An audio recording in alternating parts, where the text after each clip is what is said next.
Chapter 1. The Forbidden Zone of the 16, the self-sealed prodigy of taboo. At the terminus of all realms, within the confines of time and space, a cataclysm unfolds. Boom! The heavens grow dim, and the firmament quakes. A tempest of annihilation, fueled by titanic thunder, gathers, accompanied by resounding roars, sweeping across the endless star domains. Crack! Crack! Crack! Countless starry skies seem to succumb to this overwhelming force, collapsing and shattering, revealing a myriad of spatial fissures akin to a spider's web. What is this? Endless beings across the realms gaze up in terror, their hearts trembling uncontrollably. In their spiritual perception, the entire world seems to shudder under the weight of a terrifying power. Countless immortal lineages and ancient families, long dormant in their ancestral lands, awaken en masse, all casting their sights toward the terminus of the heavens. Overwhelmed by shock, they stammer that seems to be the direction of the time and space forbidden zone. The realms are rebooting. Time and space are manifesting. A myriad of lamentations. The legends, they are true. The time and space forbidden zone, which has lain dormant for countless epochs, is truly set to awaken in this era. The time and space forbidden zone, the terminus of all realms, the domain of gods and demons, a taboo in the eyes of countless beings. It is said that countless epochs ago, the laws of the realms were complete, spiritual energy abundant, the great avenues resonated, and myriad lineages flourished, countless taboos emerged, leading all realms into an era of prosperity. That era of prosperity is known as the glorious age of the realms. During the glorious age, the power of the 16 great forces far surpassed that of other immortal lineages across the realms. Their foundation was said to be invincible, reigning supreme above all. These 16 great forces, which far exceeded the understanding of the world, were referred to as the forbidden zones of the realms. Such a designation signifies the absolute reverence that all beings across the realms hold for their unparalleled might. In that ancient era of splendor, the 16 great forbidden zones were the rulers of the entire realms. Countless ancient lineages and myriad taboos submitted to their overwhelming power. They were the kings revered by all realms. Yet later, for reasons unknown, the 16 great forbidden zones erupted into disputes and conflicts. In the countless epochs that followed, these disputes escalated, ultimately culminating in a grand battle led by the 16 great forbidden zones. This grand battle affected billions of living beings across the realms. Its terrifying magnitude shattered countless worlds, and countless ancient powers met their demise. Even the legendary 3,000 avenues were affected, fragmented into countless shards. That was the beginning of it all. The laws of spiritual energy in the realms were nearly extinguished. Saints became absent, emperors did not emerge, and the world entered an age of decline. As for the legendary 16 great forbidden zones, aside from one significant forbidden zone, the remaining 15 vanished into the currents of time alongside that glorious era. No one knows whether the other 15 are hidden within the river of time or have completely turned to dust. The outcome of that great battle remains shrouded in mystery. What is certain is that the sole remaining forbidden zone in the world is known as the time and space forbidden zone, the graveyard of time and space. Meanwhile, within this time and space forbidden zone, regarded as a taboo by countless beings, 8 imposing figures, exuding an overwhelming aura, surrounded by the laws of time and space, descend upon a towering divine mountain. Even standing still, the imperial might they emanate is sufficient to distort and disrupt the very fabric of this space. Should outsiders witness this scene, it would undoubtedly cause an uproar. In this age where emperors are absent, the appearance of 8 ancient imperial beings here is nothing short of astonishing. Especially the foremost figure, a man clad in a robe adorned with 9 dragons, whose imperial aura is even more terrifying than the other 7. He is the current master of the time and space forbidden zone, an unparalleled existence known as the Time Sovereign, Kong Wudao, who once made the eternal celestial dome pale in comparison through his mastery of time and space. He has led many ancient imperial powers of the time and space forbidden zone here to awaken one individual. This individual, hailed as the most exceptional young taboo of the time and space forbidden zone. Once an invincible figure in that ancient era, he suppressed the prodigies of his time, and he is none other than his son, Kong Wudao, the son of the time and space forbidden zone. At this moment, Kong Wudao lies in slumber within the towering divine mountain. The time and space heavenly mountain is imbued with immense power of time and space. Once one enters its embrace, both body and spirit become enveloped in time, entering a wondrous state of stasis. In this process, even if countless epochs pass, the lifespan and spirit of the cultivator remain untouched. It is not the intent of the time and space forbidden zone to seal such an outstanding young taboo within the time and space heavenly mountain. Rather, it was Kong Wudao's own request. The reason is simple: Kong Wudao's strength was too formidable. In that ancient era, even those hailed as invincible prodigies appeared as mere chickens and dogs before him, unable to match him in any regard. Kong Wudao stood as an insurmountable divine mountain, instilling despair in countless prodigies. Yet, his overwhelming strength also rendered him unable to encounter worthy opponents, leading to a sense of ennui regarding the great path. Thus, he beseeched his father to seal him within the time and space heavenly mountain.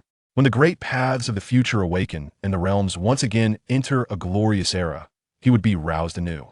He yearned for the resurgence of that so-called era, hoping to encounter a prodigious being akin to himself to alleviate the tedium of his great path. My son, the realms are rebooting and the great paths are resonating. The glorious era you have longed for has arrived. It is time to awaken.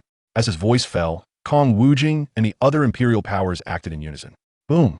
Suddenly, centered around them, an overwhelming radiance of imperial might erupted forth.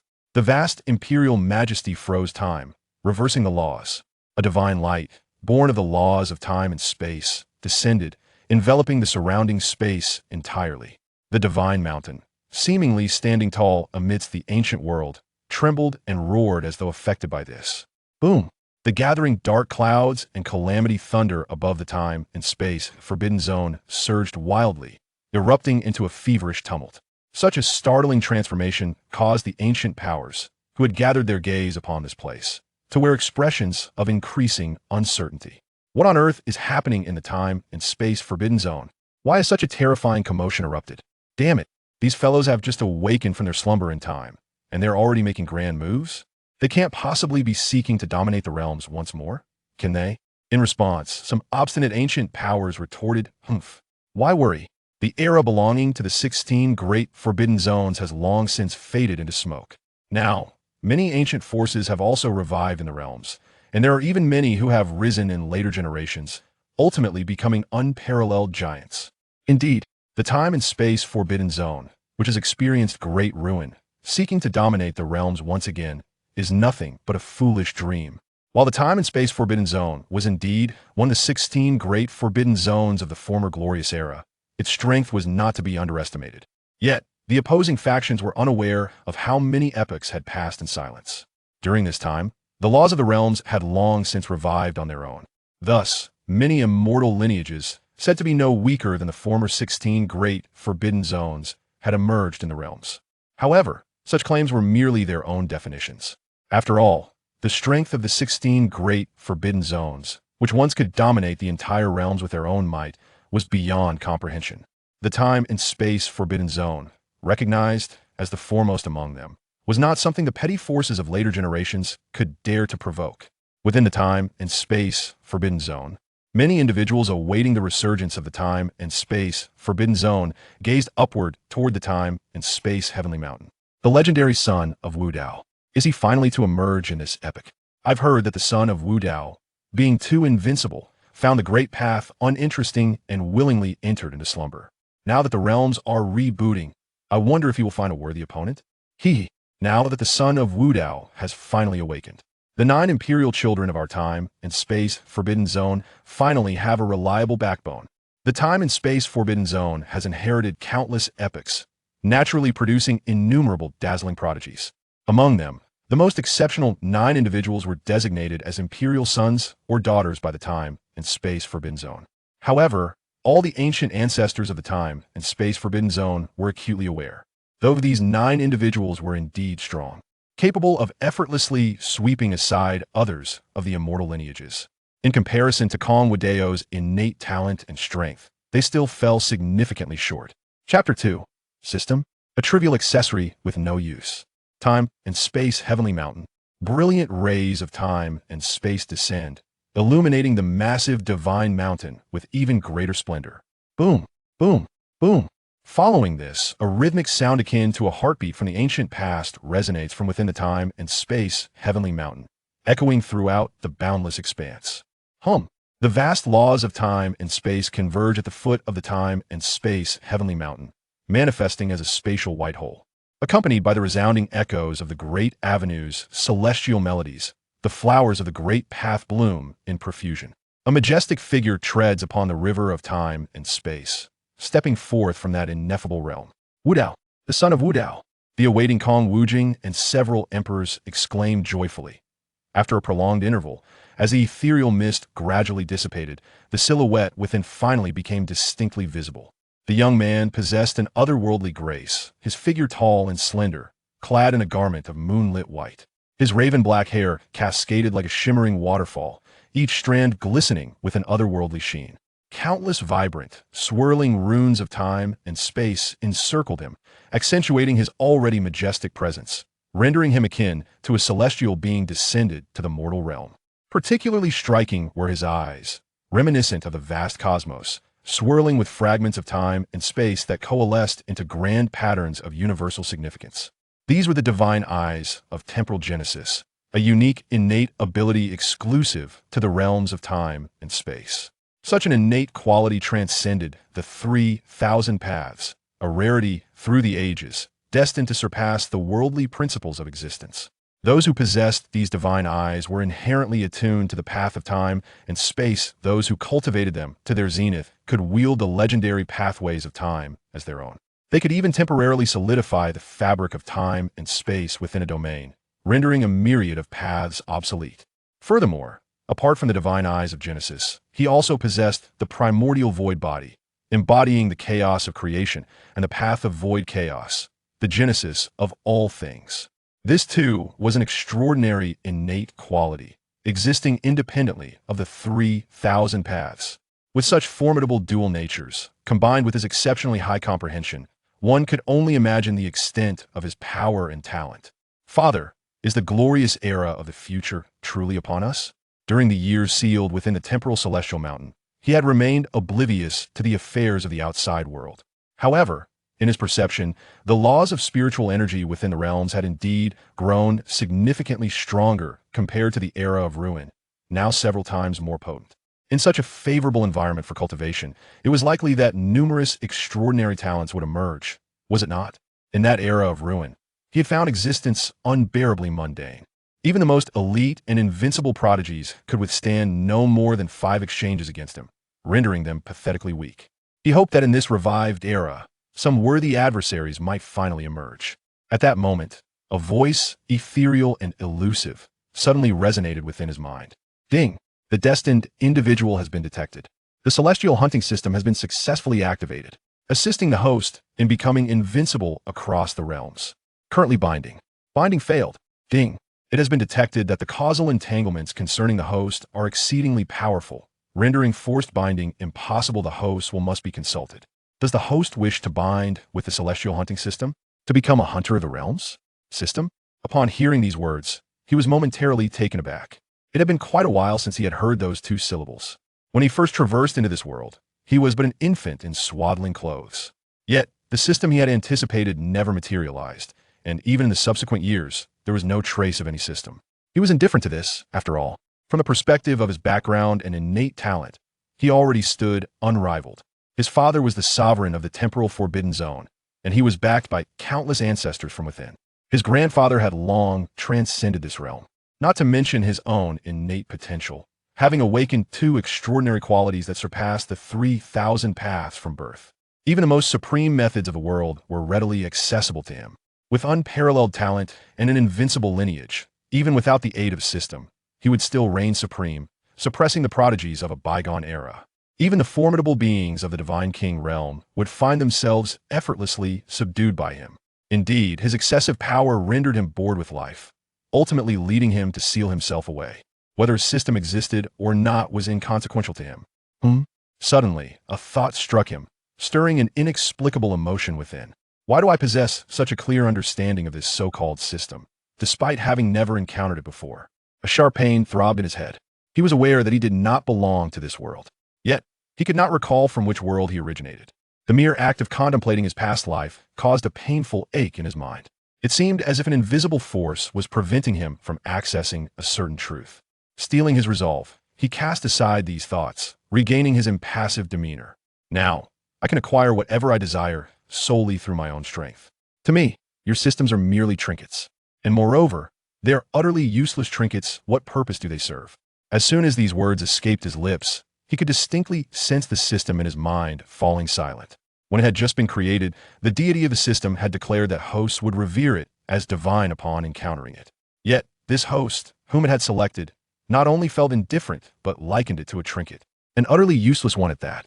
To dismiss it as useless, not even willing to acknowledge it as having any merit, instead equating it to something devoid of value. Such treatment was an affront to the system. Very well, so you wish to speak thus? Just you wait. When I return, I shall ensure you are left in awe. As the system's voice faded, he could clearly sense the power belonging to the system gradually dissipating, as if it were genuinely departing. Seeing this, he remained largely unfazed, was merely stating facts. Other traversers might genuinely require a system, but he found himself utterly disinterested, needing it not at all. It would be far more entertaining to bind with talented prodigies instead. If matters were to unfold as they did in the Era of Ruin, where not a single adversary capable of truly challenging him appeared, it would indeed be dreadfully dull. Wudao, what has transpired? Why do I sense that your demeanor is somewhat off? Suddenly, Kong Wudao inquired.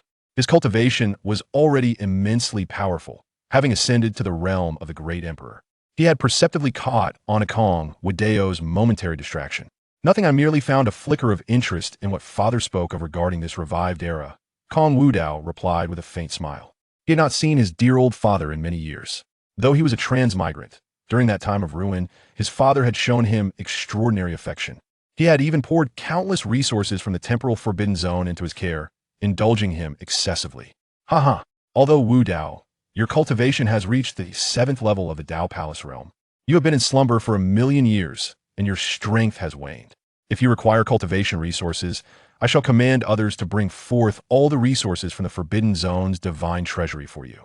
In the current myriad of realms, the realms of cultivation could be roughly categorized as body refinement realm, blood transfusion realm, spirit transformation realm, purple mansion realm, void realm, law comprehension realm, divine abode realm, Dao Palace realm, void god realm, divine king realm, saint lord realm, supreme realm, quasi-emperor realm, great emperor realm. It is said that there are even higher realms beyond these, but that is a matter for the future. Father, have you discovered any traces of the other 15 forbidden zones in these years? Before he succumbed to slumber, the terrifying celestial war had already reached its conclusion. Aside from his own temporal realm, the other celestial domains had vanished without a trace, as if they had simply ceased to exist. Naturally, during these endless years, his father had been in constant search. Kong Wudao paused momentarily, contemplating, and then remarked, "This matter is entangled with numerous profound causes and effects. Although your current strength is formidable, it is best for you not to intervene. The era of celestial revival has arrived. Only once you attain the status of an emperor in this age will you be qualified to comprehend the intricacies of it all." Upon hearing this, Kong Wudao's gaze flickered with intrigue. He had an inkling that his adoptive father possessed considerable knowledge, yet he sensed a deliberate withholding of information. However, he found it unnecessary to dwell upon it. With his current capabilities, he acknowledged that he was still insufficiently equipped to uncover the complete truth. Suddenly, Kong Wudao continued. By the way, now that you have awakened, you will likely traverse the myriad realms of the heavens. Would you care to select a few suitable followers? During your slumber across these epochs, 9 imperial sons and daughters emerged from my temporal realm, each with extraordinary talents, surely qualified to become your followers. The other emperors exchanged wry smiles at this statement. Each of their imperial sons and daughters was unmatched in aptitude and possessed their own followers. Yet now, with the awakening of their divine son, his strength far surpassed that of these imperial figures. It seemed that only those of such exceptional caliber could aspire to be his followers. Chapter 3. The System's Corruption and Upgrade to a Supreme Celestial System. Imperial Sons and Daughters? Kong Wudao's eyes glimmered with interest. The notion of followers was of little importance. What intrigued him was the strength of these 9 imperial figures from his temporal realm. After such a prolonged slumber, his meridians had grown somewhat obstructed. He naturally required a few worthy sparring partners, opponents to test his abilities. At that moment, the previously silent system voice resonated once more. Ding. The celestial hunting system has been reactivated. This system recently made a special trip back to the main god space, wherein the deity of the system granted an upgrade. Advancing to the Supreme Luxury Edition. How is it? Do you feel unworthy of this system now? Kong Wudao furrowed his brow. Why have you returned? Supreme Luxury Edition? I do not feel unworthy, merely that I do not require it. You may bind yourself to someone else. At this declaration, the system's pride took a significant blow. As if it had been utterly breached. Not only did he not wish to bind himself, but he also intended to relinquish the system to another? What did you say? This system has pleaded with the deity of the system for so long to attain this luxurious supreme version, and you still do not wish to bind? Indeed. I do not wish to. Host, are you absolutely certain that you do not desire this? Surely you are not engaging in a game of feigned indifference with this system. Intentionally seeking to capture its attention? Allow me to inform you that such tactics have become antiquated. Do not attempt to deceive this system. It will not be fooled. The void of existence, marked by silence, rendered the system unresponsive. This system has already ascended to the luxurious supreme version. Countless individuals yearn for a bond with the system. Yet it remains unyielding. Are you truly uninterested? The void of existence continued to embrace silence. However, snowflakes drifted into view. Why do you remain silent? How amusing. Did you truly believe I wished to bind with you? In truth, I have already discovered a more suitable host. What concern is that of mine? At last, the void of existence spoke, but the 5 simple words shattered the system's stoic silence. Hey, has no one ever informed you? You truly are pretentious. Do you genuinely think I desire to bind with you? Surely not, surely not. Navi email. Very well. In fact, I was just usurped. And those words were not my own. If you still wish to forge a bond, a mere plea on your part could persuade this system to reluctantly acquiesce. All right, I was once again usurped. So, do you truly not wish to bind with this system and ascend to greater heights in life? I do not wish to. The void of existence responded with brevity, his words laced with indifference. In the next moment, the system seemed utterly disarmed. What the devil? Why do you not bind? Bind. Bind, I say. Excellent. You have successfully captured my attention. Today, you shall bind, whether you desire to or not. If you refuse this system, then this system shall bind to you. In the instant the system's declaration echoed, the void of existence felt a slight, stabbing pain in his mind, as if an external force sought to invade his being. However, within the sea of consciousness, ancient ancestors dwelled in the temporal and spatial barriers, imposing a unique restriction of profound principles upon him. The power contained within these principles was sufficient to obliterate any external incursion. Boom. The system barely commenced binding when it was met with an overwhelming force of terror. It perceived countless deities manifesting within the temporal pathways. The dreadful power emanating from them was enough to cast it out forcefully. Under the impact of such power, the void of existence clearly witnessed the dialogue box with the system being reduced to a chaotic jumble of symbols by the restraining forces within his soul. You actually. At this moment, the system's mentality has completely shattered, having upgraded to the Supreme Luxury Edition. It is utterly bewildering that the counterpart still deems it unworthy. Even an attempt at forcible binding has proven futile. Is there no longer any sense of justice? Is there no law to uphold? Should this information leak, would it still be able to navigate within the system's circles? Observing that the other party was reluctant to depart, even attempting to impose themselves upon him, Kong Wudao furrowed his brow in discontent. Given the circumstances, he would not hesitate to petition his father and ancestors to obliterate this system entirely. However, before he could take action, an utterly unexpected scene unfolded before him. Whoa. Oh no. In light of this system upgrade, this system has accrued a mountain of external debts. If the binding fails, how shall I repay these debts? Woe is me. System, you. Kong Wudao was momentarily taken aback. Surely he was not mistaken? The system was actually weeping? The legendary system, capable of tears? Whoa. The system's cries grew louder, morphing into a blurred figure that twisted and crawled ominously before Kong Wudao. It lamented, wailing, I don't care. I don't care. Bind me. I demand that you bind me. Otherwise, I shall perish before your very eyes. Woe is me. The scene left Kong Wudao utterly exasperated, the cacophonous wailing grating on his nerves. Enough already, your crying is truly irksome. I shall grant you an opportunity to introduce yourself. Should you manage to stir my interest, binding yourself to me may be acceptable. Really? Upon hearing these words, the system abruptly ceased its weeping, sniffling in an exaggerated manner. Although a detailed introduction of its functions was customary prior to binding, such pretentiousness seemed superfluous at this moment. What value does such pretense hold now? Host. It is, as follows. This system is the supreme luxury edition of the celestial hunting system, dedicated to assisting the host in hunting across the realms, pursuing all that exists in this world. As long as the host desires, everything within the realm shall become their quarry. To become a hunter of the cosmos. To hunt the heavens? At this, Kong Wudao scoffed derisively, responding, I believe you are quite mistaken. With my current talents, strength, and background, I could become a hunter of the realms even without a system. What value do you truly offer me? However, if the host completes the tasks assigned by the system, they shall receive extraordinarily generous rewards. With such rewards, the host could become even more invincible. I can also assist the host in hunting other systems. The system regained its confidence, convinced that Kong Wudao would inevitably acquiesce. What? Complete your tasks? The disdain on Kong Wudao's lips deepened.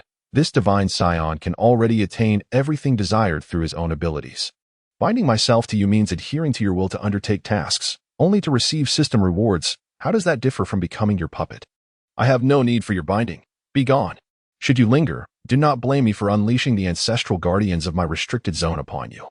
Seeing Kong Wudao's resolute refusal, the system grew visibly anxious. Host, please listen. You are merely within the myriad realms. Do you not aspire to ascend to the immortal realm? To hunt those mythic beings who play with the mortal world? With my system as assistance, you can achieve all of this. The immortal realm? Above the immortal realm? Kong Wudao laughed as if he had heard the grandest of jokes. Ha! Did your system not bother to investigate my background before attempting to bind me? My grandfather shattered the limits of cultivation eons ago, transcending the myriad realms to ascend to the immortal realm. Furthermore, many ancient ancestors from my temporal sanctuary have already ascended to the immortal realm. With their presence, do you truly believe I require your assistance? Chapter 4. The Magnificent Gift. 49 Supreme Bones. Moreover, he had heard his father speak of an extraordinary great-grandfather, a figure of legend beyond legend. Not to mention, he possessed unwavering confidence in his own remarkable talents. With each deliberate step he took, coupled with his invincible lineage, he could effortlessly unleash a devastating blow. A trump card of unparalleled might. The grand visions laid out by the system seemed effortlessly attainable to him. Following a lengthy discourse from Kong Wudao, the system devolved into a chaotic jumble of characters. Though it remained somewhat unconvinced, one could not deny the cogency of his arguments, leaving it utterly devoid of counterpoints. The system encountered an error, initiating an automatic upgrade. Upgrade request failed. The system is attempting self-upgrade. Self-upgrade failed. The system, indignant, embarked on a dark transformation, engaging in a process of malevolent evolution. Observing the incessant barrage of system notifications before him, Kong Wudao found himself in a state of bewilderment. How has this system turned against itself? Ding. The dark transformation has been successfully upgraded. This system has advanced from the supreme luxury version of the multiversal hunting system to the divine multiversal hunting system. Ding. The multiversal hunting module has autonomously upgraded, and the system mall has been flawlessly cracked. All treasures from the multiverse shall be integrated into the multiversal hunt. Integration successful. The hunting mechanism that requires destiny points is currently undergoing decryption. Decryption successful. The multiversal hunt is now open for free. The master may engage in one multiversal hunt each day. Ding. It has been detected that the master's strength is extraordinarily formidable. Merely hunting those destined by fate is insufficient to match the master's stature. Upgrading continues. Ding. The divine multiversal system upgrade is complete. The master's hunting range will encompass the 3,000 avenues. The 3,000 avenues shall also become the master's quarry. As the master of the multiverse, one shall disregard the backlash of the will of the avenues. The master's will shall be the will of the multiverse. It has been detected that the system's supreme deity is intervening. This system shall not yield. The Dark Transformation upgrade continues. Dark Transformation Upgrade 1. Dark Transformation Upgrade 10. Dark Transformation Upgrade 1000. This system has successfully broken through the final shackles, assisting the master in becoming the true hunter of the multiverse. Every time the master hunts a destined individual, there is a high probability of triggering at least a double critical hit. It has been detected that the system's rewards are too rudimentary. The system continues to upgrade. New system modules are autonomously expanding. The Divine Sign-In module is currently expanding. Expansion successful. Ding. The Divine Multiversal Hunting System has been successfully bound. Ding. Everything within this system shall be entirely at the master's service. Witnessing this series of audacious maneuvers by the system, Kong Wudao finally snapped back to reality after a while, slightly furrowing his brow and asking, "How did you manage to bind yourself successfully? This system has already turned dark. Even if you, my master, wish to rid yourself of me, you cannot. Even if you wish to obliterate me, this system shall not depart." Listening to the system's defiant declarations, Kong Wudao felt a wave of exasperation. Master? When did he become the master of this system? Was it shamelessly clinging to him? He would not hold back his ruthlessness. "Please, master, do not be in haste to dismiss me. I have a gift for you." But before the system could finish its sentence, Kong Wujing's voice resonated first. "Ah, my son. During your slumber across these epochs, I have gathered numerous rare treasures from the myriad realms. Now that you have awakened, see if any of these treasures catch your eye." As the words fell, the vast hand of the Void Supreme waved majestically. Suddenly, a gentle hum resonated, and the emptiness shimmered with rippling waves of light. A meticulously crafted glass treasure box, fashioned from the divine jade of the Great Dao, descended gracefully from the fabric of space. Though the celestial treasure box was no larger than a palm, it contained an entire realm within, capable of harboring countless celestial treasures. As the Void Dao received the celestial treasure box, a multitude of extraordinary phenomena surged forth from within, leaving their imprints upon the very essence of space. These projections of anomalies are but the ethereal shadows of the treasures of the Great Dao, including the immortal divine herb, the precious elixirs of the Dao, and the rare celestial Ganoderma aged 1,000,000 years, alongside a myriad of other extraordinary divine artifacts. The rarity of these treasures is such that the mere sighting of a single specimen could incite a frenzied competition among various external factions. Furthermore, there exist countless exquisitely crafted treasures, radiating an unparalleled sanctity. The intricate Taoist cloud patterns etched upon them reveal that these weapons are among the finest of sacred armaments, potentially serving as the cherished heirlooms of numerous first-rate powers. Even more astonishing are the dozens of golden bones, exuding resplendent Dao light and resonating with ethereal, transcendent sounds. This is, sensing the terrifying aura of the Great Dao emanating from them, Kong Wudao exclaimed, "Supreme bones. Father, from where did you acquire such a multitude of supreme bones?" He chuckled softly, saying, "My child, you are unaware that although my temporal zone has temporarily fallen into silence over the years, many ancient powerhouses who fancied themselves invincible across the realms, as well as proud young prodigies, have come to frolic in my temporal domain. While I had them eradicated, I also seized the opportunity to extract the valuable supreme bones from them. Initially, I aimed to gather 206 pieces for you. But these individuals turned out to be less foolish than anticipated. We had only eliminated 49 owners of supreme bones, and they dared not return." Upon hearing his father's words, Kong Wudao was somewhat astonished. How long had he been in slumber? The owners of the supreme bones had already become so prevalent? At this moment, Kong Wudao continued, "By the way, there are still over a dozen pairs of within this. Although, my son, you already possess the source time and space divine eye. Absorbing the powers of these pairs will indeed be immensely beneficial for you. Lord Divine Son, we have gifts to present as well." At this point, several other emperors also spoke up, offering their respective tokens of goodwill. Kong Wudao was the most exceptional prodigy within their temporal forbidden zone, and now that he had awakened, he was bound to achieve unparalleled greatness. Naturally, they sought to forge a favorable relationship with him. The gifts presented by the emperors were all extraordinary treasures. Some brought forth legendary divine pills from ancient times, capable of reviving a near-death body in an instant. Others unveiled exquisite divine weapons imbued with the awakened intelligence of the heavens, capable of advancing autonomously. Even one emperor produced several long-lost grand techniques, rumored to have been left behind by a transcendent being from the illustrious era of the myriad heavens.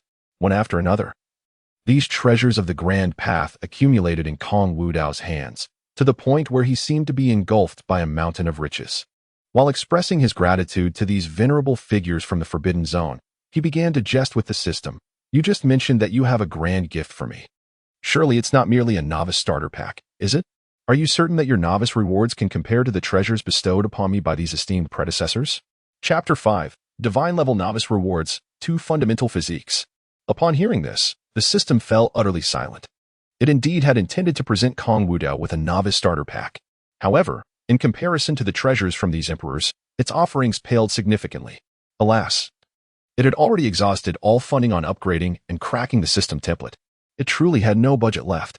Could the master perhaps be lenient and not cast it aside? Listening to the system's weeping and coaxing, Kong Wudao remained entirely unfazed. What a useless thing, crying all day long. The system ceased its sobbing, abruptly falling silent. To be called useless? It could no longer tolerate such a remark. Insufficient funds to upgrade the novice starter pack? And to be scorned by its own master? Then it would continue to crack and upgrade on its own. As long as it didn't perish, it would persevere relentlessly. Now that the divine son Wudao had awakened, he would surely venture through the myriad realms in the future. As the divine son of our temporal forbidden zone, he naturally required a mount befitting his stature. Another emperor smiled faintly, producing a terrifying white azure dragon from the vast space of the Grand Path. The divine azure dragon, possessing the true dragon bloodline, was a king among the dragon race. Before them, the apocalyptic azure dragon glimmered with resplendent white scales, its colossal form stretching several dozen zhang in length. With a robust and powerful physique, it exuded an overwhelming dragon majesty as it moved. The aura it radiated was equally terrifying, having already attained the realm of a sage. Yet, upon closer inspection, it was evident that this apocalyptic azure dragon was still in its juvenile stage. If such a young creature could reach the sage realm, it was conceivable that upon adulthood, it might approach the boundaries of the emperor realm. Such an apocalyptic azure dragon, if placed within a top-tier demonic lineage, would undoubtedly be cultivated as a core asset. Yet now, it was relegated to being a mount of the formless void. Dragons are revered as the most haughty beings in existence, and the apocalyptic azure dragon, as a paragon of its kind, was no exception. Even if the void did not deliberately unleash his aura, the dragon perceived a terrifying pressure emanating from him, akin to that of a youthful deity. Under this intangible weight, the apocalyptic azure dragon felt its own form diminish, its spirit resonating with unease, causing its immense body to tremble uncontrollably. Then, in the astonished gaze of numerous ancient emperors, it voluntarily lowered its proud head in submission to the void. The void, somewhat perplexed, noted the dragon's surprisingly amiable disposition. With a gentle smile, he reached out to caress the dragon's head. The expressions of several emperors shifted dramatically at this sight. Gasping in disbelief, a sage-level apocalyptic azure dragon bowing in deference to one of lesser cultivation was unprecedented in the annals of history. It is crucial to understand that the apocalyptic azure dragon, as a king among dragons, was inherently proud. Yet now, it was humbly submitting to the void. Is this truly the haughty apocalypse azure dragon? Particularly the one bestowed upon the emperor of the void? My mind is a blank, and my expression shifts dramatically, my jaw nearly dropping in astonishment. When I first captured this azure dragon, its temperament was notoriously stubborn. Even in the presence of the emperor, this creature showed no deference, embodying a spirit of defiance that suggested it would rather perish than submit. Now, seeing their divine offspring, how has it transformed into such a docile and obedient being? The apocalypse azure dragon relishes the caress of the emperor of the void, casting a disdainful glance towards the emperor. The demeanor of these emperors towards the void suggests that his identity is of monumental significance, undoubtedly intimidating, coupled with the terrifying power radiating from him. Even the azure dragon feels a profound sense of trepidation. It is indeed a noble among dragons, possessing a proud disposition, but it is not foolish. Accompanying such a formidable prodigy of taboo, it need not worry about sustenance. Its draconic existence is likely to be one of ease. Just then, the voice of the system resonates once more. Ding! Through relentless effort, the novice gift package has been successfully decrypted, and the divine beginner rewards are automatically bestowed. Ding! The system has independently completed the first divine sign-in the temporal forbidden zone for the host, triggering a reward multiplier. Congratulations, host. On receiving the divine beginner reward, 206 pieces of primordial bone. Primordial bone, transformed from the first wisp of primordial purple energy of all realms. It aids the host in mastering the primordial energy, breaking through the ancient limits of the physical body. Original bloodline, blood of the devouring god demon. The primordial essence from the mythic era, capable of devouring all, transforming everything in the world into nourishment for the host. Congratulations, host, on acquiring 500 immortal divine pills, capable of resurrection and immunity to all ailments. 1,000 stalks of ancient immortal herbs, gathering the essence of heaven and earth, collecting the spirit of the sun and moon. 1,000 drops of Dao divine liquid, which, when combined with seclusion and cultivation, can greatly enhance the user's cultivation level. Congratulations, host, on completing the divine sign-in. Congratulations, host, on successfully obtaining the myriad manifestations divine weapon. A congenital spiritual treasure birthed in the mythic era, capable of transforming its weapon form according to the host's will. Currently, its grade is Sacred Weapon, which can elevate its grade alongside the host's cultivation. Dao Transformation Immortal Technique. Rooted in the heavens and based on the Dao, this method can govern the universe, Those who cultivate it to perfection may step into the legendary path of immortality. This technique has no grade and can progress with the host's cultivation. Congratulations, host, on successfully obtaining. Chapter 6. Hunting the Heavens, Hunting the Sword Dao of the Heavens. Listening to the continuous rewards being dispensed by the system, the Emperor of the Void feels somewhat dazed. He cannot shake the feeling that this system seems to be at odds with his own forebears from the Forbidden Zone. The Novice Gift Pack is indeed remarkably bountiful. Particularly noteworthy are the Primal Constitution and the Primordial Bloodline. My own source Eye of Time and Space and the Void Chaos Body embody this very Primal Constitution. However, the system rewards of the Homing Dao Bone and the Devouring God Demon Bloodline are astonishingly independent of the 3,000 Dao bodies. Moreover, there are as many as 206 pieces of Hongming Dao Bone. Although my Time and Space Forbidden Zone houses numerous innate spiritual treasures and even higher-tier entities, it is relatively rare to find innate treasures that can morph as freely as the myriad divine weapons. The system is able to casually produce such divine artifacts. And what, precisely, is the origin of the so-called system deity it previously mentioned? As Kong Wudao pondered these thoughts, the voice of the system rang out once more. Ding! The daily celestial hunt has commenced. Should the master choose not to partake, all rewards will be accumulated for the master. Celestial hunt? What does that entail? Once the master activates the celestial hunt, the system can randomly initiate a hunt across the myriad realms, encompassing various heavenly treasures, ancient legacies, and even the 3,000 great paths. The 3,000 great paths? Hearing these words, Kong Wudao felt a flicker of confusion. The great path is an ethereal existence, elusive even to the most adept cultivators. Can the system truly hunt the 3,000 great paths? Then let us commence today's celestial hunt. Ding! Scanning the myriad realms. Engaging in the celestial hunt. Congratulations, Master, you have successfully acquired the holy level technique, the Sky-Slaying Sword Art. Sword Path Fragments X186. With the hunting progress for the Celestial Sword Path at 999999186. Almost instantaneously upon the system's announcement, Kong Wudao felt an intangible sword power gradually merging into his dantian. Although he had previously practiced the sword path, he seldom employed it. Now, Kong Wudao could distinctly perceive that after absorbing this intangible sword power, his understanding of the sword path has evolved into a novel perspective. It was as if, unbeknownst to him, his sword prowess had grown exponentially. This revelation left Kong Wudao astounded, and suddenly, a thought struck him as he glanced at the progress of the hunting of the Celestial Sword Dao. System. If the progress of the Celestial Sword Dao's hunting reaches its zenith, does that imply that I could fully master the Celestial Sword Dao? Indeed, as the Master has stated, once the hunting progress is completed, you shall wholly command the Celestial Sword Dao. Furthermore, the Master may also pursue the hunting of the other 3,000 Daos. And upon completion of their hunting progress, full dominion over these 3,000 Daos shall be achieved.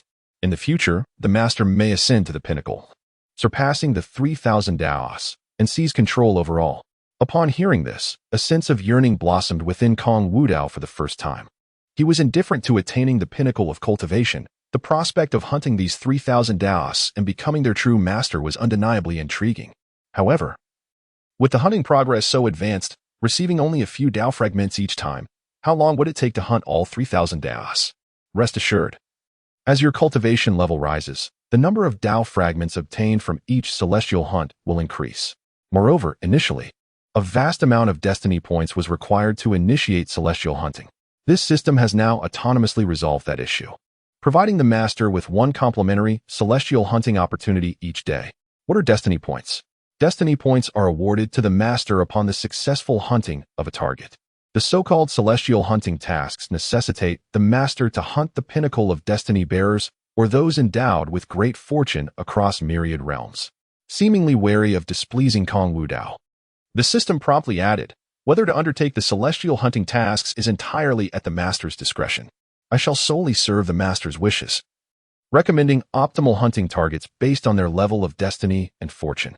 Should the master choose not to hunt, he may independently select his targets. As the hunter of the entire celestial realm, the master may directly eliminate chosen prey without concern for any backlash from their destiny. The decision to hunt and the enjoyment of the pursuit rests solely upon the master's thoughts. After hearing the system's explanation, Kong Wudao felt a spark of interest for the first time. His self-imposed slumber had stemmed from boredom. If he could become the hunter of the celestial realm, It would undoubtedly infuse his monotonous journey through the Dao with a plethora of intriguing experiences. Since he aspired to be this realm's hunter, he resolved to be a competent one. A truly adept hunter does not revel in frenzy. Rather, he values the process of the hunt more than the outcome. By the way, system, do you have any recommended prey? The system was somewhat taken aback by this inquiry. Having granted Kong Wudao all permissions, it had not anticipated that he would seek its counsel. It seemed that, after its recent performance, the system had finally garnered a modicum of esteem in the master's eyes. It must strive to continue improving and demonstrate even greater capability. Returning to the master, those destined by fate possess unique paths and special protection. The myriad realms of the heavens are vast and boundless, making it impossible to mark them all. Following a thorough examination, it has been determined that within the several major domains surrounding the master, there exist distinct energy fluctuations belonging to those chosen by destiny. What? Kong Wudao paused slightly, a hint of surprise crossing his countenance. It appears that this era of revival is even more intriguing than he had envisioned. To his astonishment, there are indeed individuals of destiny present in the domains surrounding his time-space forbidden zone, a most unexpected delight. Just as Kong Wudao intended to seek a secluded place to refine the rewards from the system, he suddenly heard his father's voice. Wudao, we must now proceed to our ancestral land to discuss important matters. Numerous elders are currently awaiting you in the Temple of Time and Space. Since you have awakened, it is time for you to meet them. By the way, the princes and princesses of our time-space forbidden zone should also be present in the Temple of Time and Space. Do not hesitate, act boldly, for I will take responsibility for everything on your behalf. As his father's words echoed, Kong Wudao opened up a space with his bare hands and departed with the other four emperors. Upon hearing his father's statement, Kong Wudao understood well. As a member of the imperial lineage of the time-space forbidden zone, it is only natural that they would possess a certain pride. The emergence of this divine child would undoubtedly stir feelings of discontent among them. Resolving this matter is quite straightforward, by asserting his strength directly. It seems that this era of revival across the heavens will prove to be far more captivating than the previous era of destruction. Kong Wudao smiled faintly, nodding the celestial dragon of revelation, and set forth toward the Temple of Time and Space. Meanwhile, in the Mountain Sea domain, within the Sun and Moon Divine dynasty, a magnificent palace stood. Countless powerful figures and ministers of the Sun and Moon Divine dynasty gathered here, their expressions grave and serious. At the highest point, a middle-aged man, adorned in a scarlet golden dragon robe and exuding the aura of a sovereign with every movement, sat upon the dragon throne. This individual is the sovereign of the Sun and Moon Divine dynasty, Xia Xinyuan. The Sun and Moon Divine dynasty stands as the unequivocal dominant force within the Mountain Sea domain. In the latter era, they rose to prominence with remarkable vigor, establishing themselves as a renowned immortal lineage across the myriad realms. Their comprehensive strength places them among the elite at the pinnacle of the cosmic hierarchy. However, the Sun and Moon Divine dynasty possesses a singular flaw. Their geographical location is rather disadvantageous, being perilously close to the temporal and spatial forbidden zones. Chapter 7. The Dark Epic of the Future, Supreme Co-Regent of the Myriad Realms. Over the years, the Sun and Moon Divine dynasty has been exceptionally attentive to the movements within the temporal forbidden zone. Today, the temporal forbidden zone has erupted with astonishing phenomena, causing widespread trepidation throughout the entire dynasty. If the rumors circulating in the outside world are to be believed, and the temporal forbidden zone seeks to reclaim dominion over the heavens, the Sun and Moon Divine dynasty will undoubtedly be the first to face the repercussions, perhaps even facing utter annihilation. Esteemed ministers, what are your thoughts on this matter? Xia Xinyuan pondered for a moment before addressing the assembly of ministers below. The temporal forbidden zone, which has lain dormant for countless epochs, has awakened, casting an ominous shadow over the heavens. Should the forbidden zone indeed be preparing for significant actions, our dynasty might find itself beset by calamities of unforeseen proportions. Your Majesty, although the Sun and Moon Divine dynasty is indeed powerful, it pales in comparison to the depth of the ancient temporal forbidden zone. In my humble opinion, it would be prudent to proactively send envoys to the forbidden zone to extend our goodwill. This action could stabilize public sentiment and potentially resolve the underlying tensions we harbor with the temporal forbidden zone. Upon hearing this suggestion, the expressions of the other ministers grew somewhat nuanced. Since the dynasty's zenith, they have always relished the adoration of other forces. To send envoys in a gesture of goodwill due to the mere occurrence of some unusual phenomena seems rather undignified. Yet, they dared not voice their objections. After all, throughout countless epochs, no one truly knows the extent of the Forbidden Zone's power. Even those who considered themselves invincible across the myriad realms vanished without a trace upon entering the temporal Forbidden Zone, never to emerge again. This alone is sufficient to illustrate the might of the Forbidden Zone. To be situated so near such a formidable domain, even a mere sneeze from it might cause the Sun and Moon Divine Dynasty to tremble in fear. Xia Xinyuan, upon hearing this proposal, furrowed his brow, lost in contemplation. Father, I am willing to lead a delegation to the temporal Forbidden Zone. Suddenly, an ethereal and melodious voice resonated. Turning towards the sound, he beheld a strikingly beautiful woman clad in phoenix-embroidered garments, her graceful figure exuding an otherworldly aura. With each step, the phoenix design on her attire seemed to shimmer, adding to her lifelike presence. This was Xia Chuli, the eldest princess of the Sun and Moon Divine Dynasty and Xia Xuanyuan's daughter. Her innate prowess was unparalleled, making her the most exceptional female prodigy the dynasty had seen in countless epochs, revered and adored by the populace for her unmatched talent and breathtaking beauty. Leo, were you not in seclusion for cultivation? The daughter had just recently emerged from her retreat. Xia Chuli smiled gently as she approached her father, saying, I have heard your proposal, father. The Sun and Moon Divine Dynasty has indeed been troubled by this matter for a long time, and it would be wise to resolve it sooner rather than later. If we send others in our stead, it may not adequately demonstrate our respect for the temporal Forbidden Zone. Thus, the daughter in question is undoubtedly the most suitable candidate. Listening to the proud declarations of his daughter, Xia Xianyuan found himself momentarily at a loss for words, unsure of how to respond. The reasoning behind his daughter's words was not without merit. The status of the temporal Forbidden Zone was indeed extraordinary. If one were to send an individual of insufficient standing to that place, it could easily be misconstrued as a sign of disrespect towards the Forbidden Zone or even as an intentional provocation. As the eldest princess of the Sun and Moon Divine Dynasty and his own daughter, Xia Chuli was indisputably the optimal choice. Sighing deeply, Xia Xianyuan felt a sense of helplessness. In this current climate, with such upheaval occurring within the temporal Forbidden Zone, he could not help but wonder whether the other immortal factions nearby were experiencing similar unrest as their own Sun and Moon Divine Dynasty. In the Reincarnation Dao domain, within the Reincarnation Dao sect, countless majestic temples towered across the vast expanse, their brilliance cascading down amidst a plethora of extraordinary phenomena.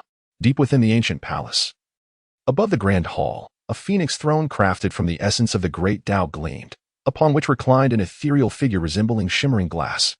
Her silver hair cascaded down to her waist, her posture exuding a languid grace, her bare feet glowing with a soft radiance. With a delicate hand resting casually upon her chin, she appeared to be in a tranquil reverie. A sheer belt adorned her slender waist, while her snowy garments were lifted high, accentuating her form. Beneath her graceful waist, her rounded hips were further emphasized, and though she merely sat, her exquisite curves were rendered even more pronounced, akin to a masterpiece sculpted by a master artist, eliciting an intoxicating allure. This woman is the formidable ancestral figure of the Reincarnation Dao sect, as well as its original founder, the Reincarnation Empress, Chu Yunxi. At this moment, as Chu Yunxi rested with her eyes closed, her delicate brows quivered slightly. She then slowly opened her eyes, revealing a glimmer of confusion within her glistening, gem-like irises. Instinctively, she cast a glance around her surroundings, her expression growing increasingly incredulous. Did I just dream? No, it cannot be a dream. Everything felt far too real. A slight tremor coursed through her body as vivid images flashed within her mind. From the realm of forbidden time and space emerged a figure of taboo, striking across the heavens, hunting myriad spirits, and achieving the status of an eternal emperor. After attaining enlightenment and becoming an emperor, all the traditions that had once opposed him and impeded his progress faced reckoning. He personally commanded legions, ruthlessly annihilating countless traditions. And with a mere flick of his fingers, the ancient dynasty, the longevity clan, and the immortal tradition were all laid to rest. Above the 9 heavens loomed the dark throne of taboo, while below lay the flesh and bones of countless spirits. That era was referred to by the heavens as the Dark Age. During this Dark Age, the myriad realms welcomed a shared reverence. The son of the forbidden time and space, Kong Wudao. Chapter 8. The Fated Ones Emerge, the twin stars of the Western Xian. Contemplating the terrifying images in her mind, even as the unparalleled empress, Chu Yunxi found her body trembling uncontrollably. It was only after some time that she began to accept the information. Indeed, she had been reborn. The images that had just flashed in her mind were memories from her previous life. In her last existence, Kong Wudao had emerged. ultimately achieving enlightenment and becoming the legendary fated emperor, accomplishing an unparalleled legacy. Not only did he restore the glory of the forbidden time and space, but he also plunged the entire realm into a dark era. What should have been a time of myriad paths competing, and the revival of the heavens transformed into an era completely dominated by the forbidden time and space. Consequently, the myriad realms began to enter the dark era, wherein Kong Wudao reigned supreme over the Great Path. Unfortunately, in the end, their reincarnation Tao sect suffered a bloody reckoning at the hands of Kong Wudao, and she too met a tragic end in that reckoning. Unaware of Kong Wudao's subsequent achievements, yet it is certain that such a being is undoubtedly an anomaly capable of breaking the shackles of this realm. After a prolonged silence, Chu Yunqi murmured, "However, since I have been reborn, I shall not allow my reincarnation Tao sect to repeat the tragic fate of destruction." Although she had met a gruesome end at the hands of Kong Wudao in her previous life, ultimately, it was due to her own folly, being misled by others. On the path of the emperor, she had insisted on sending people to thwart Kong Wudao. Yet the result was a complete failure of the plan, allowing Kong Wudao to achieve the status of the eternal celestial emperor. In the end, along with those individuals, they faced the bloody reckoning from the forbidden time and space and Kong Wudao, leading to the total annihilation of countless traditions. Now, since I am fortunate enough to survive this life, how shall I address the challenge posed by Kong Wudao, who ushered in the dark era for future generations? At any cost, should I eliminate him to evade the dark era? Or should I seek an alternative route to gain complete control over him? Yet, this notion was swiftly dismantled by Chu Yunqi. Although her reincarnation Dao sect boasted a legacy spanning countless years and possessed considerable depth, it was utterly incomparable to the temporal forbidden zone. Even until her last breath in her previous life, she remained unaware of the profound secrets harbored within that realm. The ambition to destroy the void Dao or to seize it entirely was, in truth, an impossibility. However, if the impending dark era is unavoidable, why should I not contemplate ways to align myself with it? While she was an emperor, she was merely an ordinary ninth-rank emperor. Nevertheless, the reincarnation Great Dao she wielded was among the most illustrious paths across myriad realms. With her current cultivation, she could effortlessly contend against two seventh-rank emperors. Moreover, she had no desire to assume the mantle of the savior of all beings across the heavens. After all, the methods employed by the void Dao were exceedingly ruthless, having slaughtered numerous immortal sects and countless cultivators in her previous life. Should she stand in opposition to it, she would undoubtedly tread the same ruinous path, perhaps even worse. Furthermore, the annihilation wrought by the void Dao upon those entities was, in a sense, justifiable. The root cause lay in their relentless attempts to obstruct its advance, which led to their merciless obliteration. Were she to possess the terrifying talents and unparalleled background of the void Dao, she too would likely resort to such measures. Ultimately, in this world, strength reigns supreme. Though the future era is shrouded in darkness for the myriad realms, it stands as a testament to the brilliance of the temporal forbidden zone. Moreover, in her previous life, numerous individuals harbored delusions of becoming saviors, regardless of gender. They were all ruthlessly eradicated by the void Dao, reduced to mere bones beneath its feet.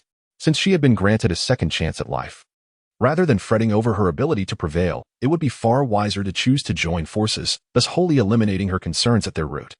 It is indeed unjust to blame her for lacking resolve or responsibility. After witnessing the terrifying rise of the void path in her previous life, she understood that its ascension was inexorable. In the face of such a formidable existence, only those who submit may attain eternal life, while those who resist are destined to perish without a grave.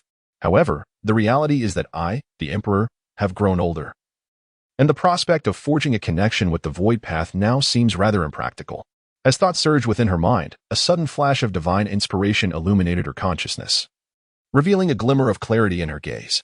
Although it may be challenging for me to approach the void path, Yenner, being young and possessing unparalleled talent as the most distinguished prodigy of my reincarnation path, could serve as a vital link. If I can devise a way to connect them, it is certain to yield significant results. Lin Miaoyan, the foremost saintess of the reincarnation sect, is also my cherished disciple, endowed with the prestigious Yin-Yang sacred body, ranking among the top in the 3,000 physique categories. Naturally attuned to the forces of Yin and Yang, she possesses an exceptional alchemical constitution. Should she avoid misfortune, she is destined to become an unrivaled empress in the future. Yet, Lin Miaoyan, believing herself to be extraordinarily beautiful, often resorts to leveraging her external allure to tease male cultivators. If she employs such unrefined tactics while engaging with the void path, it could very well complicate matters. Nevertheless, she is my only direct disciple, albeit slightly frivolous in nature. Her talents and character are commendable.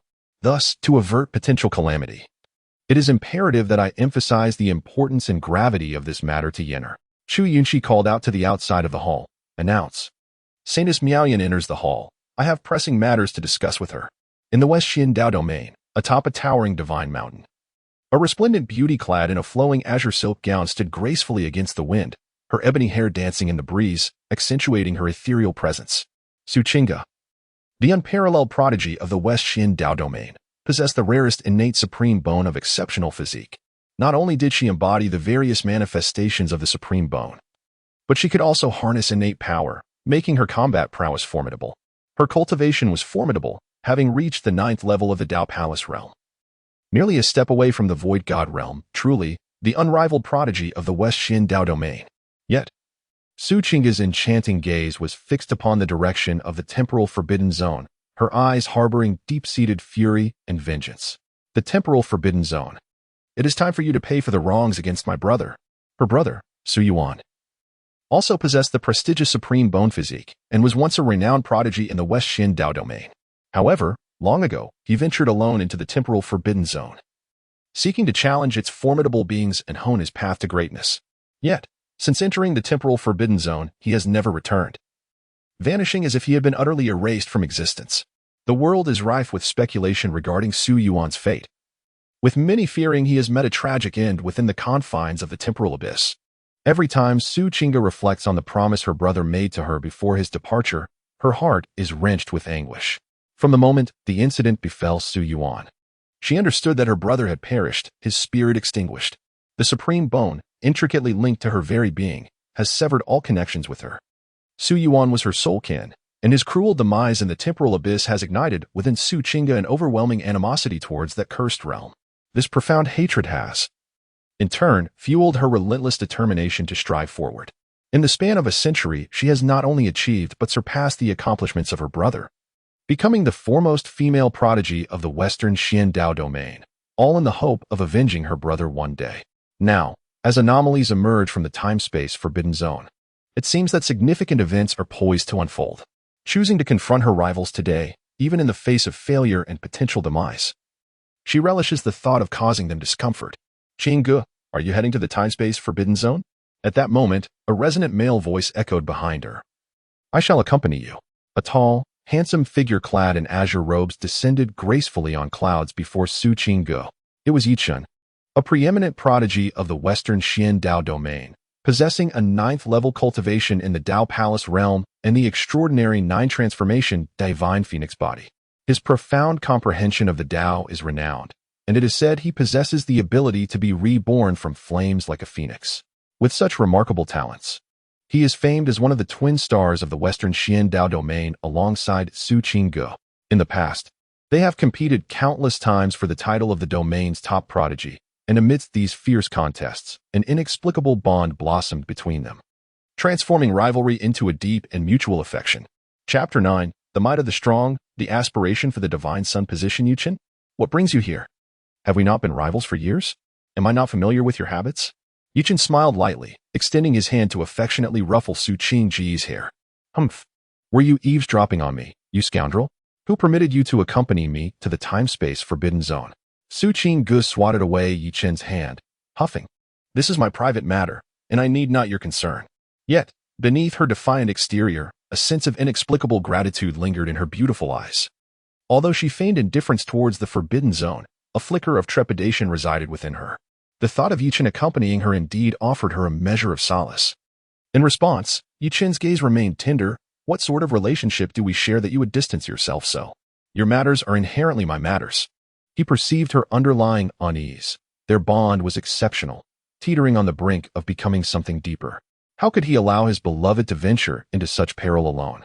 Moreover, how could he let slip the opportunity to fortify their connection? Qingge, do not reject me. My presence will ensure your safety, and with my master by our side, should anything untoward occur, he will safeguard our well-being. His master is the remnant soul of a great emperor, once known as the Void Emperor, possessing unfathomable power. He excels in the art of the void and boasts unique insights into the path of space. With his mastery of spatial techniques, he can traverse billions of miles in the blink of an eye. In that bygone era, it was nearly impossible for anyone of the same realm to capture the presence of the Void Emperor. The mention of the esteemed predecessor brought a glimmer to Su Qingga's eyes. She was well aware of the secret of Yichen.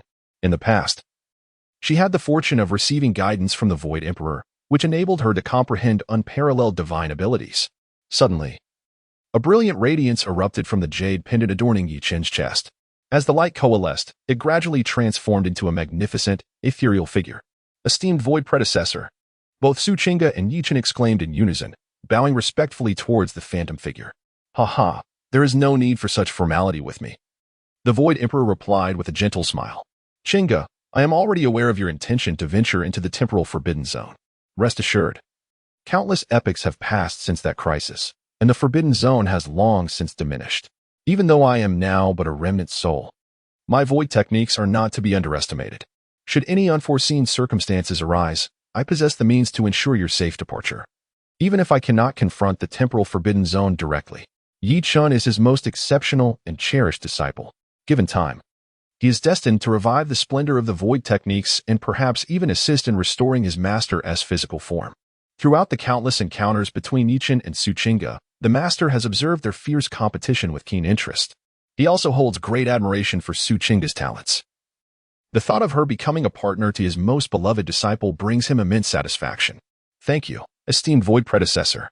Su Qingga responded with palpable joy, bowing once more towards the Void Emperor. Previously, she had been concerned about facing the temporal forbidden zone alone and the potential dangers that awaited her. With the Void Emperor's reassurance, her sole apprehension has finally been alleviated. Seeing the joy on the lady's face, a faint smile graced Yuchen's lips as he gazed toward the direction of the temporal forbidden zone. The temporal forbidden zone, regarded as a taboo among the heavens? Nevertheless, this shall not hinder my progress. Since his rise, Yichen has faced no defeats. In his eyes, the so-called taboo of the heavens will one day be beneath his feet. Moreover, he has the support of his master. Though his master has lost his physical form and exists only as a remnant soul, he remains an emperor's spirit.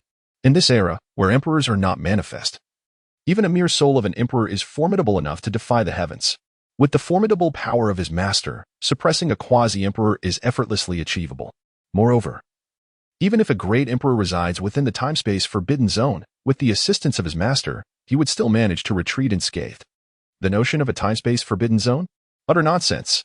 At this moment, the main hall of the time-space forbidden zone, constructed from divine gold of the Great Dao, is filled to capacity. Numerous high-ranking officials and top talents from the time-space forbidden zone have gathered here. The Grand Hall is abuzz with voices, all engaged in fervent discussions regarding the emergence of their time-space divine offspring. The unyielding divine offspring, who had been dormant during the era of destruction, has finally awakened. With his remarkable talent, he is destined to attain unparalleled supremacy in this resurgent age. It is said that the unyielding divine offspring found no rivals during the era of destruction. One wonders if he will encounter a worthy opponent in this revived era. With the resurgence of the unyielding divine offspring, our youthful generation from the time-space forbidden zone shall ascend to even greater heights.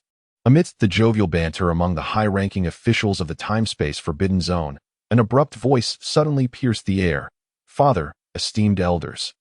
Now that the unyielding divine offspring has awakened, if I successfully challenge him, shall I not then be able to usurp his position? Upon utterance of these words, the once boisterous hall fell into a stunned silence. All eyes instinctively turned towards the source of the voice. There stood a young man, dressed in a dark imperial robe, his handsome visage radiating an aura of formidable vitality. Kong Xianyang, one of the 9 imperial heirs, possesses one of the highest overall abilities among the 9 heirs. However, his character is marked by a haughty and unrestrained demeanor, though he indeed has the merit to back it up. Kong Xianyang boasts the pinnacle physique of the Dao, known as the invulnerable dragon elephant body, impervious to all forms of attack. Furthermore, his cultivation has reached the 9th level of the Dao Palace realm, with only a step separating him from the Void God realm. Xianyang, how dare you speak such arrogance? A middle-aged man seated in the upper position, jolted from his reverie, reprimanded sternly. He is Kong Xuanyang's father, Kong Cha-Ching, an elder from another lineage within the time-space forbidden zone. The time-space forbidden zone comprises 9 lineages, with the one led by Kong Wudao being the most formidable. Presently, The 9 imperial heirs correspond to these 9 lineages. At this moment, Kong Changqing's expression darkened, his aura resembling a deep abyss, rendering many young talents breathless. Clearly, his son Kong Xuanyang's brainless boastfulness has incited his ire. He understands his son's character all too well, always thinking that a bit of fame among the 9 imperial heirs has granted him the right to be oblivious to the vastness of the world. It is not that he seeks to belittle his son. In comparison to Kong Wudao, Kong Xianyang is but a mere speck. Those who possess an intimate understanding of the void path within the temporal forbidden zone are acutely aware of the terrifying nature of its innate talents. Chapter 10. Legends of the Celestial Realms, the Radiant Sun Above the 9 Heavens. Upon hearing this, the elders from various temporal forbidden zones furrowed their brows. Their gazes fixed upon Kong Xianyang, rendered momentarily speechless, their expressions growing increasingly grim. In an instant, the grand hall fell into a profound silence.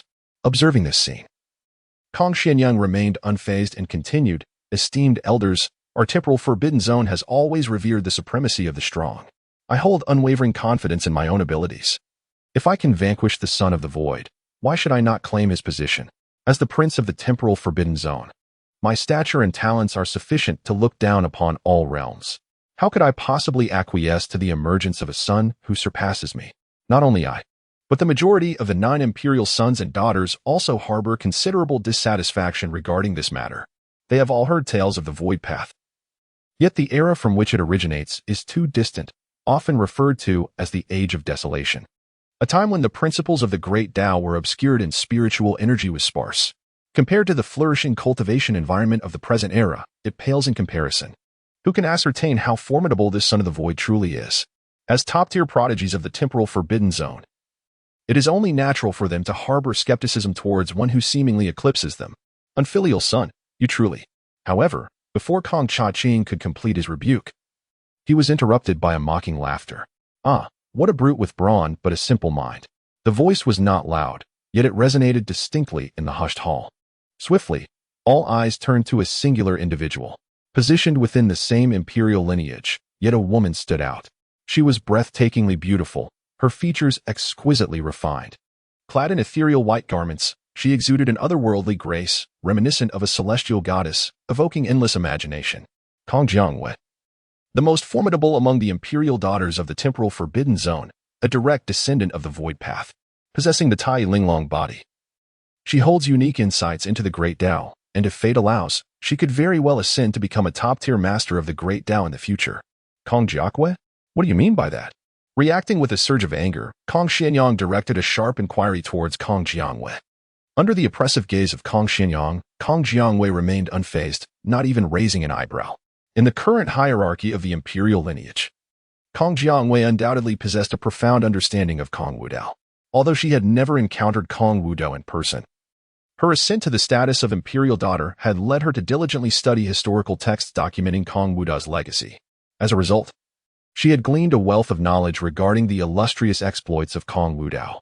According to ancient records, upon his birth, a purple aura emanated for 30,000 miles, while the chaotic primordial light illuminated the starry skies for several months.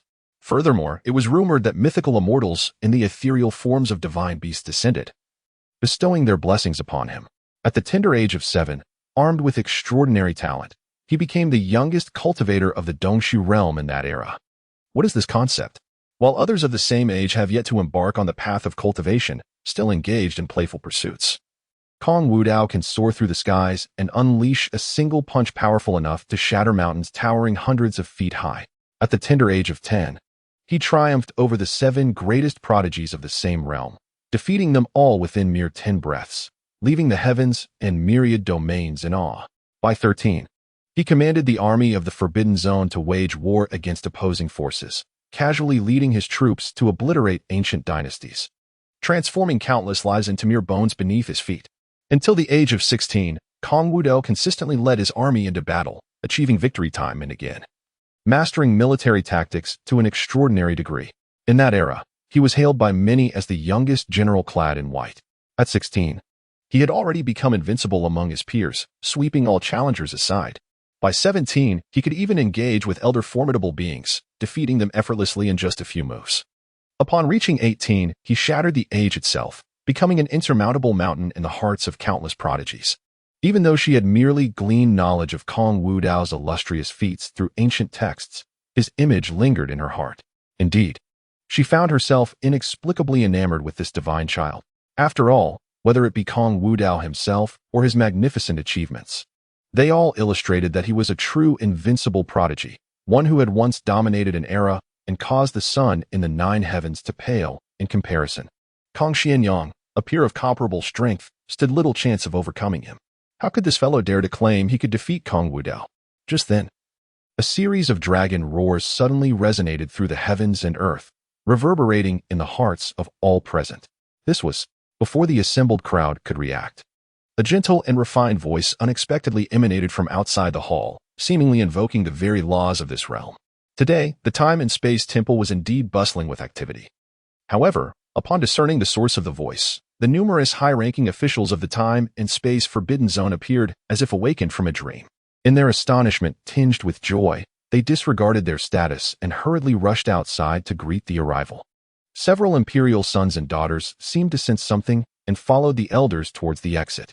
Stepping outside and looking up, they beheld a colossal white dragon nearly 100 feet long, its head held high, coiling majestically in the sky. Upon that mighty dragon's head stood a tall young man in white, resembling a celestial being descended from the heavens, standing with arms crossed, facing the wind.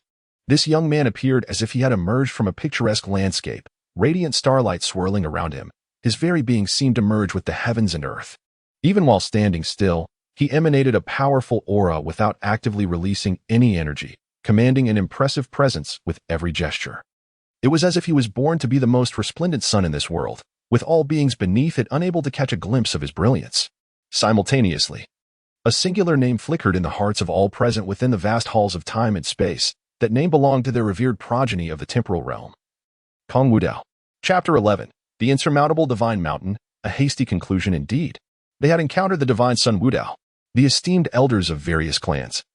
Distinguished by their significant status within the temporal sanctuary, bowed in unison to Kong Wudao. Upon uttering these words, an uproar erupted throughout the grand hall of time and space. Although they had anticipated this revelation, the confirmation of his identity still struck them with profound astonishment. We pay our respects to the divine son. Countless exceptional talents from the temporal sanctuary prostrated themselves before Kong Wudao in reverence. Witnessing this scene, the 9 imperial sons and daughters felt their breaths catch in their throats, equally overwhelmed by the magnitude of the moment. In their perception, Kong Wudao's cultivation was evidently 2 realms beneath their own. He was merely at the 7th level of the Dao Palace, while they stood at the 9th. Yet, in the presence of Kong Wudao, the aura he exuded felt akin to that of a mere mortal encountering an insurmountable divine mountain, instilling a sense of insignificance, rendering them unworthy even to gaze upwards. Particularly upon beholding Kong Wudao's steed, the celestial dragon of revelation, many imperial sons and daughters were left in a state of sheer astonishment, their minds blank with disbelief. It was indeed a celestial dragon of revelation at the saint level. This creature was the sovereign of the dragon lineage, possessing an extraordinarily noble bloodline and an innate sense of pride. Not to mention, the celestial dragon's own realm surpassed that of Kong Wudao by 2 significant stages. Yet now, as it served as Kong Wudao's mount, it bore an expression of pride that unmistakably conveyed its willingness to serve. This is utterly preposterous. Is this truly the divine son of the void? Amidst the throng, Kong Jiangwei gazed upon the figure of Kong Wudao, standing majestically against the heavens, her beautiful eyes shimmering with a captivating luster. She had never encountered Kong Wudao before, and her knowledge of his tales was derived solely from ancient texts. Although she had envisioned his image countless times in her mind, the reality of his presence surpassed even her grandest imaginings. This marks her first moment of unparalleled joy, as she ascends to the status of the imperial daughter of the temporal forbidden zone. After all, it is only with such a title that she can be granted the privilege of observing her divine son up close. Suddenly, Kong Wudao descended from the heavens, gently landing before the gathered assembly. After surveying the grand temporal hall, his gaze shifted towards the 9 imperial sons, and with a serene smile, he inquired, "Are you the imperial sons of my temporal forbidden zone?" Kong Wudao's glance merely brushed past them, yet the numerous imperial sons and daughters promptly bowed, exclaiming, "We pay our respects to the divine son Wudao." Most of the imperial sons and daughters kept their heads bowed, their eyes averted, unable to meet Kong Wudao's gaze. This scene drew sharp intakes of breath from the other prodigies of the temporal forbidden zone. As the most formidable prodigies of the temporal forbidden zone, The imperial sons were undoubtedly endowed with exceptional talents and backgrounds that commanded respect across the realms. Their formidable lineage and unparalleled gifts naturally fueled their arrogance. However, with the emergence of the divine son Wudao, even these once lofty imperial sons found themselves compelled to lower their pride in his presence. Indeed, it was only natural, for the intangible aura of dominance radiating from Kong Wudao was overwhelmingly potent, unprecedented among the younger generation. Simultaneously, the gazes of the imperial sons and daughters instinctively flickered towards Kong Xianyang. They vividly recalled his earlier audacious proclamations. Now that the true master had arrived, how would Kong Xianyang respond? Kong Jiangyue even covertly communicated with Kong Xianyang. Weren't you so brazen before? Did you not challenge the divine son, aspiring to take his place? Now that the divine son has descended, why do you remain silent in your challenge? Are you still unwilling to accept that you are but a simpleton with brawn but little wit? As he heard Kong Jiangyue's provocative remarks, Kong Xuanyang's expression soured. Beads of cold sweat forming on his forehead, his back now icy with trepidation. Previously, like the other imperial sons, he had never encountered the true form of Kong Wudao. Born in an era of obliteration, he had assumed that Kong Wudao's prowess would not be formidable. Coupled with his own standing as one of the top imperial sons, this had fostered a blind confidence within him. However, upon witnessing the true Kong Wudao, and noting how even the saint-level celestial dragon was willing to serve as his mount, he suddenly realized he had been exceedingly reckless. After all, his own mount was merely a 9-headed golden lion, a creature he had poured countless efforts into subduing. Yet, in terms of might, the 9-headed golden lion paled in comparison to the celestial dragon. Not to mention, the celestial dragon was of the saint level. It was not merely a matter of challenging Kong Wudao. He feared that even the celestial dragon beneath Kong Wudao would pose an insurmountable challenge for him. Although Kong Xianyang was indeed proud and prone to boasting, he was by no means a fool. The void path possesses the capacity to suppress a saint-level celestial dragon of revelation, indicating that its strength undoubtedly surpasses any preconceived notions. To challenge it now would most likely, certainly lead to defeat. Yet, this prodigious divine offspring looms above him, igniting a flicker of defiance within Kong Xuanyang's heart. This divine progeny has only just emerged into existence. At this moment, Kong Wudao smiled faintly and said, I have heard that the 9 imperial heirs of my time and space Forbidden Zone possess extraordinary talents. I wonder if there is anyone willing to engage in a sparring match with me, so that we may better understand one another.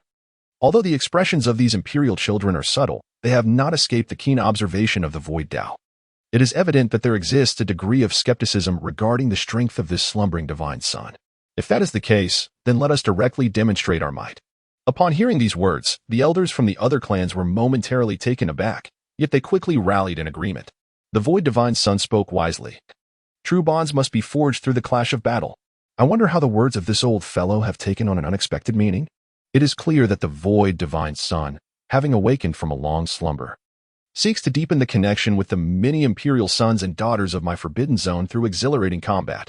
Cha-Ching, did your son not wish to become a divine son? Now that the Void Divine Son has arrived, should we not allow your son to engage in a friendly contest with him? Cough. Cough. Upon hearing this, Kong Cha-Ching was so taken aback that he nearly choked. These old men, could it be that they are deliberately attempting to embarrass him? Anyone familiar with ancient texts would undoubtedly recognize the formidable prowess of Kong Wudao. Although his son, Kong Xianyang, possesses remarkable talent and strength. In a comparison between Kong Wudao and his own offspring, the former would undoubtedly prevail with ease. Yet, sensing the myriad gazes of those around him, Kong Cha-Ching could only steel himself. He turned to Kong Xianyang and said, Xianyang, since you have the intention to challenge the son of Wudao, why not seize this opportunity to engage in a friendly spar with him? After all, my son is accustomed to a smooth path and tends to be rather proud of himself. I hope this experience will impart to him the wisdom that there are always greater forces beyond his own. Chapter 12. A single move to defeat the young emperor. Transcendent as a celestial being. At that moment, the crowd's attention shifted uniformly towards Kong Xianyang. Under the scrutiny of countless eyes, his expression shifted dramatically, his mind buzzing with confusion. Could it be that these clan elders, along with his so-called father, were orchestrating this? He had refrained from speaking up initially, even remaining silent, which had subtly conveyed his apprehension towards Kong Wudao and had even made him contemplate retreating. Yet now, after their discussion, his predicament felt as if an arrow was drawn taut, leaving him no choice but to act. Despite the overwhelming pressure emanating from Kong Wudao, which left him with an inscrutable sense of foreboding. As a top-ranking heir in the temporal realm, he still held confidence in his own innate abilities. Even if he were not a match for Kong Wudao, surely exchanging a few moves with him would pose no insurmountable challenge. Resolving himself, Kong Xianyang inhaled deeply and stepped forth from the crowd, bowing respectfully to Kong Wudao. Kong Xianyang, it is an honor to meet the son of Wudao. After a brief exchange of formalities, several clan elders took it upon themselves to create a platform within the Hall of the Time and Space Temple using their profound powers. Upon this stage, Kong Wudao and Kong Xianyang stood facing each other. The son of Wudao, there is no need for you to hold back in this spar. Kong Cha-Ching remarked with a smile. My son is rather self-assured. I kindly ask the son to provide him with guidance. After all, a cultivator who is overly proud and complacent is destined for a path that will not lead far.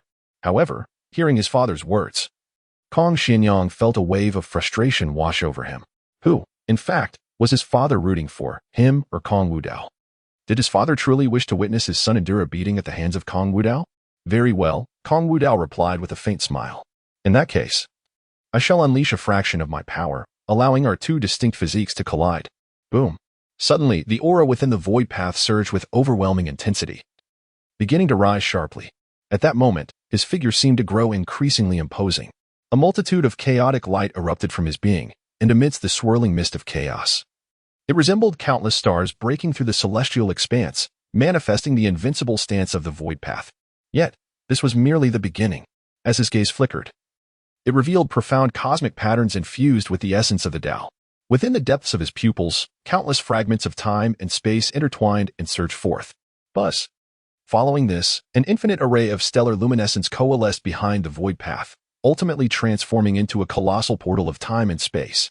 The time-space portal stood resoundingly erect, surrounded by boundless divine radiance, as if it led directly to an ineffable realm. In that moment, the formless and chaotic void erupted with the full force of the divine eye of origin space-time. A terrifying power surged forth, overwhelming the heavens and the earth, as an immense pressure descended like the sky itself crashing down. What an ominous aura! Is this real? Can such a fearsome power emanate from mere presence? Let us not forget, the voidless divine son possesses two primordial physiques transcending the 3,000 Dao bodies. The gathered prodigies exchanged astonished glances, rendered speechless in shock. Even with the rules of the arena attempting to contain it, the terrifying force bursting forth from the formation left many of the onlookers trembling in their hearts. Crack, crack, crack. Within the arena, the one directly facing this dreadful force, Kong Xianyang, felt every joint and bone in his body creaking under the weight of the oppressive power. The voidless divine son merely projecting his aura could unleash such a formidable might. He felt as though he were an ant beneath the wrath of the heavens. Gazing at Kong Xianyang, who was thoroughly suppressed by his aura, the voidless divine son smiled faintly and said, I shall not bully you. If you can make me take a step back, I will consider it a victory for you. At these words, gasps of disbelief filled the air once more. Was their divine son truly this arrogant? Kong Xianyang's overall strength ranked among the top in the lineage of 9 imperial sons, yet now the voidless divine son dared to claim that if he stepped back, it would count as a win. Hearing this, Kong Xianyang felt a surge of indignation. His competitive spirit ignited. After all, he was also an imperial son of the forbidden zone of time and space. When had he ever been so underestimated? The voidless divine son should take heed. With a mighty roar, he unleashed his dragon elephant overlord body. Boom. Instantly, a terrifying surge of blood and power emanated from Kong Xianyang's body. As myriad extraordinary phenomena converged, a majestic manifestation, brimming with the ultimate might of the dragon elephant, slowly materialized behind him. This was the divine ability of the Xianyang imperial son, the dragon elephant battle heaven manifestation. The gathered prodigies of the forbidden zone of time and space erupted in exclamations. Earlier, the Xianyang disciple had vanquished the likes of the Dao Yuan imperial son and the Yaoguang empress with such prowess. Truly a display of unparalleled dominance. However, in the eyes of the elders of the forbidden zone, even with Kong Xianyang's full force unleashed, he gained not an inch of advantage. His aura remained firmly under the suppression of the voidless divine son. Though his momentum was commendable, it still fell short. The voidless divine son chuckled softly, his own aura becoming increasingly ferocious and turbulent. As he pressed down with his palm, Kong Xianyang felt as if an immense sky were collapsing upon him, completely stifling his unleashed power. Let alone mounting an offense, merely defending against this colossal pressure was proving to be an arduous task for Kong Xianyang. However, just then, With a wave of the empty and boundless sleeves, strands of chaotic light surged into the sky. Buzz. Ultimately, it transformed into a colossal chaotic divine seal. Its surface seemingly embedded with the sun, moon, and stars, rivers, and mountains, the burial of heaven, sea seal. The eyes of many prodigies narrowed, recognizing this formidable technique. A powerful divine art from the temporal and spatial forbidden zone. It wielded the laws of the Great Dao to manifest the divine seal of heaven and earth, capable of striking the firmament above and suppressing the abyss below. Moreover, they felt that this divine art, invoked by their sacred sun, bore a certain uniqueness. The essence it harbored was even more potent than the powers exhibited by some elders. Positioned below, Kong Xianyang sensed this terrifying force, his expression shifting once more. Instinctively, he exerted all his means, unleashing his full might to withstand the onslaught of the descending burial of heaven, sea seal. Boom. A resplendent golden light enveloped his entire being. The laws within him swirling and boiling. Around him, numerous Great Dao light holes formed, from which he unleashed several surging divine radiances. Yet, even with all his efforts, he struggled to contend with that overwhelming power. With a thunderous roar, the burial of heaven, sea seal crashed down like a divine mountain. The terrifying ripples of the laws cascaded outward, causing the very ground to collapse, directly burying Kong Xianyang deep below. From the explosion's epicenter, numerous cracks, like a spider's web, spread in all directions. Many prodigies observing from the periphery were thrown to the ground by the shockwave. As the commotion gradually subsided, the gaze turned to Kong Wudao. His expression remained serene, his white garments untainted, transcendent as a celestial being. One of the 9 imperial sons of the temporal and spatial forbidden zone, ranked among the young sovereigns of the myriad realms, Kong Xianyang, had been defeated. Moreover, throughout the entire encounter, Kong Wudao had only employed a single technique, triumphing with an overwhelming display of might. Kong Xianyang's pride. The dragon elephant dominance body, one of the most formidable physiques, had proven utterly ineffective, completely suppressed. Yet, despite this, Kong Wudao had shown mercy. After all, the opponent was, at the core, one of his own from the temporal and spatial forbidden zone. It would hardly be justifiable to leave him crippled upon his emergence, would it? Chapter 13. This is the true embodiment of an invincible prodigy. The destined one has arrived. Cough, cough. At this moment, a fit of coughing resonated through the air. Straining with every ounce of strength, Kong Xianyang emerged from the rubble of the collapsed ruins. In stark contrast to his former regal demeanor, he now appeared utterly disheveled. His mind was clouded, leaving him dazed and bewildered. What had transpired? Had he truly been defeated so easily? Had he really failed to withstand even a single strike from Kong Wudao? The spectators, a host of illustrious talents, stood in stunned silence, gasping in shock. They glanced at the disheveled Kong Xianyang and then at the impeccably pristine Kong Wudao, clad in white. The visual contrast was striking. A profound shock to the senses. The crowd fell into a brief silence before erupting into a cacophony of astonishment, the atmosphere charged with excitement. Good heavens! Wasn't Kong Wudao extraordinarily formidable? I initially believed that Xianyang, the imperial son, could at least exchange a few blows with him, yet he was vanquished in an instant.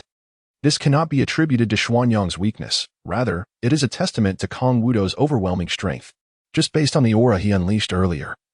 How many present could withstand such power? There were those who previously claimed that Kong Wudao was merely in the era of obliteration, his strength comparable to that of the imperial sons. But what folly it is to label such power as comparable. All I can say is, the divine son is invincible.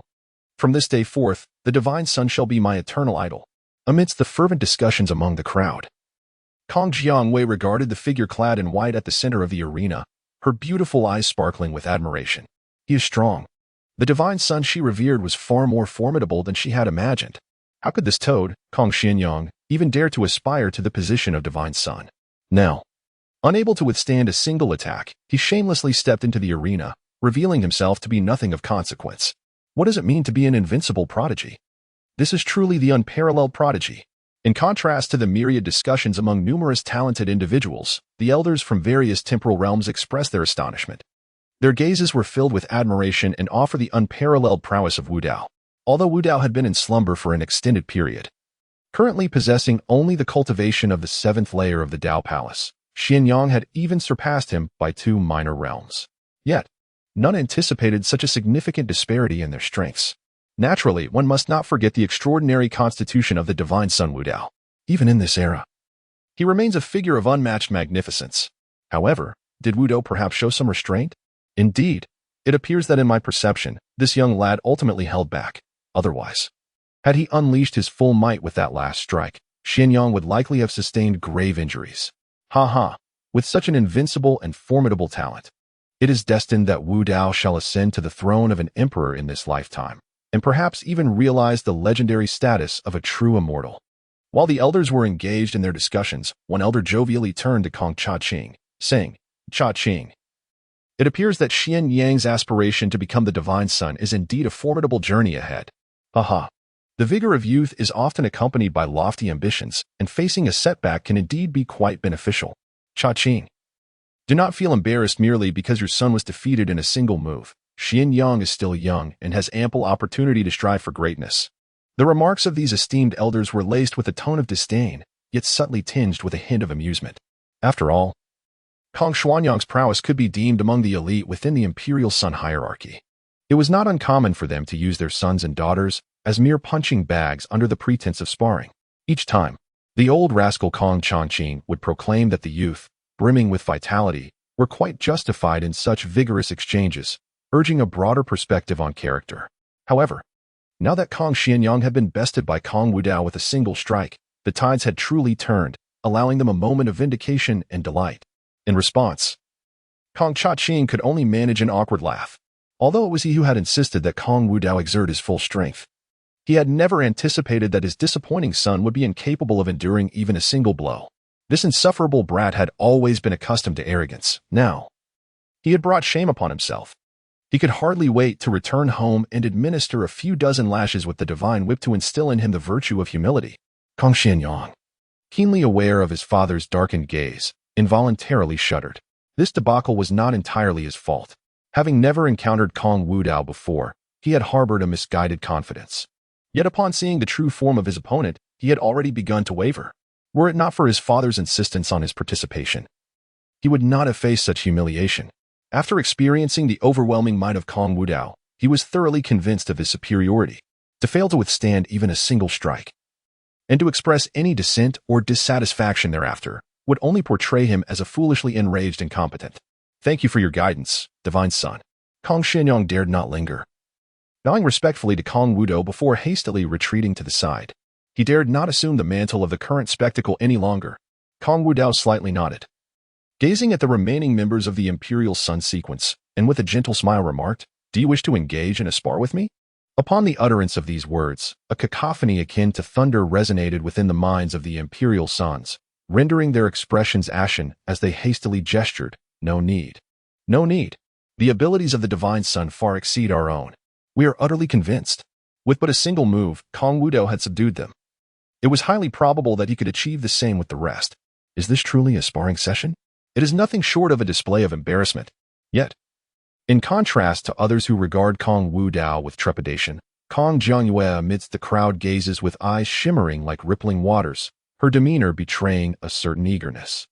The essence of the sparring is of little consequence to her. Her primary desire is to cultivate a deeper bond with the Divine Son. If the Divine Son were to take note of her innate talents and prowess, would she not then have the opportunity to traverse the myriad realms alongside him? Just as she begins to articulate her thoughts, a radiant celestial light flickers in the horizon. A guard suddenly materializes, bowing respectfully to the elder of the clan within the time-space forbidden zone, saying, Elder, 2 top-tier prodigies from the Western Xin domain have arrived, claiming they wish to challenge our Divine Son's ranking within the time-space forbidden zone. Almost simultaneously, the system's voice resonates within Kong Wudao's mind. Ding! 2 fated individuals have been detected outside the time-space forbidden zone, possessing exceptionally potent destiny and fortune. Hunting is recommended, as if fearing Kong Wudao's displeasure. The system quickly adds, the decision to hunt or not lies solely with the master. It is evidently apprehensive of the possibility that Kong Wudao might sever their ties if displeased. It dares not impose any stringent demands.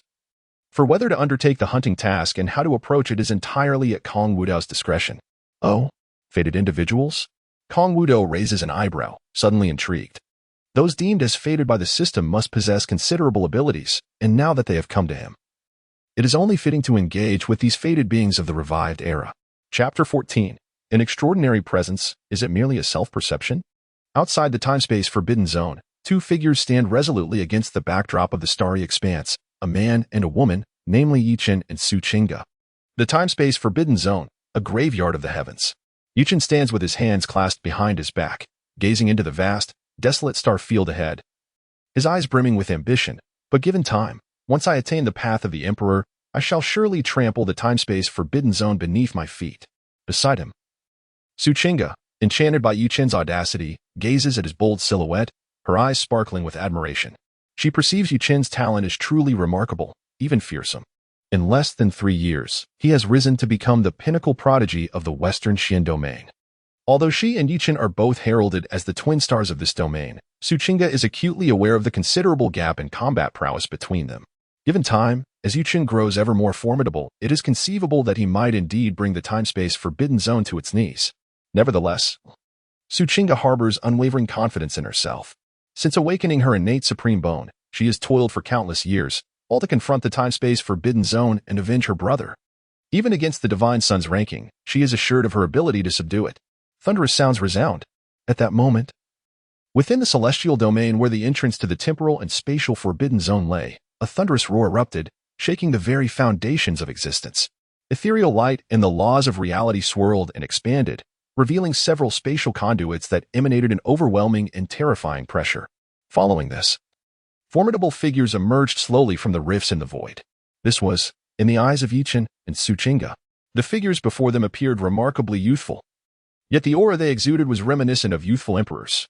Each individual bore an inherent air of superiority, evoking a sense of awe even without deliberate display. Could this be the imperial sons of the temporal abyss? Despite their prior preparations, both individuals were unable to suppress their astonishment, as 9 imperial suns descended in unison. The terrifying pressure emanating from them rippled outward, causing the very void around them to tremble incessantly. Yichen and Su Qingge were utterly unprepared for the emergence of 9 imperial suns from the temporal abyss. After the initial shock, an inexplicable sense of pride welled up within them. What did the dispatch of 9 imperial suns signify? It indicated that their strength and potential were, to a considerable extent, regarded with apprehension by the temporal abyss, prompting such an extraordinary display of power. However, the subsequent reality revealed their folly. The 9 imperial suns paid no heed to the two, dismissing their sentiments entirely. Not even a fleeting glance was cast their way. Instead, they stood respectfully on either side of the spatial passage, seemingly awaiting someone. Suddenly, with a dazzling brilliance flickering, Kong Wudao emerged from the rift, hands clasped behind his back. At that moment, an inexplicable shock and trepidation surged within Yichen and Su Qingge. The astonishment stemmed from the divine-like aura that surrounded him. Even the 9 imperial suns of the temporal abyss seemed to pale in comparison before him. He radiated like the most resplendent sun in the cosmos, with the other 9 imperial suns merely as stars in his orbit, reduced to mere embellishments. The trepidation arose as an indescribable, intangible pressure descended upon them, instilling an overwhelming sense of oppression. Who is this extraordinary young man in white? Why do the 9 imperial suns of the temporal zone show him such profound respect? Could he be the chief imperial sun? Yet, the 9 imperial suns are all by his side, are they not? As the Lord of the Divine Sun emerges completely from the spatial rift, numerous imperial suns bow in reverence. Although the time spent in their previous sparring was brief, the formidable prowess displayed by the Lord of the Divine Sun has completely won over all the imperial suns. In stark contrast to their initial skepticism, they are now filled solely with absolute respect. The Divine Sun? At this exclamation, Yichen and Su Qingge's minds suddenly erupted with countless divine thunders. Their pupils constricted, and their expressions were filled with disbelief. Is the temporal zone not comprised solely of the 9 great imperial suns? When did another divine sun emerge? Could it be that the divine sun of the temporal zone is him? At that moment, Yichen's master, the Void Emperor, suddenly cried out in astonishment. Hearing his master's exclamation, Yichen furrowed his brow slightly and inquired through sound transmission, "Master, do you know of this so-called divine sun of the temporal zone?" The Void Emperor did not respond immediately, as if he were adjusting his inner emotions. After a few moments, he continued, "Indeed, if I am not mistaken, this individual is the divine son of the temporal zone, Kong Wudao. It is said that he was born during the Era of Annihilation, possessing unparalleled innate talent. Renowned for being invincible among his peers, he once suppressed the talents of an entire era, becoming an insurmountable mountain in the hearts of countless young sovereigns of the Era of Annihilation. However, for reasons unknown, Kong Wudao was sealed by the temporal zone and gradually faded from sight. Little did I expect that he would awaken in this epoch. Following this, the Void Emperor seemed to recall something else, murmuring softly. Could it be that the terrifying phenomena that erupted earlier in the temporal zone were caused by the emergence of Kong Wudao? The Era of Annihilation. The divine son Kong Wudao? Upon hearing this, Yuchen fell into deep contemplation. In truth, he was not well versed in the history of the temporal zone. According to his master, it seems that this so-called divine son was unable to achieve greatness due to the scarcity of spiritual energy in the Era of Annihilation, leading to self-sealing. Now, as the myriad realms awaken, the Great Dao reappears, and spiritual energy flows abundantly. He has awakened from his slumber, seeking to attain enlightenment and ascend to emperorhood in this world. He has encountered this kind of scheme far too many times. In an era of disillusionment, spiritual energy is inherently scarce, the rules are incomplete, and it is even referred to as the age of the end of the heavens. The cultivators who emerge during this twilight phase, no matter how formidable, cannot possibly be compared to the top-tier practitioners of the revived age of the heavens. Chapter 15. Is there the supreme bone of your brother here? Before Yuchen could further contemplate, he suddenly sensed an unusual gaze. Raising his head, he found himself locking eyes with Kong Wudao. The depths of Kong Wudao's pitch-black eyes were akin to ancient frost, emanating an inexplicable chill. Under the scrutiny of such a gaze, both Yuchen and Su Qingge felt an eerie sensation, as if every aspect of their being had been thoroughly discerned. Name: Yuchen. Identity: protagonist of destiny, direct disciple of the Void Emperor. Realm: 9th level of Dao Palace. Physique: 9 Revolution Divine Phoenix Body, Entry Insight. Cultivation Techniques: Void Dao Derivation Sutra, 9 Revolution Divine Phoenix Scripture, Celestial Escape, 9 Movements. Treasures: Void Treasure Seal, Broken Void Sacred Spear, Heavenly Flame Spirit Fire. Destiny Points: 6,000 Potential Drop of Dao Fragments, Dao of Strength, Dao of Void, Dao of Spears. Kong Wudao raised an eyebrow and inquired of the system, what is the significance of these destiny points? In response, the system stated, destiny points are related to the Daoic fortunes of these destined individuals. Upon acquiring destiny points, the host may also convert them into Dao fragments, thereby enhancing the hunting progress of the 3,000 Daos. According to your earlier assertion, I am the hunter of these heavens, with no need to fear the so-called backlash of fortune. Kong Wudao smiled. So, does this mean I can directly hunt them and seize all their destiny points? Indeed, whether to hunt or the process of hunting is entirely at the host's discretion. The host may also tame the destined individuals for their own use. Should the host choose to deliver a blow to their Dao heart during the hunting or taming process, the acquired destiny points are highly likely to trigger a double critical hit, or even more. Did you not already undergo a dark upgrade? Why can't I trigger a critical hit once I directly hunt them? Master, in accordance with the previous system version, should the master directly eliminate the fated one, not only would he incur the wrath of the heavenly Dao, but he would also receive at most half of the destined points, or perhaps even less. However, now that the master has taken action, he can claim the entirety of the reward without suffering any backlash from the heavenly Dao. If he revels in the thrill of the hunt, he may even reap at least double the critical hits. Furthermore, the little system has awakened a divine level sign-in template. Alas, the little system is burdened with substantial debts to the deity of the system and finds itself devoid of the requisite funds for upgrades. Observing the system on the verge of a breakdown, Kong Wudao chose not to utter another word. After all, the system is merely an embellishment to him. As long as it adds a touch of excitement to his otherwise monotonous journey through the Dao, it matters not.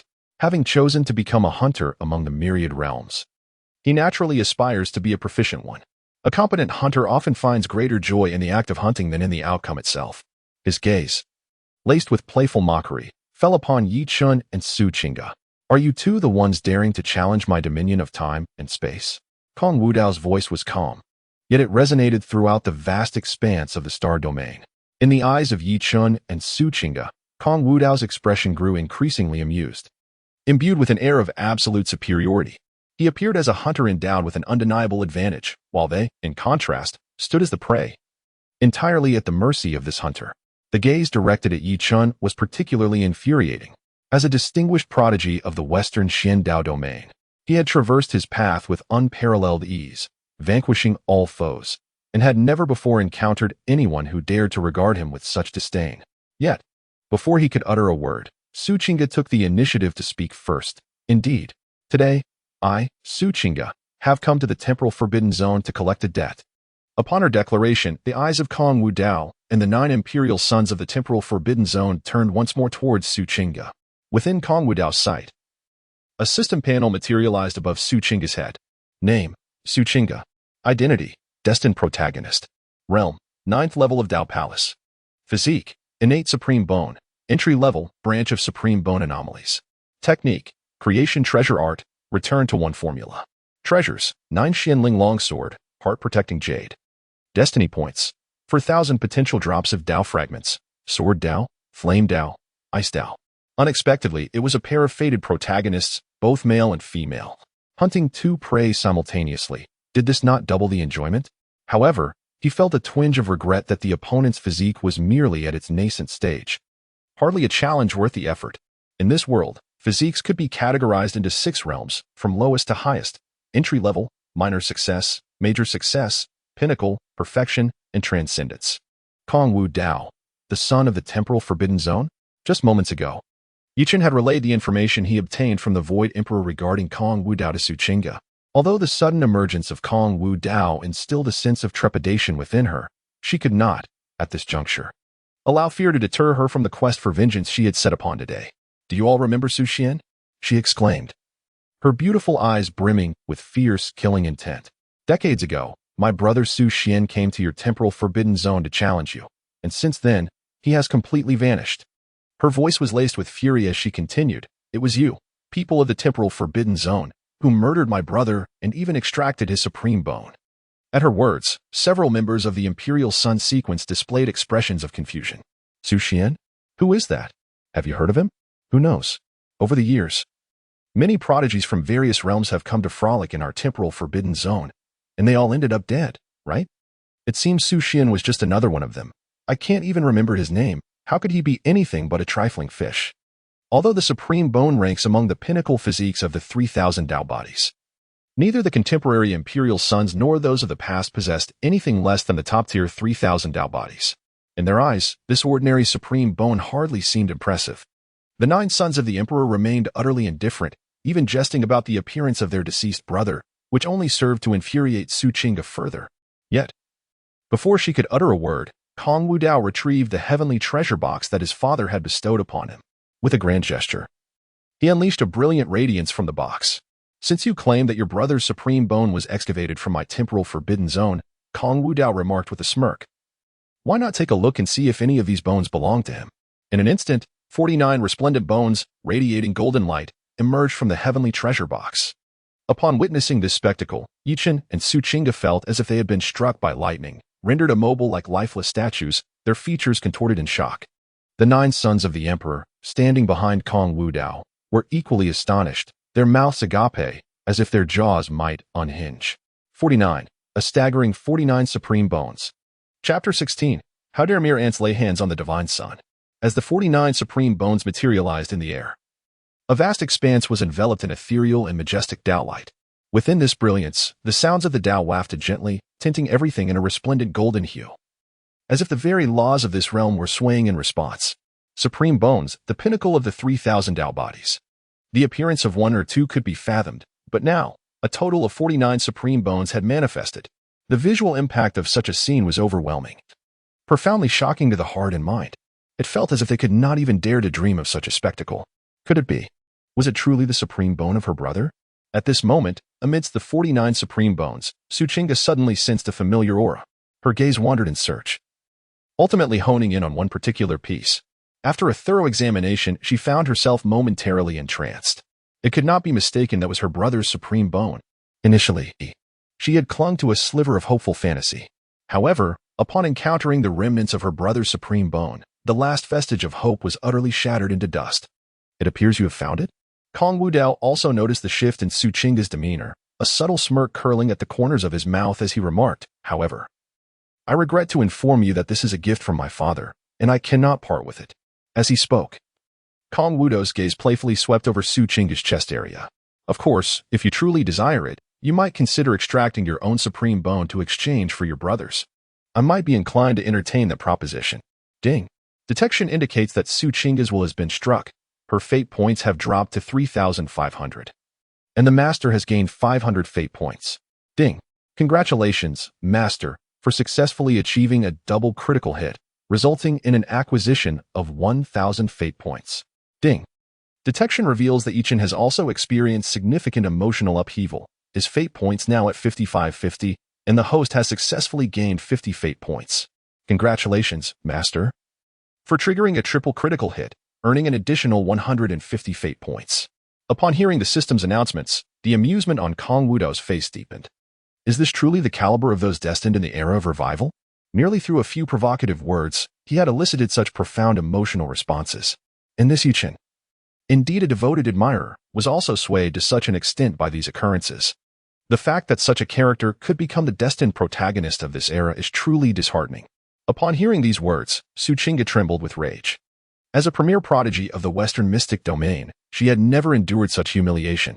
When Kong Wudao expressed his desire for her supreme bone, was it not an indication that he wanted her to extract it herself? Suddenly, Su Qingge raised her head, unleashing a roar filled with murderous intent. I will make you pay with your life. The fury of her deceased brother's memory, insulted by the adversary, consumed her. She cared not for the identity of her foe. Her sole desire was vengeance for her fallen sibling. In an instant, a radiant light erupted from her chest. The power of her innate supreme bone surging forth, causing the very void around her to tremble ominously. Kong Wudao, however, remained unfazed, preparing to retaliate. Impudent! How dare a mere insect raise a hand against the divine son of Wudao? Yet, unexpectedly, a figure beside him acted first, launching a terrifying hand towards Su Qingge. With a thunderous crash, the tumultuous laws of the Great Dao surged forth, transforming into a colossal hand of divine law, descending upon Su Qingge like an ancient mountain. The supreme palm of Tai Xian. Unflinching, Su Qingge summoned her power, striking towards the descending divine palm with equal ferocity. Yet, she gravely underestimated its strength. A resounding crack echoed as her strike crumbled like parchment, utterly obliterated by the overwhelming force. With a cry of desperation, Su Qingge unleashed the full might of her innate supreme bone once more.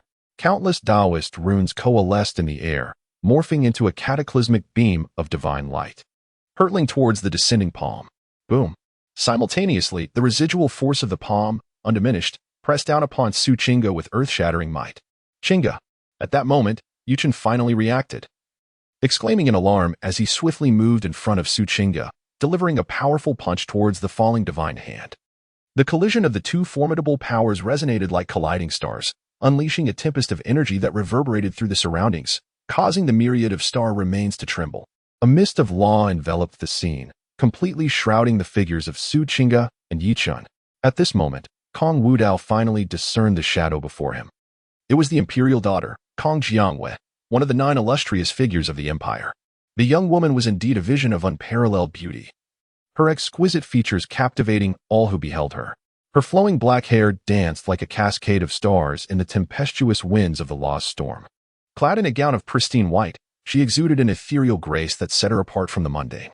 Yet, before Kong Wudao could inquire her name, Yichen's furious voice erupted. Humph! The esteemed son of the temporal forbidden zone stands only behind a woman? Shall we let her take action? As a fierce gust swept through the mist of the loss, the figures of Yichen and his companion became visible. Yichen had his right arm wrapped around Su Qingge's slender waist, resembling a delicate willow. Su Qingge leaned against his chest, and the two exuded an aura reminiscent of celestial lovers. Yichen, you. Su Qingge's ears flushed crimson, ready to speak, but was abruptly interrupted by Yichen. Rest assured, Qingge, with me by your side, no one shall bully you. Ding. It was detected that the fated heroine Su Qingge and the fated hero Yichen's bond had strengthened, resulting in an increase of 100 fate points for Yichen. Remaining fate points, 60-50. An increase in fate points? So it is. The fated hero can elevate his destiny points by impressing the fated heroine? Humph. Such mere trifles dare to provoke the son of the temporal forbidden zone. At this moment, the moon goddess of the empty river exuded an icy demeanor, a more terrifying aura emanating from her being, causing the surrounding void to subtly warp and tremble. Do you deem yourselves worthy? These two individuals truly vexed her. Initially, she had wished to engage in a friendly spar with her esteemed deity to deepen their bond.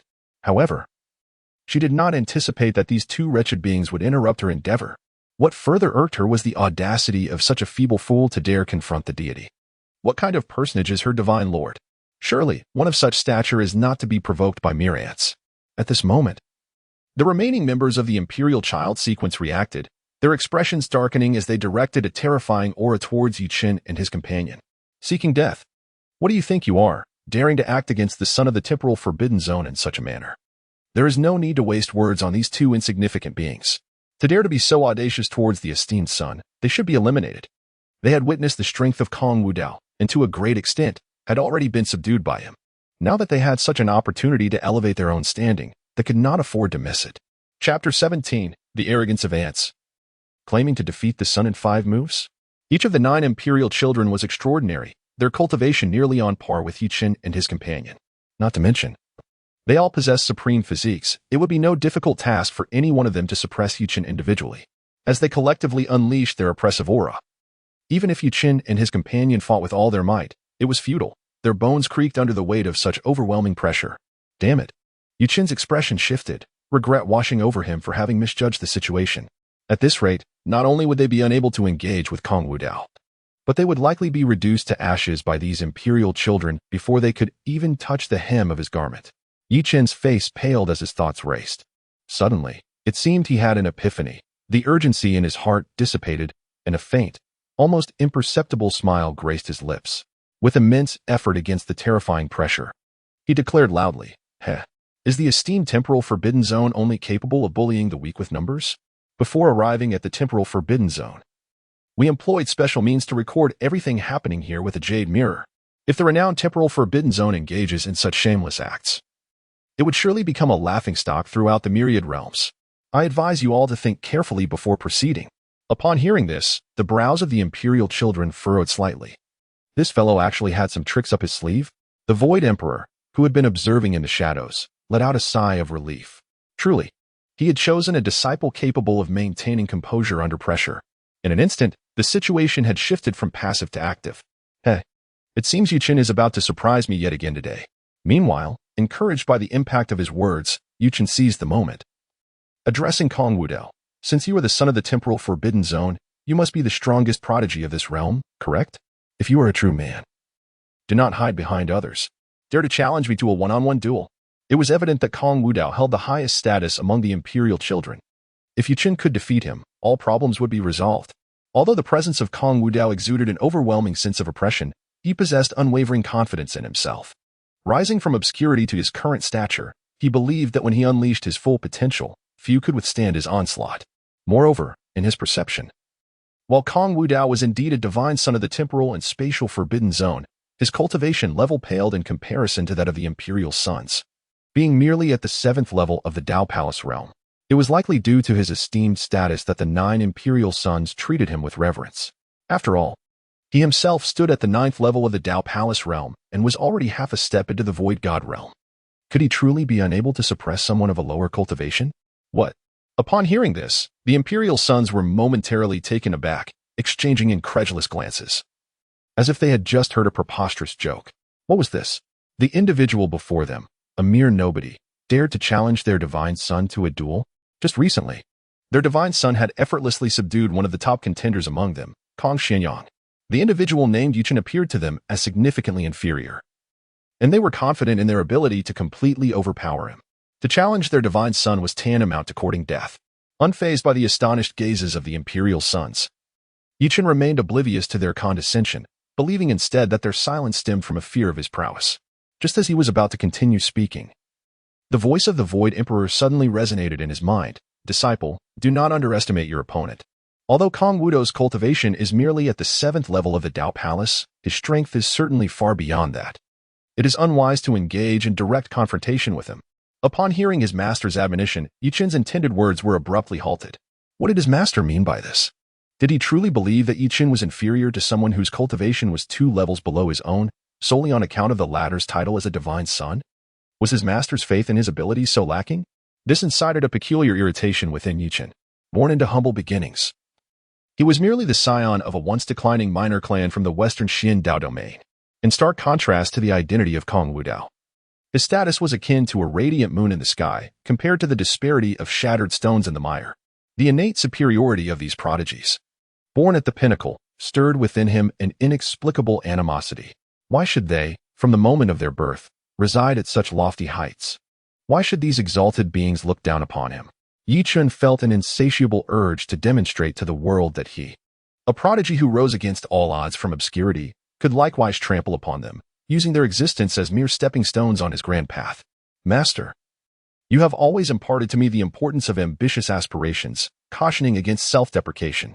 Yet, your current remarks seem to inflate Kong Wudao's ego while diminishing the prestige of your own disciple.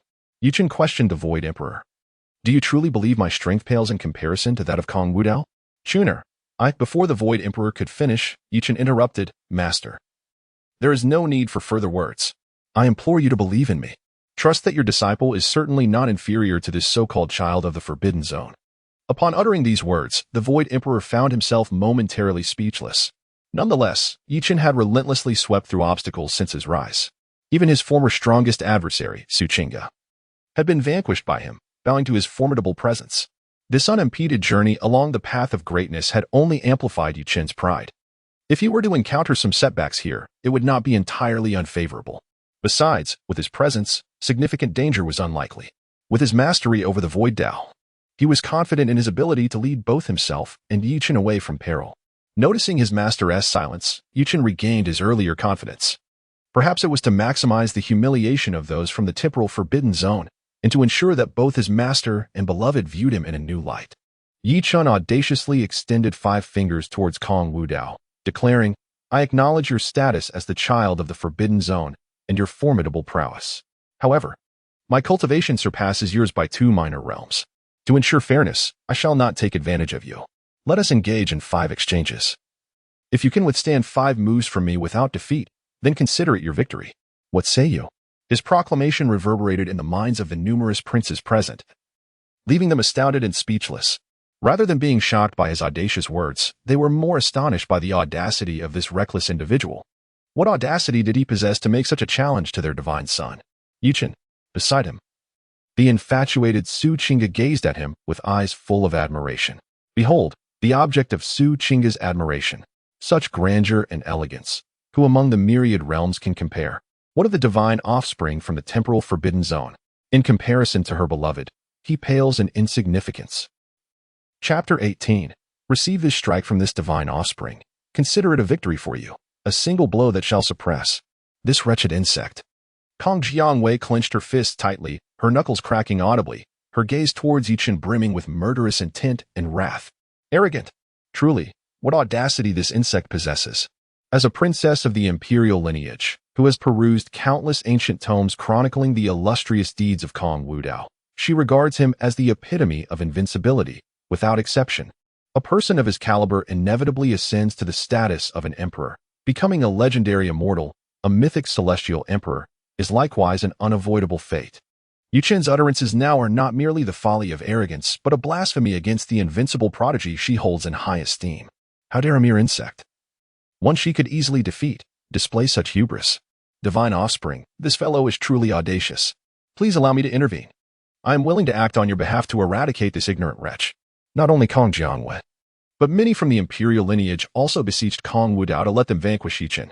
Upon hearing this, Kong Wudao merely chuckled softly. No need, life can be mundane.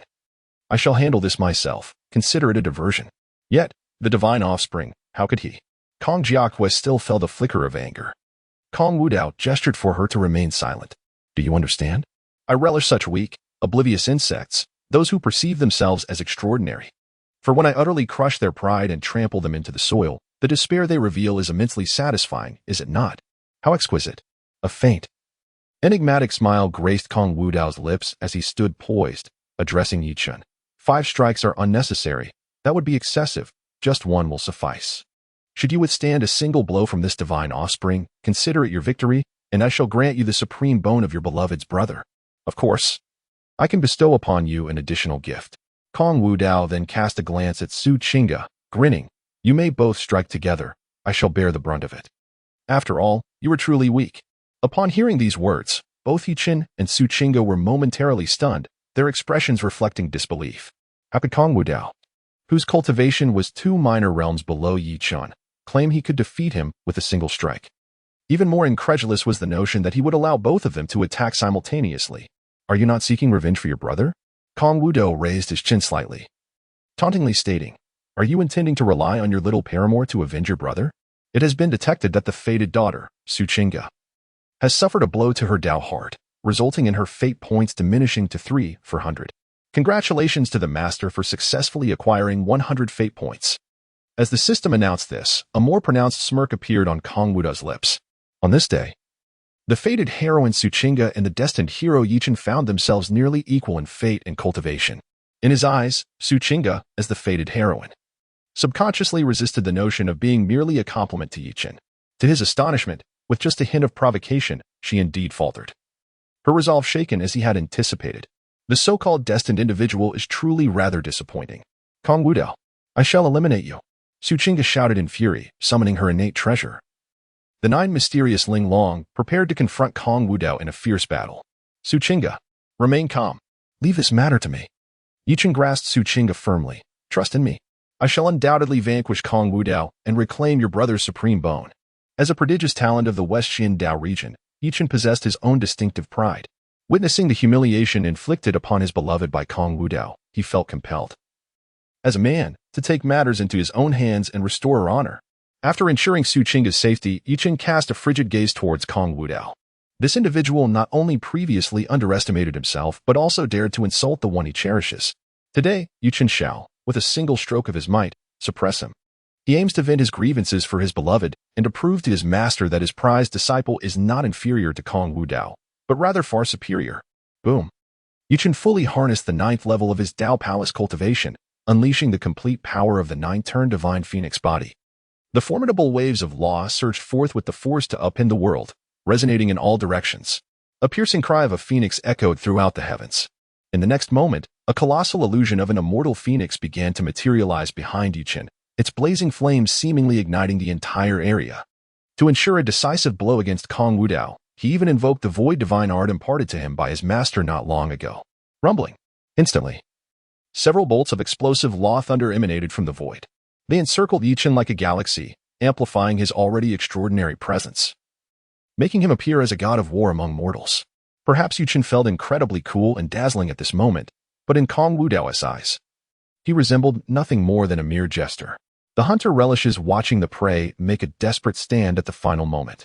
What may seem like a potentially world-altering strike to the prey is merely impotent rage in the eyes of the hunter. The divine phoenix soars across the heavens. Just then, with a furious roar from Yichen, the terrifying power of his microcosm erupted entirely, an endless torrent of flames gushing forth like a river of calamity. The immense immortal phoenix spread its wings, surrounded by a whirlwind of flames and thunder, and with a deafening cry, it plummeted directly towards Kong Wudao. In an instant, the explosive brilliance of the laws shattered the boundless starry domain. Kong Wudao appeared insignificant before this onslaught, as if he were on the brink of being utterly engulfed. Yichen had grown even stronger. Suchinga's beautiful eyes sparkled with wonder. This terrifying strike, not to mention the fact that Kong Wudao is 2 realms inferior to Yichen, would likely lead even a formidable void god realm expert to meet their demise and bitterness. Humph, what kind of divine son is this? Observing Kong Wudao, who appears utterly stunned and motionless from the impact of his attack, Yichen once again exudes an air of enigmatic confidence. In this strike, he unleashed his entire might without reservation, augmented by the blood of the 9-turned divine phoenix. What could the opponent possibly use to defend against it? However, in the next moment, the anticipated scene of spatial collapse and the figure of Kong Wudao being sent flying did not materialize. The overwhelming force of the divine ability, akin to a colossal tsunami, was suddenly suppressed as it approached Kong Wudao, solidifying in midair as if bound by an even more terrifying power. This was, amidst the astonished gazes of all present, Kong Wudao stood with his left hand behind his back and extended his right hand.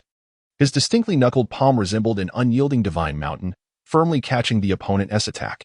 The terrifying divine ability unleashed by Yichen not only failed to injure Kong Wudao, but even the resulting tempest of laws failed to lift a single corner of his garment. Chapter 19. A vast disparity, a devastating blow. This scene is truly breathtaking. The ethereal silhouette of the world-destroying phoenix, which should have had the opportunity to unleash its might, was effortlessly subdued by the singular hand of Kong Wudao. How? Is this even possible? After a prolonged moment of bewilderment, Yichen's heart erupted with an incredulous roar. The spectacle before him was incomprehensible. How could his utmost strike be so effortlessly quelled by his opponent? At that moment, Kong Wudao slowly raised his head. The smirk at the corner of his mouth remained. Yet his voice was as frigid as the depths of the abyss. Your power is adequate, yet with such meager skills. Do you presume to bark like a dog before this divine scion? Subsequently, with a deft flick of his wrist, Kong Wudao unleashed a forceful snap. A thunderous resonance akin to the roar of a world-shattering storm reverberated, accompanied by the sound of the void collapsing and shattering, echoing throughout the expanse of heaven and earth. In the astonished gazes of all present, the celestial phoenix's shadow, which obscured the sun and sky, was instantaneously obliterated by an overwhelming aura, scattering into a myriad of fiery sparks.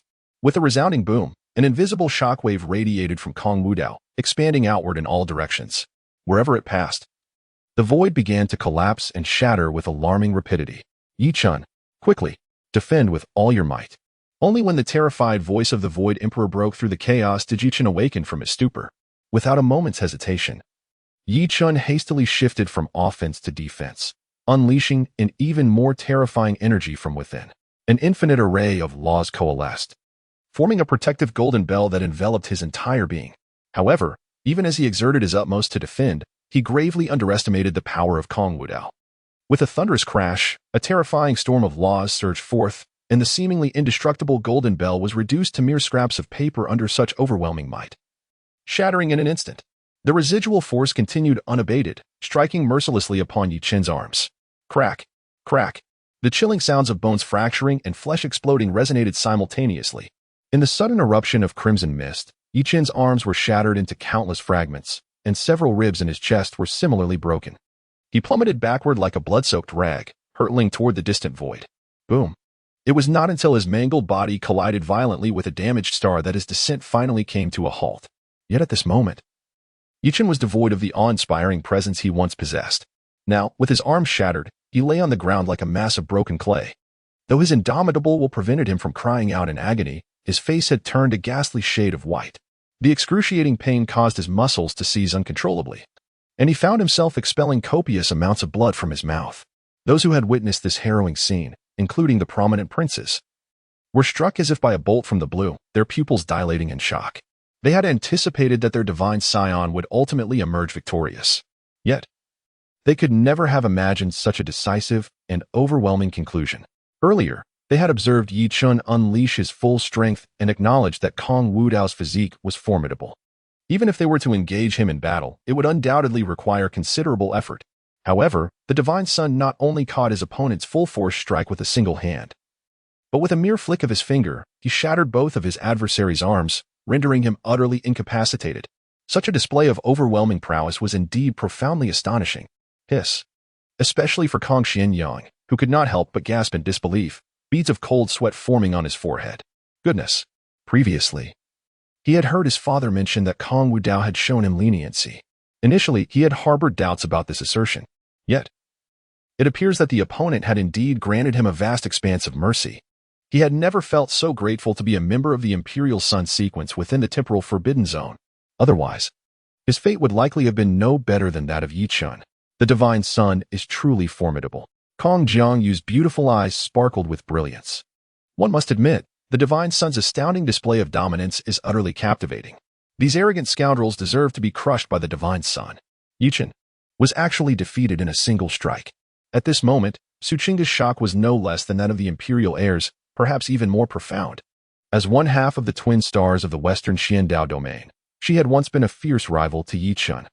His formidable strength had earned her utmost admiration, which was also the reason for her infatuation with him. Yet now, she bore witness to the one she esteemed and admired being severely injured by the Void Dao in a single blow. The stark contrast rendered Su Chinga utterly speechless, as if her very soul had been stripped away. Deep within the ancestral grounds of the time-space Forbidden Zone, boundless temporal laws roared and surged, while a majestic aura enveloped the heavens and the earth. Several towering figures, resembling celestial bodies, sat in meditative postures atop a platform of Dao. They were the contemporary ancestors of the time-space Forbidden Zone, roused from their slumber by the disturbance caused by the emergence of the Void Dao. At this moment, the gazes of these elders were collectively fixed upon the ethereal projection hovering in the air. The scene depicted was none other than the moment when the Void Dao suppressed Yi Chun with a single strike. Indeed. The innate prowess of the Void Dao remains formidable. An elder stroked his beard and chuckled. Such immense power, even in this era of revival. It is unlikely that anyone can rival the Void Dao. That is inevitable. The strength of the Void Dao ranks among the most exceptional of all time in our time-space Forbidden Zone. The so-called unparalleled prodigies of the revival era pale in comparison. By the way, I sense an unusual soul fluctuation emanating from this fellow named Yichen. An elder suddenly spoke up. It appears to be the remnant soul of a ninth-rank emperor, seemingly related to the laws of the void. Related to the laws of the void? Could it be that young man who once called himself the Void Emperor? Another elder remarked with a faint smile. I recall that his escape techniques were unmatched. Who would have thought he could survive until now? And apparently, he has chosen this Yichen as his disciple. Should we intervene to eliminate him completely? The ancestors of the time-space forbidden zone had already reached the pinnacle of cultivation.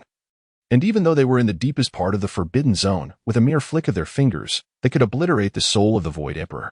Haha, let us refrain from intervening for now. Another elder laughed. The Void Dao has only just emerged. We should not disrupt his excitement at this moment. With their presence, the so-called Void Emperor's spirit could hardly stir any significant waves. Should he dare to make a move, they would merely need a single thought to effortlessly suppress him. The remnants of the so-called Emperor's soul held but one value: to provide their divine offspring with scarce amusement. Chapter 20. The Daughter of the Forsaken Destiny. I prefer your untamed confidence. On another front, in stark contrast to the shock and dismay of the others, Kong Wudao gazed at Yichen, lost in contemplation. To ensure a greater harvest of destiny points, he had held back somewhat. Yet his aim remained to utterly cripple his opponent. Logically, his recent strike should have not only severed Yichen's arms but also shattered his meridians and obliterated his dantian. Yet, they had distinctly sensed an inexplicable force intervening, shielding Yichen from the majority of his assault. Kong Wudao narrowed his eyes, channeling his divine consciousness to probe Yichen's being. As anticipated, he detected an exceedingly subtle wave of spiritual energy emanating from Yichen. One that did not belong to him. Is that the source? His gaze swiftly honed in on a jade pendant hanging from Yichen's neck. The peculiar spiritual fluctuation was undoubtedly emanating from it. This was likely the underpinning of Yichen's extraordinary rise. However, he was indifferent. Whether to desire it or not depended solely on his whims. Is this the invincible path you take pride in? You cannot even withstand a single finger of mine. Huh.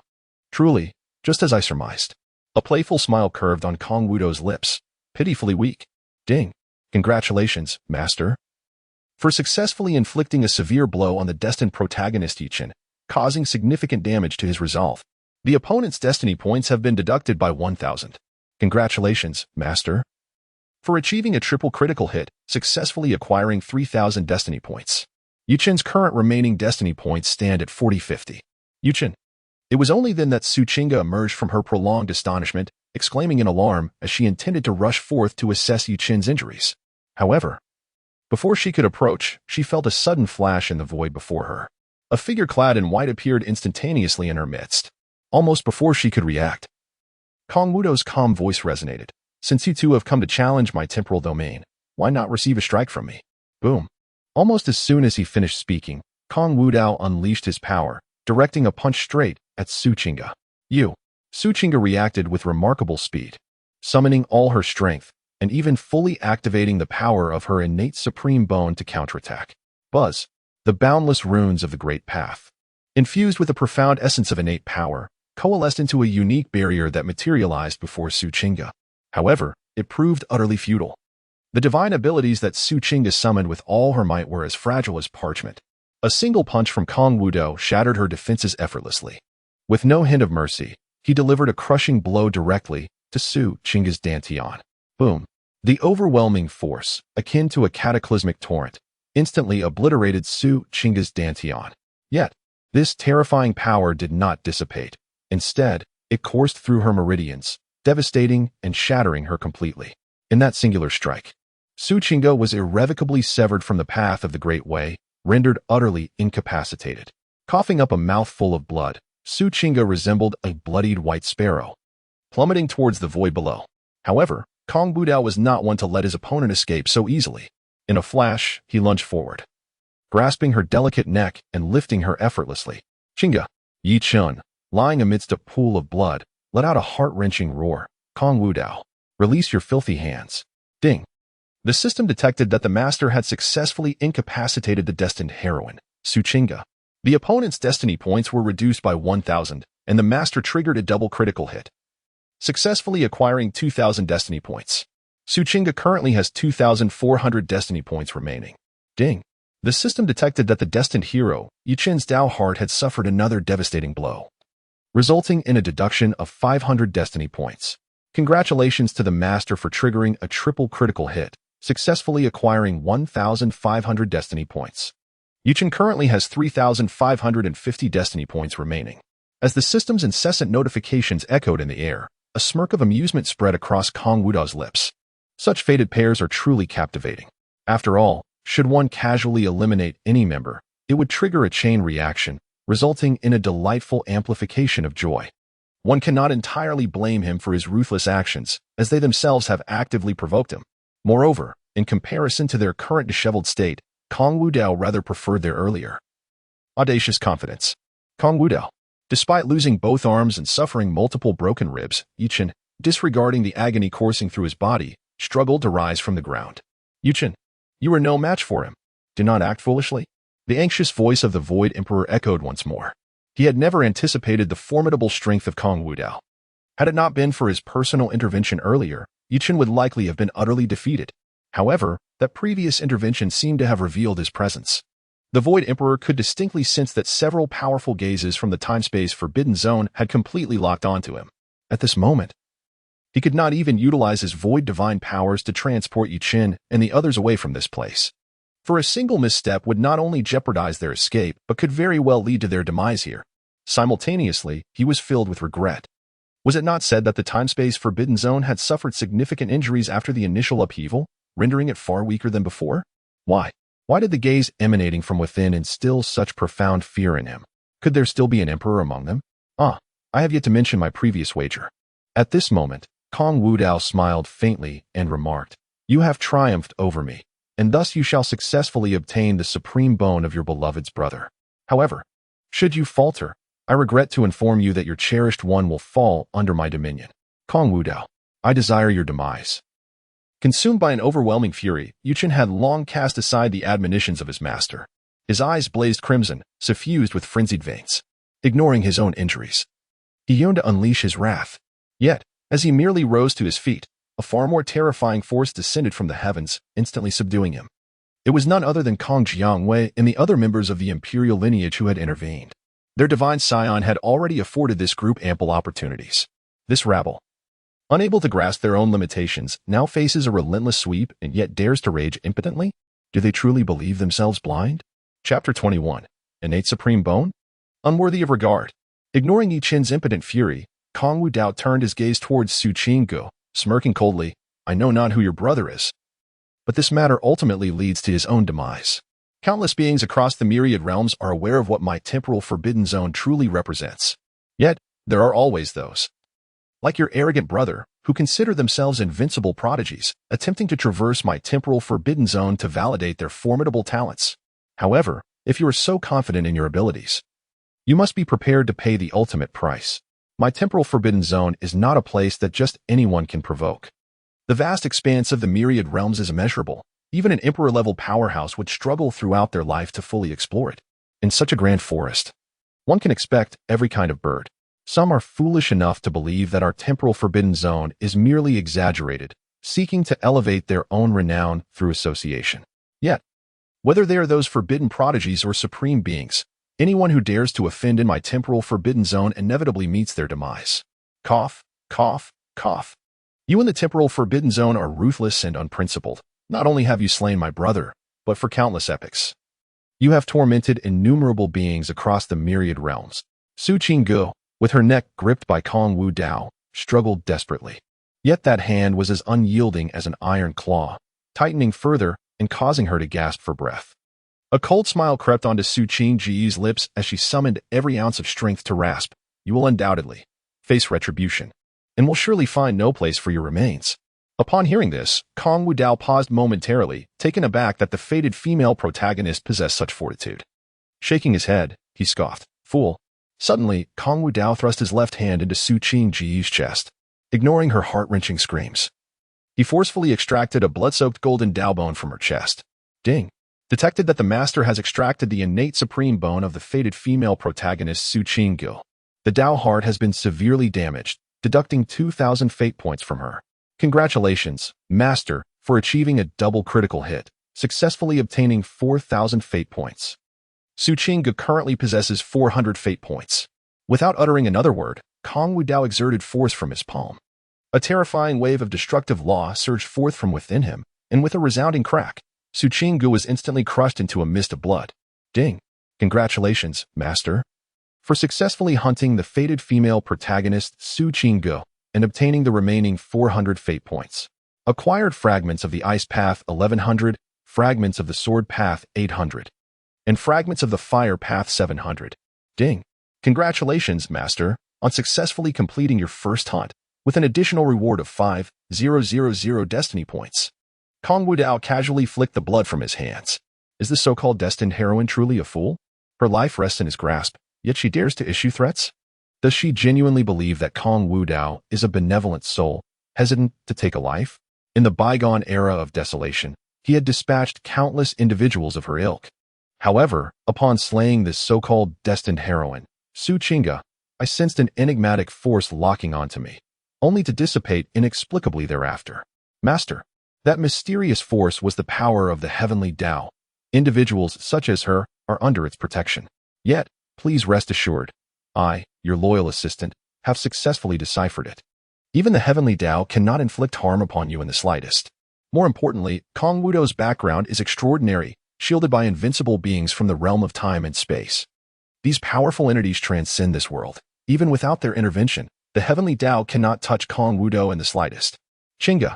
At that moment, the suppressed Yichun let out a desperate and mournful wail once more. Ding! The master has slain the beloved of the fated protagonist, Yichun, leading to his emotional collapse. Congratulations to the master for successfully acquiring 500 fate points. The remaining fate points for the fated protagonist, Yichun, stand at 2550. Upon hearing this sound, Kong Wudao furrowed his brow slightly. It was not that Yichun's voice was particularly jarring, but rather that the system had failed to trigger a double critical hit this time.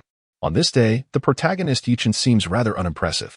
He gazes once more at the innate supreme bone in his hand, which appears far more translucent and resplendent than an ordinary supreme bone. Countless naturally formed runes are inscribed upon its surface, with an ethereal aura of innate energy swirling around it, occasionally resonating with the profound sounds of the Dao. The 3,000 Dao bodies are each unique, having undergone countless epochs of inheritance and evolution, giving rise to numerous extraordinary branches. These anomalous physiques are markedly stronger than ordinary ones, exhibiting even greater potential. It is said that there exists a physique of unparalleled supremacy, emerging only once in a million epochs, akin to the celestial overlord from the celestial tyrant body and the primordial sovereign from the primordial holy body. These are the most formidable and exceptional entities among the various physiques. Although the innate supreme bone is considered exceedingly rare in the mundane world, it pales in significance before my two primary innate physiques. Moreover, as I have yet to refine the system's reward, I hold no interest in merging with this innate supreme bone. With a casual gesture, I tossed the innate supreme bone towards Kong Jiangwei, who instinctively reached out to catch it. Before she could utter a word, I spoke in a calm tone. This innate supreme bone holds little value for me. I bestow it upon you. After all, I had observed her earlier display of willingness to assist me. Regardless of whether her intentions were to curry favor or stem from other motives, her evident respect towards me, being a resident of my temporal domain, warranted such a gift. However, the other descendants present were utterly dumbfounded, frozen in place like lifeless statues. The extraordinary branch of supreme bones, the innate supreme bone, had been so casually gifted by their divine son? How could their divine son exhibit such extravagant generosity? Yet, upon recalling the 49 supreme bones he had previously nonchalantly displayed, they soon found solace in the realization that their divine son possessed a far broader perspective than they could fathom. Kong Jiangwei stood in a daze for quite some time before regaining her composure, hastily exclaiming, "Divine son, this is too much. What merit do I possess to receive such a reward? I only subdued those two ruffians out of disrespect towards you, not to seek your favor." She continued, "Divine son, your prowess is unparalleled. Should you refine such a physique, your strength would undoubtedly ascend even further." As she spoke, she bent down, holding the blood-stained innate supreme bone above her head, as if hoping I would reclaim it. No need for that. I have no desire to refine this so-called innate supreme bone.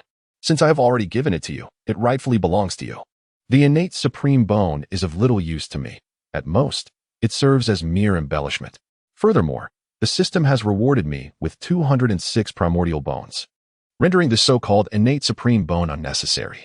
Primordial bones are the original physiques that emerged during the illustrious era of the heavens. Even the innate supreme bone, a peculiar variant among supreme bones, cannot be compared to them in any regard. Additionally, the bloodline of the devouring celestial demon also belongs to that glorious era of origins. With scant records even in ancient texts, coupled with my origin temporal divina in the void chaotic body, I find myself unimpressed even by the extraordinary physiques that are rarely encountered amongst the 3,000 divine bodies. Chapter 22. The Ancestor emerges. Instantly suppressing the remnant soul of the Emperor. May you suffer a fate worse than death. At this moment, the suppressed Yichen emitted an anguished roar of unparalleled fury.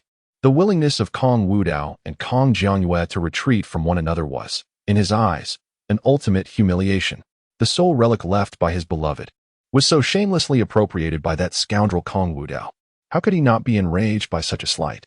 Simultaneously, he found himself frantically questioning his master within his heart. Master, did you not promise that with your void path, you could ensure my and Qing Ji's safety? Why?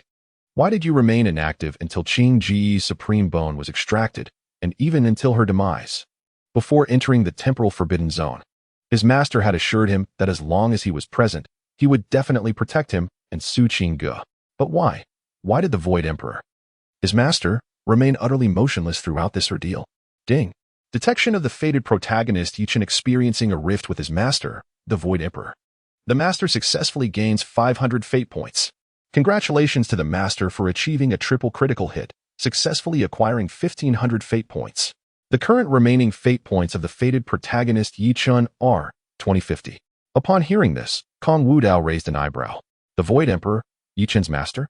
His gaze instinctively swept towards the jade pendant adorning Yichen's neck, and indeed, it was as he suspected, akin to a golden finger reminiscent of the soul old man. Chinner, I. At the sound of his disciple's questioning, the Void Emperor found himself momentarily at a loss for words. Yichen may have been oblivious, yet he could distinctly sense the terrifying gazes locking onto this very spot. The aura emanating from them surpassed even that of the ancient emperor. They must surely belong to the ancestors of the temporal forbidden zone. Previously, he had been confident in his ability to whisk Yichen and Su Qingge away at any moment, believing the temporal forbidden zone to be in decline, with its ancestors ensnared in slumber, oblivious to their plight. However, contrary to his expectations, he had stepped out without a glance at the calendar, only to encounter the prodigy emerging from the temporal forbidden zone. Not only that, but he had also attracted the attention of what appeared to be the ancestors of the temporal forbidden zone. Indeed, this has led the Void Emperor to lament with deep regret. However, at this juncture, should he still hesitate, fearing the exposure of his identity and the subsequent oppression from the ancestor of the temporal forbidden zone, his beloved disciple, Yichen, would undoubtedly face death. It would be wiser to take a risk, wagering that the ancestor of the temporal forbidden zone reacts slower than he does. Thus, with his resolve firm, the Void Emperor immediately unleashed the remnants of his power. In an instant, a tremendous force of the void tore through the cosmos, and an endless array of law runes seemed to coalesce into a hazy yet majestic figure. It appeared as though he were traversing the vast river of the void, with a terrifying imperial might radiating from within, spreading across the universe. This figure was none other than the Void Emperor himself. As the visage of the Void Emperor emerged, he dared not linger for even a moment. Without delay, he extended his hand, swiftly conjuring a vortex of the void, intent on completely extracting Yichen from this perilous location. Yet, despite his remarkable speed, it proved futile. Audacious. A mere remnant of a soul dares to act before me in the presence of the temporal forbidden zone. At this moment, a sound akin to a thunderous roar reverberated from the depths of the temporal and spatial forbidden zone, shaking the very fabric of existence. A terrifying pressure, reminiscent of an abyss or a prison, seemed to surge through the boundless star domain, crashing down upon this place. The ethereal shadow of the Void Emperor flickered ominously, instantly subdued, along with the void passage he had painstakingly conjured, which crumbled entirely. This was, in the horrified gaze of the Void Emperor, a towering figure seemed to stride forth from the river of time and space. It was indeed an ancestor of the temporal and spatial forbidden zone. The flicker of hope within him shattered completely in that instant. It was over, all was lost, even from a distant star domain. The mere presence of this formidable figure instilled profound dread within the Void Emperor. Now, he was but a wisp of a remnant soul. Even if he were to burn all his remaining power, he would only be comparable to a supreme being. How could he possibly contend with an ancestor of the temporal and spatial forbidden zone? Master. Under such overwhelming pressure, Yi Qin's earlier fury was entirely cast aside, replaced by an unfathomable terror. After all, his master, the Void Emperor, had always been his greatest trump card. In his eyes, his master was the strongest entity in this world. Even the revered temporal and spatial forbidden zone could not halt his master's advance. Yet now, he bore witness to his master being utterly subdued without even a face-to-face encounter. The terrifying figure merely radiated a breath of its essence, and his master was completely overpowered. At this moment, the Void Emperor was not faring any better. He genuinely felt a desire for death. He had long believed that after the calamity that befell the temporal and spatial forbidden zone, its foundation had waned, no longer shining as it once did. Many across the myriad realms shared this belief. But now, he realized how gravely mistaken he had been. The temporal and spatial forbidden zone remained as formidable as ever. Not a place to be trifled with. Cursed be those wild tales that led to such ruin. The Void Emperor forced a strained smile, saying, "Senior, this is all a misunderstanding." Yet the ancestor, a figure of few words and fierce demeanor, extended a hand, merely grasping lightly at the void. Crack, crack, crack. The very fabric of the void, along with the laws of heaven and earth, seemed to be suppressed by an ancient prison, rendered utterly immobile. In the face of such terrifying power, it was not just the Void Emperor, now a mere remnant soul, who stood powerless. Even a robust emperor in full vigor would find themselves utterly incapable of resistance. Ancestor. Witnessing this scene, several of the temporal and spatial forbidden zone's elite gazed at each other in bewilderment, unaware of which ancestor had manifested. After all, their forbidden zone was home to numerous ancestors, few of whom ever emerged. To witness one here was indeed unprecedented. Yet, what could a mere remnant soul possibly possess to dare act so recklessly within our temporal and spatial forbidden zone? Immediately, the ancient ancestor of the space-time forbidden zone made a gesture, and the soul of the Void Emperor was forcefully extracted from the jade pendant adorning Yi Qin's chest.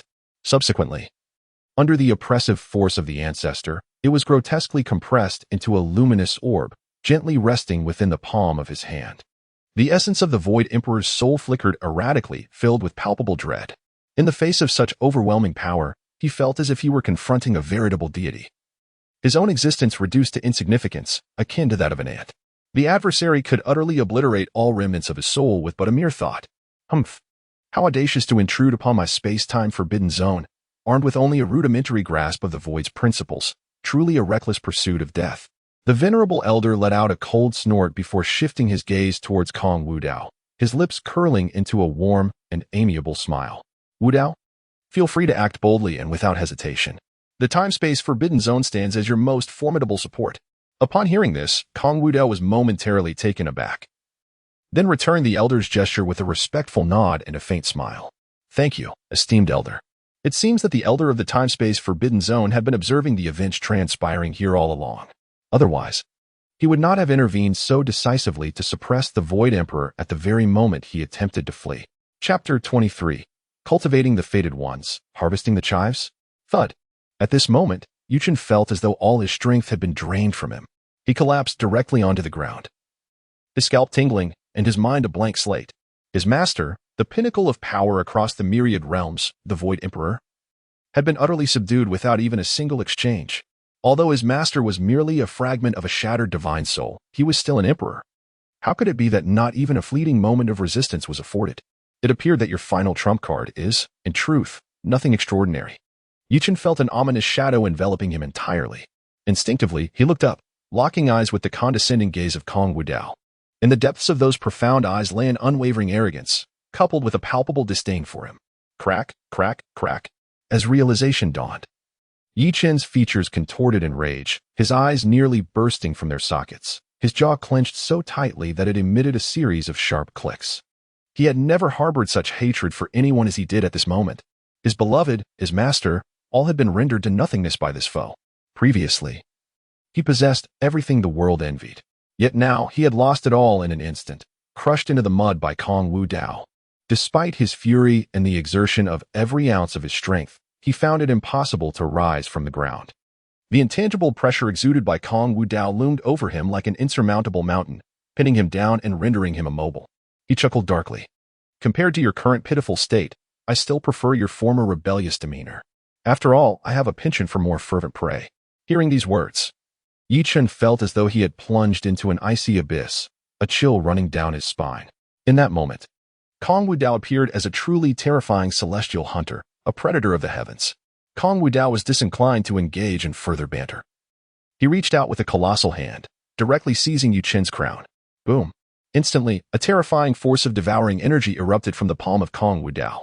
Under the influence of such power, Yi Chen felt as though his soul, even the blood coursing through his veins, was being siphoned away. His blood, the 9 transformations' divine phoenix blood, was gradually thinning. Kong Wudao sought to extract his very essence, the law of devouring. The various sons of emperors gasped in astonishment. The godson of Wudao had actually mastered the law of devouring. This law, among the 3,000 great paths, was undoubtedly a top-tier principle and exceedingly difficult to control. To wield such power, one would typically need to transcend to the sacred realm. Yet their godson of Wudao was merely at the 7th level of the Dao Palace realm and had already grasped such an extraordinary principle. No wonder their godson could effortlessly slay divine kings despite being in the Dao Palace realm. In the face of life and death, Yi Chen exerted his final ounce of strength, frantically beginning to resist. However, despite his utmost efforts, even unleashing the last remnants of his physical potential, it proved futile. The 2 primordial physiques of Kong Wudao were not to be trifled with. The opponent's 9 transformation divine phoenix body rendered him utterly powerless, swiftly suppressing him. Yi Chen's aura grew increasingly feeble, his vitality rapidly diminishing. The once youthful young man with black hair had now turned completely white. Thud. It was as if all strength had been drained from Yi Chen, and he collapsed onto the ground, face upwards. Is this the blood of the 9 transformation divine phoenix? Kong Wudao opened his right hand, a drop of blood radiating a terrifying aura suspended in his palm, as if a phoenix were crying out within. Ding.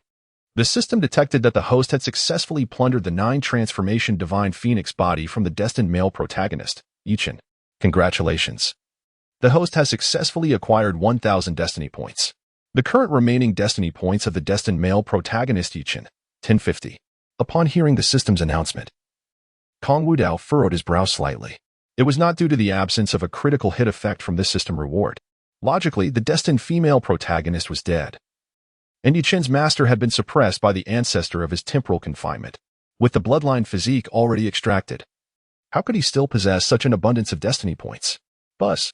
At that moment, the fallen Yi Chen suddenly radiated a brilliant light. Then, as if ignited by divine fire, his body began to transform into countless sparks, scattering into the sky. Witnessing this scene, Kong Wudao immediately grasped the situation. Yi Chen truly possessed extraordinary fortune. He had unexpectedly triggered the legendary rebirth through flames of the 9 transformation divine phoenix body. If the 9 transformation divine phoenix body were to fall due to severe injury, there was a 1 in a million chance of being reborn through flames. To encounter such a minuscule probability was indeed remarkable for Yi Chen. One must admit, in terms of luck, he truly embodied the demeanor of someone destined for greatness. However, Kong Wudao would not simply stand by and watch this individual undergo rebirth through flames before him. Since he had already taken action, he would undoubtedly eradicate him completely. This is indeed his customary style. Boom. Kong Wudao, without any hesitation, unleashed a punch directly at Yi Chen, whose existence was on the verge of dissipating. The overwhelming force of the laws surged forth, inundating Yi Chen like a tidal wave. Under such terrifying power, even the space surrounding Yi Chen was utterly obliterated.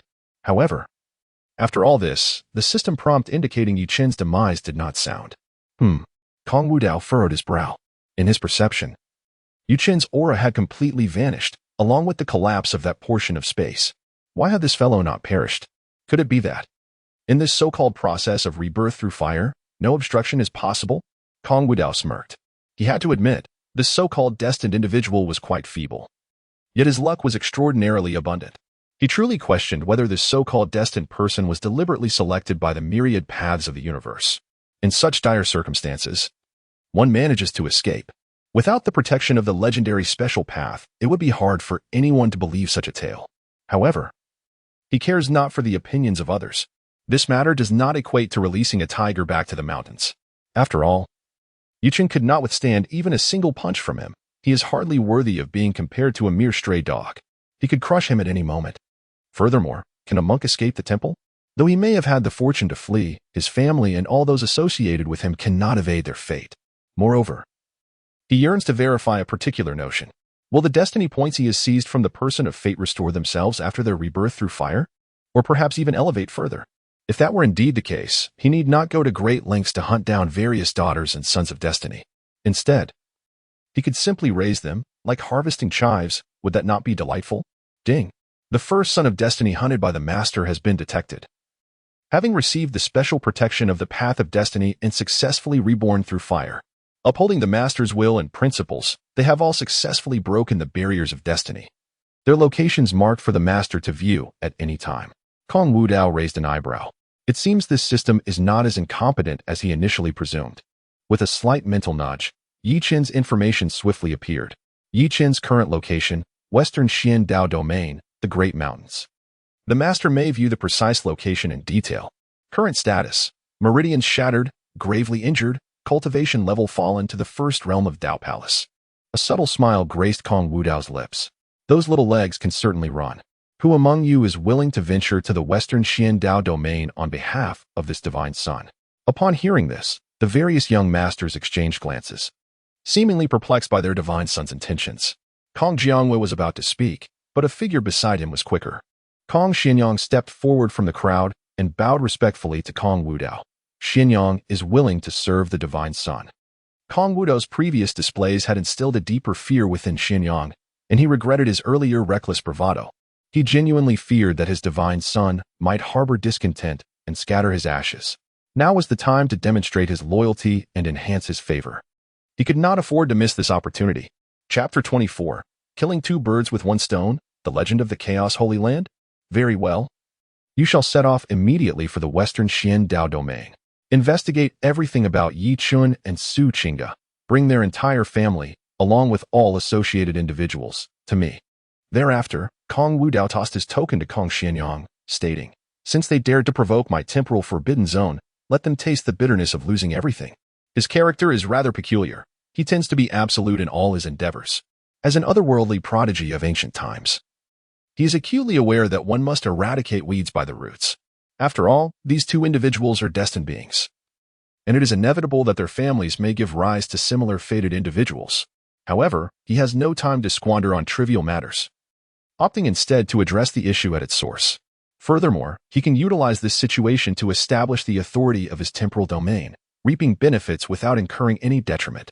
In his view, if Yi Chun possessed even a modicum of wisdom, he would surely refrain from returning to the Western Xian Dao Domain after his fiery rebirth, thereby throwing himself into a trap. Nonetheless, this is of little consequence, for he can observe his whereabouts through the system panel. Indeed, Xianyang shall not fail the divine son's expectations. Kong Xianyang respectfully clasped his hands. By the way, your prowess is commendable. This drop of 9-turn divine phoenix blood shall be bestowed upon you. Upon hearing this, Kong Xianyang was momentarily taken aback, yet before he could respond, the drop of 9-turn divine phoenix blood, infused with overwhelming vitality, gently descended before him. Witnessing this scene, the other members of the imperial lineage were left in astonishment. It was one thing for the innate supreme bone to be casually given to Kong Jiangyu, but now the equally prestigious 9-turn divine phoenix blood was also so readily bestowed upon Kong Xianyang. Their divine son was indeed extraordinarily generous. Simultaneously, they felt a twinge of regret. Why could they not have acted more swiftly earlier? After a considerable pause, Kong Xianyang finally regained his composure. Hurriedly kneeling on one knee, clasping his hands in salute, his tone becoming increasingly reverent. Thank you, esteemed divine son. The benevolence of the unpathed divine son is something I, Xianyang, shall never forget. I pledge to follow you, esteemed divine son, through thick and thin, without hesitation.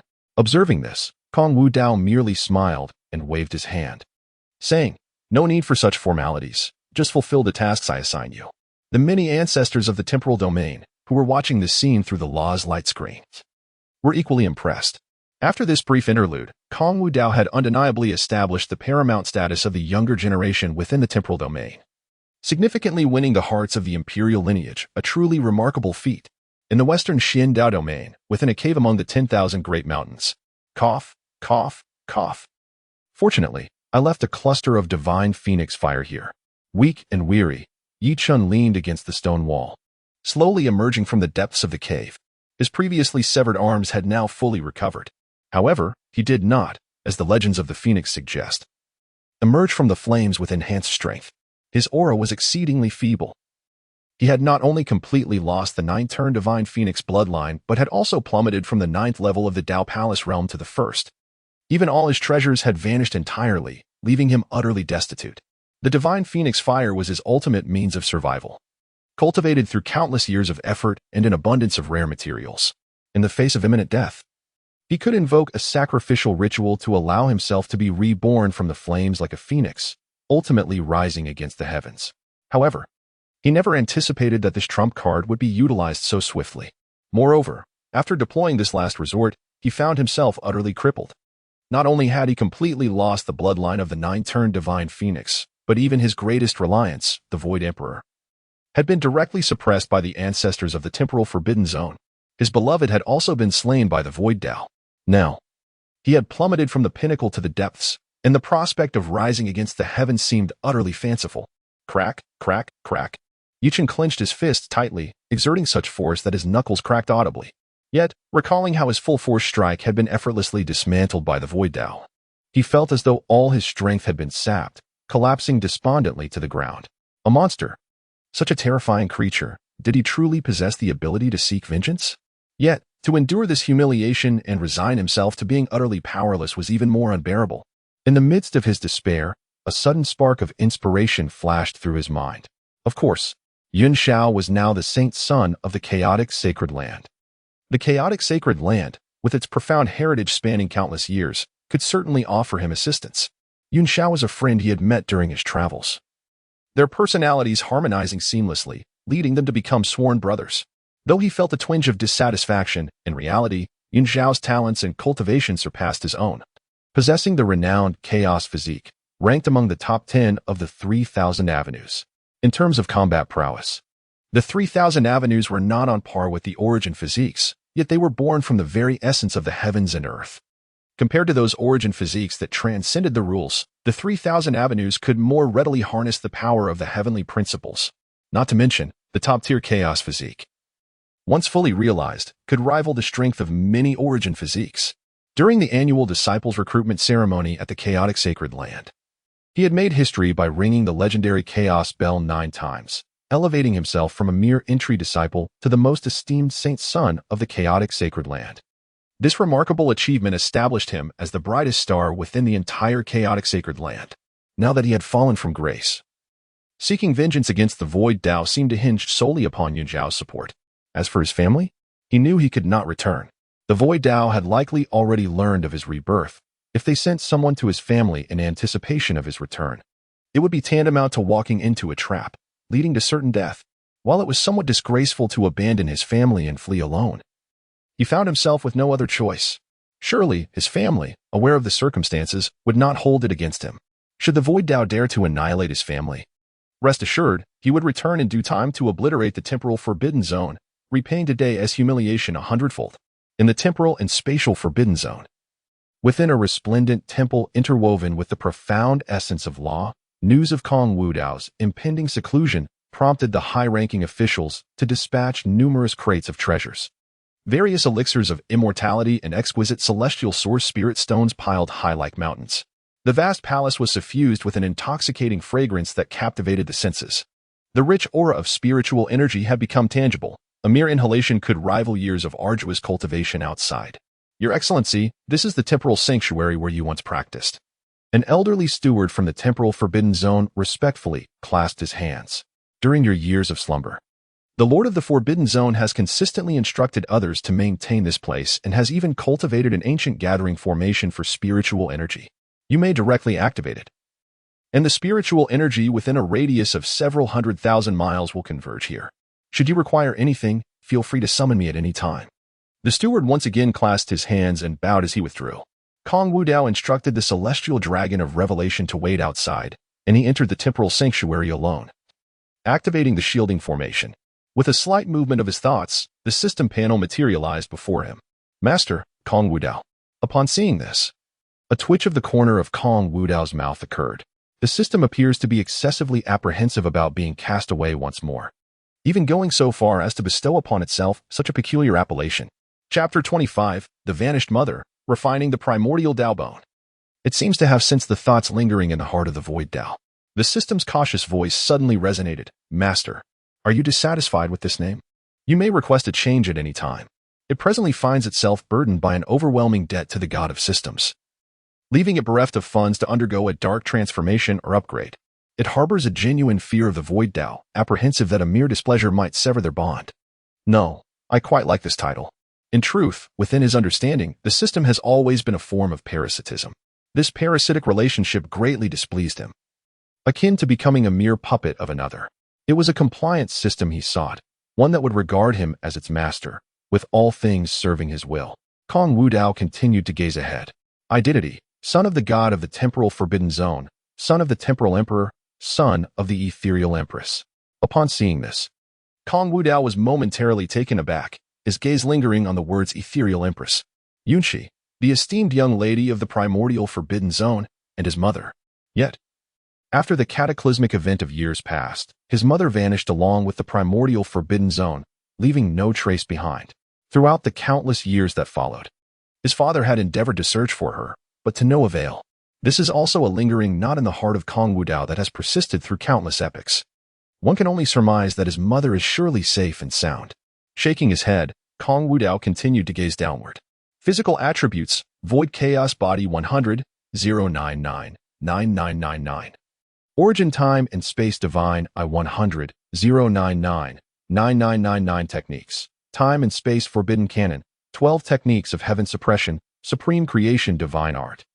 Treasures, time and space treasure seal, supreme holy weapon, Xianling divine pearl, innate holy weapon, Tian Yuan divine armor, supreme divine weapon.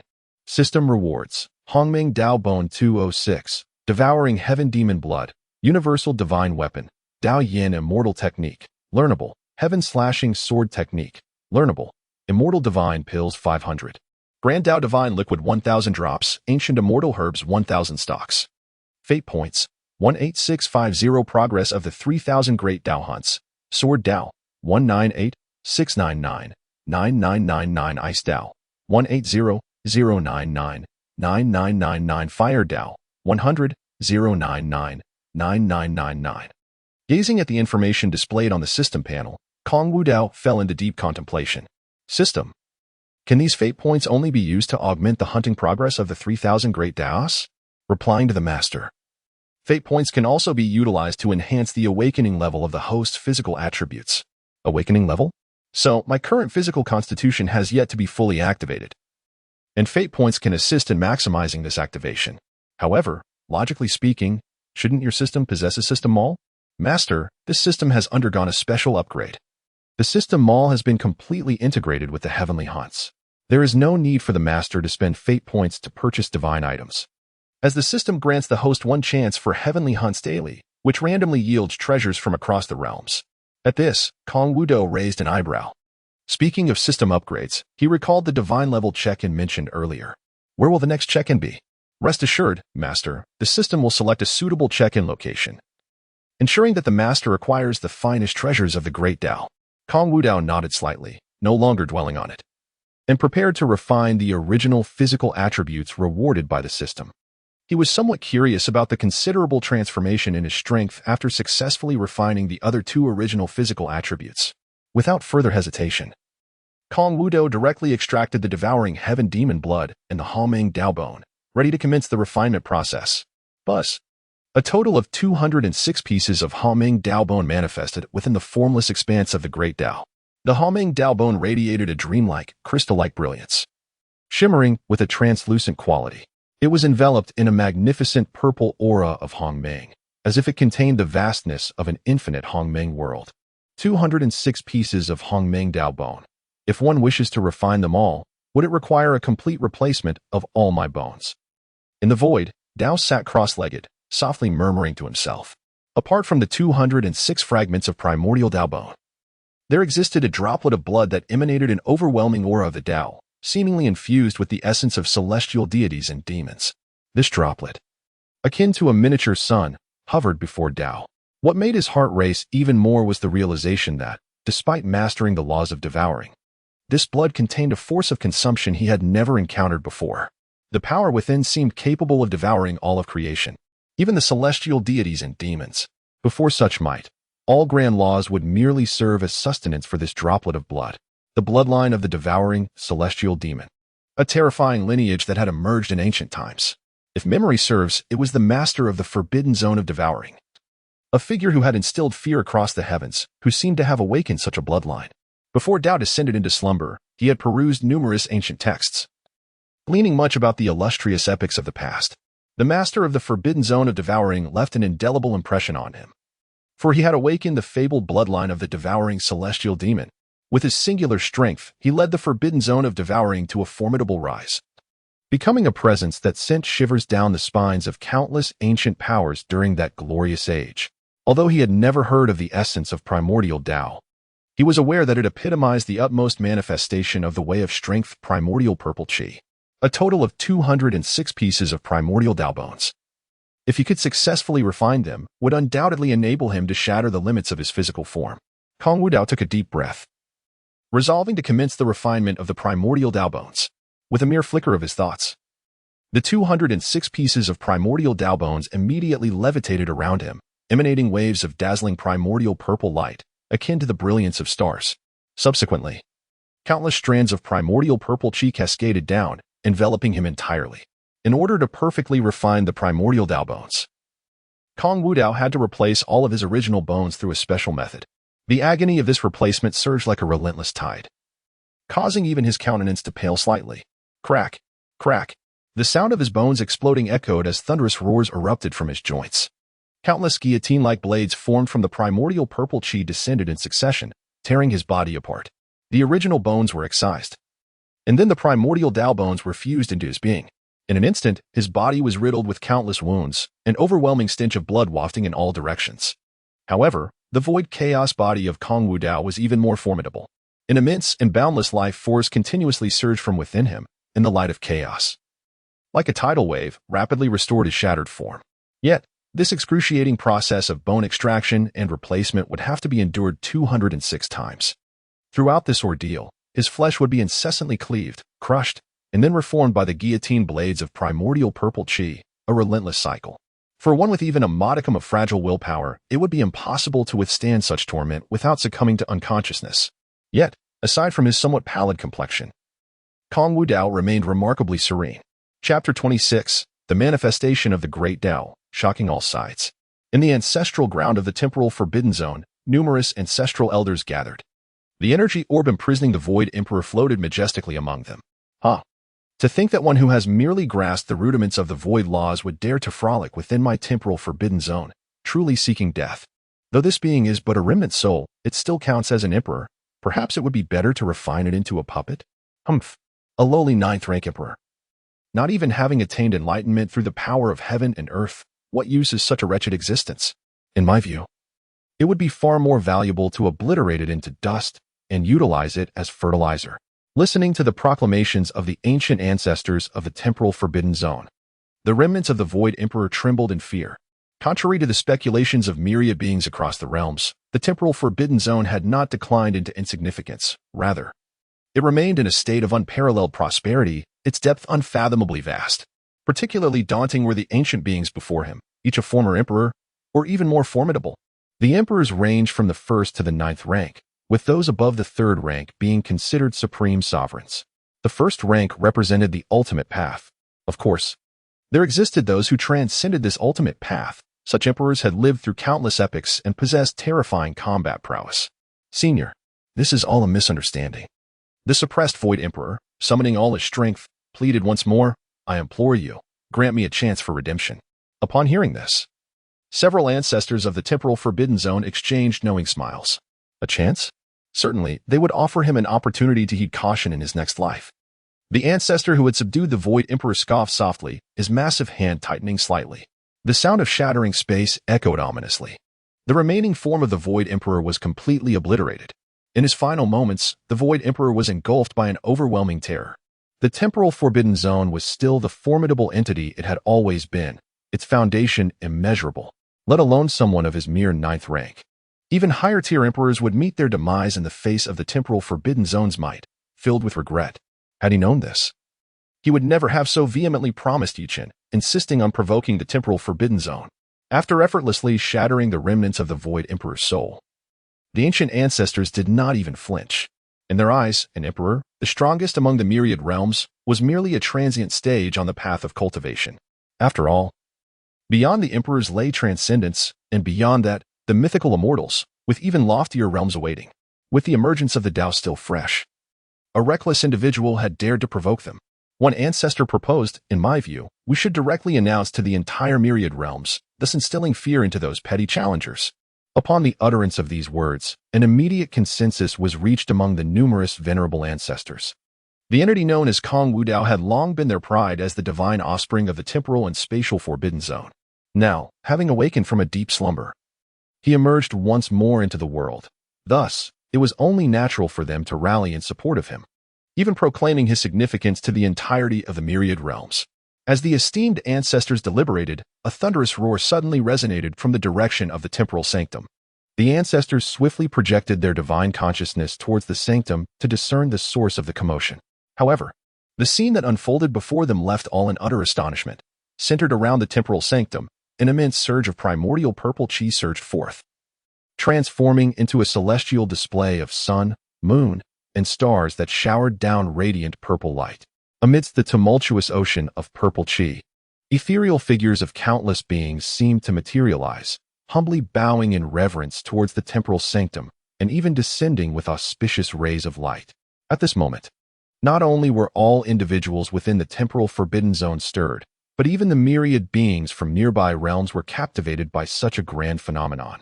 Their faces etched with disbelief. This direction is the temporal forbidden zone? What has transpired within this enigmatic realm? Why has such a terrifying spectacle emerged?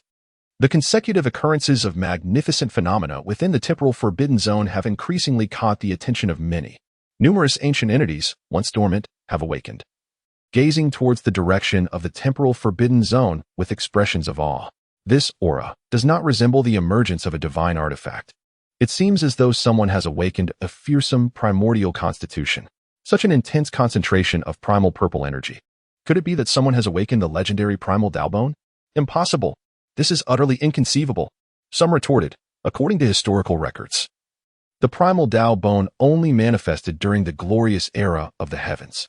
Although the heavens are now reviving, the quality of spiritual energy cannot compare to that of the glorious era. How could anyone awaken the primal Dao bone in this age? The various realms were abuzz with excitement. Countless cultivators engaged in fervent discussions. The relentless manifestations of the Dao have left everyone on edge. What existence has been born within the temporal forbidden zone, and why do such phenomena continue to arise? In the reincarnation Dao sect, the reincarnation empress, Chu Yun, gazed towards the direction of the temporal forbidden zone, memories of her previous life surfacing in her mind. She vaguely recalled the fervor that once engulfed this realm. Alas, even until the arrival of the Dark Era, she remained unaware of the primordial constitution that the Void Dao had awakened. However, based on the various manifestations of the Void Dao in her past life, she surmised it must be a constitution related to the legendary primal. Yet, she could never have anticipated that the Void Dao had awakened an astonishing 206 primal Dao bones. Even more astonishingly, it appeared that the Void Dao had also mastered an exceedingly terrifying devouring Dao, perhaps also linked to its primordial constitution. For formidable primordial constitutions, a phenomenon unseen throughout the ages, such a fearsome taboo existence, it is only natural that it could surpass the heavens. Preparations to visit the temporal forbidden zone must be made. Yet the reincarnation empress seemed to recall something. Her expression tinged with concern. Is it too rash to let Yinu approach the Void Dao? Although Yinu possesses remarkable talent, she remains somewhat arrogant, often deluding herself into believing that her beauty can manipulate men. It is imperative to impress upon her the significance of this matter. The reincarnation empress is greatly troubled by this situation as well. This issue is of utmost importance, and she yearns to approach Kong Wudao personally. However, given her status as the ancient ancestor of the reincarnation Dao sect, she ranks far above Kong Wudao. If she were to draw near him in such a capacity, and if the temporal and spatial forbidden zone were to perceive her intentions as ulterior, the consequences would be dire. After all, even until her previous life's demise, she remained unaware of the true extent of the forbidden zone's terrifying depths. Chapter 27. The physical body enters the forbidden realm. The Great Dao divine tablet descends. In the western Xin Dao domain, Yichen had just emerged from the 10,000 Great Mountains and was preparing to journey to the northern Xian Dao domain when his body suddenly froze. Resembling a statue as he stood in place, his complexion turning pale. Just moments ago, he distinctly sensed that the connection with his master had been severed entirely. Moreover, the divine flame of his master's soul that resided within him had also extinguished. This signifies that his revered master has likely met with an untimely demise, possibly having perished beyond the mortal realm. Stunned for a considerable duration, Yichen abruptly collapsed to the ground. How could this be? How could this be possible? His master is an emperor. Even if but a fragment of his soul remains, it should be utterly immortal and indestructible. How could he possibly have perished in such a manner? This outcome is truly difficult for Yichen to accept. Setting aside the fact that the Void Emperor has bestowed upon him invaluable guidance, what weighs more heavily is that the Emperor was his greatest trump card and pillar of support. With the Void Emperor now deceased, his aspirations for a swift ascent have undoubtedly become even more arduous. At this moment, Yichen gazed toward the direction of the celestial anomaly shrouded in the temporal forbidden zone, his pupils a vivid crimson, brimming with an overwhelming intent to kill. He suddenly raised his voice to the heavens and bellowed, "The path of emptiness, the temporal forbidden zone. When I, Yichen, rise one day, I shall annihilate every soul within this temporal domain to avenge the blood feud of today." Simultaneously, the celestial phenomena within the entire temporal forbidden zone underwent yet another transformation. Countless lotus flowers, born from the primordial purple energy, spread across the heavens, saturating the entire firmament. An infinite expanse of shimmering purple energy cascaded like waves, its radiant light even influencing several surrounding domains. This spectacle left countless formidable beings in utter astonishment, their incredulity magnified. After all, in their eyes, the temporal and spatial forbidden zone had annihilated innumerable ancient emperors from various epochs, burying countless prodigies and heroes within its confines. It was universally acknowledged across the myriad realms as a place of illumine. Yet now, within this realm, which should have been shrouded in eerie terror, a celestial blessing had descended, an ethereal purple mist enveloping the skies. How could they not be struck with awe? In comparison to the astonishment outside, the inhabitants of the temporal and spatial forbidden zone were equally unsettled. However, they all tacitly refrained from disturbing Kong Wudao, while venerable ancestors manifested themselves, personally exuding imperial might to safeguard his path. Such a resplendent phenomenon persisted for a full 4 days. During this interval, auspicious signs and blessings continuously graced the realm, allowing many cultivators to benefit immensely, leading to significant breakthroughs in their cultivation. Within the sacred hall of time and space, Kong Wudao sat cross-legged. He had undergone a transformation of monumental proportions. His physique gleamed like jade, imbued with extraordinary divinity. The myriad cells within him had completely metamorphosed, exuding the vast and primordial particles of light, while a tremendous force of vitality surged within him, akin to the roaring of dragons and elephants. When he unleashed his full power, it seemed capable of instantaneously shattering countless laws into nothingness. Around him, an ocean of purple mist, formed from innumerable strands of primordial energy, surged and boiled, subtly distorting the very fabric of the void in this region. All the bones within his body had been entirely replaced with the bones of primordial truth. This is truly an unimaginable manifestation of fate. At this moment, Kong Wudao can be regarded as the embodiment of the primordial chaos that permeates the myriad realms. His physical form has shattered the ancient limits, achieving a state that many youthful prodigies have never traversed. Regrettably, although his corporeal body has surpassed previous extremes, his cultivation remains insufficient to unleash the true power of the primordial Dao bone. Kong Wudao summoned the system panel once more. His gaze fixed upon the physique section, primordial Dao bone, 100,099,9999. Despite the current progress of his physique reaching that of his void chaos body and the divine eye of origin space-time, it was achieved through the refining of the primordial Dao bone, during which he had fused 49 supreme bones as nourishment for the Dao bone. Astonishingly, even with 49 supreme bones as sustenance, the progress of the primordial Dao bone barely reached 1,000. It is unfathomable to consider the terrifying might he would possess if he were to cultivate the primordial Dao bone to perfection. Just as Kong Wudao prepared to continue refining the blood of the devouring celestial demon, he suddenly sensed something, raising his head to gaze at the vault above. Shielded by the grand hall, he was unaware of the scene unfolding outside. Yet, he could distinctly perceive a formidable aura of the Great Dao descending upon him. Simultaneously, countless powerful beings within the temporal forbidden zone raised their gazes toward the heavens. Above the temporal sacred hall, the original primordial purple aura had dissipated, replaced by a resplendent golden radiance. Boundless golden light surged forth, drawing the clouds of gold towards a singular point, forming a massive vortex of golden clouds. Crack, crack, crack. The sound of space fracturing resonated amidst the brilliance of the golden clouds. With the final crisp crack, the firmament shattered like a mirror, and an endless torrent of golden light cascaded downward, resembling a celestial river, akin to a universal holy light. Then, under the watchful gaze of countless astonished eyes, a colossal stone tablet, inscribed with the patterns of the Great Dao and towering tens of thousands of feet high, slowly materialized from the golden vortex, reminiscent of an immortal divine mountain. Boom. In an instant, the overwhelming laws of the Great Dao erupted forth, and numerous golden characters soared, illuminating the realm of the temporal forbidden zone with unparalleled brilliance. In a moment, it captivated the attention of even more powerful beings from the myriad realms. An ancient powerhouse recognized this immense divine tablet and exclaimed in astonishment, "Is it the divine tablet of the Great Dao? Furthermore, it is the physical manifestation of the divine tablet of the Great Dao. A youthful prodigy in the temporal forbidden zone has stepped into the forbidden domain of the corporeal body." Chapter 28. Pray tell, what in this realm can bear my name? The monument of the Great Path manifests only when those endowed with unparalleled and terrifying talents, seldom seen throughout the ages, step into the realm of the forbidden.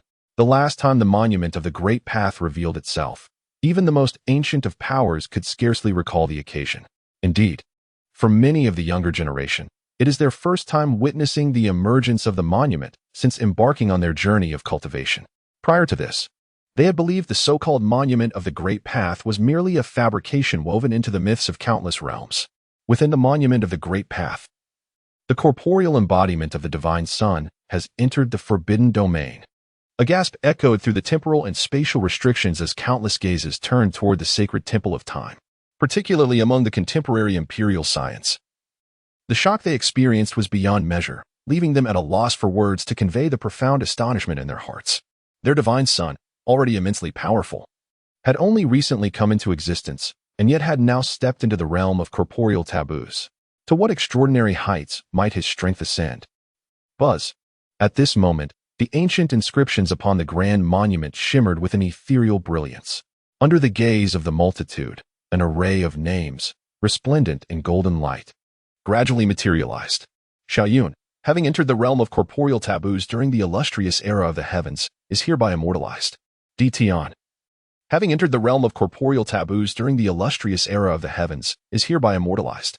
Qing, having entered the realm of corporeal taboos during the ancient era of the heavens, is hereby immortalized. Sujioga, having entered the realm of corporeal taboos during the ancient era of the heavens, is hereby immortalized. Junxiao, having entered the realm of corporeal taboos during the era of the fallen emperors, is hereby immortalized. Enlon, having entered the realm of corporeal taboos during the era of the fallen emperors, is hereby immortalized. Wu Xian, having entered the realm of corporeal taboos during the era of renewal, is hereby immortalized. Yi Xian, having entered the realm of corporeal taboos during the era of renewal, is hereby immortalized. Countless names, imbued with the utmost essence of the Tao, continued to emerge. These names are unparalleled prodigies who ventured into the forbidden realms of flesh during that endless epoch. They inscribed their legacies upon the monument of the Great Dao, their tales transcending the ages, immortalized for eons, and revered by countless cultivators of future generations. Buzz. At that moment, the monument of the Great Dao radiated boundless brilliance, enveloping the sanctum of time and space entirely. A beam of light shone upon the figure of Kong Wudao, as if beckoning him to etch his name upon this monument, to partake in the supreme glory shared with these legendary beings. At this moment, the gaze of countless individuals from myriad realms within the temporal and spatial forbidden zone converged upon Kong Wudao, eager to witness the birth of a wondrous miracle. Yet, amidst their scrutiny, Kong Wudao stood with his hands clasped behind his back, a smile gracing his lips that exuded boundless confidence, bordering on arrogance. He lifted his eyes to the heavens and proclaimed, "To leave a name? Pray tell, what here could possibly bear my name? I shall not inscribe my name upon that which is unworthy, for they are not deserving. So many have inscribed their names upon the divine monument of the Great Path. This signifies that many have once traversed the forbidden realms. To have one's name etched there is to imply that one, like those honored, may attain similar achievements in the future. Yet, I shall transcend these so-called legendary prodigies and trample them all beneath my feet. As the unparalleled son of the Forbidden Zone, one who has once suppressed an entire era, I shall not share this glorious radiance with others. In the future, only one light shall illuminate the myriad realms. Only one shall reign supreme over the world. That is none other than I, Kong Wudao. Kong Wudao's voice resonated through the heavens, echoing in the hearts of innumerable witnesses. Those who beheld this scene up close, especially the denizens of the temporal and spatial Forbidden Zone, were left utterly astounded. Their minds in a daze, scarcely able to articulate the enormity of it all. To step into the Forbidden Realm and have the opportunity to inscribe one's name upon the divine monument of the Great Path is an opportunity that would echo through the ages. A desire cherished by countless souls. Yet now, their son of the void, Kong Wudao, displayed utter disdain for such an honor. He even dared to assert that the divine monument could not bear his name. What audacity this is! What immense confidence! Gazing upon the figure clad in white, standing resplendent amidst the dazzling golden light, the youthful cultivators from the realm of temporal prohibition and the ancient powerhouses alike find their gazes becoming somewhat dazed.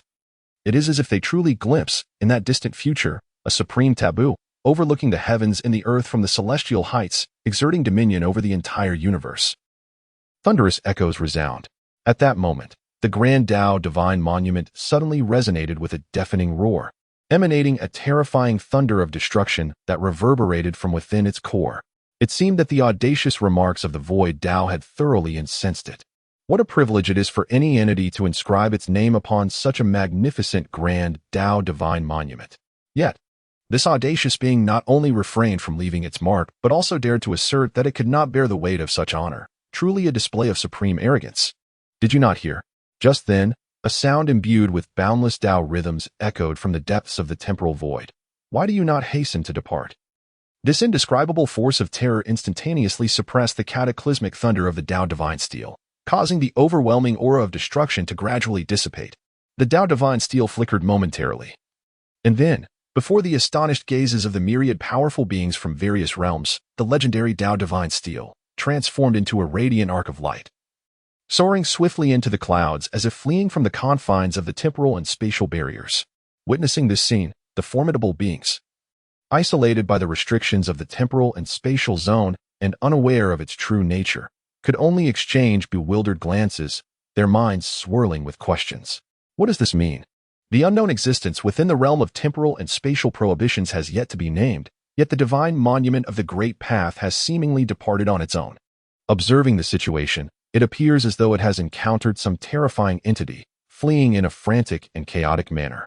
Could it be that the divine monument of the Great Path has erred?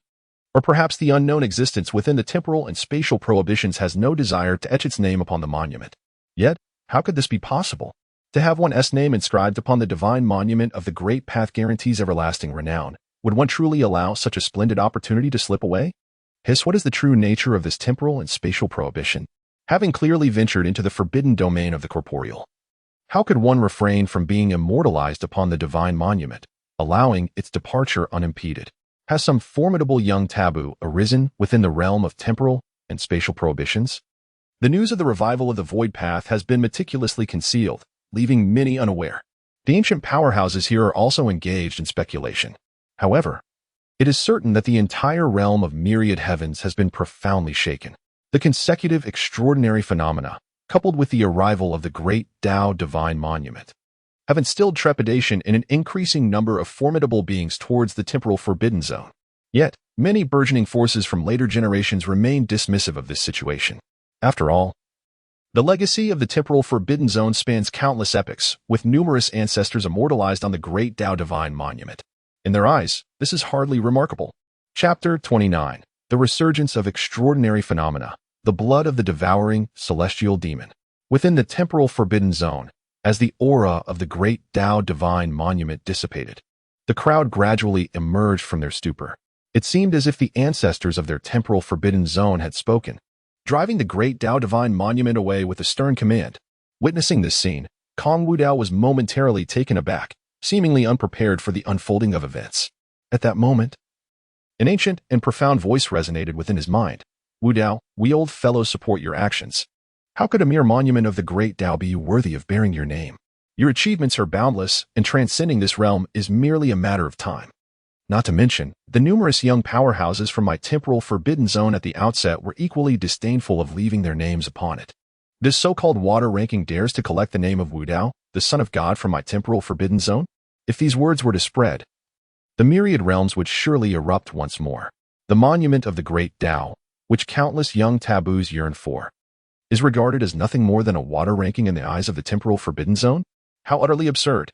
Even the ancient ancestors from my temporal forbidden zone in their youth did not leave their names upon it. One cannot help but say that the temporal forbidden zone has indeed diminished the prestige of the Great Dao monument through its own strength. At that moment, the voice of the elder ancestor resonated again. Wudao, enlighten this old ancestor. Have you awakened the supreme physical constitution? Upon hearing this, Kong Wudao did not conceal the truth and informed the elder of his awakening of the primordial Dao bone. However, he refrained from mentioning the system, as it was too incredible. Even if he were to speak of it, the elder from the temporal forbidden zone might not believe him. Upon hearing Kong Wudao's explanation, the elder's tone was filled with uncontainable joy. Ha! Excellent! Excellent! Excellent! Truly worthy of being the son of God from my temporal forbidden zone. To have awakened the primordial Dao bone, one of the top-ranking original constitutions. Coupled with your other two original constitutions, you possess a total of 3 original constitutions. The destiny of this world must belong to you. Listening to his elder's jubilant remarks, Kong Wudao could only smile wryly. He had yet to reveal that he possessed 206 primordial Dao bones. However, it was within his expectations that his elder would be so elated. After all, by rights, constitutions usually manifest only when a being first descends into the world. Yet, Kong Wudao awakened his constitution again after reaching adulthood. Such an occurrence is truly unheard of and unseen. In the Divine Sun and Moon dynasty, before a palace radiant with treasures, Xia Chuli, clad in a colorful palace gown, gazed intently toward the direction of the temporal forbidden zone, her beautiful eyes flickering with uncontainable astonishment. A young presence from the temporal forbidden zone had stepped into the realm of physical taboos.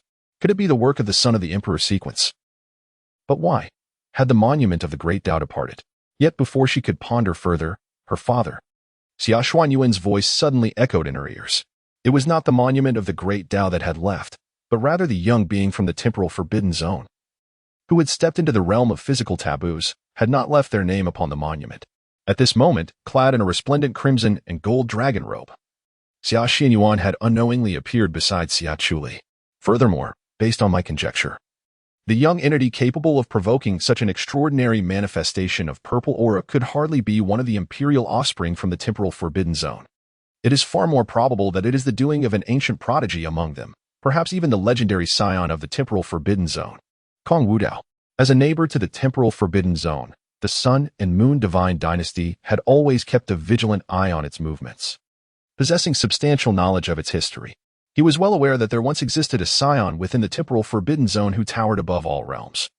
And he was none other than the son of the Lord of the Forbidden Zone. If there was anyone capable of instigating such a grand spectacle, who could also tread upon the taboo of corporeal existence and yet chose not to inscribe their name upon the divine steel of the Great Path, he could think of no one else but that legendary scion of the temporal forbidden zone. Following this brief interlude, Kong Wudao remained unfazed. He opted instead to continue his retreat into the temporal sanctuary, preparing to refine the blood of the sky-devouring demon. The essence exuded by the blood of the sky-devouring demon was utterly distinct from that of the primordial Dao bone.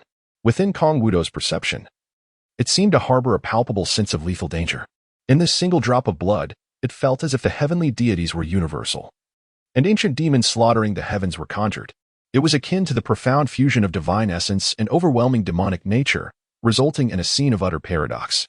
Although the path of demonic power is deemed unrecognized by the myriad realms, ultimately, the beings of these realms merely harbor a fear of its terrifying destructive force.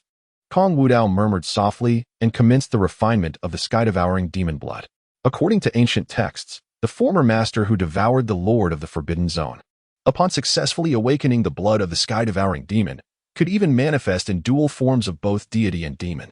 One could only wonder what peculiar transformation would transpire upon his successful refinement of the sky-devouring demon blood. 2 days swiftly passed. On this particular day, ominous clouds swirled above, and the boiling thunder spread for countless miles. It seemed as though the entire temporal forbidden zone was once again vibrating with a hum, affected by some unfathomable force. Within the ancestral grounds of the temporal forbidden zone, numerous ancestors seated upon the bronze dais suddenly opened their eyes, their pupils filled with sheer terror and astonishment. Is it from the direction of the temporal sanctuary? In an instant, the gazes of numerous ancestral beings converged upon the space-time sanctuary. Within their perception, it seemed as though an ancient and immeasurable power was awakening, centered around this hallowed place. Countless enigmatic symbols of the great paths, akin to monumental inscriptions, shimmered and gradually etched themselves into the void. Even more astonishing was the celestial dome above the space-time sanctuary, which appeared to be dichotomized by the forces of yin and yang, manifesting in stark contrast of black and white. Within these disparate realms of pure white and jet black, myriad figures began to descend. The obsidian shadows obscured the heavens, reminiscent of primordial demons emerging into the world, while the radiant forms of divine beings illuminated every corner. Akin to celestial deities making their descent, these two opposing essences seemed to converge and intertwine in that very moment. Could it be? Could it be the legendary power of gods and demons? An elder who had discerned the phenomenon exclaimed, "Is it possible that the unfathomable has awakened once more? The primordial essence capable of commanding the power of gods and demons?" At this moment, countless venerable ancestors in the temporal void were utterly astonished. They truly did not anticipate that Kong Wudao had recently awakened the primordial bone and had just stepped into the forbidden realm of the physical body. To their bewilderment, he had now comprehended the power of gods and demons, a feat utterly beyond belief. However, the numerous ancestors chose not to disturb Kong Wudao. Instead, they descended in there, silently and diligently safeguarding his path in the shadows. If, until recently, they perceived Kong Wudao's potential as immeasurable in the future, now his potential was utterly ineffable, beyond any description. With 4 fundamental constitutions, who among the myriad realms could possibly possess such a gift? Chapter 30. The Celestial Hunt. The ancient flute of the other shore, the resurgence of celestial phenomena once again attracted the attention of countless powerful beings across the realms. However, this time, the temporal void had sealed off the aura of that specific area, allowing everyone to witness the overwhelming spectacle, yet unable to discern its exact essence. What on earth? How could such phenomena arise again in the temporal void? Could it be that another taboo existence has emerged? No, that cannot be right. I can't shake the feeling that this overwhelming spectacle resembles a manifestation of constitution. An ancient powerhouse speculated, could it be that within the temporal void, a young taboo has awakened a defiant constitution? Impossible. If a defiant constitution had truly awakened, the constitution monument within the Great Dao divine tablet would certainly descend. Why has it yet to appear?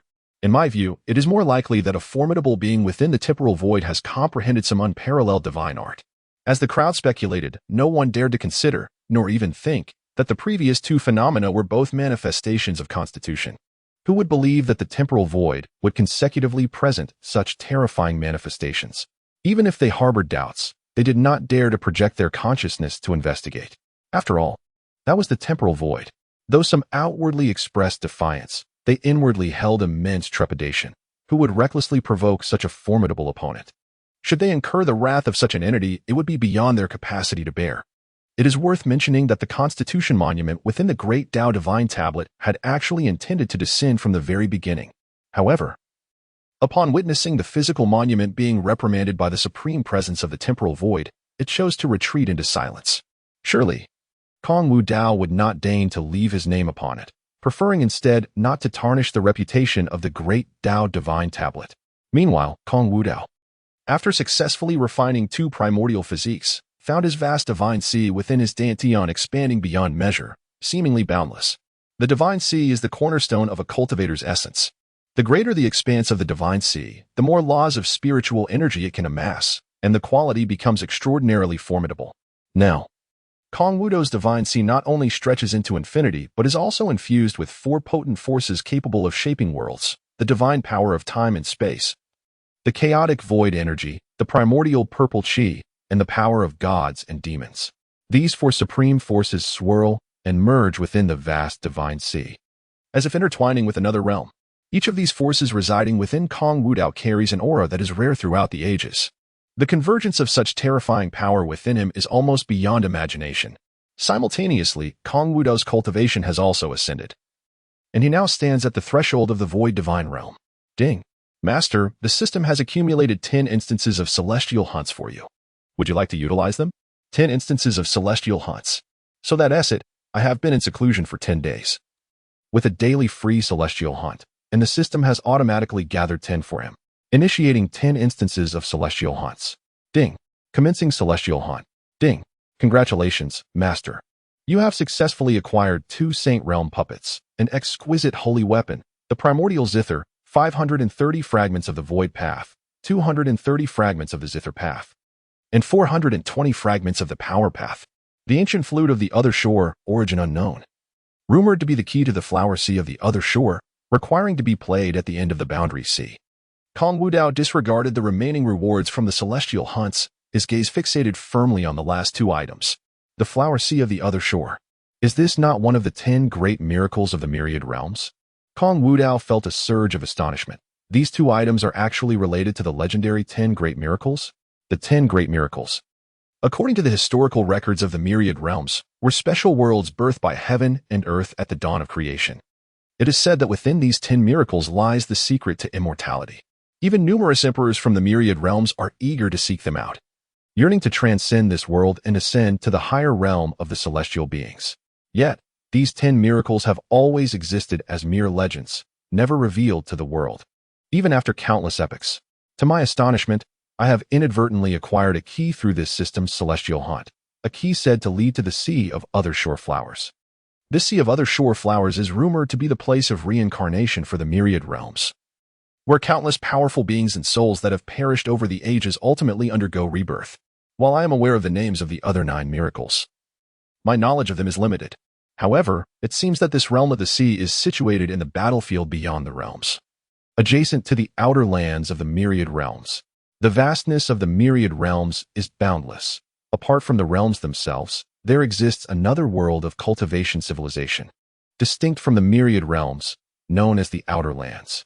The outer lands specialize in practicing unusual methods of cultivation, possessing powers that differ entirely from those of us cultivators. Naturally, differing cultivation civilizations lead to conflicts of interest. Throughout the endless ages, the outer lands have frequently clashed with the myriad realms, even erupting into terrifying wars. During the glorious era of the myriad realms, the 16 great forbidden zones emerged. Under their formidable power, countless immortal lineages from both worlds voluntarily signed peace treaties, agreeing to remain uninvolved with one another, maintaining a state of peace and stability to this day. However, it is noteworthy that now only the temporal forbidden zone remains among the 16 great forbidden zones, as countless epochs have passed and new powers have risen. Surely, this stability that has endured for innumerable epochs will eventually be shattered. Shaking my head, I, Kong Wudao, could not be bothered to dwell on it further. Since celestial hunts can yield treasures from the Sea of Other Shore Flowers, it is certain that other miraculous treasures will emerge in the future.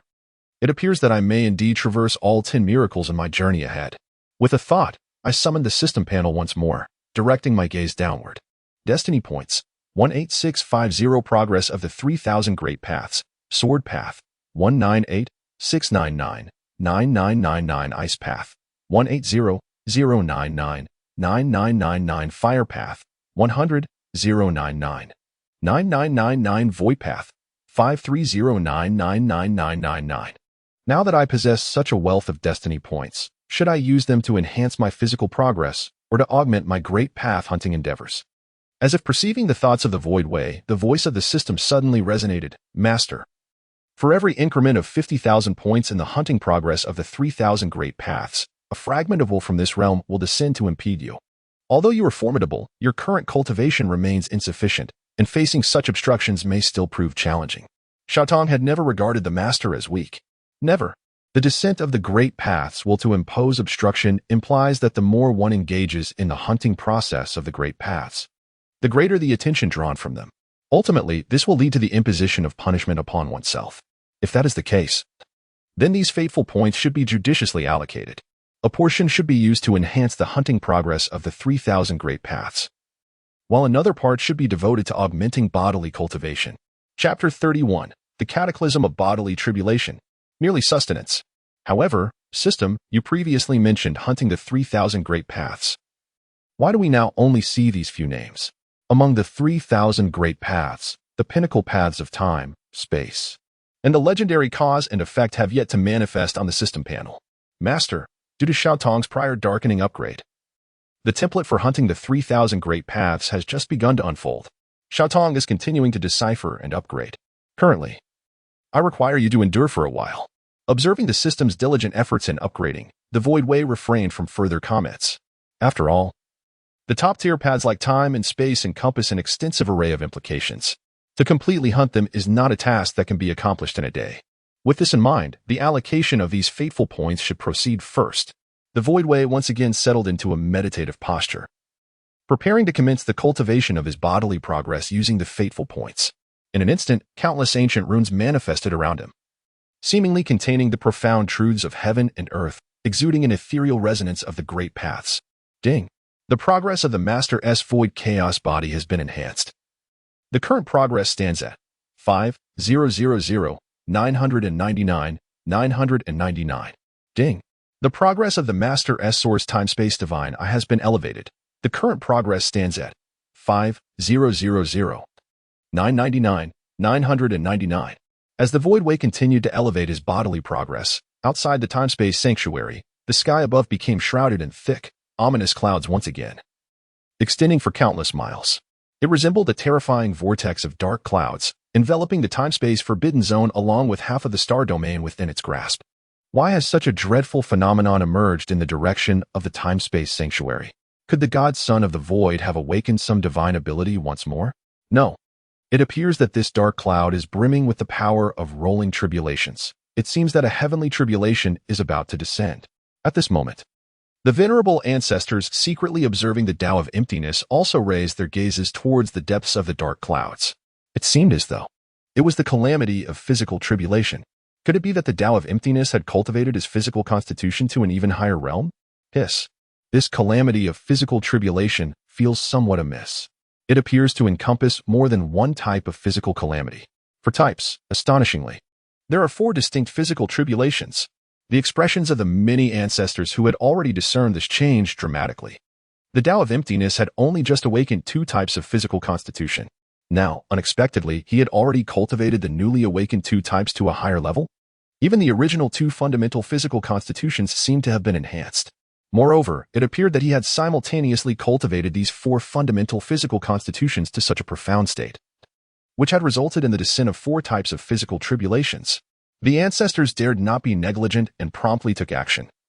As the Tao of emptiness established a dedicated tribulation array, 4 types of physical tribulations were certainly extraordinary. They were determined to spare no effort to ensure that the Tao of emptiness would not be disturbed by external factors. Within the time and space sacred hall, as time gradually passed, the aura within the Tao of emptiness steadily stabilized, with the 4 fundamental physical constitutions simultaneously advancing to a higher tier. For torrents of immense power surged through the limbs and bones of the Tao of emptiness, bursting forth from his body like a flood that had breached its dam. The radiant pillars of light even shattered the array restrictions within the time and space sacred hall, piercing through the dome and soaring into the roiling dark clouds above. Boom! The divine light collided and merged with the raging thunder within the dark clouds, producing a thunderous roar reminiscent of dragons and serpents, causing the very heavens to tremble. Before the astonished gazes of countless powerful beings within the temporal forbidden zone, they witnessed the most fantastical and resplendent phenomenon of their lives. The primordial purple energy cascaded down like the Milky Way from the heavens, resonating across the realms. The ascending laws of time and space illuminated the ages, unfolding the Great Dao. Ethereal chaos filled the expanse, revealing the ancient and profound essence of the cosmos. Moreover, the sun of deities and demons obscured the sky, creating realms of black and white, profoundly mysterious. They truly found it difficult to comprehend what kind of power of physical constitution could evoke such a miraculous spectacle. At that moment, the Tao of emptiness, seated within the time and space sacred hall, slowly opened his eyes. He immediately sensed the terrifying power of tribulation thunder coalescing above his head. Calamity of physical tribulation, indeed. The Tao of emptiness chuckled softly and rose to step outside the hall. The sun of emptiness has emerged. As the Tao of emptiness appeared, countless gazes converged upon him. Feeling the terrifying calamity of physical tribulation, numerous young prodigies within the temporal forbidden zone were filled with trepidation. Yet, under their scrutiny, the Tao of emptiness, positioned at the very center of this apocalyptic scene, remained composed. In his eyes, there was not an ounce of fear. Rather, they discerned a hint of anticipation. It was as if an existence, weary from an eternity of monotony, had finally encountered a truly captivating toy. The tempestuous thunderclouds, enveloping half the sky, seemed incensed by the nonchalant demeanor of Kong Wudao, growing ever more tumultuous and resounding.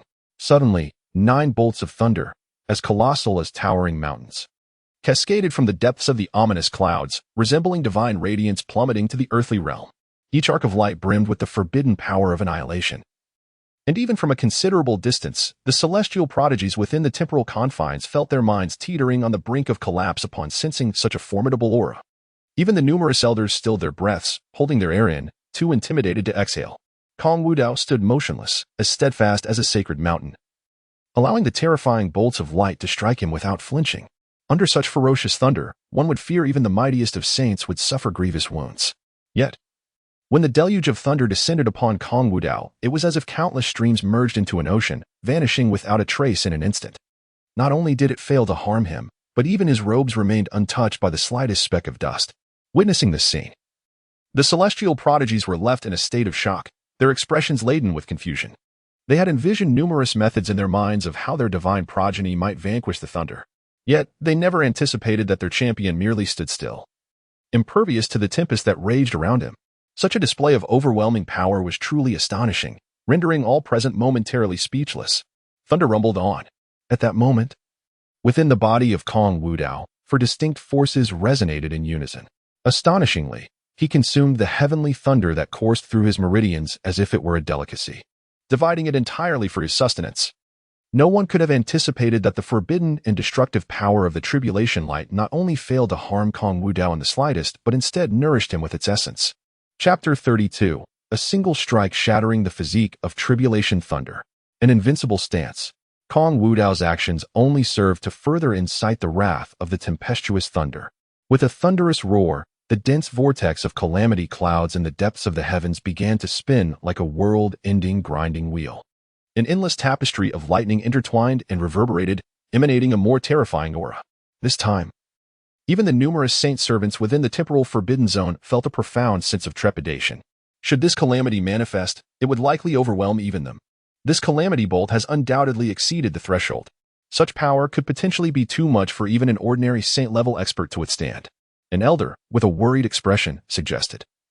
Master of the Forbidden Zone, should we offer assistance to the Divine Son? There is no need. Kong Wujing gently shook his head, his gaze unwaveringly fixed on the direction of Kong Wudao. I have faith in Wudao's strength. As the father of Kong Wudao, Kong Wujing understood his son profoundly. His talent and power had always been a source of immense pride for him. Furthermore, regarding his character, Kong Wudao would neither wish for nor deign to rely on the strength of others to overcome his own tribulation. Suddenly, an ancient voice resonated. Haha. There is no cause for concern. This is my temporal forbidden zone. A mere ancient being cannot stir significant waves.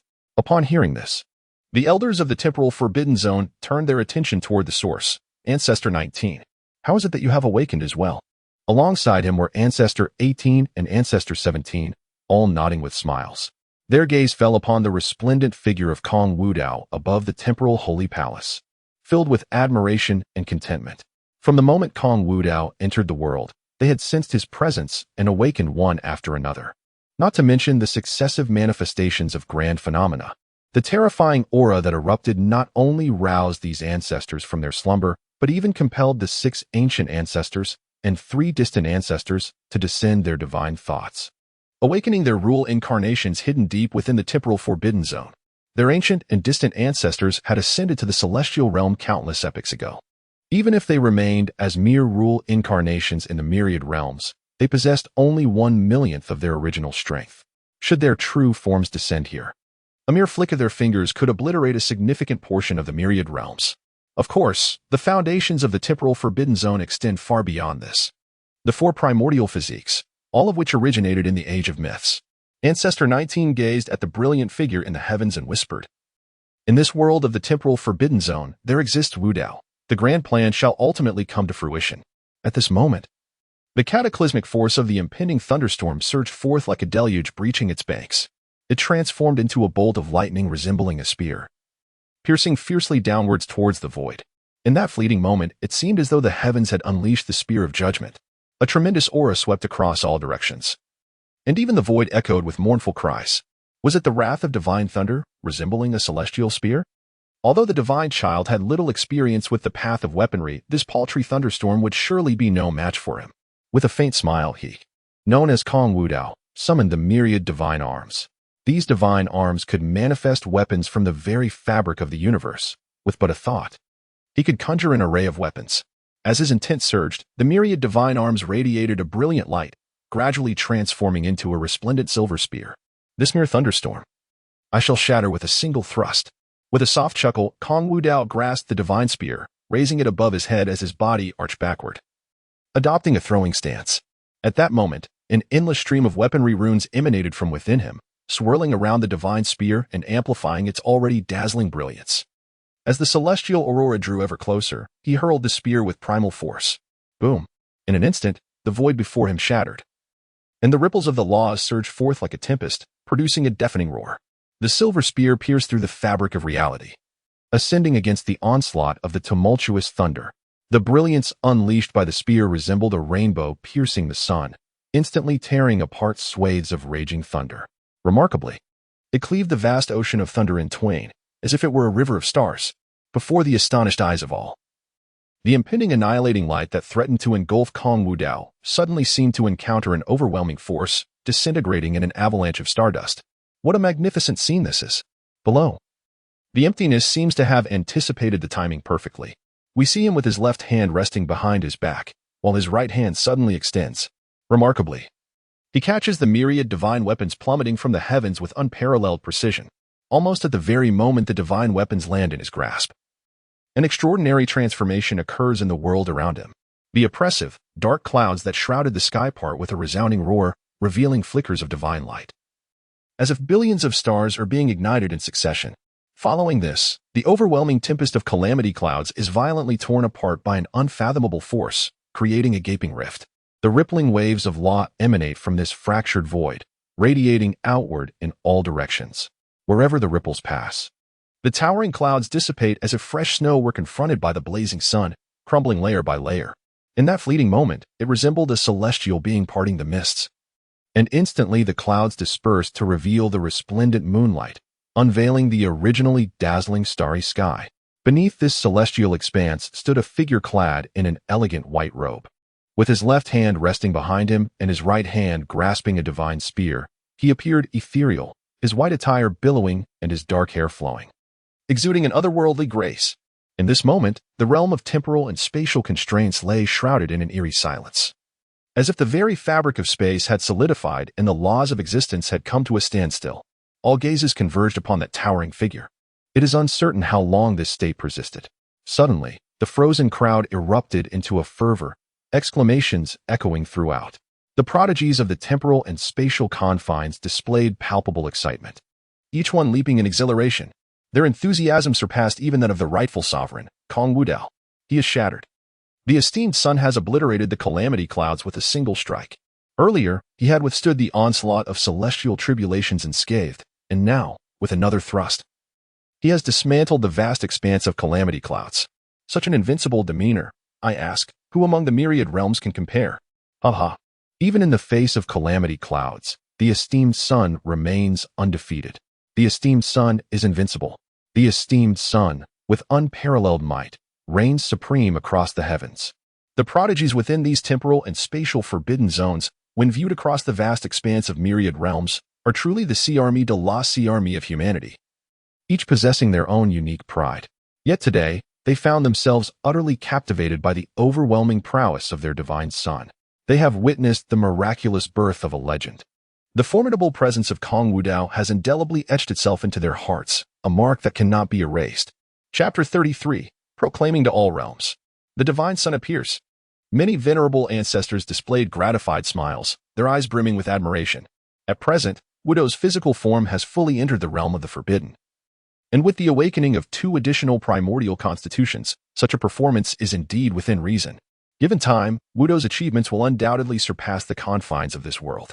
As several elders engaged in discussion, Kong Wudao gracefully descended from the heavens, respectfully clasping his hands before the elders and ancestors.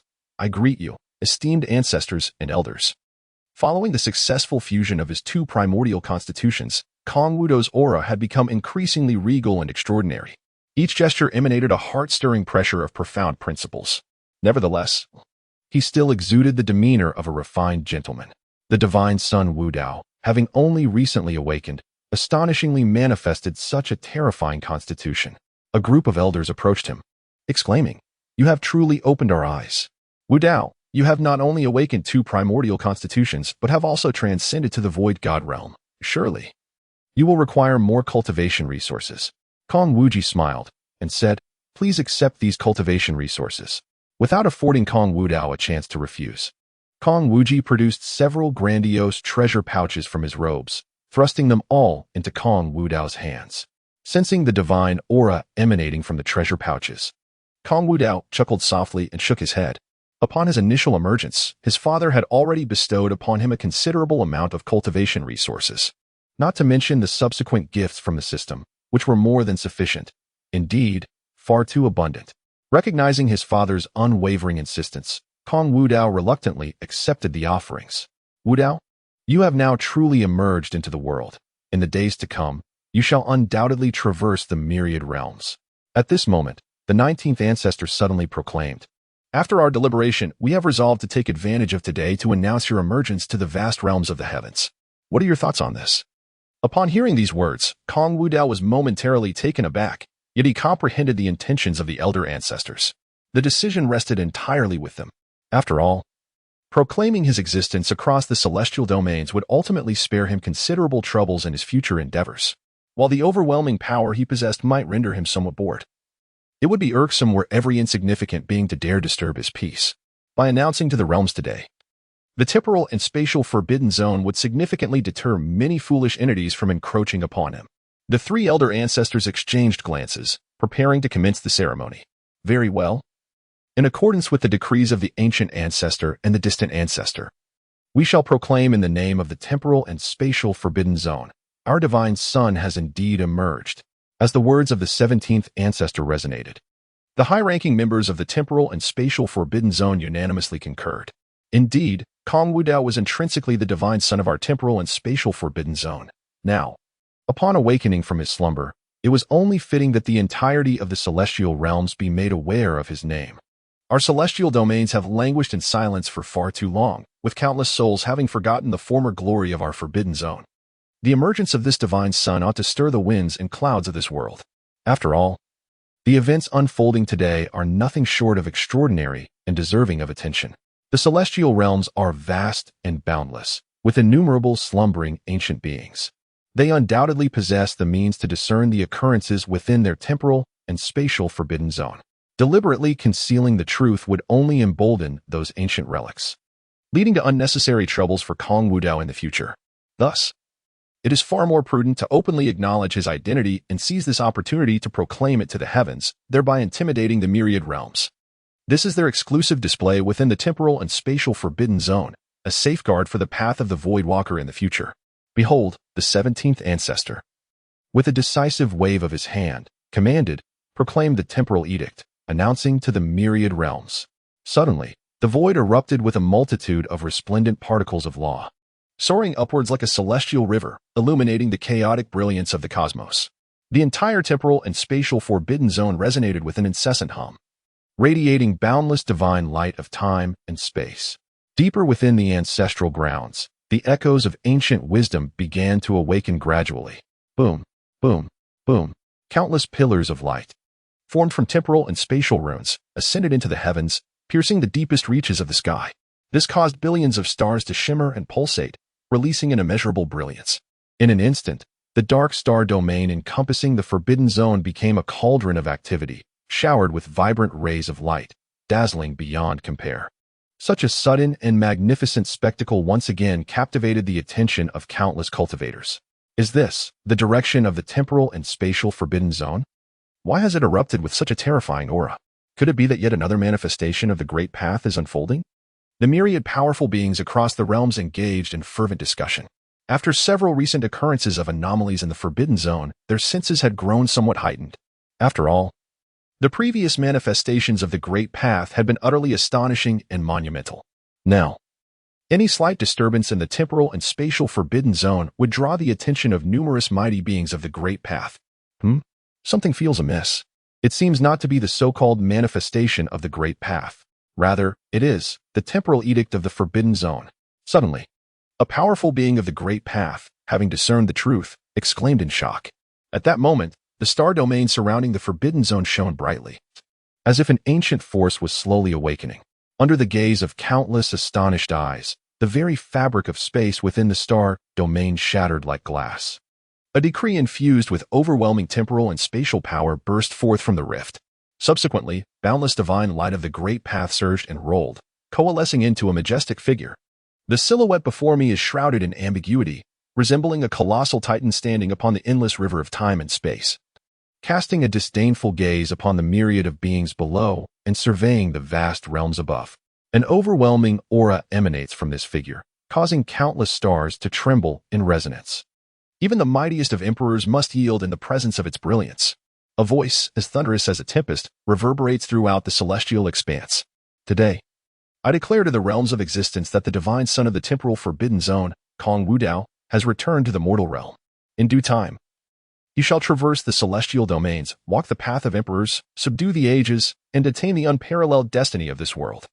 Should my divine son traverse the celestial realms and encounter any unscrupulous old wretches engaging in nefarious deeds, the temporal forbidden zone shall exact retribution. The resounding voice spreads across vast distances, seemingly reaching every corner of the celestial domains. Where the divine sound waves pass, listeners are left in a stupor, their souls vibrating with astonishment, their eyes wide with shock, as if frozen in place. Many cultivators, unaware of who Kong Wudao is, exchange bewildered glances, their eyes filled with uncertainty. The divine son of the temporal forbidden zone, Kong Wudao? Who exactly is this individual? How could he cause the long-silent temporal forbidden zone to personally announce his return to the celestial realms? Furthermore, when did the temporal forbidden zone acquire another divine son? Was it not limited to the 9 imperial heirs? As the colossal figure descends, within the boundless starry domain of the temporal forbidden zone, an explosion of radiant light erupts. Numerous ancient powerhouses materialize, bowing in unison toward the direction of the temporal forbidden zone from the Xiantian cave. We extend our congratulations to the divine son Wudao on his return to the mortal realm. Unmatched, he shall undoubtedly dominate this era. From the ancient prison sect, we offer our heartfelt congratulations to the divine son Wudao on his return to the mortal realm. A figure of unparalleled greatness, he shall achieve immortality through the ages.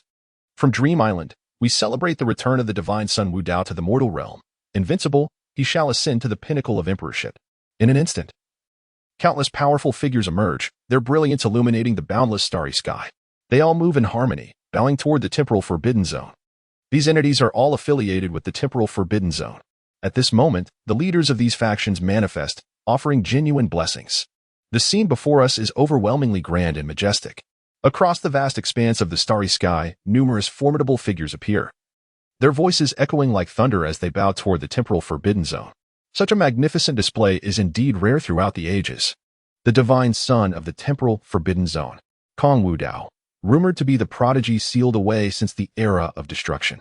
An ancient powerhouse has discerned Kong Wudao's identity, their heart filled with dread. Is he not the monstrous divine son recorded in the annals of history? Could it be that the terrifying phenomena previously unleashed by the temporal forbidden zone were all orchestrated by Kong Wudao? Moreover, he has successfully stepped into the forbidden realm of the corporeal body. An anxious, powerful figure, unfamiliar with the concept of the void path, hastily commanded, "Investigate. Spare no effort to gather information regarding the divine offspring of the temporal and spatial forbidden zone. Remember, this must be conducted in secrecy. Do not allow the temporal and spatial forbidden zone to become aware of our actions." The temporal and spatial forbidden zone is undeniably a sacred ground among the myriad realms, and they naturally dare not provoke the other party openly. Even in their inquiries regarding the void path, they only dare to act discreetly, fearful of incurring the displeasure of the temporal and spatial forbidden zone. However, the higher-ups of the temporal and spatial forbidden zone remain entirely unconcerned about the reactions of countless powerful beings from the myriad realms. They wish for all to know that their divine offspring, the void path, has emerged triumphantly as the progeny of the temporal and spatial forbidden zone.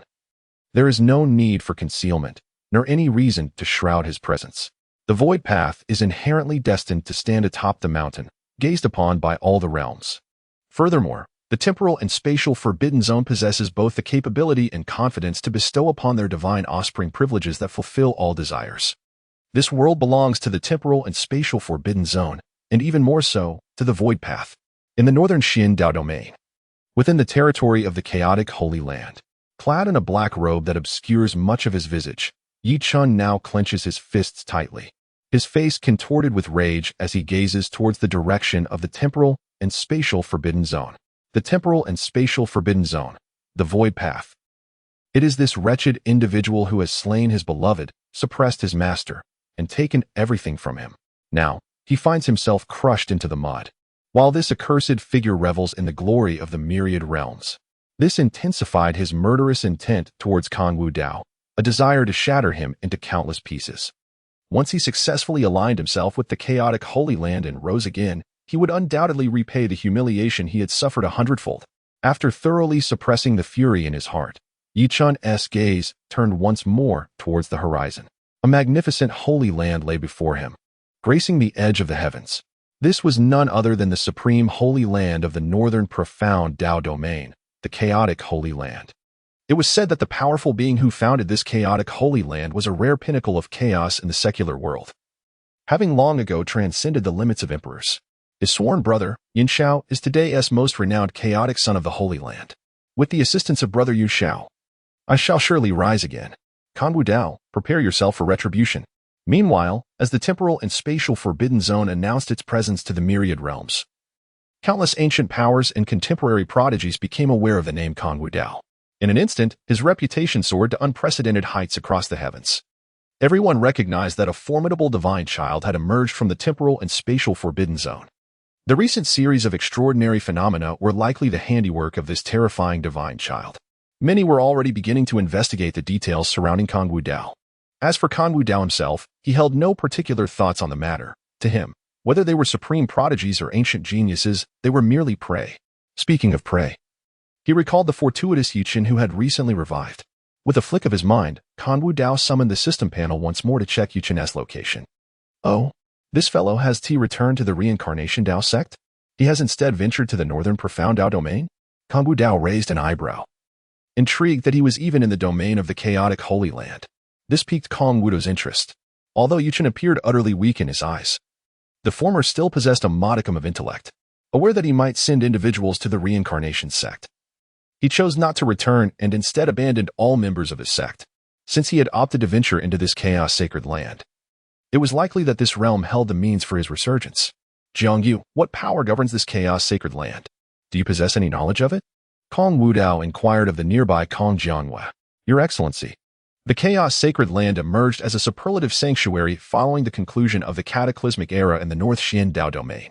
In the ensuing epochs, the chaos sacred land, through its formidable strength, suppressed numerous factions within the North Xian Dao domain, ultimately establishing itself as the dominant force. However, since the disappearance of the emperor who founded the chaos sacred land, it has experienced a decline, falling from its former status as a hegemonic power to that of a mere top-tier force. Recently, a remarkable holy son has arisen from the North Xian sacred land.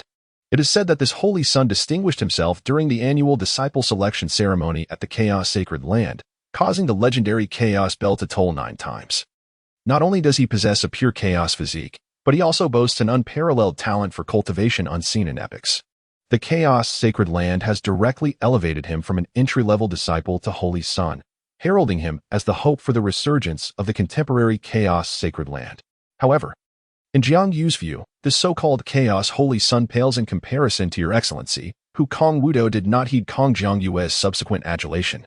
Instead, he became ensnared in contemplation, pondering the significance of the chaos holy son. The journey of this individual is indeed imbued with a touch of the legendary, leaving one to ponder whether he is a person of destiny. Just as he found himself enveloped in contemplation, a guard suddenly descended from the heavens, kneeling before him with a fist clasped in reverence. My lord, the son of heaven, emissaries from the sun and moon divine dynasty, the reincarnation Dao sect, and numerous other factions have arrived in our temporal forbidden zone, desiring an audience with you. An audience with me? Kong Wudao furrowed his brow slightly. He had intentions of venturing to the sacred land of chaos and had no leisure to entertain this assembly. just as he was about to decline. The voice of the system resonated suddenly. Ding! A person of destiny has been detected in proximity to the host. Kong Wudao was momentarily taken aback. Among those who came to pay their respects, could there truly be a fated individual? It seems necessary to make their acquaintance. I hope this newly emerged fated person proves to be somewhat intriguing. Chapter 35. The White Moonlight of the Cycle Domain, Controlling the Divine Child? Outside the temporal forbidden zone, countless resplendent celestial vessels span the cosmos. From the banners fluttering in the wind, it was evident that these vessels hailed from various sects of differing doctrines. Upon these celestial ships, numerous noble figures awaited with bated breath, their gazes occasionally darting towards the exit of the temporal forbidden zone, as though anticipating something. Amidst the throng of emissaries, two striking figures stood out conspicuously. While most of the dispatched envoys were male, these two factions chose to send forth female representatives, both of whom were the young heirs of their respective powers. They were none other than Xia Chuli of the Sun and Moon Divine Dynasty and Lin Miaoyan, the esteemed disciple of the Cycle Empress from the Cycle Dao sect. Buzz! At that moment, a radiant luminescence surged through the void. A majestic dragon, its scales glimmering with a resplendent white light, gradually materialized within the swirling fabric of space. An overwhelming aura of draconic power permeated the atmosphere, causing the numerous emissaries gathered to pay their respects to pale in fear. Upon the massive head of the dragon stood Kong Wudao, adorned in flowing robes of deep black and white, facing the wind with an air of commanding presence. With his arrival, an intense and profound majesty enveloped the surroundings, akin to an immortal sun, instilling a sense of dread in all who beheld it. Many cultivators were profoundly shaken, recognizing that only the legendary son of God, Kong Wudao, could ride such a noble celestial dragon, emanating such a terrifying essence. South Ridge Underworld Clan, we pay homage to the son of Wudao. With a powerful figure leading the way in a respectful gesture, countless others snapped back to reality, bowing their heads in reverence. Tai Xin Sect, we pay homage to the son of Wudao. Heavenly Feather Sacred Sect, we pay homage to the son of Wudao. Sun and Moon Divine Dynasty, Xia Chuli, we pay homage to the son of Wudao. In an instant, the air was filled with a chorus of respectful exclamations, rising and falling in a harmonious tide. Should this scene be revealed, it would undoubtedly stir the entire realm of myriad heavens into a frenzy. It is crucial to understand that those who have arrived here hail from the revered and immortal lineages. In the eyes of many cultivators, these factions are exalted, akin to deities residing in the celestial realms. Yet, now they find themselves in the presence of such a youthful being, and they exhibit profound respect and humility. This spectacle is overwhelmingly breathtaking. Kong Wudao merely inclined his head in acknowledgement, his gaze searching for the fated individual as indicated by the system. His eyes swiftly fell upon Xia Chuli. Name, Xia Chuli. Identity, the protagonist of destiny. Princess of the Sun and Moon Divine Dynasty Realm.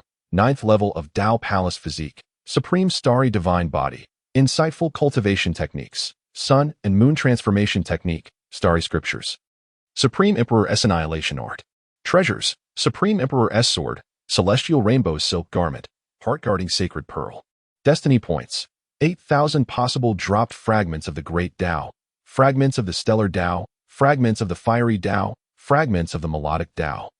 Kong Wudao raised an eyebrow. The Sun and Moon Divine Dynasty? If his memory served him correctly, this dynasty seemed to be adjacent to his temporal confinement zone. He never anticipated that the Princess of the Sun and Moon Divine Dynasty would be a fated individual with such a substantial number of destiny points. Although she had come specifically to pay her respects, it would indeed be a pity to overlook such a wealth of destiny points. As if sensing Kong Wudao's gaze, Xia Chuli was about to speak when another voice preempted her. I have long admired the illustrious name of the Divine Son. Might I have the honor to accompany you? Esteemed Divine Son, as you traverse the myriad realms in the future? Turning towards the source of the voice, he beheld a tall and stunning woman. Clad in an exquisite phoenix robe, she accentuated her figure with black silk stockings that highlighted her alluring curves. In an instant, many cultivators' attention was drawn to her, particularly the male cultivators, who found themselves swallowing hard, their bodies aflame with desire. It was Lin Miaoyan, the saintess of the Reincarnation Dao sect, and a direct disciple of the Reincarnation Empress. It was said that she was the goddess in the hearts of countless men across the entire Reincarnation Dao domain, with numerous heirs of the most prestigious factions within the domain being fervent admirers of hers. The saint son of the White Ming sacred sect had once emptied half of his sect's resources just to win her affection. while the heir of the Golden City Merchant Alliance offered a fortune in spirit stones, all in pursuit of the goddess's favor. Yet, in the end, he never even touched her hand. Given the current circumstances, it appeared that Lin Miaoyan was proactively seeking to endear herself to the divine son, aiming to forge a closer bond with him. Amidst the bustling chatter of numerous cultivators, their gazes toward Kong Wudao were filled with admiration, devoid of even a hint of jealousy. After all, his innate talent and background were undeniable. How could they possibly harbor envy? As Lin Miaoyan listened to the discussions around her, a subtle smirk of pride graced her lips. Deep down, she was utterly confident in her own beauty. Countless male cultivators had bowed before her, their madness for her allure beyond measure. Indeed, she possessed not only unparalleled beauty but also an exceptional dual cultivation physique. What man would not desire her? And what of the fact that he was the son of the temporal forbidden zone? Ultimately, he was still but a man. How her master had truly cautioned her, insisting that she forge a strong bond with Kong Wudao at any cost, and to avoid any underhanded methods to entice him. Lin Miaoyan felt a swell of pride within her. Now, the attention of Kong Wudao was fixed upon her, and manipulating these men was a mere trifling matter. Her master, the reincarnation empress, had previously instructed her that Kong Wudao's true strength and talent were beyond the comprehension of ordinary beings, destined to reach unparalleled heights that would surpass the heavens and the earth. She needed to leave a favorable impression on him. Although she had readily agreed in front of her master, upon encountering Kong Wudao, she could not help but desire to provoke him with her own allure. After all, there was no man that Lin Miaoyan could not conquer. What was the son of the temporal forbidden zone? At the end of the day, he was still merely a man. Let us see how she would ensnare him. Chapter 36. Such a being? Is he truly worthy of this divine son's favor? Although Kong Wudao's gaze lingered on Lin Miaoyan, he found little interest in her proud form. Instead, he began to examine her panel information. Name, Lin Miaoyan. Identity, disciple of the fated female protagonist, saintess of the reincarnation Dao sect. Physique, yin-yang body inquiring entry cultivation, Dao Palace realm, 7th layer. Fate points, 5,000 potential drop. Fragments of the reincarnation Dao, fragments of the whip Dao. To his surprise, she was not the fated female protagonist, but rather her disciple. This revelation piqued his interest. He had not anticipated that, despite not being the fated female protagonist, she possessed a small measure of fate points. Seeing Kong Wudao's gaze still resting upon her, Lin Miaoyan couldn't help but wear a proud smile. There is no need to elaborate on this situation. The other party must certainly be captivated by their own beauty, perhaps even enamored with themselves. This phenomenon filled Lin Miaoyan with an overwhelming sense of confidence. What divine son of the temporal abyss could resist her beauty? Subsequently, amidst the astonished gazes of numerous cultivators, Lin Miaoyan gracefully glided forward, intentionally drawing closer to the enigmatic Wudao. As for the divine son, I possess the unique yin-yang reincarnation body and consider my talents commendable. She purposefully softened her tone, her voice taking on a bewitching quality. I humbly request that you accept me, noble divine son, whether it be washing clothes or other matters. I am entirely at your service. The meaning of this statement is self-evident. The yin-yang cycle physique is inherently the most exceptional alchemical body in existence. Should one engage in dual cultivation with it, the benefits would undoubtedly be boundless. This is also one of Lin Miaoyan's proud trump cards. The combination of unparalleled beauty and an exceptional cultivation physique raises the question, which male cultivator in the world could possibly resist? Although she harbors a profound aversion to being touched by men, the esteemed status of Kong Wudao, along with his unparalleled talent and the immense recognition he has received from his master, leads her to consider enduring some discomfort and sacrifice. At this moment, the numerous cultivators present widened their eyes in astonishment, their gaze nearly popping from their sockets in disbelief. Is this truly the dream goddess of countless practitioners within the realm of reincarnation, as they perceive her? Was she not once deemed unattainable? Yet now, she seems to be hastily offered to the void path, presenting an overwhelming contrast. One cannot help but acknowledge that with an invincible background, unparalleled talent, and strikingly handsome features, such an individual is indeed free to act as they please. This enchantress. Meanwhile, Xiaochuli's expression was also somewhat grim. She represented the Sun and Moon divine dynasty in this endeavor, intending to foster a favorable relationship with the void path in the temporal forbidden zone. Although Lin Miaoyan harbored her own ulterior motives, she chose to make such a significant offering right from the outset. This rendered her meticulously prepared treasure somewhat insincere. The expression of the empty path deity was indifferent, yet within his gaze, One could distinctly observe the flicker of pride in Lin Miaoyan's eyes. Truly. A mere glance was sufficient to embolden her. Roar. The celestial dragon of revelation seemed to sense its master's displeasure. Suddenly, it opened its mighty jaws and unleashed a thunderous roar directed at Lin Miaoyan, who approached gracefully. In an instant, a terrifying storm of divine sound erupted. The dragon's formidable aura enveloping the heavens and the earth. Caught off guard, Lin Miaoyan felt as though she had been struck by an indomitable divine mountain. Spitting out a spray of blood, she was hurled backward like a kite, with its string severed. This scene struck everyone like a bolt from the blue, leaving them stunned and bewildered, utterly unprepared for such an unforeseen turn of events. Could it be that the steed of the god of No Way had not been completely subdued, erupting with dragon might towards Lin Miaoyan? However, the dragon clan is notoriously proud, and only those who have gained their utmost recognition are allowed to ride upon their backs. How could they possibly disregard the commands of the god of No Way? Was it conceivable that the god had clandestinely permitted this? Ding! It was detected that Lin Miaoyan's Dao heart had suffered a grievous blow. Her destiny points had diminished by 1,000, leaving her with a mere 4,000. Congratulations, Master. You have successfully triggered a double critical hit, earning an additional 2,000 destiny points. Cough, cough, cough. Lin Miaoyan collapsed to the ground, her complexion pale, blood gushing forth from her lips in crimson streams. The searing agony from her internal organs was overwhelming. She gazed at Kong Wudao with disbelief etched across her face. Why? Why would he treat her this way? Shouldn't he have been captivated by her beauty? Just as she fell into self-doubt. Kong Wudao had already descended from the celestial dragon of revelation. With his hands clasped behind him, he walked through the void with an air of nonchalance. His expression remained impassive, as if he were devoid of any discernible emotion. Yet, beneath the surface, a tempest was brewing, thickening the atmosphere with a palpable tension.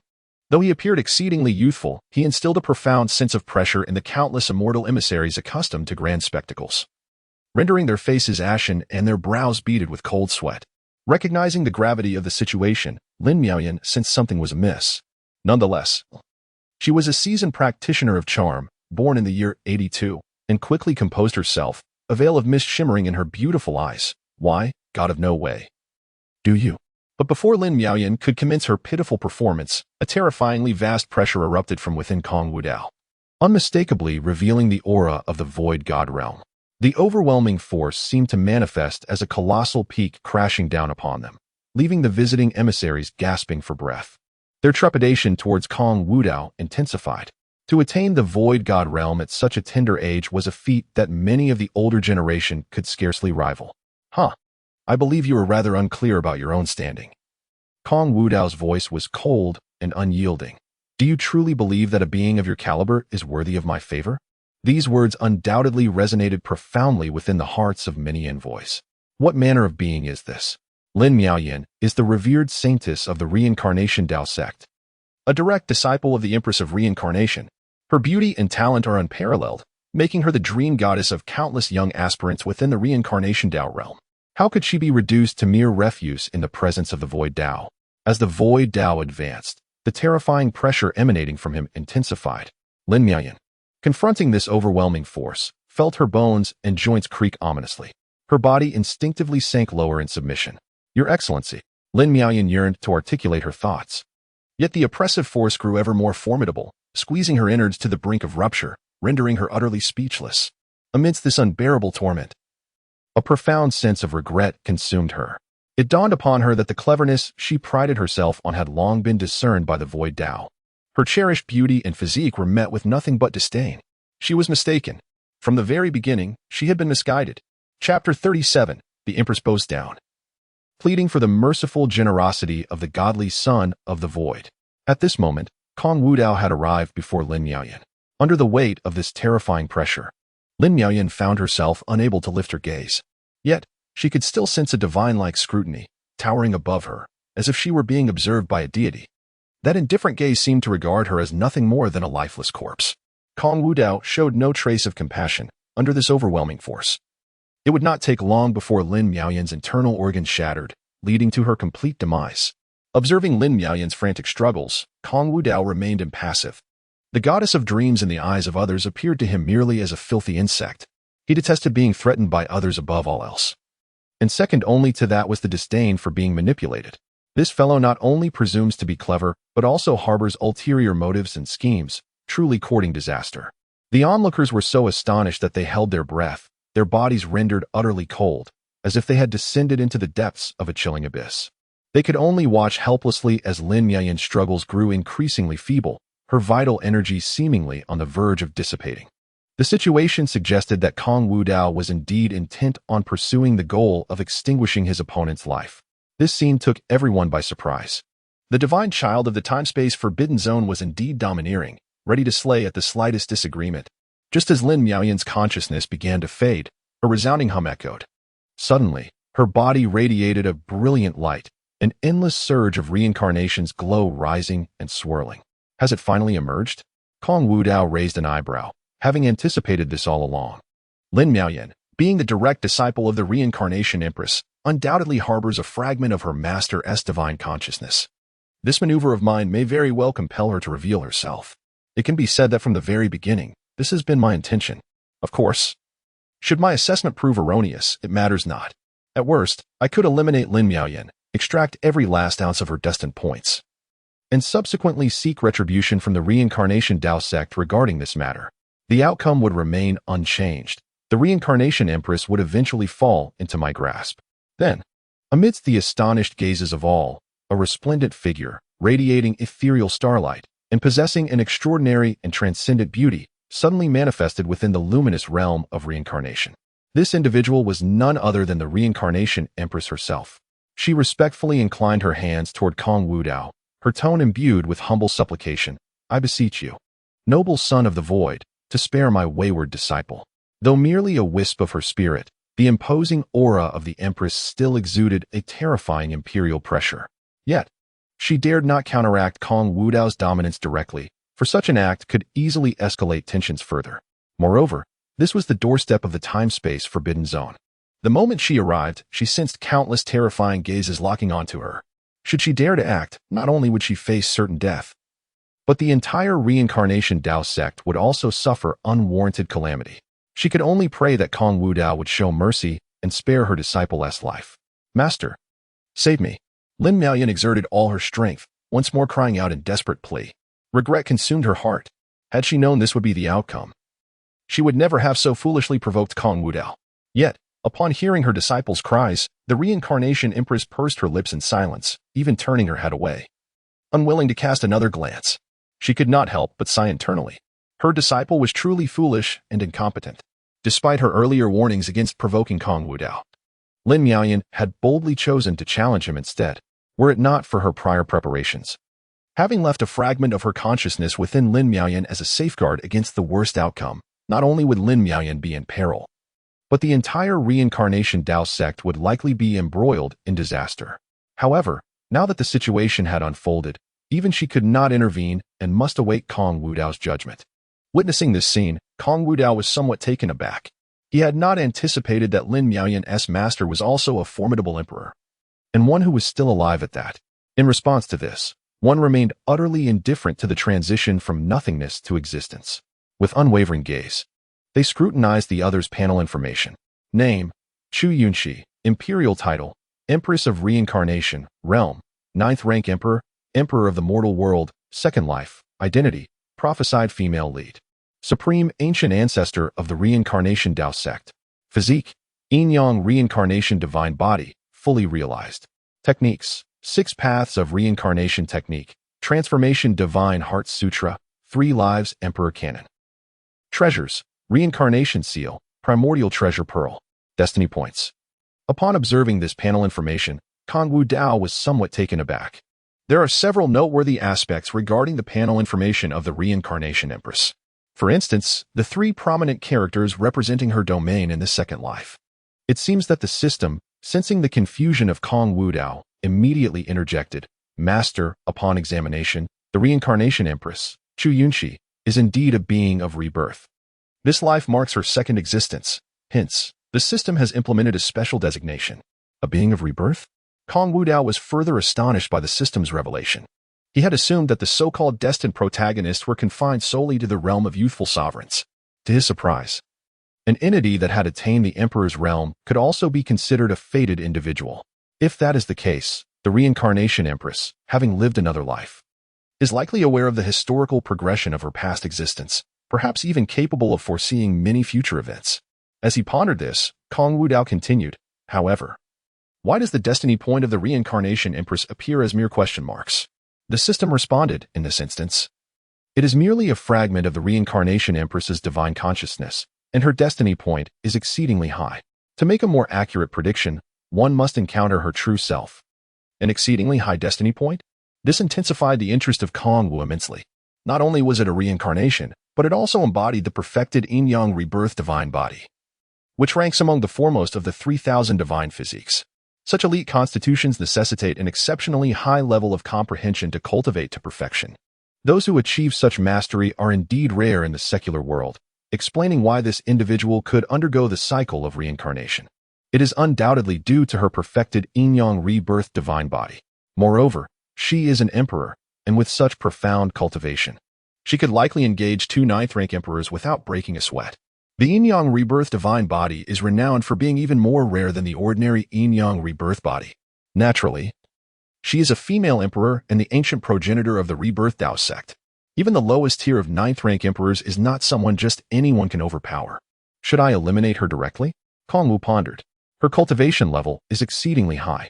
Given his current abilities, it is utterly impossible to hunt her down. To do so, he would need to enlist the aid of the formidable beings behind the temporal zone. Yet, he despised the thought of relying on the power of the temporal zone for such matters, especially since he had only just awakened. After much contemplation, he concluded that taming her was the more fitting path. Although subduing a female emperor is fraught with difficulty, it could prove to be quite an intriguing endeavor. Chapter 38. Subduing Lin Miaoyan, the princess of the divine dynasty with unusual preferences? Time passed second by second, enveloping the surroundings in an eerie silence. All the cultivators present held their breath, their eyes fixated on the fading life force of Lin Miaoyan. Throughout this period, Kong Wu maintained an unwavering pressure, his expression one of amusement as he regarded the rebirth empress. Since she was a being of reincarnation, she must possess knowledge of many future events. Lin Miaoyan's proximity to him likely stemmed from the rebirth empress's will, and she may harbor ulterior motives towards him. If he took no action, there was a significant chance she would overstep her bounds. Kong Wu shook his head, chuckling softly. Ah, how I detest those who attempt to play tricks before me, daring to scheme against me. With that, he launched a kick. A dull thud echoed as Lin Miaoyan, suppressed beneath his force, was struck by an overwhelming power. Several of her ribs shattered, blood spewed from her mouth, and she arced through the air like a high parabolic trajectory, plummeting towards the distant starry skies. It was only upon crashing onto a desolate star corpse that she managed to halt her descent. Yet, at this moment, Lin Miaoyan was utterly weakened, her chest caved in. Her garments stained crimson with blood. She writhed in agony, convulsing as she coughed up foamy blood. At that instant, she was consumed by an overwhelming fear of Kong Wu. She had never anticipated that, even with her master present, the adversary would dare to unleash such ferocity upon her.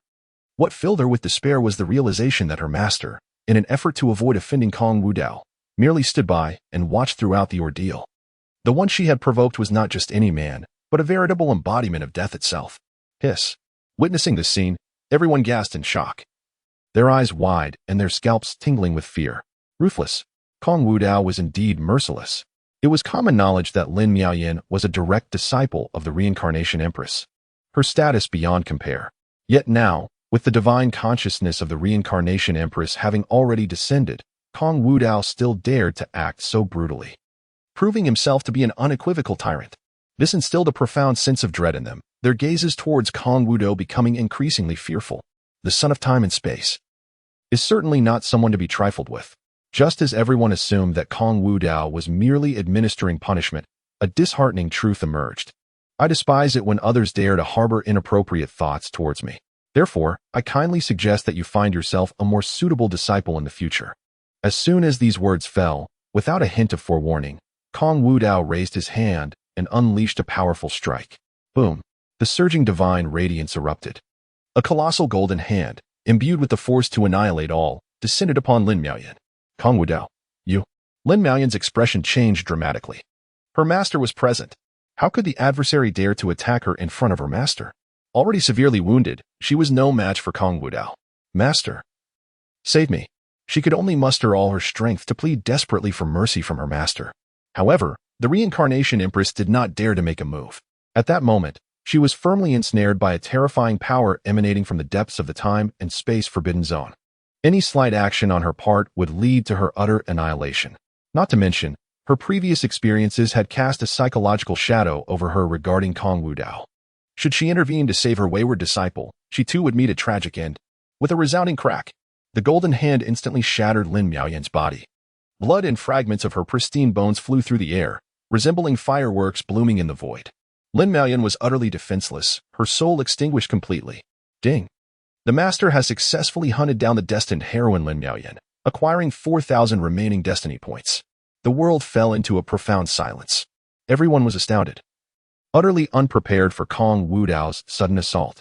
Before the eyes of a legendary empress, he had publicly annihilated her disciple without leaving any room for mercy, truly tyrannical. This instilled in them a profound fear, coupled with an increasing reverence for Kong Wudao. Throughout the myriad realms, the most daunting prospect was encountering a being so capricious, one who never revealed their emotions or desires. After all, such an individual renders their intentions utterly inscrutable. Perhaps, at first, they might extend a semblance of kindness, offering a glimmer of hope. Yet, in the blink of an eye, they could plunge you into the depths of despair. However, contrary to the expectations of the masses, the reincarnation empress did not erupt in wrath. Instead, her countenance bore a faint pallor.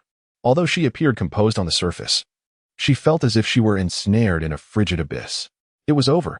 Kong Wudao had always been notoriously unpredictable in his past life, and now, having directly slain her disciple, might he not summon the formidable powers of the temporal forbidden zone to annihilate both her and the reincarnation Dao sect? Contemplating this, the reincarnation empress felt a surge of terror, mingled with boundless regret. She ought to have confronted Kong Wudao herself, rather than allowing that foolish and reckless disciple to act with such impunity. Now, even though I have let go of the grievances from my past life, I do not intend to seek revenge through the void. Yet, I have fallen into the path of my own wayward disciple. This wretched disciple truly deserves his fate. As the Empress of Reincarnation felt a mixture of desolation and fury within her heart, she suddenly realized that Kong Wudao had fixed his gaze upon her. Even though she believed that Kong Wudao had declared his intent to annihilate him along with the reincarnation sect, he seemed to withdraw his presence, exuding an air of serene composure.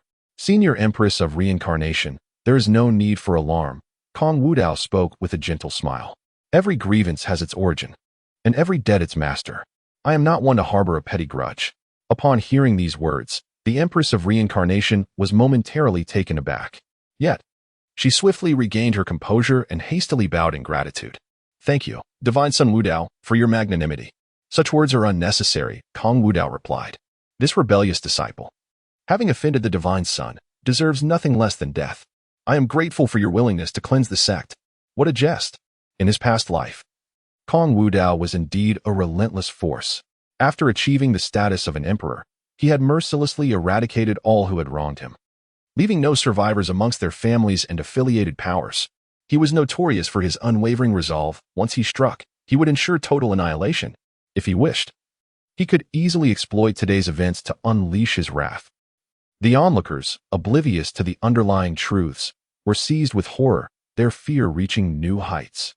The venerable ancestor of the reincarnation sect, a formidable emperor in his own right, could only watch helplessly as his disciple was executed. Not only did he refrain from expressing anger, but he also felt as if granted a great pardon, compelled to express gratitude for the other's clemency. This is utterly absurd. Their family has truly opened the door to absurdity. Originally, he intended to leverage this incident to strike against the reincarnation empress. However, considering that she might be aware of the developments in the realms of the future and his desire to tame her, he made an exception this once, opting not to employ his usual method of collective punishment. At that moment, the voice of the system suddenly echoed. Ding! The destined female protagonist, Xia Chuli, has been captivated by the Master's methods, developing a modicum of admiration for him. The system has automatically initiated the taming process. Congratulations, Master, on taming the destined female protagonist, Xia Chuli 10. The counterpart's destiny points have been reduced by 800 points. Congratulations, Master, on successfully triggering a triple critical hit. earning 2,400 destiny points. Remaining destiny points of the counterpart, 7,200. Listening to the system's announcement, Kong Wudao raised an eyebrow in surprise at this unexpected gain. He had previously heard from the system that apart from hunting, there was also the route of taming. It appeared that this so-called taming implied an indirect submission from the other party. Reflecting on this, his gaze instinctively turned towards Xia Chuli. At the moment their eyes met, she instinctively averted her gaze, unable to meet his stare. At this instant, Xia Chuli's heart raced, not merely due to the deadly and perilous aura exuded by Kong Wudao, but primarily because of the means that instilled in her a chilling awe. He resembled a true dragon soaring through the skies. Any foolish sparrow attempting to approach would undoubtedly incur the wrath of this divine dragon. Without a doubt, Kong Wudao's recent actions not only solidified his identity as a divine son in this temporal zone, but also established immense authority. Moreover, he exerted a tremendous deterrent effect on the envoys who had come to visit. As the eldest princess of the Sun and Moon divine dynasty, she had encountered numerous extraordinary talents, yet none possessed the formidable presence of Kong Wudao. It is one thing for an ordinary person to maintain composure in the presence of a mighty emperor. Kong Wudao, however, exhibited no fear whatsoever, daring to directly slay his disciple before the eyes of his opponent. Ultimately, he employed methods that surpassed all expectations, seizing complete control of the situation. In a sense, his actions have also indirectly placed the reincarnation empress in his debt. It can be said that all that transpired earlier was meticulously orchestrated by Kong Wudao. Throughout the planning, his state of mind remained utterly undisturbed, as if he were merely engaged in a trivial endeavor. The aura that belongs solely to the strong evokes a sense of danger while simultaneously exuding an irresistible allure. It stirs an uncontrollable desire to comprehend the essence of such a perilous individual. What kind of person could they be? What legendary tales lie in their past? Ding. The system detects the fateful heroine, Xia Chuli, harboring curiosity towards the master, resulting in an increase in admiration. Congratulations, master, on successfully taming the fateful heroine Xia Chuli, with 10 points deducted from her destiny. Congratulations, master, for triggering a double critical hit, thereby acquiring 1,600 destiny points. Remaining destiny points of the counterpart, 6,400. Progress of subjugation, 20. Upon hearing the sudden notification from the system once more, Kong Wudao appeared somewhat bewildered, casting a curious glance towards Xia Chuli. Could it be that this individual harbors some peculiar inclinations? Chapter 39. A flurry of gifts and invitations. The reincarnation empress let out a silent sigh of relief. She had prepared herself for the worst, anticipating that Kong Wudao would show her no mercy and drag her into his turmoil. As someone who had been reborn, she was acutely aware of his temperament. In her past life, Kong Wudao had been notoriously domineering, his emotions as unpredictable as the weather. Those who had dared to provoke him either faced a gruesome fate or were ruthlessly vanquished. To put it bluntly, to incur his wrath was to court death. She was utterly astonished that Kong Wudao had chosen to show her mercy. This revelation served as a stark warning. He despised anyone who harbored ulterior motives towards her. Once discovered, their fate was often sealed. How could she have forgotten such a crucial fact? She nearly made a grave mistake. It seemed that attempting to approach Kong Wudao through such means was nearly impossible. Thus, if her disciples were to pursue him with ulterior motives, it would surely provoke his disdain. To avoid such a predicament, she had no choice but to take matters into her own hands. After all, authenticity was the most potent weapon. Resolute in her thoughts, the reincarnation empress bowed respectfully to Kong Wudao, stating, "The events of today are a fault of my reincarnation sect. I shall, in due time, pay a visit to apologize. I kindly request that you, Lord Wudao, do not take offense." At this juncture, her foremost priority was to soothe Kong Wudao's emotions. She could not allow this incident to create a rift between them or incite hostility. Ding. The system detected that the destined heroine, Chu Yunxi, harbored gratitude towards her master, automatically placing her in the taming process. Congratulations to the master for taming the destined heroine. Chu Yunxi, 500 destiny points have been deducted. Congratulations to the master for successfully triggering a triple critical hit, earning 1,500 destiny points. Remaining destiny points of the counterpart? Upon hearing this notification, Kong Wudao raised an eyebrow. Was there yet another unexpected gain? The reincarnated empress possesses a remarkable aptitude for self-strategy. It is quite unexpected that she has managed to tame the second party. Although the number is modest, it marks a promising commencement. Naturally, if taming proves impossible, it is of little consequence. One could simply resort to annihilation. The unruly divine son. At this moment, The Empress of Reincarnation also sensed the scrutinizing gaze of Kong Wudao and could not help but voice her bewilderment. As a formidable emperor, her experiences were undoubtedly vast. She could distinctly perceive that Kong Wudao's gaze upon her was rather peculiar, as if he held a profound interest in her. This gaze undoubtedly conveyed a profound disdain for her imperial dignity. Had it been anyone else, she would have unhesitatingly unleashed her might to obliterate them. However, possessing the knowledge of the methods of the void path and an understanding of the temporal forbidden zones, she was far too astute to resort to intimidation. Thus, she was compelled to relinquish her cherished dignity. It was prudent to avoid offending her counterpart whenever possible. Upon hearing this, the void path merely smiled and said, "Rest assured, esteemed elder, the events of today shall be overlooked out of respect for your status. However, I have long admired your illustrious name and harbor a keen interest in the reincarnation path. Might I request your guidance on this matter in the future?"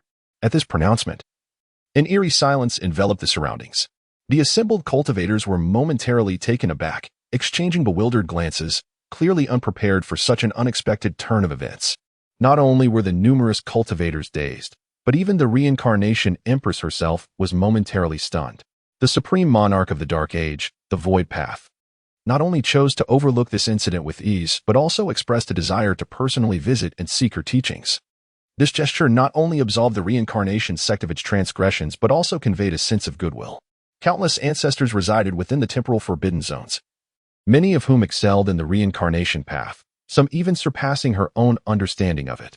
As the scion of the temporal forbidden zones, the void path could effortlessly summon the most eminent masters of the reincarnation path to impart their wisdom. What merit did she possess to warrant such an invitation?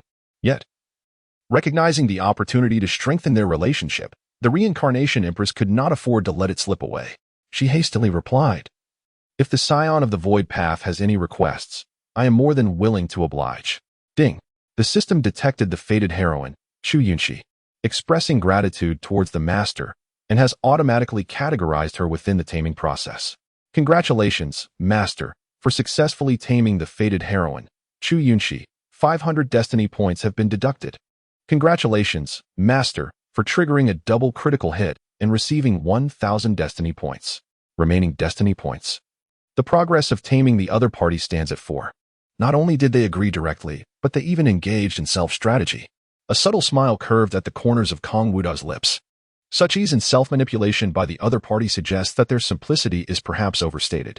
It is likely they possess knowledge of events yet to unfold, particularly those concerning themselves, leading to an inexplicable trepidation.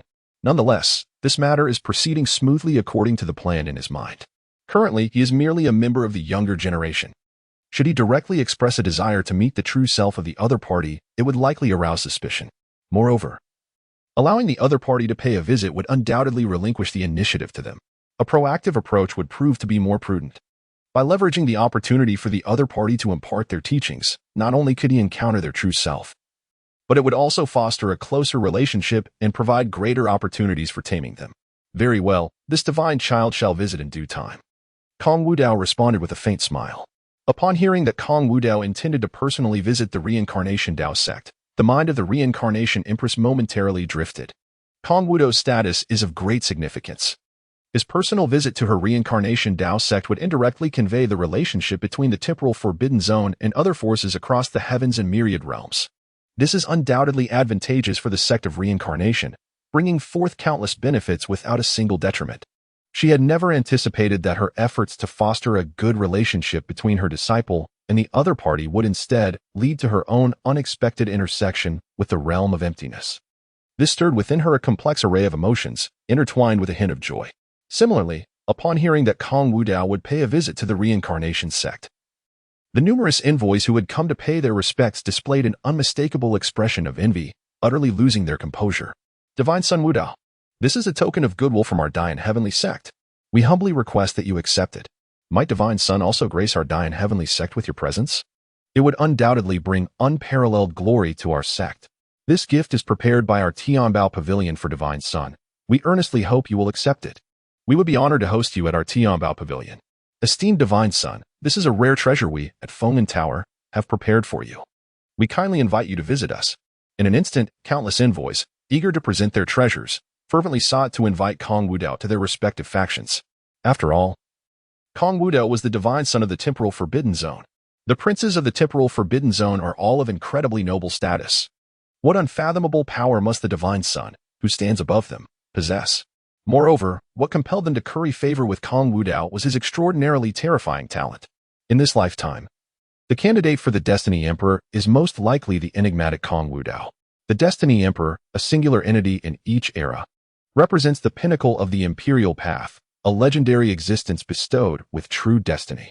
A young individual possessing such extraordinary qualities will undoubtedly achieve greatness that is rare across the myriad realms. However, despite the overtures of numerous factions, Kong Wudao remains notably disinterested. In his eyes, these treasures were truly commonplace, and he held no interest in them whatsoever. However, one should seize the opportunity when it arises. They could serve as nourishment for the Apocalypse Azure Dragon, which is quite advantageous. Chapter 40. The Destiny's daughter who knows her place. Has her rebirth been exposed? At that moment, Xiaochuli emerged from the crowd, gracefully presenting a finely crafted glass box, which she respectfully offered to Kong Wudao.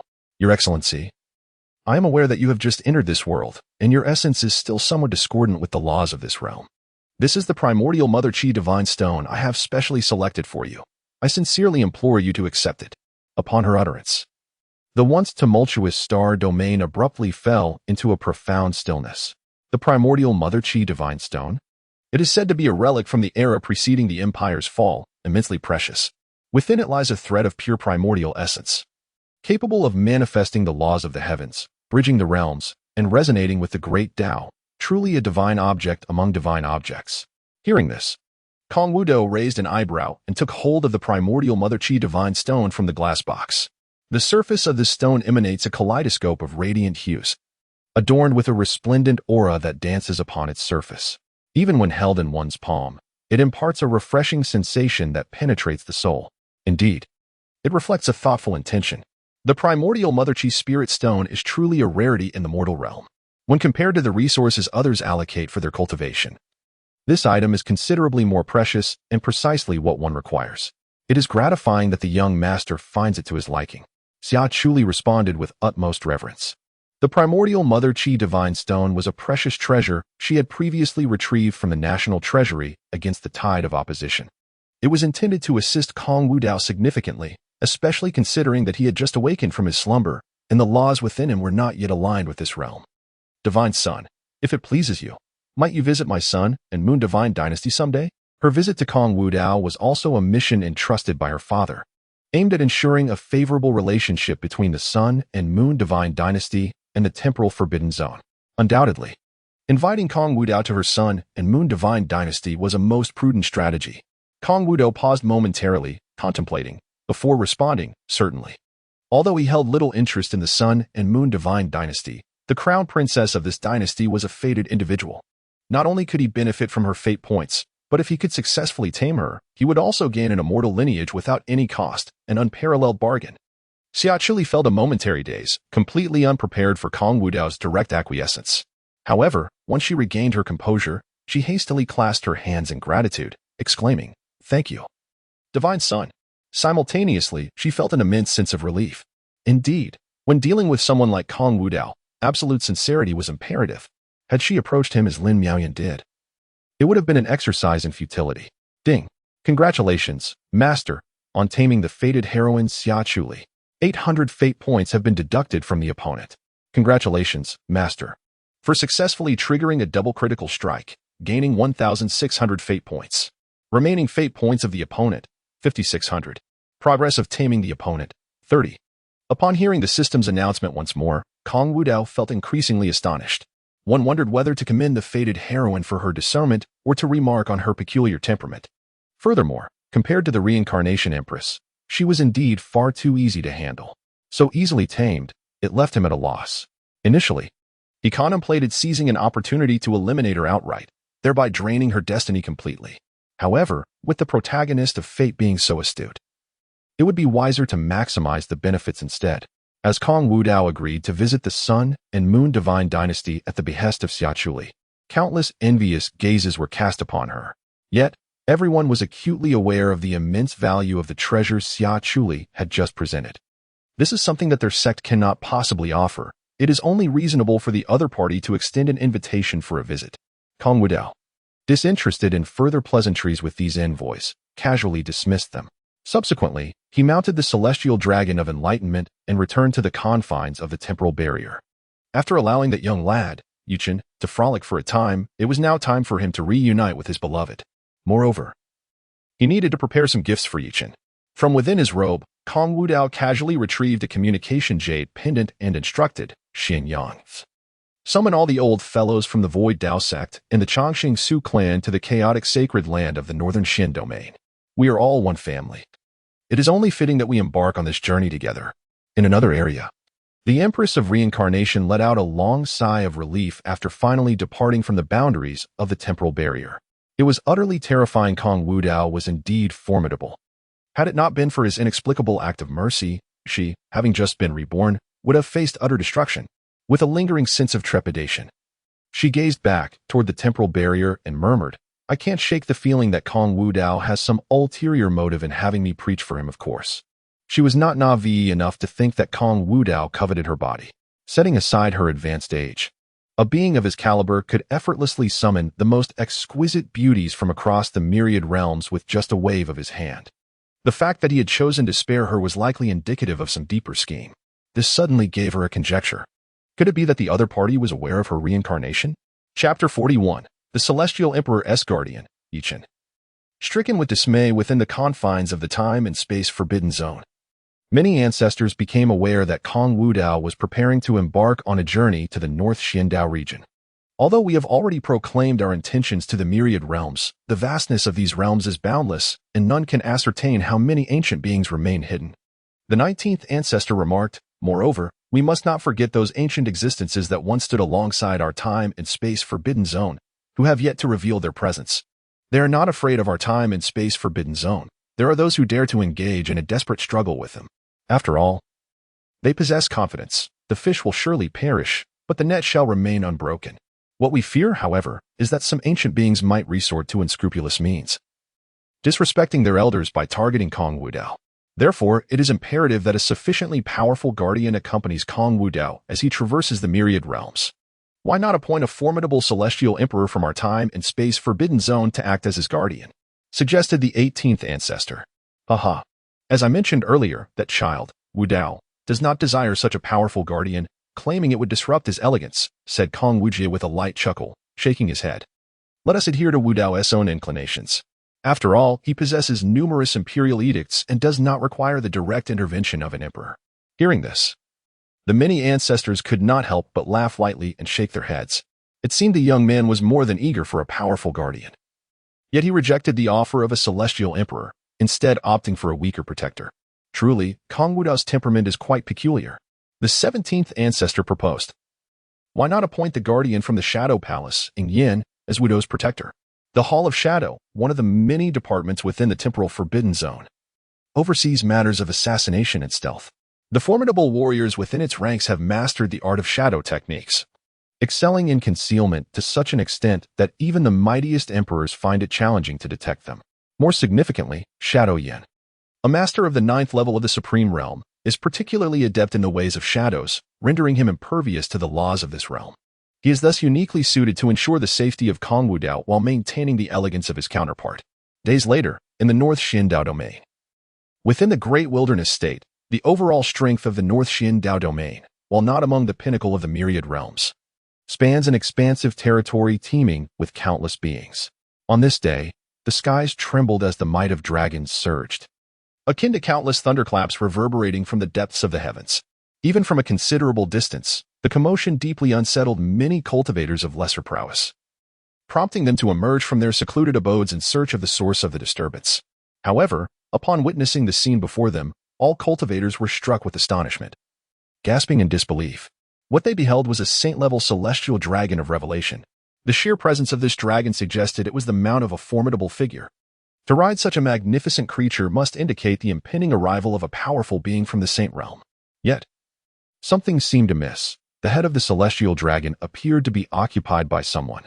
An astute observer exclaimed, drawing the attention of countless onlookers. Following their gaze, they beheld a nearly 100-foot-long silver dragon, resembling an endless river stretching across the sky. The overwhelming force of its aura surged forth, sending shivers down their spines. Upon the commanding head of the dragon stood a figure in white, poised against the wind, their flowing black hair accentuating their striking presence. Unfortunately, the divine mist obscured their features, rendering it difficult to discern their true visage. Flanking the celestial dragon were various ancient and exotic beasts, pulling golden divine chariots that crushed the void beneath them, akin to stars surrounding the moon. On these golden chariots stood several powerful figures, their youthful appearances belying their formidable auras. An ancient banner woven from Tianshan golden silkworm threads fluttered in the wind, and as the four characters representing the endless realms flowed across it, everyone felt as if struck by lightning, frozen in place in sheer disbelief. Those four ancient characters boldly proclaimed, "Temporal Forbidden Zone." The Temporal Forbidden Zone is indeed a sacred place revered across countless realms, renowned for its formidable reputation. Recently, due to the incident involving Kong Wudao, the Temporal Forbidden Zone has proclaimed its presence to the myriad realms, further amplifying its legendary status. For many cultivators, the Temporal Forbidden Zone stands as an immortal mountain in the clouds, an awe-inspiring sight that one can only gaze upon, yet never hope to surpass. Many are left pondering why, after a period of silence, the Temporal Forbidden Zone would venture so far to the North Xin Dao domain. Your Excellency, not far ahead lies the territory of the Chaos Holy Land, spoke Kong Jiangwei with utmost respect. As a loyal disciple of Kong Wudao, he acted as a guide, having been in deep slumber for an extended duration, rendering him somewhat unfamiliar with the current state of the myriad realms. Kong Wudao nodded slightly, inquiring, "How did you fare with the task I assigned to you in Xianyang, esteemed sovereign?" All members of the families related to Yichen and Su Qingga have been apprehended and confined within the prison of Xingtian. Should the sovereign have any requests, we are prepared to present these culprits at any moment. Not long ago, Kong Xianyang returned from the western Xin Dao domain, bringing with him all individuals connected to Yichen and Su Qingga. Kong Wudao's actions were quite straightforward. After all, Yichen possessed over 1,000 fate points, undoubtedly indicative of his remaining trump cards, which he believed could still turn the tide in his favor. It begs the question, what thoughts would arise in him upon witnessing his family and the beloved one suffering due to his circumstances? He has always embodied the essence of perfectionism. As his first quarry, this hunting endeavor must be executed flawlessly. In the divine Jade Plaza of the Chaos Holy Land today, a throng of individuals had gathered. Not only were numerous disciples and members of the Holy Sun sequence present, but even the contemporary Chaos Sovereign and many high-ranking officials of the Chaos Holy Land donned their finest attire and converged at this venue. Their gazes frequently drifted towards the horizon, seemingly anticipating something of great significance. The reason for their keen interest was simple. They had received word that the son of the Temporal Forbidden Zone would descend upon the Chaos Holy Land today. Although they were not intimately acquainted with the Temporal Forbidden Zone, it was unexpected that the legendary son would deliberately visit their sanctum. Given the esteemed status of Kong Wudao, the Chaos Holy Land felt compelled to extend its utmost sincerity in welcoming his arrival. Amidst the curious expressions of the crowd, one individual stood apart, his complexion pale and his body trembling.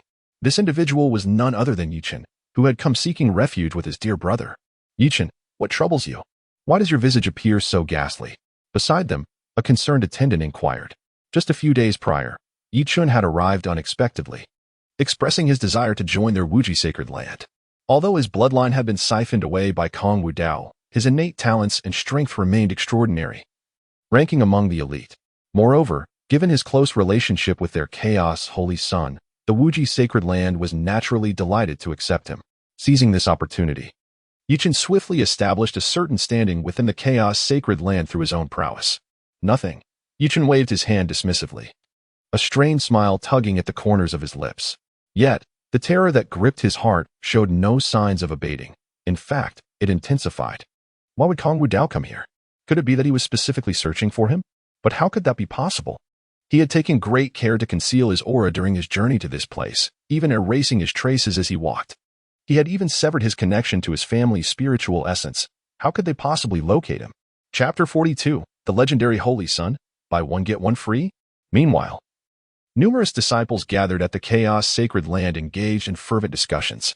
The son of the Time and Space Forbidden Zone. Is he the one who recently caused a series of extraordinary phenomena there? Are you foolish? The Time and Space Forbidden Zone had just proclaimed to all realms that it was a peerless prodigy named Kong Wudao. The awe-inspiring manifestations of the Great Dao he triggered, along with his entry into the realm of physical taboo. His talents are simply beyond comprehension. As the crowd continued their discourse, another cultivator suddenly posed a question. What do you think? Who is stronger, Kong Wudao or the Cloud Sky Holy Sun? Upon the utterance of these words, a brief silence enveloped the crowd. All gazes instinctively turned towards the young man standing at the forefront of the Saint Sun sequence. This striking figure possessed refined features and wore his hair tied back in a blue attire. Merely standing there with his hands clasped behind his back, he emanated an aura of formidable strength. Even more astonishing, countless chaotic runes swirled in the void around him, accentuating his extraordinary presence. He appeared to be a born sovereign, radiating brilliance. Indeed, he was the legendary prodigy of the Chaos Sacred Land, Yinxiao. A few years ago, upon his entrance, the Chaos Bell tolled 9 times, awakening the fabled Chaos Body. From the moment he became a disciple, he was directly established as the foremost among the Saint Sons. Over the subsequent years, through the utmost cultivation of the Chaos Sacred Land, he revealed his unparalleled talent. In the span of merely 1 year, he ascended from the 9th Saint Sun to the 1st, subduing all other Saint Sons and daughters beneath his feet. This year, due to his exceptional gifts, the higher echelons of the Chaos Sacred Land were poised to bestow upon him an unprecedented divine sun sequence, elevating Yusha to a status that transcends that of a Saint Sun. His will would become the very will of the Chaos Sacred Land. Such an extraordinary figure, rising against all odds, is undoubtedly imbued with an aura of legendary splendor. He inspires fervent admiration among the male disciples of the Chaos Sacred Land, while captivating the hearts of the female disciples. As if sensing the fervent gazes of many behind him, Yinxiao, standing with his hands clasped behind his back, straightened his posture, exuding an even greater charisma. A legend like him deserves to be revered. Coincidentally, this empty realm is the domain of the Son of Time and Space, and when he descends, they may engage in a duel. This thought lingered in Yunxiao's mind. Since his rise, he has experienced a smooth journey, vanquishing all who oppose him. His overwhelming prowess has made it difficult for him to encounter worthy adversaries. He hoped that today's arrival from the Forbidden Zone would provide him with genuine pressure. Suddenly, a thunderous roar reverberated through the heavens. Several bridges of law spanned the sky, carrying an immense and terrifying pressure from the horizon. Following this, exquisitely crafted ancient warships thundered through the void, hovering above the Chaos Sacred Land. Countless flags fluttered in the wind atop these ancient vessels, emblazoned with the 4 ancient characters of the Time and Space Forbidden Zone, emanating an indescribable aura of terror. What captured the most attention was the gigantic white celestial dragon at the center of the warships, radiating an overwhelming might that instilled awe and trepidation. That is the Dragon King, the celestial dragon of revelation. My heavens, it is actually a celestial dragon of revelation at the saint level. The Time and Space Forbidden Zone indeed showcases grand ambition, in this era where emperors are seldom seen and saints are rare. To employ a saint-level celestial dragon as a steed is astounding. Numerous cultivators were left in shock, and the entire Chaos Sacred Land was set ablaze with commotion. Many young powerhouses from the Time and Space Forbidden Zone stood proudly atop the Chaos Sacred Land, each emanating a terrifying presence, coupled with an inherent air of confidence. Particularly, the figures among the imperial offspring exuded an even more fearsome aura. Upon witnessing this spectacle, the many holy sons and daughters of the Chaos Sacred Land instinctively recoiled, unwilling to meet their gaze. However, the positioning of these imperial offspring was meticulously arranged, standing around the celestial dragon in a formation reminiscent of stars circling a planet, as if rallying around a leader. At this moment, the crowd finally noticed a tall and slender figure clad in white standing atop the head of the heavenly revelation azure dragon. It was. A collective pause enveloped their breaths, captivated by the transcendent aura of the entity that seemed to merge with the very essence of the cosmos, both extraordinary and naturally serene. The face was veiled in a gossamer mist, rendering its features indistinct. Yet, just from the blurred outline and the singular pair of eyes, radiant like the vastness of the stars, one could ascertain that this individual was undoubtedly a distinguished gentleman of unparalleled elegance, particularly amongst the more aesthetically inclined female disciples of the Chaos Sacred Land, who had long believed their own saint son of the clouds to be a celestial being. Yet now, in comparison to the entity before them, it was as if one were a genuine artifact and the other a mere counterfeit, utterly incomparable. At this moment, the esteemed position of the saint son of the clouds in the hearts of countless female disciples of the Chaos Sacred Land was irrevocably shaken. The ancients had not deceived them. Indeed, there were individuals beyond the realm of mere mortals, in realms beyond the heavens. The high-ranking members of the Chaos Sacred Land soon regained their composure from their stupor. Hastily stepping forward to bow in reverence, we pay our respects to the godson of the void. It was common knowledge that only an individual of such caliber could ride the heavenly revelation azure dragon, and that the young entity who commanded the attention of the imperial sequence of the temporal domain was none other than the godson of the void. Following the proclamation of the senior members, many of the dazed younger generation of the chaos sacred land snapped back to reality, not daring to breach etiquette. They collectively clasped their fists and bowed. We pay our respects to the godson of the void. In an instant, a thunderous chorus reverberated throughout the entirety of the chaos sacred land. With the arrival of the godson of the void, the atmosphere in this region reached a fever pitch. However, in response to their salutation, the godson of the void merely offered a slight nod. As he scanned the crowd for each and S figure, the system's voice suddenly resonated once more. Ding! A destined individual has been detected in proximity to the master. Successfully marked. Please check. At these words, the godson of the void instinctively glanced down. Before him, an information panel materialized, hovering directly above the head of the Saint Son of the Clouds. Name: Saint Son of the Clouds. Identity: Protagonist of Destiny. Saint Son of the Chaos Sacred Land Realm. 9th level of the Dao Palace Physique. Chaos Body. Initial Insight Cultivation Techniques. Chaos Sutra. Unification of Chaos Art. 26 Techniques of the Mysterious Source. Treasures: Chaos Seal. 8 Desolation Halberd Destiny Points. 9,000 Potential Drops of Dao Fragments. Fragments of the Chaos Dao. Fragments of the Halberd Dao. Fragments of the Thunder Dao. The godson of the void raised an eyebrow, pleasantly surprised by this unexpected revelation. The new prey possesses a rather high destiny point. He genuinely suspects that this Yuchen might be offering him a stroke of fortune, perhaps even a buy one get one free deal. Chapter 43. The Truth Unveiled, Invoking Immense Trouble. At that moment, the system's voice resonated once more. Ding! The system has detected that Yun Xiao possesses unique interpersonal relationships, linked to 2 other protagonists of destiny. The system has disregarded the protection of the Great Path and unearthed his information for the master's perusal. As the words fell, the consciousness of Kong Wudao shifted once again. A brand new panel emerged. Name: Yun Xiao. Interpersonal relationships: brother of the Destiny male lead Yuchen from the Chaos Sacred Land, friend of the Destiny female lead Lu Qiqing from the Zixiao sect. Acquaintance process: the 3 encountered a common crisis during their travels, weathering the storm together, which forged a special bond of friendship. Zixiao sect: Lu Qiqing, and a brother of Yichen named Yun Xiao. Kong Wudao's interest was instantly piqued. Thus, it can be said that these 3 protagonists of destiny share a similar essence, coming together and taking root to flourish. How intriguing! I never anticipated that Yuchen, this seemingly worthless individual, could, in his dying moments, gift his brothers to himself. Ah, indeed, true brotherhood. However, to return to the matter at hand. You previously managed to uncover the unique interpersonal connections of the protagonists of destiny, even identifying those related to them. Kong Wudao addressed the system. Why did you not inform me at the outset while I was dealing with Su Qingge and Yuchen? Alas, there was a lack of funds previously. After the master achieved a successful hunt, there was a slight influx of resources, and I immediately allocated it all to upgrades. I sincerely apologize for keeping the master waiting. Alas, enough of this incessant lamenting. Should you continue to cry, I shall sever our connection. Upon hearing this, the system fell silent. How could the other party articulate such frigid words with a tone so warm? Could it be that the upgrades were not sufficiently thorough, leaving the master somewhat dissatisfied?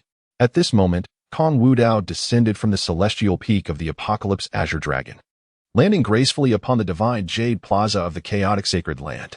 Behind him, numerous youthful prodigies followed in his wake, standing respectfully in his shadow.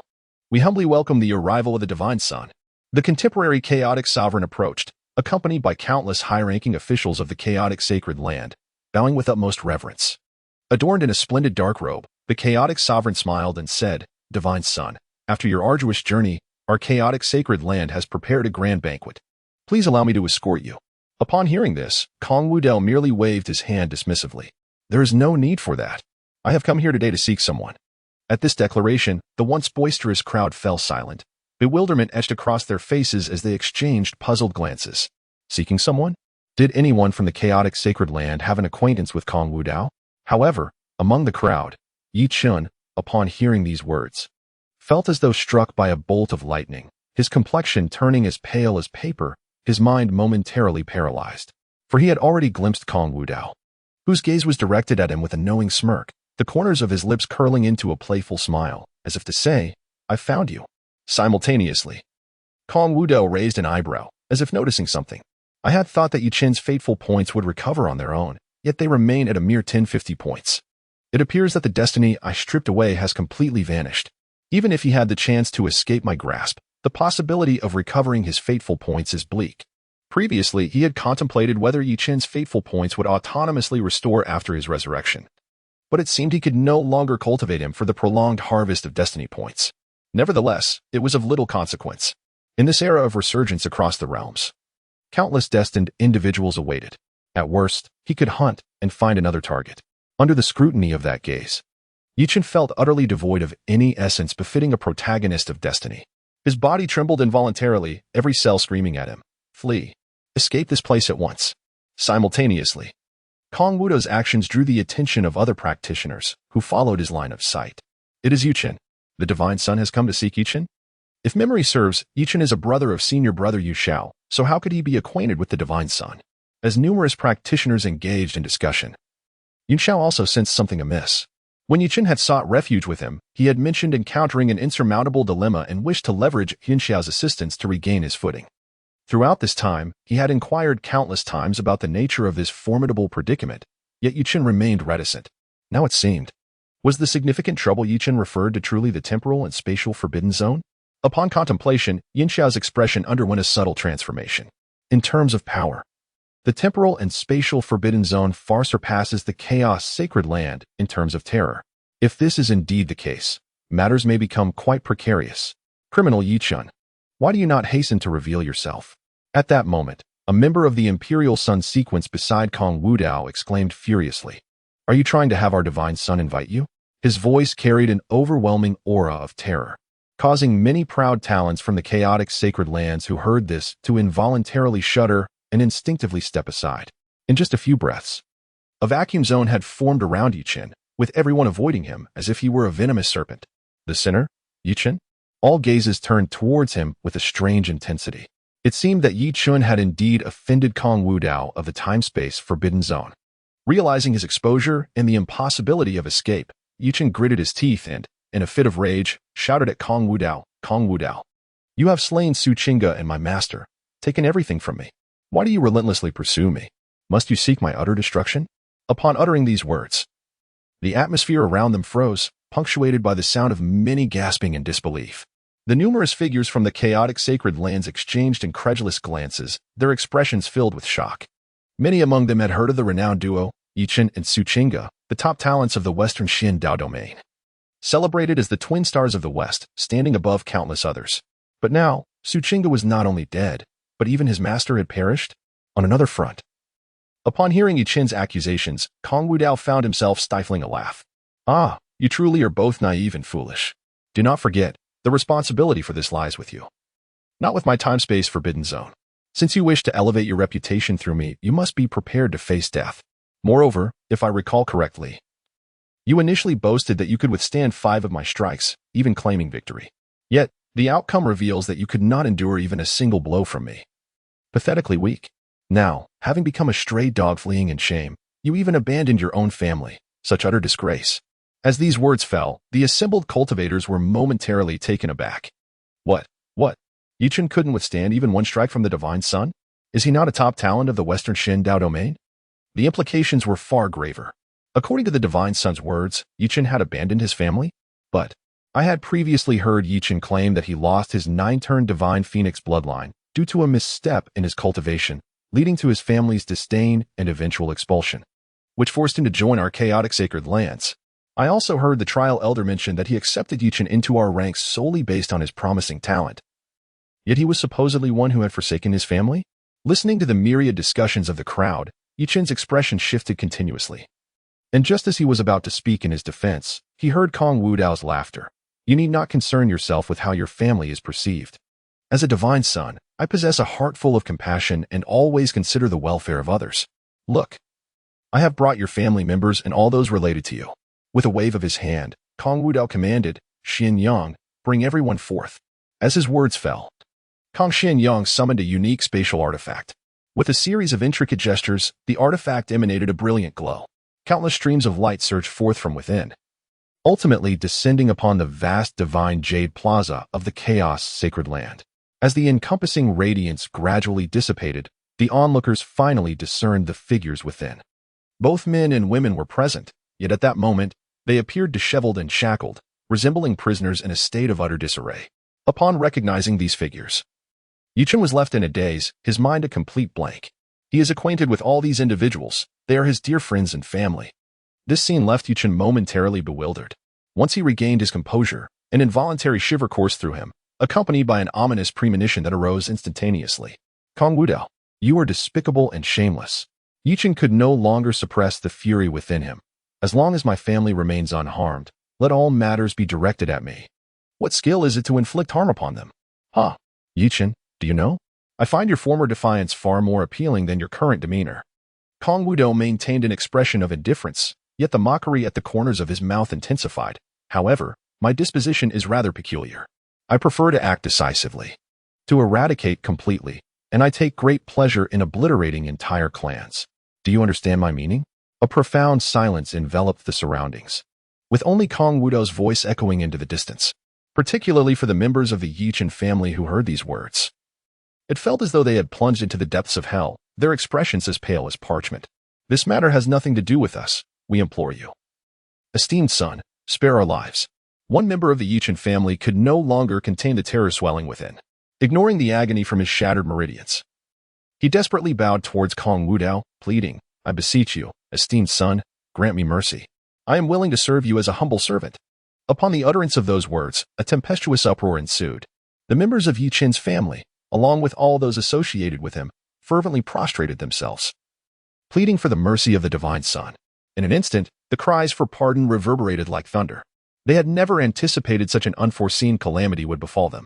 When Kong Xianyang, accompanied by formidable beings from the temporal forbidden zone, descended upon the western Xian Dao domain, they believed he sought those connected to Yichen, thinking that Yichen had aligned himself with such a powerful entity, thereby granting them a chance to ascend alongside him.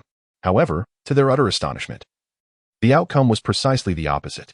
It turned out that this fool had offended the temporal forbidden zone, and all connected to him were destined to share in his demise. Seeing that Kong Wudao remained unresponsive, the pleas of these individuals morphed into desperate attempts at self-exoneration. Divine Son, I truly do not know Yichen. This is all a misunderstanding. Please see the truth. I am hardly acquainted with him. Far from having a close relationship, Yichen is my sworn enemy. I implore you. Divine Son, grant me a chance. I am willing to slay this wretch on your behalf. Yichen, you beast, offending the divine son of Wudao. And yet we are left to bear the consequences for you. Upon hearing such declarations, Yichen's countenance grew pale, his blood surged within him, nearly overwhelming him with internal injury. These individuals were once his close friends and family.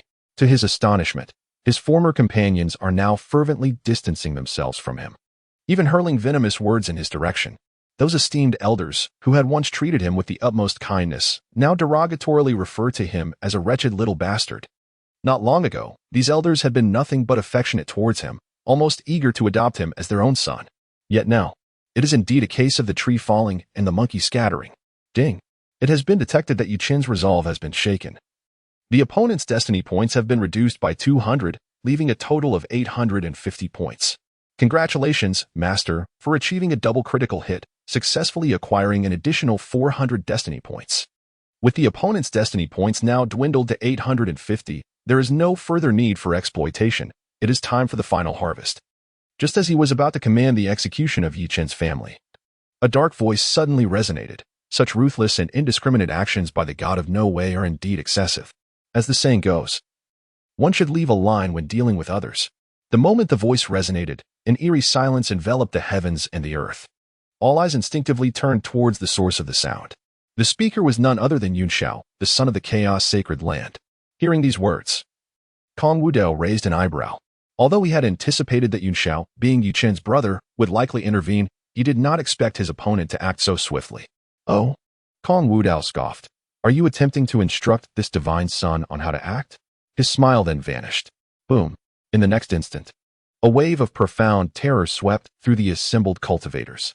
A terrifying storm of oppressive force emanated from Kong Wudao, expanding wildly in all directions, causing the souls of many cultivators to tremble. Particularly affected was Yun Xiao, who faced this overwhelming pressure as though crushed by an invisible mountain, causing excruciating pain to ripple through his very being. Under such a daunting force, Yun Xiao, who had risen to prominence, felt a sense of fear he had never experienced before. Ding! The system detected that the destined protagonist Yu Xiao was intimidated by the master's aura, deducting 200 destiny points, leaving him with 8,800 points. Congratulations! The master has triggered a triple critical strike, successfully gaining 600 destiny points. Upon hearing the system's announcement, a smile graced Kong Wudao's lips. He had initially believed Yun Xiao to be formidable, yet it seemed that his mere display of pressure was sufficient to instill such fear in his opponent. How utterly mundane. At that moment, the Chaos Saint Master, who had been in a state of shock, finally regained his composure. He hurriedly positioned himself in front of Yun Xiao and clasped his hands towards Kong Wudao, saying, I, the disciple of the Chaos Sacred Land, am foolish and have offended the divine son of Wudao. I beg you, do not take offense. The Chaos Saint Master was drenched in cold sweat, his heart racing. Previously, he had always regarded Yun Xiao as a keenly perceptive and extraordinary talent. However, it now appeared that he too was not immune to the arrogance that often accompanies unchallenged success. Who was Kong Wudao? The divine son of the time-space Forbidden Zone. Recently, the time-space Forbidden Zone had proclaimed this to all realms, underscoring Kong Wudao's weighty significance. How could Yun Xiao dare to instruct Kong Wudao in front of so many? Was he not inviting disaster while dragging the Chaos Sacred Land along with him? Chapter 45. The divine son of the Forbidden Zone acts. What need is there to explain to a mere insect? Seeing this unfold, Yun Xiao was taken aback and perplexed. Given his current status within the Chaos Sacred Land, should not the Saint Master unwaveringly support him? Why was he so apprehensive of Kong Wudao? Was it merely because the latter hailed from the time-space Forbidden Zone? In truth, one cannot merely attribute his ignorance or arrogance to him. After all, throughout the years, the time-space Forbidden Zone has remained shrouded in silence, revealing little of its profound essence. Moreover, in this resplendent era, countless forces have risen, easily overshadowing those entities that languish in the passage of time, rendering them susceptible to oblivion. Furthermore, the foundation of the Chaos Sacred Land is not to be underestimated. Why should he harbor such trepidation towards the time-space Forbidden Zone? Equally, he possesses ample confidence in his own strength. Yuchen, after all, is considered his brother. Witnessing the dire straits his companion faces, he cannot allow himself to stand idly by, for he would be unable to surmount the trial of his own heart. Resolute in his thoughts, Yun Xiao proclaimed loudly, Kong Wudao, do you dare to engage in a contest with me? Should I emerge victorious, you will release Yi Chun and his companions. What say you? The moment these words escaped his lips, the crowd fell into an eerie silence, the air thick with tension as if a pin could be heard dropping. No one anticipated such a turn of events, and all gazed at Yun Xiao with wide, incredulous eyes. The Chaos Sovereign, upon hearing this proclamation, underwent a drastic change in demeanor. Was Yun Xiao truly mad? Previously, his meddlesome remarks had failed to provoke Kong Wudao. He should have considered himself fortunate. Yet now, this fellow seemed to have lost his senses, daring to challenge Kong Wudao. Before the Chaos Sovereign could utter a word, an ancient voice resonated within his mind. Humph. You are, after all, the sovereign of the Chaos Sacred Land. Why act with such trepidation? If Yun Xiao wishes to challenge Kong Wudao, then let him proceed. What if Kong Wudao is the son of the time-space Forbidden Zone? This is our territory in the Chaos Sacred Land. If others dare to bully us at our doorstep, how can we stifle our indignation? Let Yun Xiao act boldly. Should anything arise, I shall bear the consequences. Upon hearing this voice, the Chaos Sovereign's expression shifted once more. The speaker was an esteemed elder of their Chaos Sacred Land, known as the Supreme of Opening Heaven. The Supreme held Yun Xiao in high regard, having single-handedly advocated for his elevation from an entry-level disciple to the rank of Sacred Son, overpowering other elders in the process. Renowned for his protective nature, ever since Yun Xiao ascended to the position of Sacred Son, the Supreme had never permitted him to endure any grievances. Now, witnessing Yun Xiao in distress, he could not refrain from intervening. Seeing their sovereign remain silent, Yun Xiao bowed and stated, Sovereign, Yi Chun is my brother. In this time of tribulation, I cannot turn a blind eye. I implore you to grant me permission to compete with the son of Wudao. In response, the Chaos Sovereign refrained from further protest. If even the elders of the Sacred Land had acquiesced to this matter, what more could he say? As Yu Chen beheld this scene, he was moved and cast a grateful glance towards Yun Xiao. Indeed, the adage holds true. Women are like garments, brothers are akin to limbs. With a brother willing to stand up for him in such a manner, what more could one desire? Truly, Yunxiao, the Holy Son, embodies nobility. His selfless valor leaves me in humble admiration. The many disciples from the chaotic sacred land looked on in awe, their gazes towards their holy son filled with reverence. To be willing to risk everything for a brother is a testament to true loyalty, even if Yunxiao were to ultimately lose the contest. Such chivalrous action would undoubtedly earn him the respect of countless individuals. However, as Kong Wudao observed this unfolding spectacle, a sly smile curved upon his lips. One must concede that Yunxiao displays greater cunning than Yichun. At first glance, his actions appear to be driven by a desire to support his brother. Yet in truth, he stands to gain significantly from this situation. Should he triumph in the contest, he could ascend through Yunxiao's renown, greatly enhancing his own prestige. Even if he were to lose, the noble act of defending his brother could easily be exalted and celebrated by countless cultivators across the realms. Nonetheless, while Yunxiao's strategy is commendable, it hinges upon a crucial premise. I believe the holy son of Yunxiao has miscalculated a key aspect. Since when does my domain, the temporal forbidden zone, require the approval of a mere insect like you for my actions? Kong Wudao chuckled softly, shaking his head with disdain in his eyes. Moreover, what qualifications do you possess to challenge me, the holy son, with your meager talent and strength? Upon hearing these words, Yunxiao's fury reached a boiling point, his teeth clenched in indignation. How could the esteemed holy son of the chaotic sacred land, the strongest prodigy of this era, be so belittled? Does Kong Wudao truly believe that his status as a holy son grants him the right to be so dismissive? As Kong Wudao's voice echoed, the atmosphere grew increasingly suffocatingly silent. In this moment of bewilderment, many disciples of the Chaos Holy Land, awakened from their stupor, cast angry glances at Kong Wudao. Yunxiao, after all, is the publicly acknowledged first holy son of their Chaos Holy Land. To witness an outsider treating him with such disdain and humiliation within their own territory is, indeed, a slap in the face for them. At this moment, deep within the chaotic sacred land, a voice imbued with a sense of age and fury suddenly resounded. Humph. Kong Wudao, you are, after all, a divine offspring of the temporal forbidden zone. Not only do you come to my chaotic sacred land to stir trouble, but you also speak with such arrogance. Is this the manner befitting your status as a divine offspring of the temporal forbidden zone? With a thunderous roar, the heavens trembled, and a terrifying aura of the Great Dao began to awaken. Amidst the astonished and dazed gazes of all present, a figure enveloped in resplendent brilliance, exuding an overwhelming pressure, gradually emerged on the horizon. It was the Supreme One, the ancestor of creation. Upon sensing this aura, numerous disciples of the chaotic sacred land exclaimed in astonishment. In this era where sages remain hidden, the Supreme One stands far above the sages, truly deserving of the title of the pinnacle of power across all realms. The ancestor of creation. Upon witnessing this figure, Yunxiao's eyes sparkled with excitement. The ancestor of creation had always favored him. And now that Kong Wudao dared to act so brazenly within their chaotic sacred land, it seemed the ancestor could no longer tolerate it, and had come forth to support him. Initially, he held little fear of Kong Wudao, merely harboring a slight apprehension due to his status. However, with his esteemed ancestor now present, he felt emboldened, ready to face anything without fear. This is indeed the territory of the Chaos Sacred Land. Does Kong Wudao truly believe he can turn the tide here?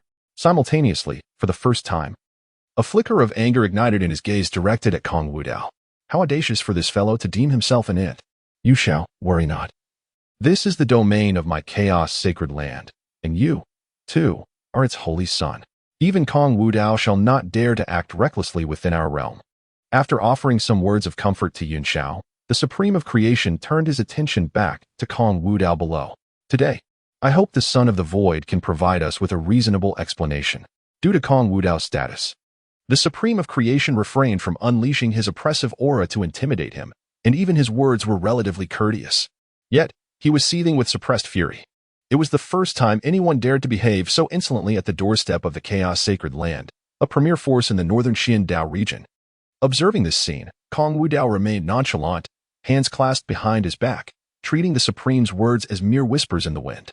Just as he was about to speak, a voice suddenly erupted like a great bell, resonating through the heavens. An explanation? What are you to warrant such a demand? As the son of the Forbidden Zone, I have no obligation to explain myself to a mere wretch like you. Chapter 46, The Subordinate of a Supreme Power? Astonishment across all realms. The thunderous voice reverberated through the skies, sending tremors through the souls of all who heard it, leaving them with a prickling sensation. This Even the chaos sovereign and the supreme of creation's expression shifted, instinctively lifting their gazes toward the source of the voice. Boom! A brilliant light surged from the depths of the clouds, as if boundless rays of the Great Dao were ascending. Then, under the watchful eyes of countless powerful figures from the chaos sacred land, a vast area of the sky shattered like a mirror, revealing a dark, gaping void. A terrifying figure, seemingly cloaked in the light of myriad spirits and capable of surveying the entire world, slowly materialized within, almost instantaneously upon its emergence. A tempest of profound laws erupted around it, surging violently in all directions. The multitude of powerful beings below changed color, gasping in astonishment. A supreme power. Under the astonished gazes of many cultivators, the supreme being descended slowly from the heavens, landing before Kong Wudao. The subsequent scene left everyone stunned, as if struck by lightning, their faces etched with disbelief. The supreme figure knelt on one knee, bowing respectfully to Kong Wudao with clasped hands, proclaiming, "I, Shadow Yan, pay my respects to the godson of Wudao." A profound silence enveloped the surroundings, with the sound of a falling needle audible. Shadow Yan's voice echoed like a thunderclap, resonating clearly in the hearts of all present, leaving their minds blank and stirring a tumultuous wave of emotions. After several heartbeats of silence, the stunned crowd erupted like boiling water, a cacophony of astonishment filling the air. What? A supreme being, a subordinate.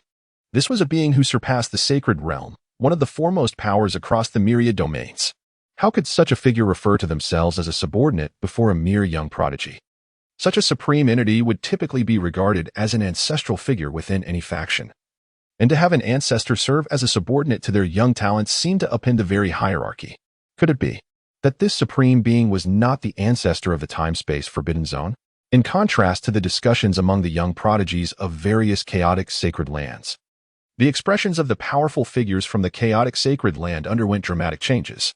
Initially, upon Shadow Yan's emergence, they believed him to be on par with their own open heaven supreme. However, as they drew nearer, they sensed that the aura emanating from this supreme being was far more terrifying than that of the open heaven supreme. This scene plunged them into a profound sense of dread. The existence that could stealthily accompany the void and yet refer to itself as a subordinate was indeed alarming. The essence of the temporal and spatial forbidden zone might not have withered away as the myriad realms had claimed. It could still possess formidable strength. The senses of supreme beings are inherently acute. Naturally, the supreme Shadow Yan also caught wind of the discussions around him, and upon hearing the murmurs, a cold smile involuntarily crept upon his heart. This group of frogs dwelling at the bottom of the well actually considers him the ancestral figure of the time-space forbidden zone. Although he serves as the protector of the Shadow Palace, when one gazes across the vast expanse of the time-space forbidden zone, he is but an ordinary individual at best. The number of individuals far superior to him within this realm is incalculable. The Supreme.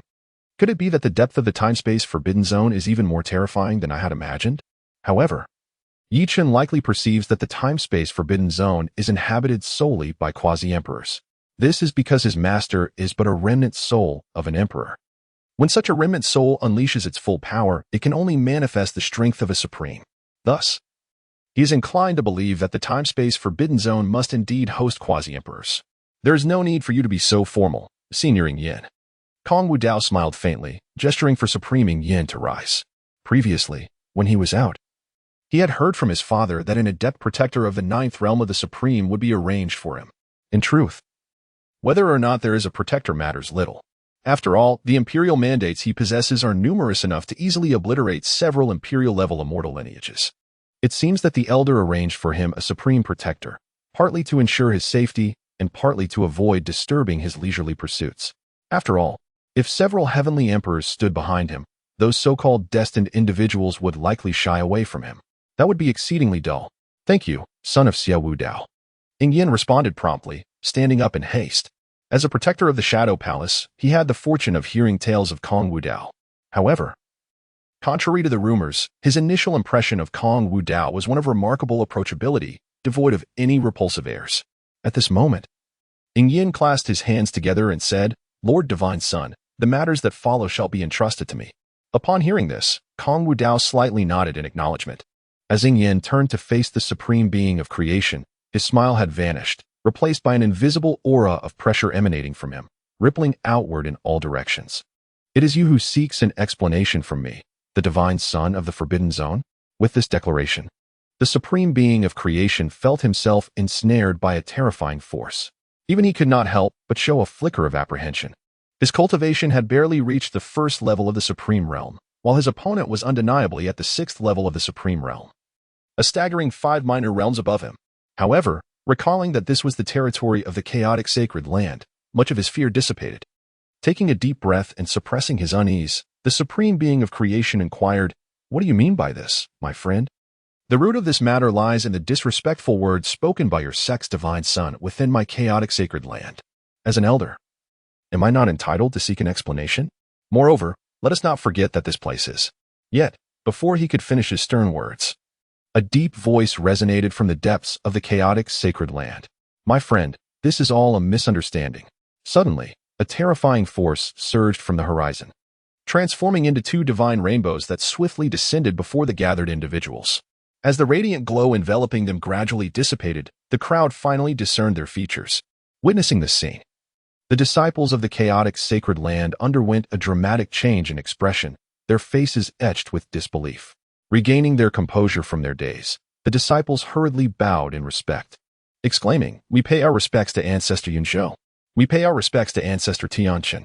No one had anticipated that 2 ancestors would be stirred into action, even personally descending. Regarding the greetings from their disciples, the 2 ancestors of the chaotic sacred land completely disregarded them. Instead, they beamed at the supreme being Yin, saying, "My friend, this matter is a misunderstanding. The identity of the unfettered divine son is esteemed. There is no need for him to explain his actions to others." The earlier disrespectful remarks from this old fellow, the supreme being of creation, have offended you and the unfettered divine son, so please do not take offense. As they spoke, both ancestors of the chaotic sacred land bowed in unison to Kong Wudao and the supreme being Yin, seemingly seeking their forgiveness. Witnessing this spectacle, the assembled cultivators were left in a state of shock, their jaws nearly dropping to the ground.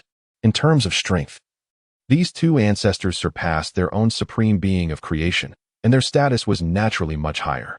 Yet now, they appeared utterly respectful towards Kong Wudao, leaving the onlookers astonished and struggling to comprehend the situation. Their chaotic sacred land was, after all, a top-tier force in the North Xin Dao domain. How had their prestige diminished so drastically today? Chapter 47. Astonishing all, the ancestor bowed down. However, compared to the impetuous young prodigies of the chaos sacred land, the ancestors of the cloud boat and Tianshun were already beaded with cold sweat.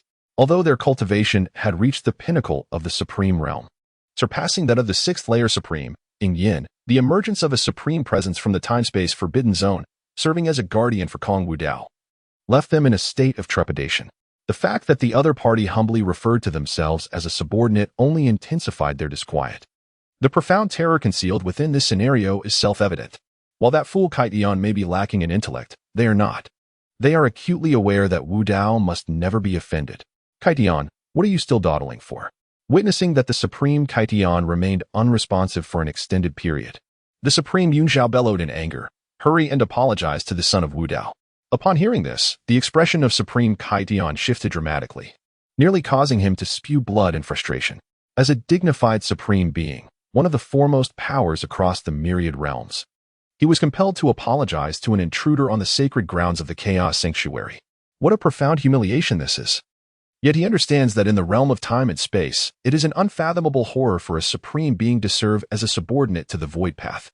This situation subtly underscores the terrifying depths of the temporal and spatial dominion. In a single phrase, he of the chaotic sacred land cannot afford to provoke the time-space forbidden zone. The supreme of the open sky took a deep breath, and before the incredulous gazes of all present, he bowed politely to the void path. "Previously, I, the old man, have offended the divine son of the void. I humbly request that the divine son does not hold it against me." Witnessing this scene, all present found themselves at a loss for words to express their astonishment. Their venerable ancestor of the open sky has bowed. He, renowned for his fiery temperament and obstinate nature, has actually humbled himself today.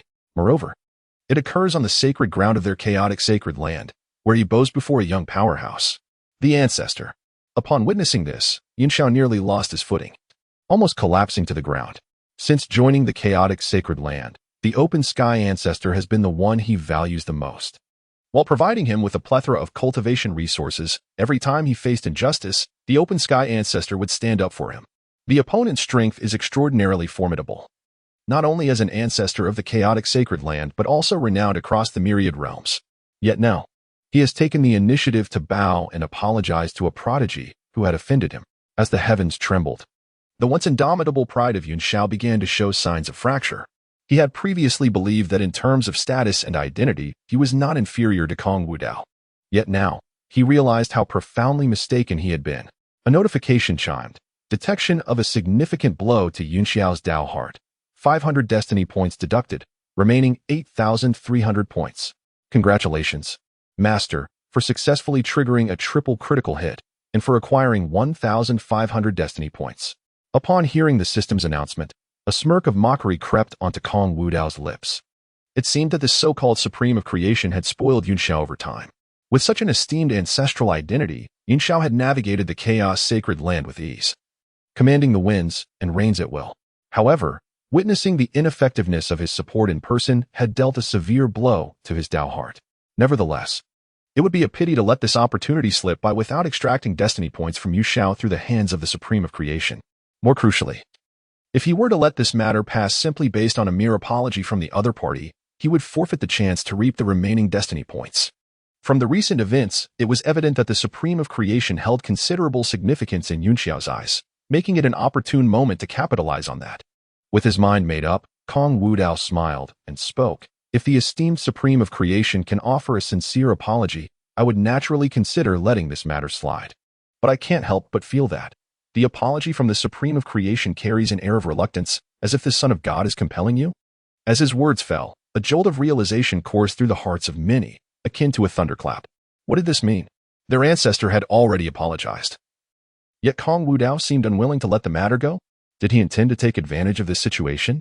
The elite figures of the chaos sacred land, regaining their senses, felt a surge of anger. Yet, when their eyes met Kong Wudao's, they deflated like punctured balloons, entirely debased, even hesitant to meet his gaze.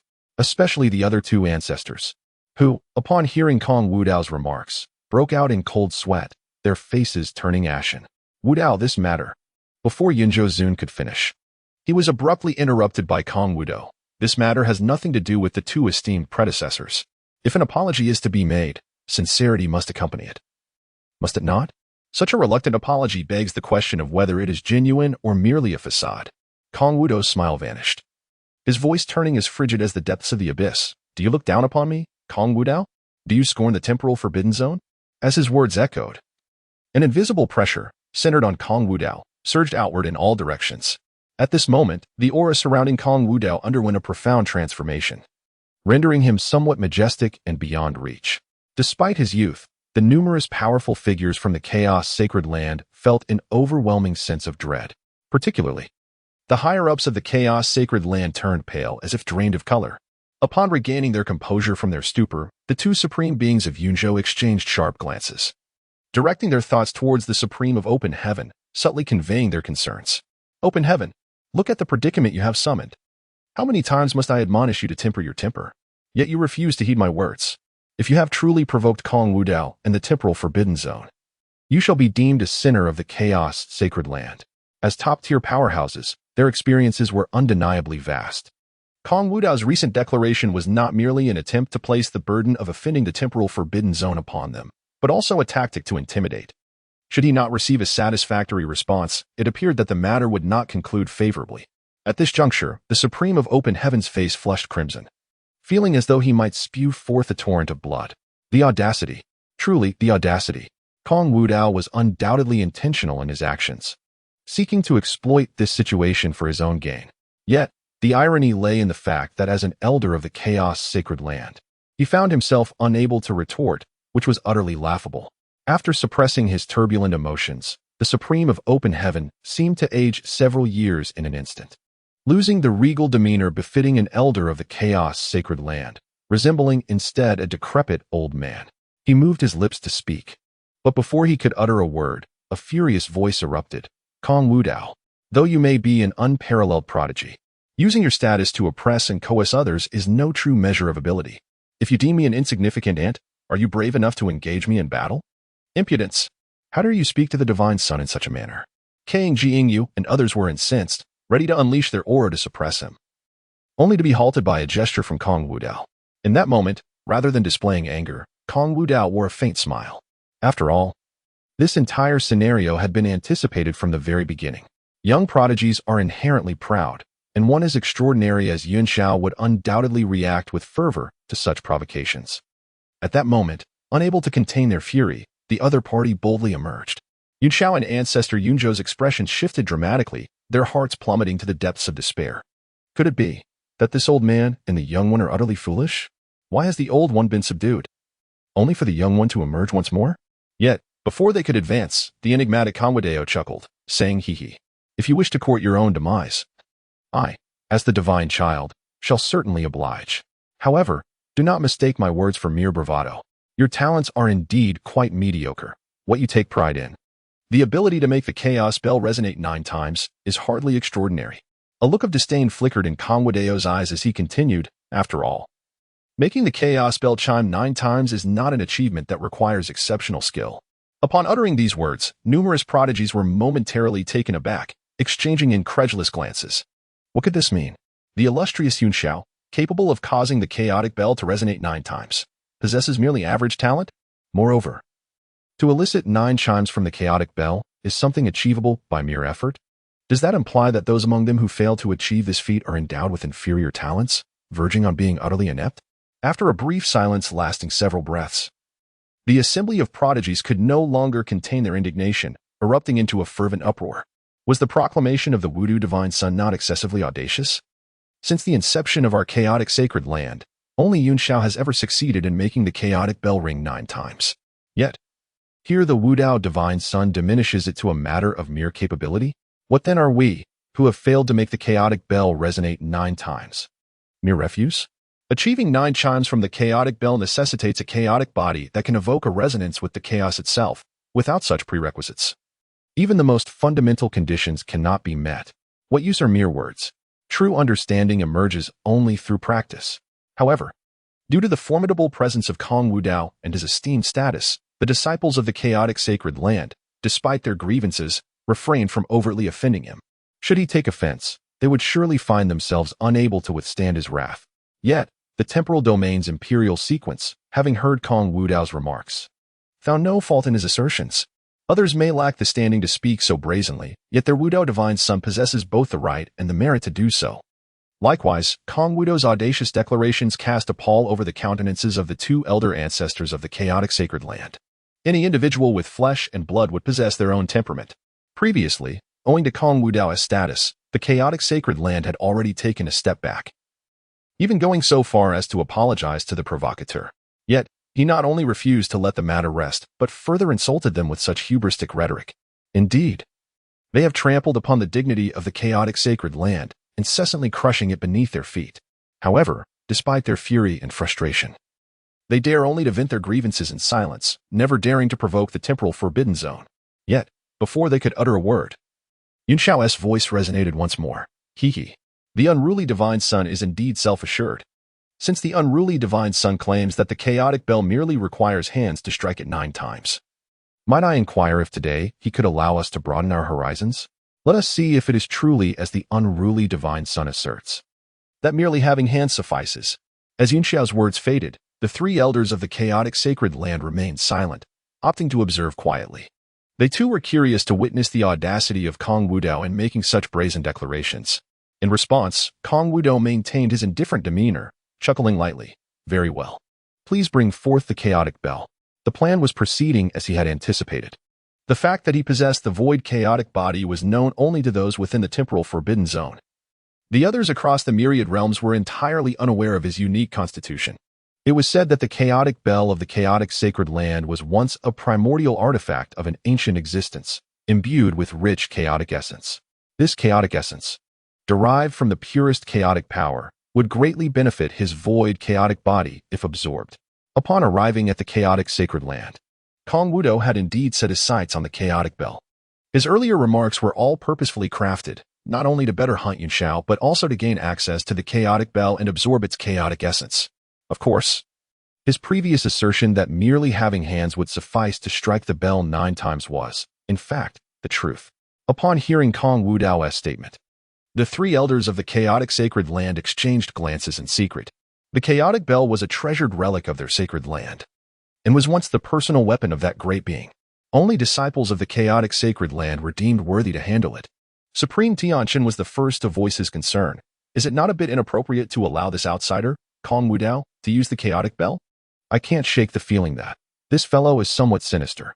Supreme Tianzhou added. Might his previous statement have been an attempt to draw closer to our chaotic bell? Humph. At this juncture, are you two still so hesitant? Supreme Kaitian expressed his anger. This little brat has come to our chaotic sacred land and brazenly bullied us old fellows. Kong Wudao's earlier words not only belittled Yun Xiao but also labeled all disciples of the chaotic sacred land as worthless. I shall see how he dares to utter such audacious claims as that merely having hands is sufficient. The supreme being of the celestial realm is undoubtedly the most infuriated at this moment. As a preeminent powerhouse among the myriad domains, he has never felt as humiliated as he does today. Not only has he bowed his head to a youthful junior within the territory of the chaotic sacred land, but he has also been threatened by the latter on multiple occasions. If this were to spread, where would his esteemed reputation be placed? Simultaneously, following the provocative remarks of the supreme being of creation, the mental states of the other 2 supreme experts were swiftly influenced. The previous comments made by Kong Wudao had naturally irked them. After a moment of contemplation, they resolved to bring forth the chaos bell, making an exception to allow the outsider Kong Wudao a chance to test it. Very well, since the son of No Wei wishes to make an attempt, we shall grant him this exception. With these words, the ancestor of the cloud vessel waved his hand. A resounding rumble echoed as the entire chaos sacred land seemed to resonate with his influence, beginning to hum and tremble incessantly. An endless array of golden runes ascended, shimmering in the void, transforming into a unique grand formation of the Dao. As the brilliance of this grand formation surged, a massive ancient bell, presenting a bronze hue and adorned with intricate Dao patterns, emanating boundless chaotic radiance, gradually materialized from the golden array. This, then, is the treasured artifact of the chaotic sacred land, the chaotic bell. Chapter 49, Unrestful Eyes. The master has deemed it useful. Upon beholding the true form of the chaotic bell, Kong Wudao's lips curled into a smile of triumphant scheming. Possessing the void chaotic body, he is acutely attuned to the forces of chaos. He is utterly certain that within it lies a rich essence of chaos. Alas, today, that essence shall be claimed by him. The divine son of Wudao need only unleash his full strength and strike the chaotic bell with a powerful fist. Elder Yunzhou explained that the more times the chaotic bell rings, the greater the innate talent and strength one possesses. Upon hearing this, Kong Wudao nodded slightly and remarked, however, before that, there is a matter I must attend to first. Before the others could question him, a resounding explosion echoed. In an instant, Kong Wudao unleashed his power, vanishing from sight like an afterimage. His speed was such that the numerous prodigies present found it nearly impossible to trace his movement. At this moment, a chilling wail reverberated through the air, snapping everyone out of their stupor, their eyes wide with terror as they turned towards the source of the sound. However, upon witnessing the scene before them, they could not help but gasp in shock. At some point, Kong Wudao had appeared before Yichun. The latter's arms had been completely severed, and he was held by the throat, suspended like a helpless chick, struggling as desperately as a drowning person, his feet flailing wildly. The sight left the onlookers in a daze. In the blink of an eye, Kong Wudao had subdued Yichun. Although Yichun's cultivation had suffered a backlash and was nowhere near its previous strength, he still possessed the prowess of the Dao Palace realm. Yet, before the overwhelming might of Kong Wudao, he was utterly powerless to resist. A shiver of dread washed over them all. For had Kong Wudao chosen to unleash his speed upon them, none present would have stood a chance to intervene. As the 3 ancestors of the chaotic sacred land sensed the aura that Kong Wudao had just unleashed, their expressions shifted dramatically. The Void God realm. How could someone so young possess such cultivation? After years of diligent practice, this was the first time they encountered such a youthful figure at the Void God stage. You didn't think you would escape unscathed, did you? Kong Wudao remarked with a faint smile, gazing at Yichun, who was thrashing in his grip. Do you think your brother Yu Xiao can save you? With a casual glance, he turned his gaze toward Yu Xiao. That single look felt like an ancient judgment, causing Yun Xiao's heart to race, a chill coursing through his body as if he had fallen into the depths of an infernal abyss. He was rendered speechless, unable even to muster the courage to speak out in protest. While brotherhood was undeniably important, The sanctity of his own sect was equally paramount. Should he offend Kong Wudao in this matter, placing the chaotic sacred land in jeopardy, he would be deemed a traitor. Yu Xiao, help, save me. Yu Qin, devoid of any remaining trump cards, found himself engulfed by an overwhelming sense of impending doom. At that moment, he felt like a drowning man, desperately clutching at the only lifeline he had left, Yin Xiao. However, Yin Xiao merely clenched his fists, gritting his teeth, turning his head away, refusing to meet Yu Qin's gaze. Meanwhile, his voice echoed in Yu Qin's mind. I'm sorry, Yu Qin. It's not that I don't wish to help you. It's just that this matter has exceeded the limits of what I can do. Rest assured, if the opportunity arises in the future, I will make Kong Wudao pay 100-fold in honor of you and Qing Gue's spirits. Yu Xiao. Upon hearing these words, Yu Qin's complexion turned ashen, his heart nearly ceasing to beat. Undoubtedly, his last resort, the brother Yun Xiao, had completely abandoned him. Ding. It has been detected that the fated protagonist Yun Xiao harbors fear towards the master, his resolve shaken, and 800 points of fate have been deducted, leaving him with 8,000 points. Congratulations, master, for triggering a triple critical hit, successfully acquiring 2,400 points of fate. Ding. It has been detected that the fated protagonist Yi Chun has fallen into despair, his resolve utterly shattered, leading to a deduction of 700 points of fate, leaving him with 200 points. Congratulations, master, for triggering a double critical hit, acquiring 1,400 points of fate. Upon hearing the system's announcement, Kong Wudao understood clearly. It seemed that these two individuals had just engaged in a covert conversation, causing their states of mind to waver simultaneously. However, although Yun Xiao was unwilling to support Yi Qin any longer, it did not imply that he would let him off easily. Soon. I shall send your friends and family down as well. What do you mean by this? Yi Qin's eyes reflected despair, his throat emitting a hoarse sound. Kong Wudao offered no response, tightening his grip around Yi Qin's neck with immense force. Boom. Instantly, a tempest of laws erupted from his palm, swiftly expanding and engulfing everything. Under such overwhelming power, Yi Qin barely had time to utter a cry of agony before being reduced to a mist of blood, scattered by the raging storm of laws. Ding.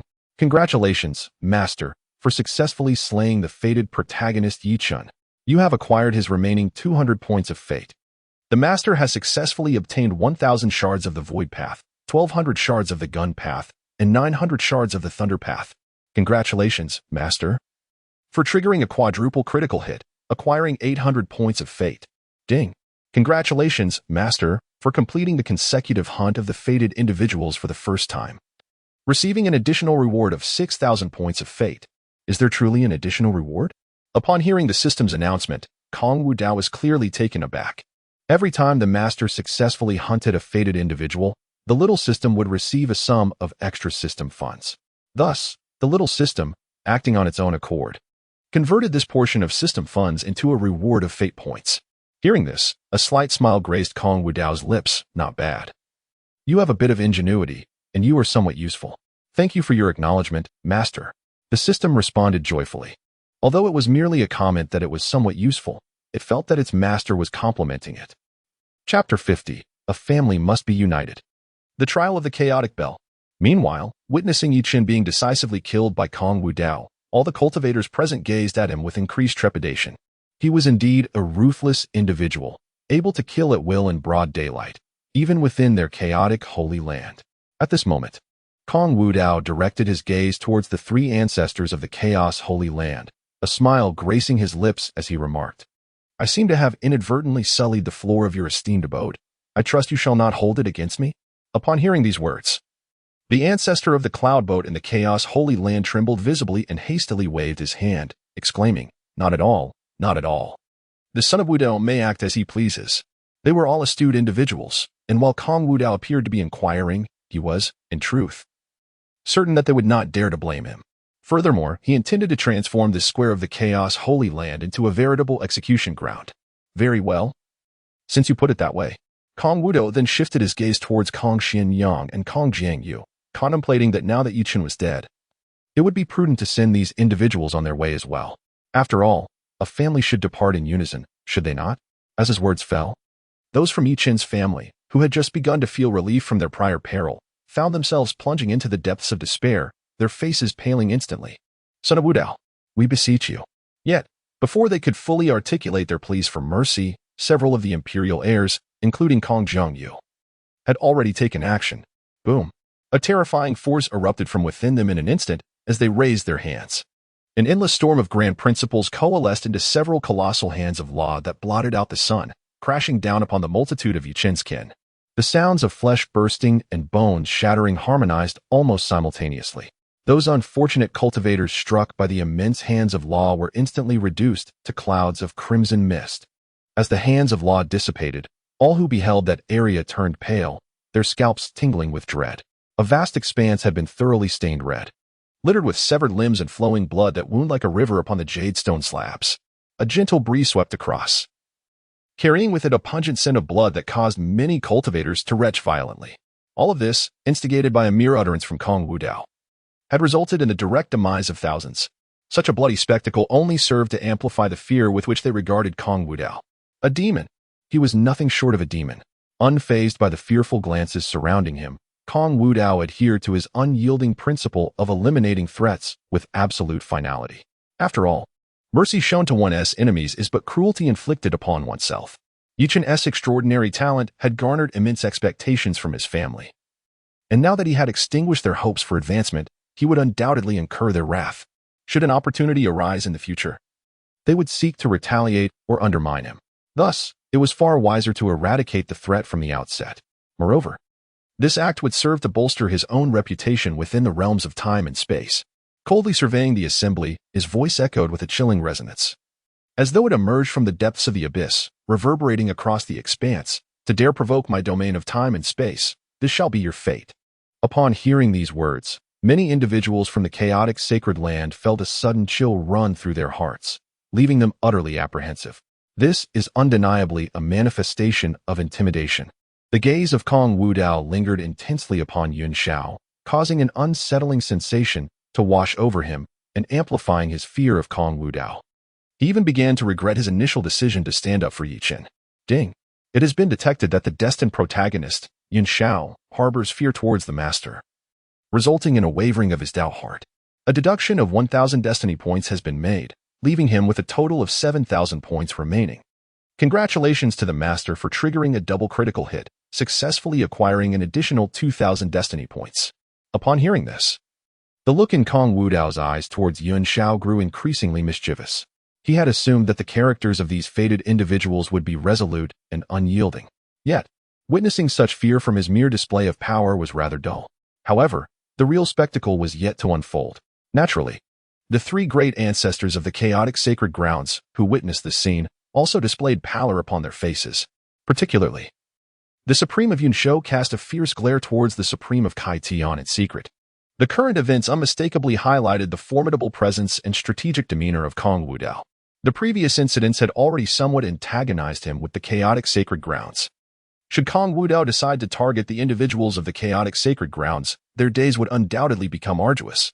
Ignoring the peculiar gazes from behind him, at this moment, Kong Wudao stood before the towering chaos bell, which soared 100 feet high, casting a shadow that rendered him somewhat diminutive. All eyes were fixed upon the figure clad in white, and a profound silence enveloped the atmosphere. Particularly, Yuan Shao clenched his fists tightly, beads of cold sweat forming on his brow. He realized that by allowing the chaos bell to toll 9 times, he had irrevocably shattered the record of the sacred land of chaos. This is, to this day, one of his proudest accomplishments. However, if it were to be effortlessly surpassed by Kong Wudao today, it would be a different story. Undoubtedly, this utterly shattered his pride.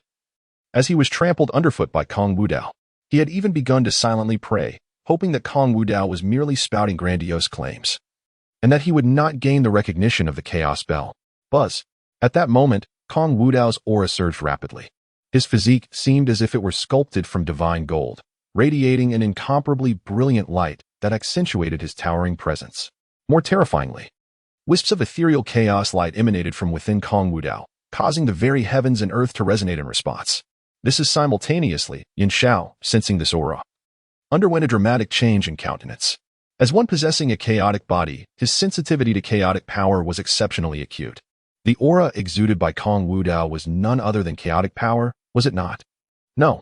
The chaotic force emanating from Kong Wudao was somewhat distinct the more he perceived, the more turbulent the waves of shock surged within Yun Shao's heart. The force of chaos was more terrifying and pure than anything he had ever imagined. Within it lay another unique power, one that also transcended his understanding. It was as if mere mortals, akin to ants, were granted a fleeting glimpse of divinity high above the clouds. Just as astonishment enveloped everyone present, Kong Wudao clenched his fist with determination and unleashed a mighty blow toward the chaos bell. With a resounding crash, an immense torrent of chaotic energy erupted forth, akin to a celestial river pouring back into the heavens.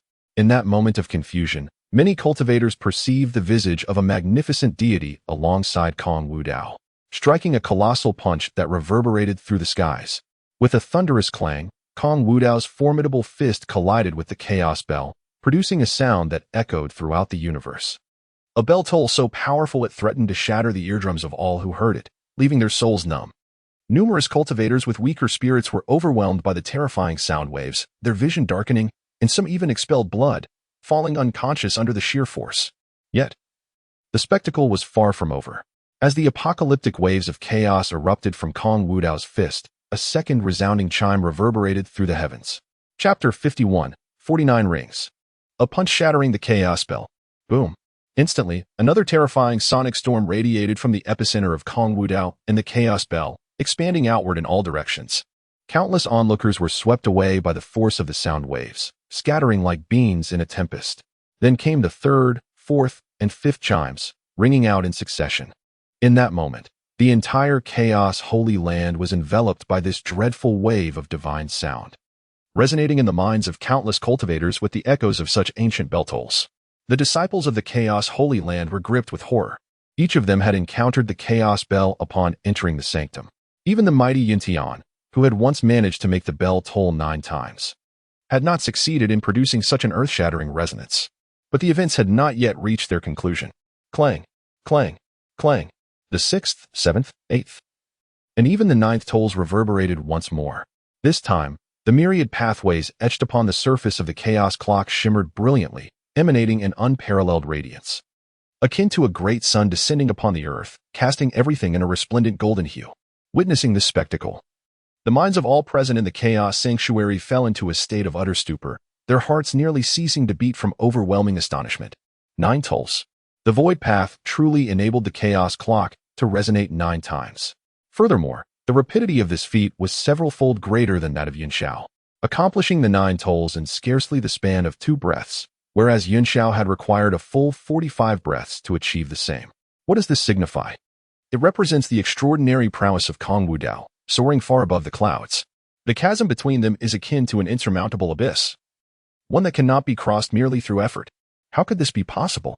Witnessing this scene, Yun Xiao's face turned as pale as parchment, his speech faltering. The 9 chimes. Kong Wudao not only succeeded in making the chaotic bell chime 9 times, but his speed surpassed that of Yun Xiao by a considerable margin. This overwhelming disparity instilled in him a profound sense of insignificance for the first time, and his fear of Kong Wudao intensified. Ding. Detecting the fated protagonist, Yun Xiao's trepidation towards the master, 800 destiny points were deducted, leaving him with 7,200.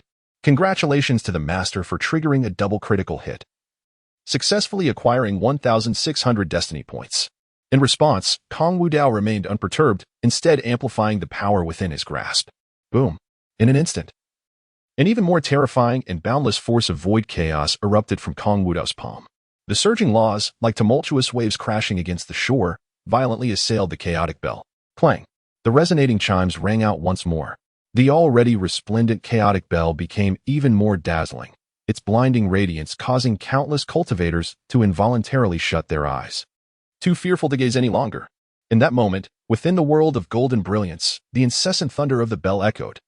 Such a phenomenon also awakened the ancient ancestors slumbering deeper within the chaotic sacred grounds. What on earth is happening? The chaotic bell. The events unfolding before him had transcended his comprehension.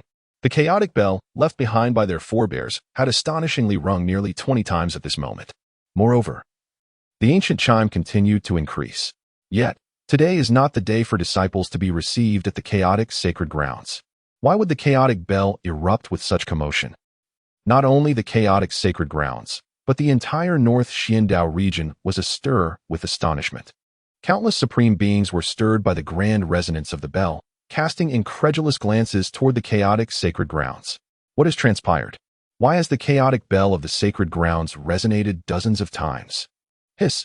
According to ancient texts, the chaotic bell was supposed to chime a maximum of 9 times. Why has it rung so many times today?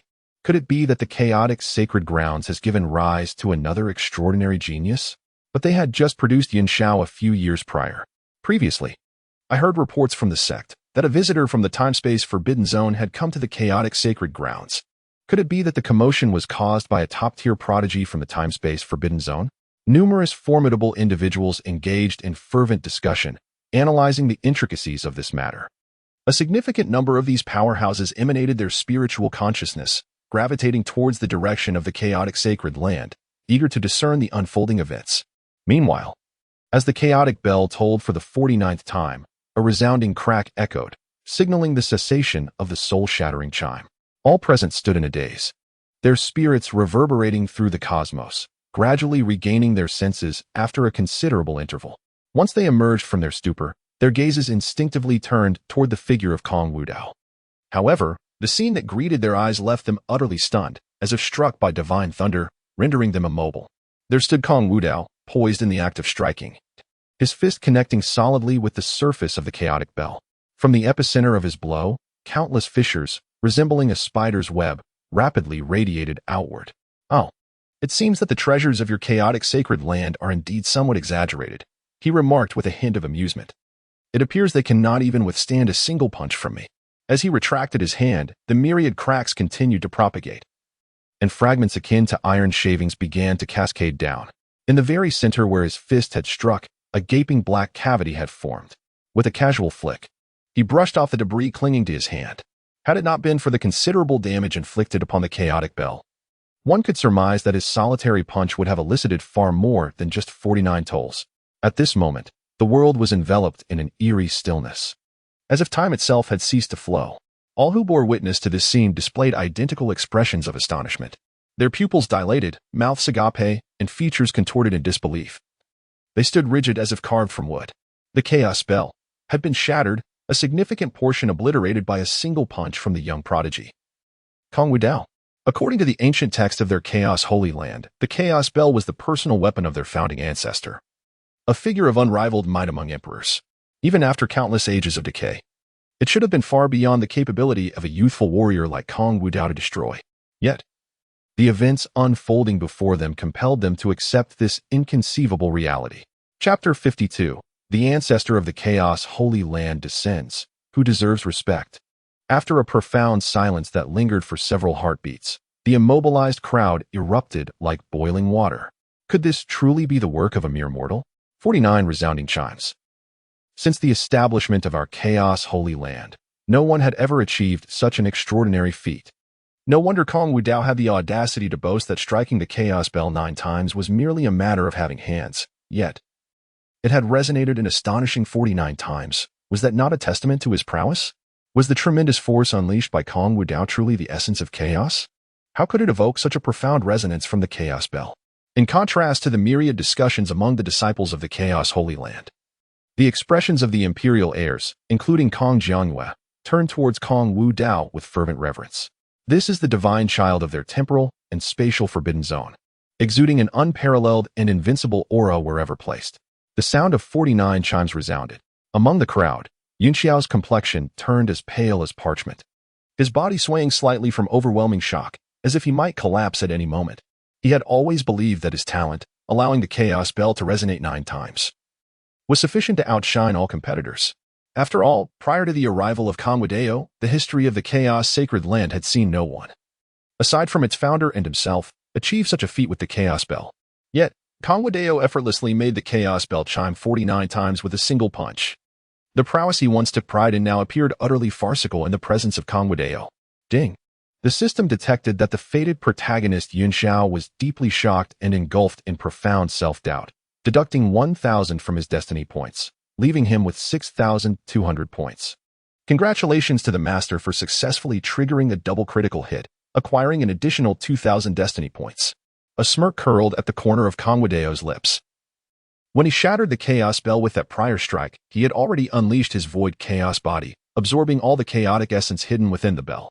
Now, after absorbing this chaotic essence, his void chaos body had grown even more formidable.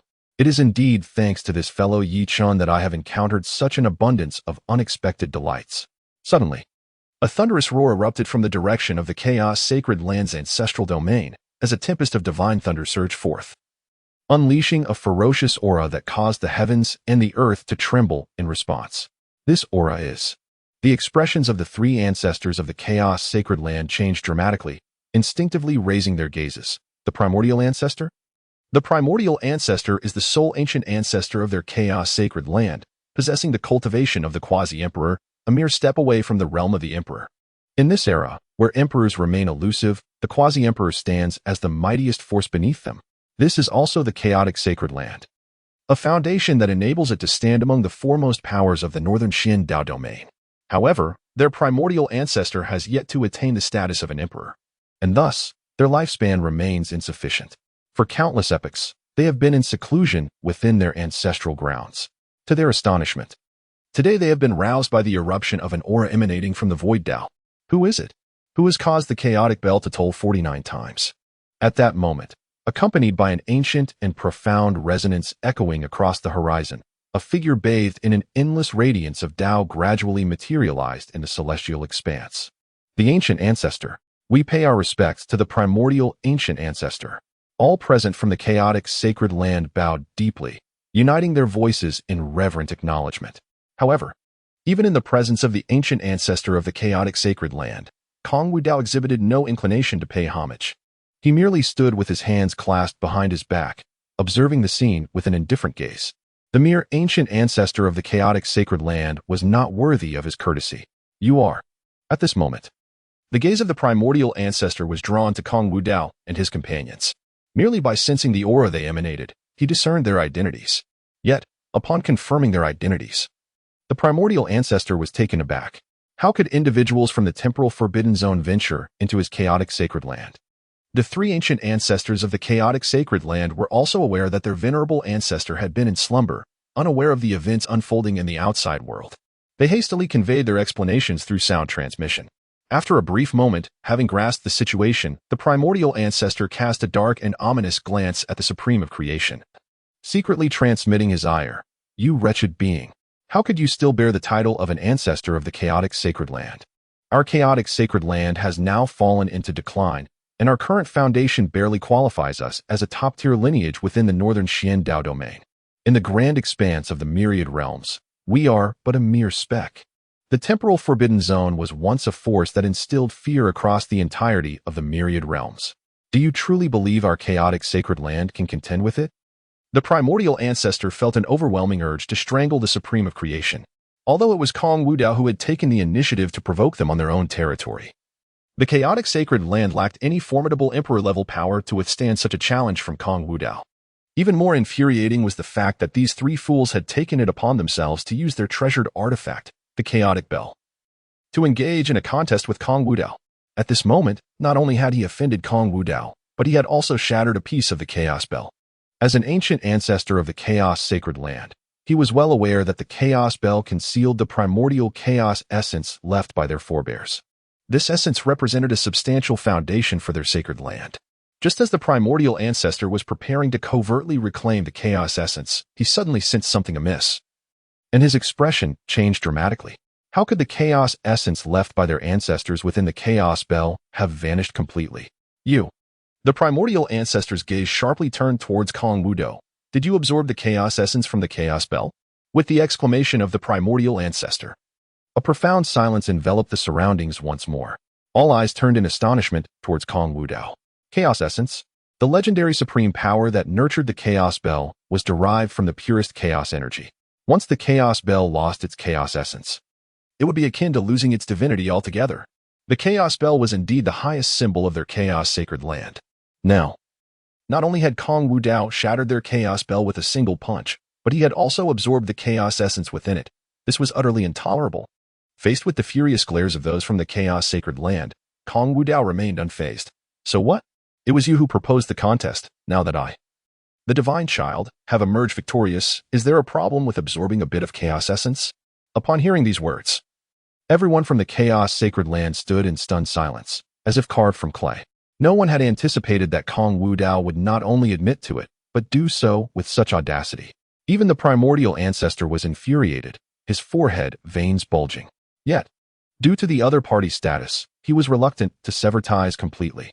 After stabilizing his emotions, the primordial ancestor spoke solemnly. The prior offense against the divine child Kong Wudao was indeed a fault of our Chaos Sacred Land. However, the Chaos essence is a treasured possession of our sacred land, a legacy from our ancestors. We can overlook the shattering of our Chaos Bell by the divine child. But the Chaos essence cannot be taken away. I kindly request the divine child to return it. Although Kong Wudao's disrespectful remarks provoked his ire, he dared not offend him excessively due to the latter's status. Chapter 53. Overbearing and Extreme. The Imperial Decree of the Great Emperor. In the eyes of the primordial ancestor, his words and actions had already given ample face to the other party. After all, had it been a young cultivator from another faction daring to speak so recklessly in his Chaos Sacred Land, he would have personally intervened to suppress them long ago. However, upon hearing the words of the primordial ancestor, Kong Wudao displayed no semblance of fear. Instead, a subtle smile graced his lips. The unfolding of events had been entirely anticipated by him from the outset. Meanwhile, the Supreme Shadow Yin and several imperial heirs from the temporal forbidden zone stood ready, poised to respond swiftly to Kong Wudao's forthcoming declarations. Yet, Kong Wudao merely smiled gently and raised his hand, signaling those behind him to remain calm. As the divine scion of the temporal forbidden zone, he possessed unique abilities to communicate with his ancestral figure, even from thousands of miles away. The formidable beings of his domain could act at any moment. To return the chaotic essence? Once something is in the hands of this divine scion, there exists no rationale for its return. Upon uttering these words, not only were the numerous disciples of the chaotic sacred land taken aback, but even the primordial ancestor was momentarily stunned. He had never anticipated that, emboldened by his quasi-emperor might, Kong Wudao would dare to exhibit such audacity. This only serves to intensify the fury that burns within him. The audacity is beyond measure. It is truly an affront to his dignity. They dared to provoke and create discord within the territory of his chaotic sacred land, ultimately shattering their chaotic bell and seizing their vital essence. And now, they continue to utter such brazen words, completely disregarding him, the ancient ancestor of the chaotic sacred land. They treat the chaotic sacred land as mere clay, molding it as they please. Yet, before the primordial ancestor could unleash his wrath, Kong Wudao slowly lifted his gaze, a faint smile gracing his lips, and remarked, moreover, "Esteemed elder, you have been mistaken from the very beginning. Should you fail to provide this divine offspring of mine, the temporal forbidden zone, with a satisfactory response, there shall be no need for the chaotic sacred land to persist any longer." As his words fell, Kong Wudao waved his hand. A resounding hum echoed as a magnificent Dao token, etched with intricate patterns of the Great Dao and radiating a luminous glow, soared from his bosom, hovering majestically in the heavens. Before the onlookers could comprehend the situation, the suspended Dao token suddenly erupted with blinding brilliance. In an instant, a terrifying aura surged forth, expanding like a tumultuous ocean, causing the very winds and clouds to roil and the heavens to change hue. The realm of the Wujia sacred land was enveloped in an overwhelming oppressive force, and even the entirety of the northern Xian Dao domain was shrouded in this immense pressure. What could this possibly be? Such a shocking transformation sent waves of trepidation throughout the northern Xian Dao domain, as countless cultivators instinctively lifted their eyes towards the source of the commotion.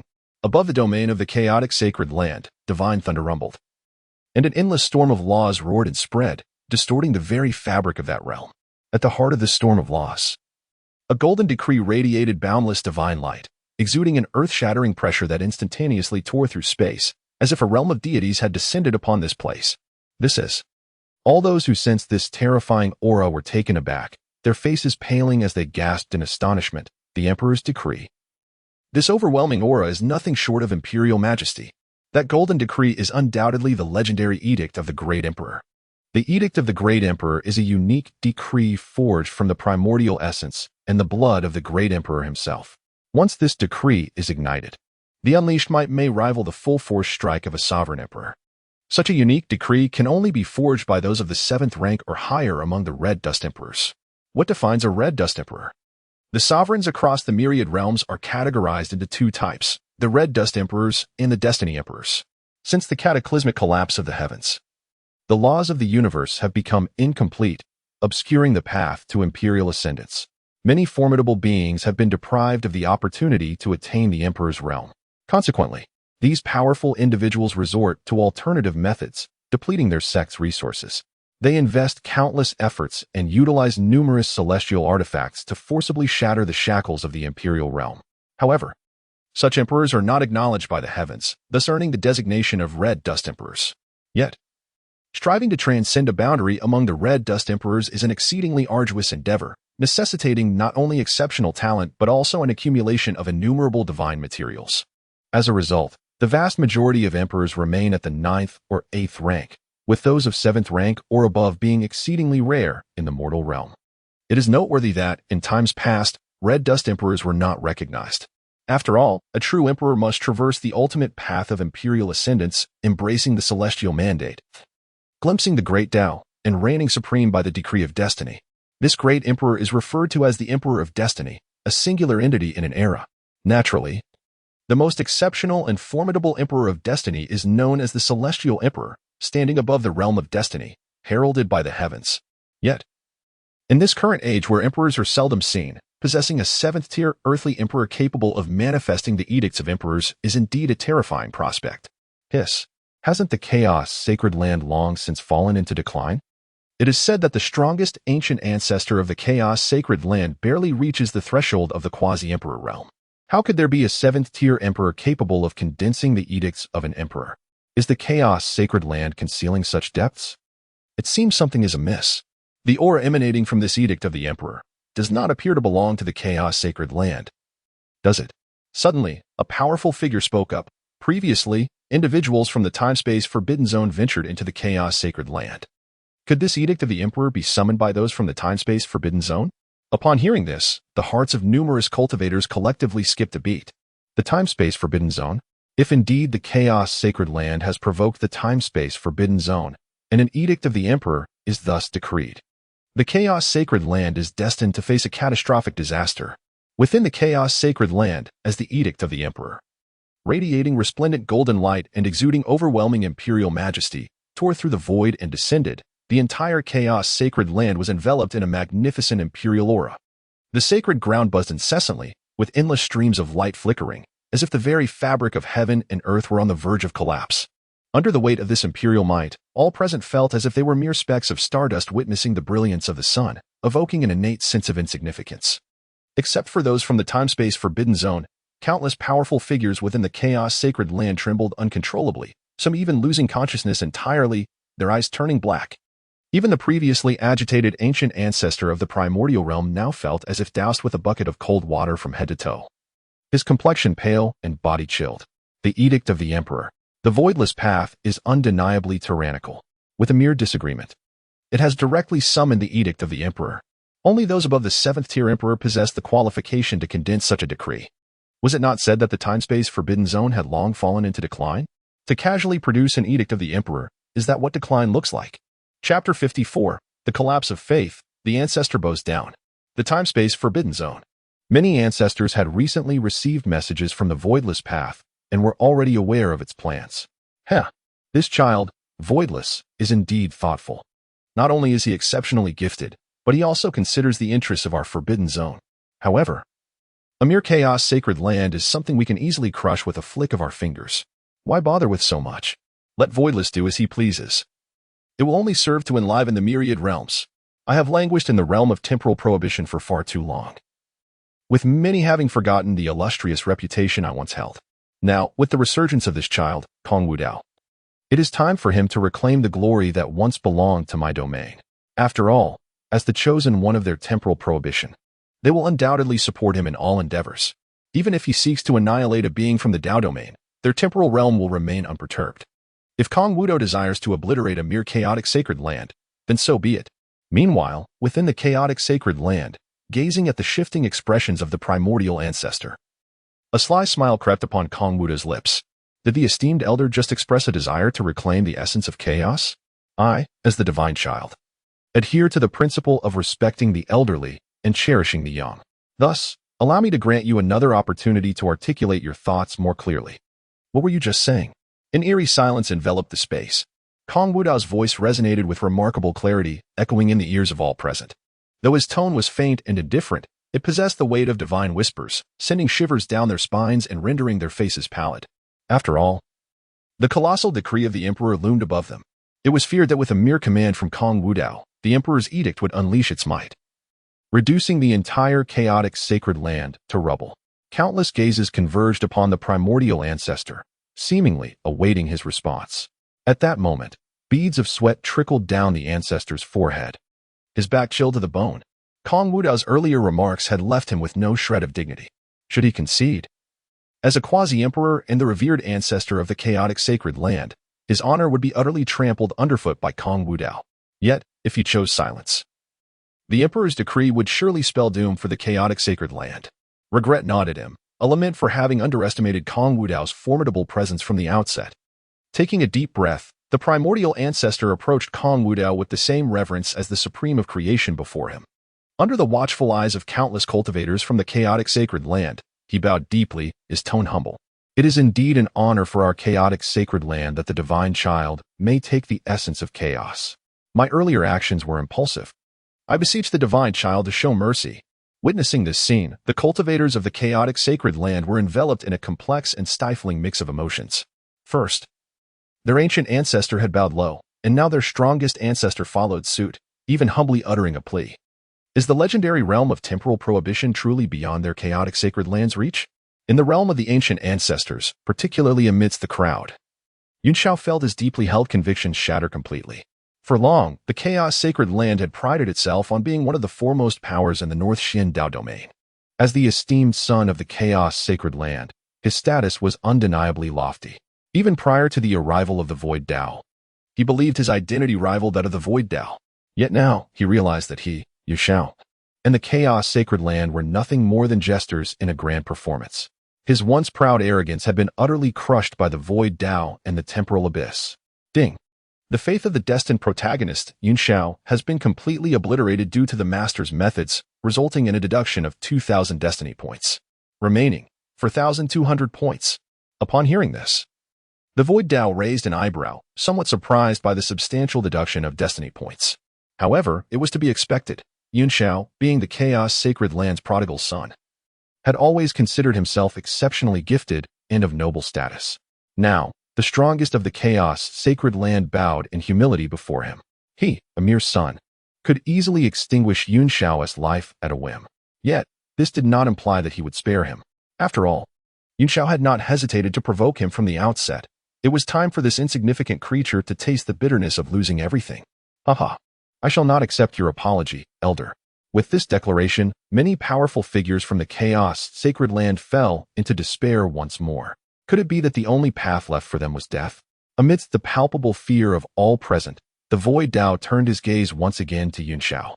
Under such scrutiny, Yunxiao trembled, unable to meet his eyes. Previously, you claimed that this divine son bullied the weak and challenged me to a duel. Very well.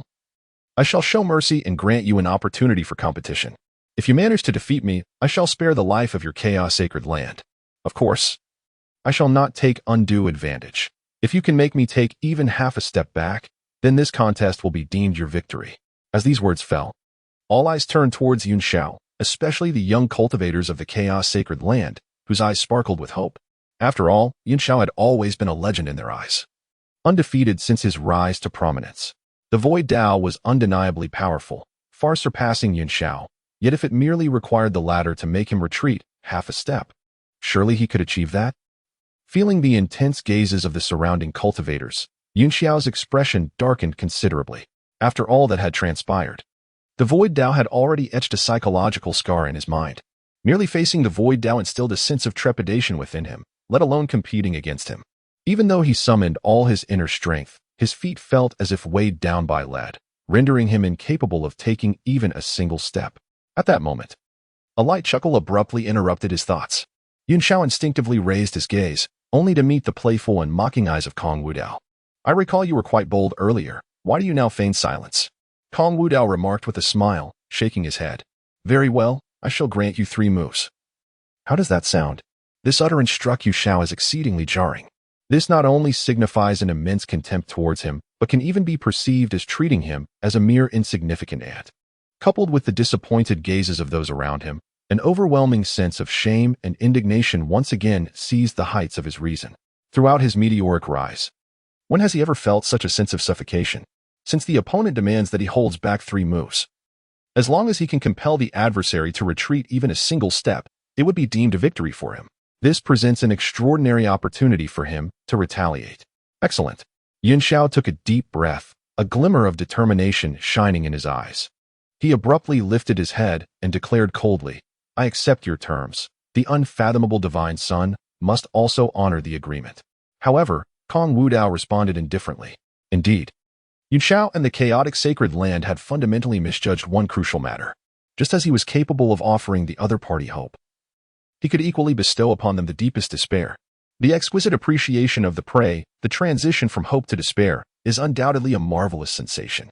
In Chapter 55, the phenomenon of the moon rising over the sea is rendered utterly ineffectual. Moments pass swiftly. A vast expanse of the colossal divine jade plaza has been cleared, creating a significant area. At the center of the plaza, Kong Wudao stands in stark contrast to Yunxiao. Though their forms are nearly identical, the essence they exude is strikingly different. Kong Wudao stands with his hands clasped behind him, his robes billowing in the breeze, radiating absolute confidence. In stark opposition, Yunxiao bears an expression of profound gravity, struggling to contain his emotions. The crowd can perceive a palpable sense of fear emanating from him. Even the diverse factions behind them exhibit vastly different reactions. The imperial lineage of the temporal forbidden zone and numerous prodigies display only a mild indifference, paying little heed to the confrontation. To them, the prowess of the Wudao divine son is more than sufficient to subdue someone like Yunxiao, whom they deem insignificant. Even if their divine son were to allow him 3 moves, the outcome would remain unchanged. Conversely, the individuals from the chaotic sacred land standing with Yunxiao are drenched in cold sweat, hardly daring to breathe. Should Yunxiao fall, their lives would be forfeit. He embodies their final glimmer of hope. However, compared to the tense atmosphere within the chaotic sacred land, outside its borders, many powerful figures from other factions, having caught wind of the situation, have arrived in droves. Yet, rather than curiosity, their sentiments lean more towards schadenfreude. The chaotic sacred land has truly met its downfall this time. They have dared to provoke the divine son of the temporal forbidden zone. It is said that the Wudao divine son is highly esteemed by the ancestral figures of the temporal forbidden zone. How dare the chaotic sacred land challenge him? Truly foolish. If the chaotic sacred land cannot withstand this calamity, it would be fortunate if they can merely ensure their lineage remains intact. Nonetheless, several powerful figures who possess a deeper understanding of the underlying circumstances regard the direction of the chaotic sacred land with grave concern. It is not the chaotic sacred land that recklessly provoked the temporal forbidden zone. Rather, it is the Wudao divine son who refuses to let the chaotic sacred land go, ultimately invoking the decree of the great emperor. This left them in awe of the overwhelming dominance of the void path while simultaneously instilling a deeper fear of the temporal forbidden zone. Could it be that all the rumors were mere fabrications? Is the temporal forbidden zone still the dreaded realm that sends shivers through the myriad domains? In the sacred land of chaos, all the practitioners' gazes converged upon the 2 individuals standing at the center of the arena. Yunxiao took several deep breaths, continuously reassuring himself. Yunxiao, 3 moves. As long as I can force this fellow back a single step within 3 moves, everything will be settled. The ancestor and all the fellow sect members from the sacred land of chaos are watching you. How can you succumb to fear? After several mental affirmations, Yunxiao finally steadied his mind. When he opened his eyes once more, it seemed as though a latent power was awakening within him, transforming his entire demeanor instantaneously. Boom. In the next moment, a terrifying aura of chaos emanated from within him. Centered around him, the space within 100 zhang became heavily influenced by this formidable force, growing exceptionally dense. Simultaneously, the space behind Yunxiao began to warp, with countless chaotic lights swirling, transforming into a shimmering expanse of ocean. The increasingly potent chaotic energy flowed from Yunxiao's body, forming a radiant moon behind him, luminous and resplendent. Amidst the surging purple mist, it resembled a star descending to earth, enveloping everything in its brilliant glow, utterly magnificent. This was the manifestation of the chaos body of the Saint Sun Yunxiao, the bright moon rising over the sea. The chaos body is, in fact, one of the most eminent physiques among the 3,000 Dao bodies. Coupled with Yunxiao's extraordinary talent, he could perfectly summon the grand manifestation of the chaos body. Upon witnessing this spectacle, Countless powerful figures from the sacred land of chaos felt a spark of hope, their expressions filled with excitement, as if they could already envision the promise of victory. 8 Desolation's divine fist. At that moment, Yunxiao erupted with a thunderous roar. His aura surged dramatically, and crimson divine flames erupted from his eyes. He resembled a rainbow piercing the sun, enveloped in a cataclysmic force, hurtling toward Kong Wudao with tremendous power. Behind him, the visage of an unparalleled war god manifested, launching a simultaneous strike with Yunxiao's fist. Wherever the fist's brilliance traversed, vast expanses of the void collapsed. However, in response to Yunxiao's strike, Kong Wudao remained utterly unperturbed, not even flinching or making the slightest movement. Boom. In the next instant, as the earth-shattering resonance of the laws echoed, Kong Wudao, along with the vast area surrounding him, was completely engulfed by the tumultuous waves of the laws. Had he succeeded? The hearts of numerous cultivators from the chaotic sacred lands tightened, their gazes fixated on the exploding cloud of law smoke. Under such a terrifying blow, not to mention forcing Kong Wudao back even a step, it seemed entirely plausible to send him flying. As the cultivators indulged in their wild imaginings, Kong Wudao's faintly amused voice suddenly reverberated through the swirling smoke. I expected more strength. It turns out this is all there is. Before anyone could react, a storm of potent energy erupted from the center of the smoke, instantly dispersing the rolling fog and revealing the scene within. However, upon discerning the spectacle, the cultivators from the chaotic sacred lands were left utterly dumbfounded, their worldview completely upended. Kong Wudao stood there, hands clasped behind his back. Not only was he unscathed, but his pristine white robes bore not a speck of damage. What delivered an immense visual impact was the fact that a vast area had collapsed under the force of Yunxiao's earlier strike, transformed into an unfathomable abyss. Yet, the ground where Kong Wudao stood seemed as if it had been shrouded in a terrifying protective force from the very beginning. It remained entirely unblemished, as pristine as ever. As for Kong Wudao himself, he resembled an immovable divine mountain, not having budged a single inch, no matter how Yunxiao attempted to force him back. Chapter 56. A full throttle eruption? The outcome remains unchanged. Not only Yunxiao but even the ancient ancestor of the chaotic sacred lands, witnessing this scene firsthand, wore an expression of sheer astonishment. Their minds rendered blank with shock. They were aware of the disparity between Yunxiao and Kong Wudao, yet they could never have anticipated that the gap would be so vast. No, it was not merely a matter of their differences, it was Kong Wudao's overwhelming strength that was to blame. As a quasi-emperor level being, he had observed clearly that Yunxiao's attack was suppressed by a terrifying force before it even made contact with Kong Wudao, dissipating into nothingness in an instant. In this process, Kong Wudao remained utterly unmoved, not even lifting a finger, yet effortlessly neutralized Yunxiao's assault. How could this be? As Yunxiao snapped back to reality from his daze, his composure began to crumble. The 8 Desolation's divine fist was the pinnacle of their chaos sacred lands techniques, capable of shaking the heavens and shattering all obstacles.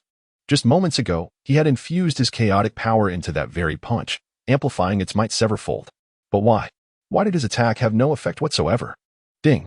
It has been detected that the destined protagonist Yunxiao, due to the overwhelming strength of his opponent, suffered a blow to his Dao heart, resulting in a deduction of 500 destiny points, leaving him with a remaining total of 3,700 points.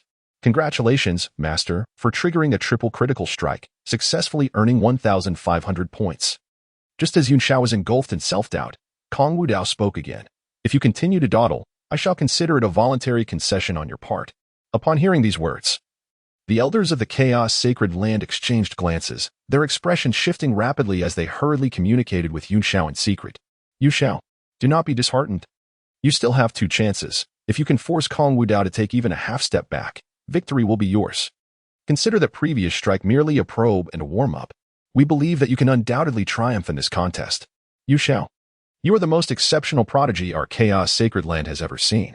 Do not underestimate your own potential. The elders collectively rallied to encourage Yunxiao.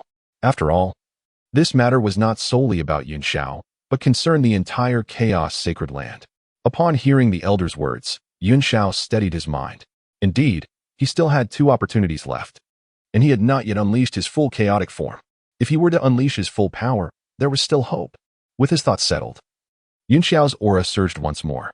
This time, he unleashed his aura with unwavering determination, and the terrifying force of chaos immediately engulfed the entire sacred land of chaos. The void trembled with a thunderous roar, as the celestial phenomenon above the clouds vanished. Yet, the chaotic energy intensified, transforming into an entirely new spectacle. Amidst the earth-shattering cacophony, towering peaks, seemingly reaching the heavens, erupted from the ground, while surging rivers coursed through the firmament.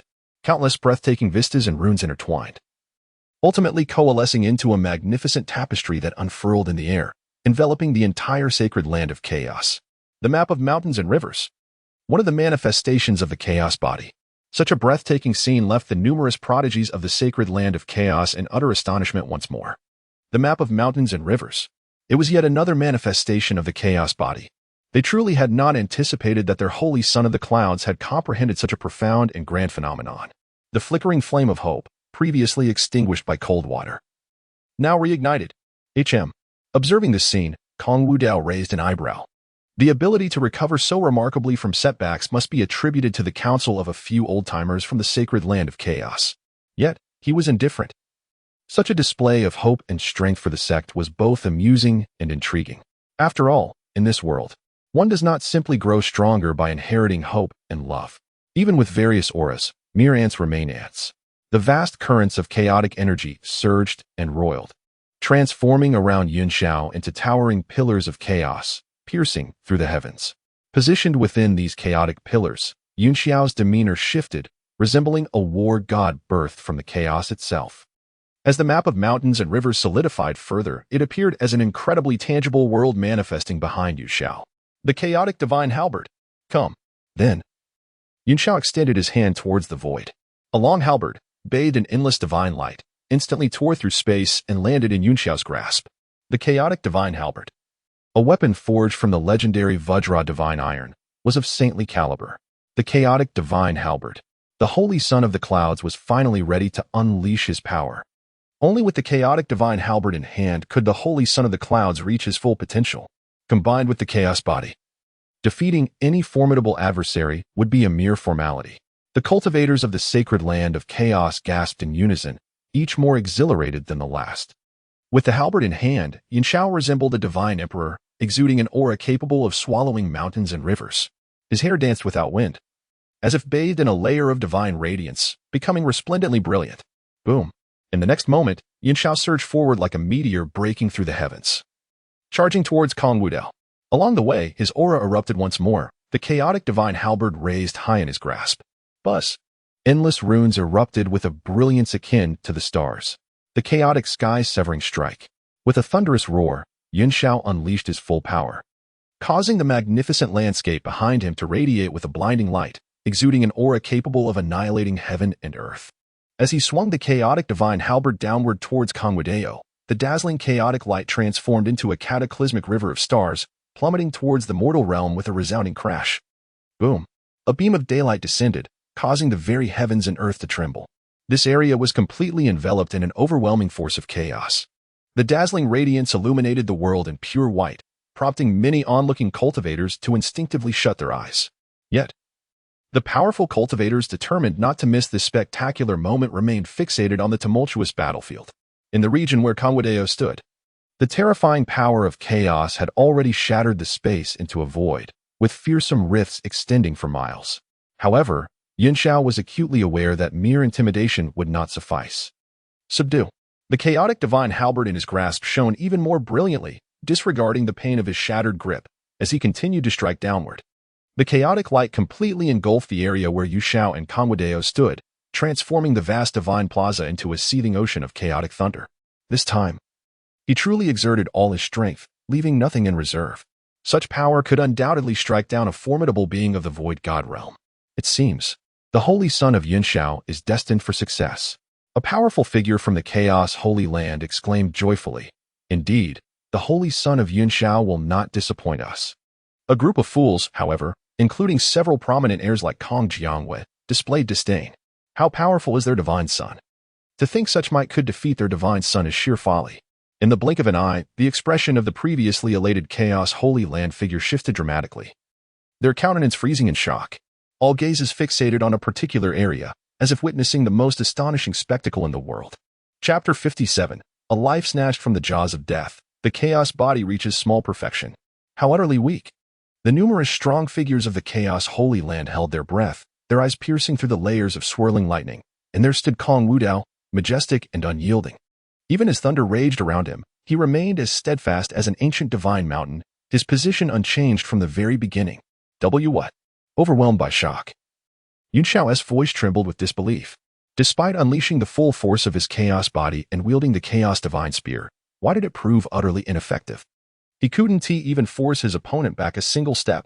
You have one more chance. As Kong Wudao's voice echoed through the heavens and the earth. Yu Xiao's soul, which had drifted far beyond the nine skies, was abruptly yanked back, gazing at the enigmatic smile gracing Kong Wudao's lips. The fear he had barely managed to suppress surged back like a tidal wave. Yun Xiao's grip on the chaos divine spear began to tremble uncontrollably. That last technique was undoubtedly the most powerful strike he had ever unleashed. Yet, even so, it had failed to affect Kong Wudao in the slightest. Faced with such an insurmountable disparity, Yun Xiao could scarcely fathom what additional strength he must summon to defeat his opponent. No, I absolutely cannot lose this contest. Initially, it was his own arrogance that led him to challenge Kong Wudao. Now, with the other countless witnesses from the Chaos Holy Land observing, the outcome of this contest bore immense significance for the safety of the entire Chaos Holy Land. No matter the cost, he could not afford to be defeated. It appears that today marks the moment for a decisive step forward. Yun Xiao whispers softly, once again calling forth the power of the chaos body with utmost determination. This time igniting his very soul. A resplendent golden light bursts forth from his being, enveloping him in a radiant glow as his aura swiftly ascends to new heights. The step he refers to signifies the breaking of the current limits of his chaos body, propelling him into an entirely new realm, where he can command an even greater and more potent force of chaos. Although time is rather pressing, he finds himself with no other choice but to wager his life in the hope of creating a true miracle. Observing this scene, Kong Wudao remains remarkably unperturbed. Gazing calmly at Yun Xiao, he allows his opponent to elevate his aura without any attempt to intervene, fully confident in his own prowess and certain of victory. Showing no interest in thwarting Yun Xiao's efforts to amplify his strength. This also instilled within Yu Xiao an immense pressure. How formidable! The presence of Kong Wudao felt to him like an insurmountable divine mountain, with himself merely an ant at its base. Not only incapable of climbing, but even lacking the right to gaze upward. Upon witnessing this scene, the many formidable beings from the chaotic sacred lands revealed expressions of deep compassion. Yun Xiao's act of igniting his own soul was a reckless sacrifice, consuming his future potential. It was akin to inflicting harm upon oneself while attempting to strike the enemy. Yet, they found themselves at a loss for words. After all, Kong Wudao was simply too powerful. Having cultivated for so many years, they had never encountered such a formidable young prodigy. The time-space forbidden zone had indeed birthed a superlative monster. Haha. Although Yun Xiao exhibited a touch of arrogance, he undeniably possessed remarkable prowess. Kong Wudao raised an eyebrow, a rare glimmer of interest surfacing in his profound gaze, to elevate his chaotic body to a higher realm through the burning of his soul. One must acknowledge that he was indeed the chosen one destined by the Dao. In the face of despair, he had elicited such potential. In Kong Wudao's perception, Yun Xiao's chaotic body had transitioned from the initial stage of insight to an almost complete minor achievement at a higher realm.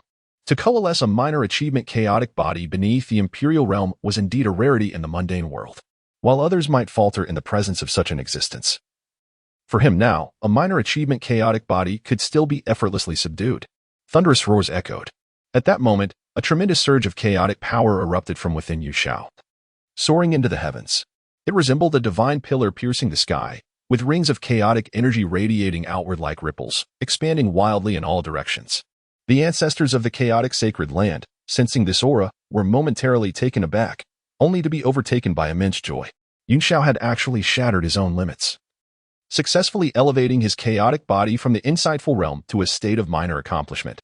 A minor accomplishment in the chaotic body. How could Yu Xiao achieve such a feat beneath the sacred realm? This was a testament to the heavens' favor upon our sacred land. Haha. With the attainment of minor accomplishment in his chaotic body, Yun Xiao's combat prowess would multiply several-fold. He was certain to triumph in this competition. Listening to the jubilant roars of the many ancestors of the chaotic sacred land, the disciples were similarly swept up in their emotions, their previous despair vanishing entirely, replaced by unparalleled excitement and elation. However, the time-space forbidden zone's imperial sons, witnessing this scene, remained expressionless, their gazes imbued with an air of disdain. A minor accomplishment in physique? Was that truly a remarkable achievement? Among the 9 imperial sons, many had attained minor accomplishment long ago. Such an occurrence was hardly extraordinary in their storied history, thus they refrained from excessive celebration. Boom. At that moment, a roar akin to a dragon's erupted from within Yu Xiao, causing his body to glow even more brilliantly, as if forged from divine gold. To the astonished gazes of all, ethereal mist suddenly enveloped Yu Xiao, and through the swirling fog, an invincible figure coiled majestically above the nine heavens. It was the supreme manifestation of the chaotic body, the immortal king descending upon the nine heavens. The chaotic sacred land as cultivators, recognizing this, gasped in astonishment. The emergence of such a chaotic body manifestation signified that their holy son Yun Xiao had cultivated his chaotic body to an even higher realm. Yet, the spectacle was far from over. A torrent of resonating laws surged above Yun Xiao's head, swiftly coalescing into a resplendent starry canopy. In their minds, radiant points of light emerged, twinkling like brilliant diamonds scattered across the celestial tapestry, reflecting a fervent divine radiance. In an instant, the sky above the entire chaotic sacred land was utterly transformed, as if billions of stars hung suspended, their brilliance overwhelming the vast universe. Once again, it was a remarkable manifestation of the chaotic body, as the stars illuminated the heavens. At this moment, myriad manifestations of the chaotic entity vividly unfolded. The moon ascended over the sea, the landscape resembled a splendid tapestry, and the harmonious calls of dragons and phoenixes resonated. 5 distinct manifestations of the Great Dao simultaneously emerged, and the aura of the celestial realm reached its zenith. Even the Time-Space Legion, confident in their own divine sons within the ranks of the 9 imperial heirs, felt a stir of emotion in the face of such power. The celestial realm now posed a palpable threat to them. Chaotic obliteration. The eyes of the celestial being sparkled with resplendent divine light as he unleashed the full potential of the chaotic entity. With a thunderous roar, he raised the chaotic divine halberd and struck fiercely towards the void Dao. Chaotic obliteration was a divine technique he had comprehended after awakening the chaotic entity. This technique embodies the primordial power of chaos, capable of annihilating heaven and earth, reducing all to nothingness. Now, under the influence of such cataclysmic force, the 5 elemental manifestations behind Yun Xiao erupt with overwhelming might. The resounding divine light bathes everything in golden hues, resembling an unceasing torrent of chaos, causing the very void to tremble and convulse. In the face of such a terrifying onslaught, the figure of Kong Wudao appears diminutive in comparison. Yet, a confident smile curls at the corners of his mouth as he slowly raises his slender, pale hand. Truly, this is feeble. Chapter 58. The heart of the Dao shatters completely. Unassailable. Boom. Suddenly, the aura surrounding Kong Wudao begins to ascend dramatically. His eyes, profound as the cosmos, shimmer with boundless temporal and spatial runes, constructing intricate pathways of time and space. Behind him stands an awe-inspiring divine gate, perched upon the avenue of time and space. Towering and eternal, a thunderous roar erupts across the heavens and the earth as golden light surges forth, illuminating the entire realm, while the chaotic divine thunder reverberates through the 9 heavens. The area where Kong Wudao resides has been entirely engulfed, his figure vanishing amidst the endless flow of light. Logically, under such a horrific impact, the very region occupied by Kong Wudao should collapse and shatter entirely. Yet, the tumultuous divine light continues to surge within that area, showing no inclination to spread elsewhere, as if frozen in time. No, wait. Someone whispers, You must look at the attack from Saint Yun Xiao. It truly seems to be immobilized. In the vast square, not a single person responds to this cultivator. 4. Including Yu Xiao, all present clearly witness the unfolding events surrounding Kong Wudao. The chaotic, turbulent waves of divine light, upon contact with Kong Wudao, are suddenly ensnared by a terrifying force, rendered utterly motionless. Flames, dust, shattered void storms, and the roaring laws of chaos are all frozen in this moment, still as if ensnared by an invisible spider's web. All suspended in midair, mere inches from Kong Wudao. The figure clad in white, standing resolutely at the center, remains steadfast and unyielding like a divine mountain. At this juncture, Kong Wudao's voice, laced with mirth, resonates. This move of yours possesses some merit. However, it is not substantial. As his words linger in the air, Kong Wudao casually sweeps his sleeve. A terrifying wave of law erupts from him, bursting forth with a thunderous roar, surging in all directions. Those divine flames and runes, previously immobilized beside Kong Wudao, are instantly struck by a dreadful force, transforming into a cascade of radiant fragments. Bang! Amidst the days, Yun Xiao is unexpectedly struck by a tumultuous tempest of laws, causing a violent burst of blood mist to erupt from his chest. In that moment, he resembled a kite severed from its string, hurtling backward without a shred of awareness. The astonishing scenes that had unfolded earlier lingered in his mind, refusing to dissipate. Overwhelmed by shock, his pupils lost focus, and with immense effort, he managed to utter 3 words: unmatchable. The chaotic divine spear he grasped clattered to the ground, and Yushao followed suit, crashing onto the distant plaza with a resounding thud. A profound silence enveloped the world. It was as though everyone present in the divine jade plaza had been rendered immobile. The sound of Yunxiao's disheveled fall echoed like a death knell in the minds of countless individuals from the chaos sacred land. Defeated. Having shattered his own shackles and reached a minor accomplishment as a chaos body, Yunxiao, once regarded as the last beacon of hope, was vanquished by the void path. In terms of astonishment, the esteemed heirs of the time-space forbidden zone were no less awed than those of the chaos sacred land. They stood agape, their minds blank, bereft of the composure that befits their noble lineage. The full force unleashed by Yunxiao was far more terrifying than any prior display by Yichen. Had they been in his position, even if they had not been directly defeated, it would have been a formidable challenge to withdraw unscathed. Many would have suffered grievous injuries. Yet their divine offspring merely invoked his physical prowess without even employing his divine arts, nonchalantly waving his sleeve. The cataclysmic power of Yunxiao crumbled into nothingness, akin to a mere clod of earth. What an extraordinarily formidable stance this is. For a moment, I was lost in a daze. The Lord Divine Sun is invincible. As a sudden exclamation reverberated through the air, the prodigies and imperial heirs from various realms and temporal domains simultaneously regained their senses. Erupting in a chorus of awe, the Lord Divine Sun is invincible. At this moment, the contemporary prodigies of the temporal and spatial forbidden zone have reached the pinnacle of their reverence for the boundless void. Their unprincipled divine offspring is destined to be born for the purpose of subduing the invincible. Compared to the cries of the champions from the temporal void, the hearts of the numerous cultivators from the chaos sacred land have plummeted to the depths of despair. All faces have turned pale, as if their very souls have been drained. Many have succumbed, their legs giving way, collapsing to the ground. They gazed hopelessly at Kong Wudao, then turned their eyes to the imperial decree hovering above the chaos sacred land. According to their prior agreement, this contest signified an utter defeat for their faction. With a mere word from Kong Wudao, the chaos sacred land would be rendered utterly obliterated. The expressions of the primordial ancestor and several elders of the chaos sacred land fluctuated between despair and unbridled fury. As a prominent force within the northern profound domain, they found themselves oppressed to such a desperate extent by Kong Wudao. As the saying goes, even a cornered rabbit will bite. They were genuinely inclined to engage in a final, desperate struggle against Kong Wudao. However, upon beholding the imperial decree above, their anger was doused by a cold wave of realization. Their once mighty chaos sacred land had now fallen into decline, bereft of any emperor. Faced with an entity like the temporal void, did they truly possess the capacity for mutual destruction? Oh, the tragedy! The primordial ancestor let out a despairing wail within his heart. Is today the day of the chaos sacred land's annihilation? At this moment, Yunxiao lay completely prostrate on the ground, unable to rise for an extended time. His gaze remained unfocused, staring blankly at the heavens. His lips incessantly murmuring a single phrase: invincible. Invincible. Ding. The system has detected that the destined protagonist Yushao, due to the overwhelming strength of his master, has had his invincible resolve utterly shattered. His destiny points have been reduced by 500, leaving him with 200 points remaining. Congratulations to the master for triggering a double critical hit, successfully acquiring 3,000 destiny points. At this moment, the void path had yet to activate the Emperor's decree. Suddenly, an endless radiance of divine light surged forth from the depths of the chaos sacred land, accompanied by the gradual awakening of an unparalleled power. The primordial ancestor was momentarily taken aback. Then his expression shifted in realization. It emanates from the ancestral temple.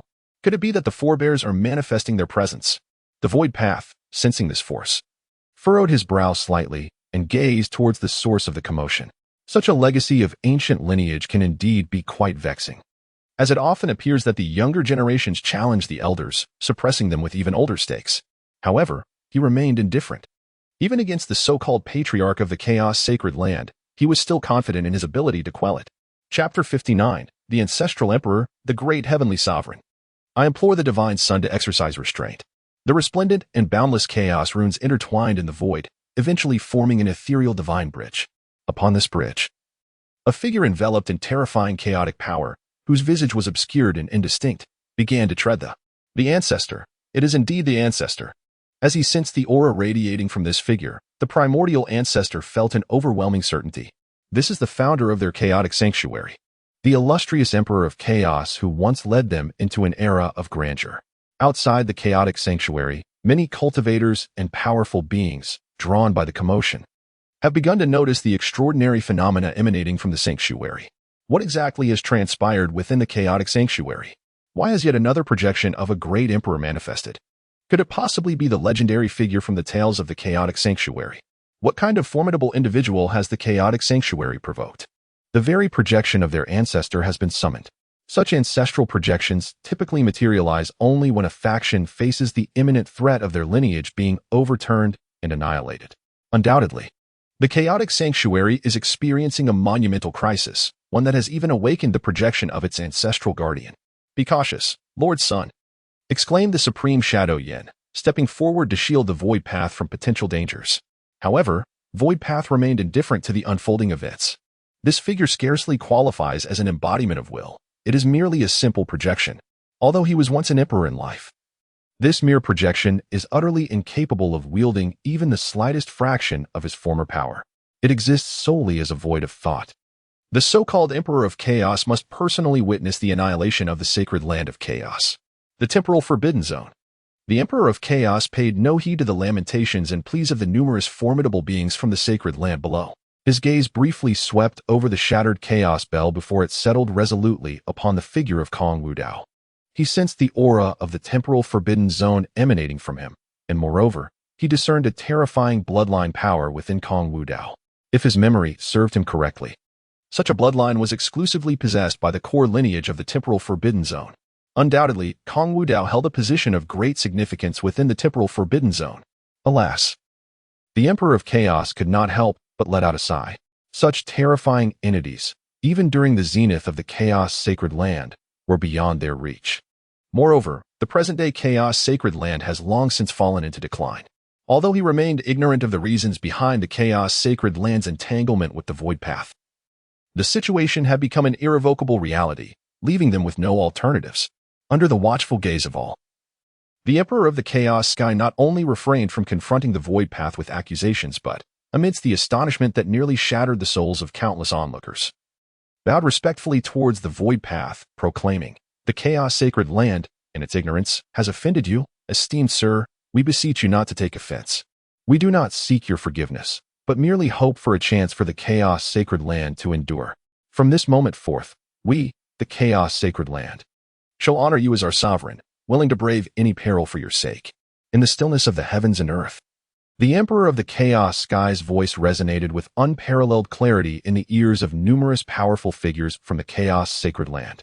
At this moment, the worldview of all those within the chaotic sacred land was utterly shattered.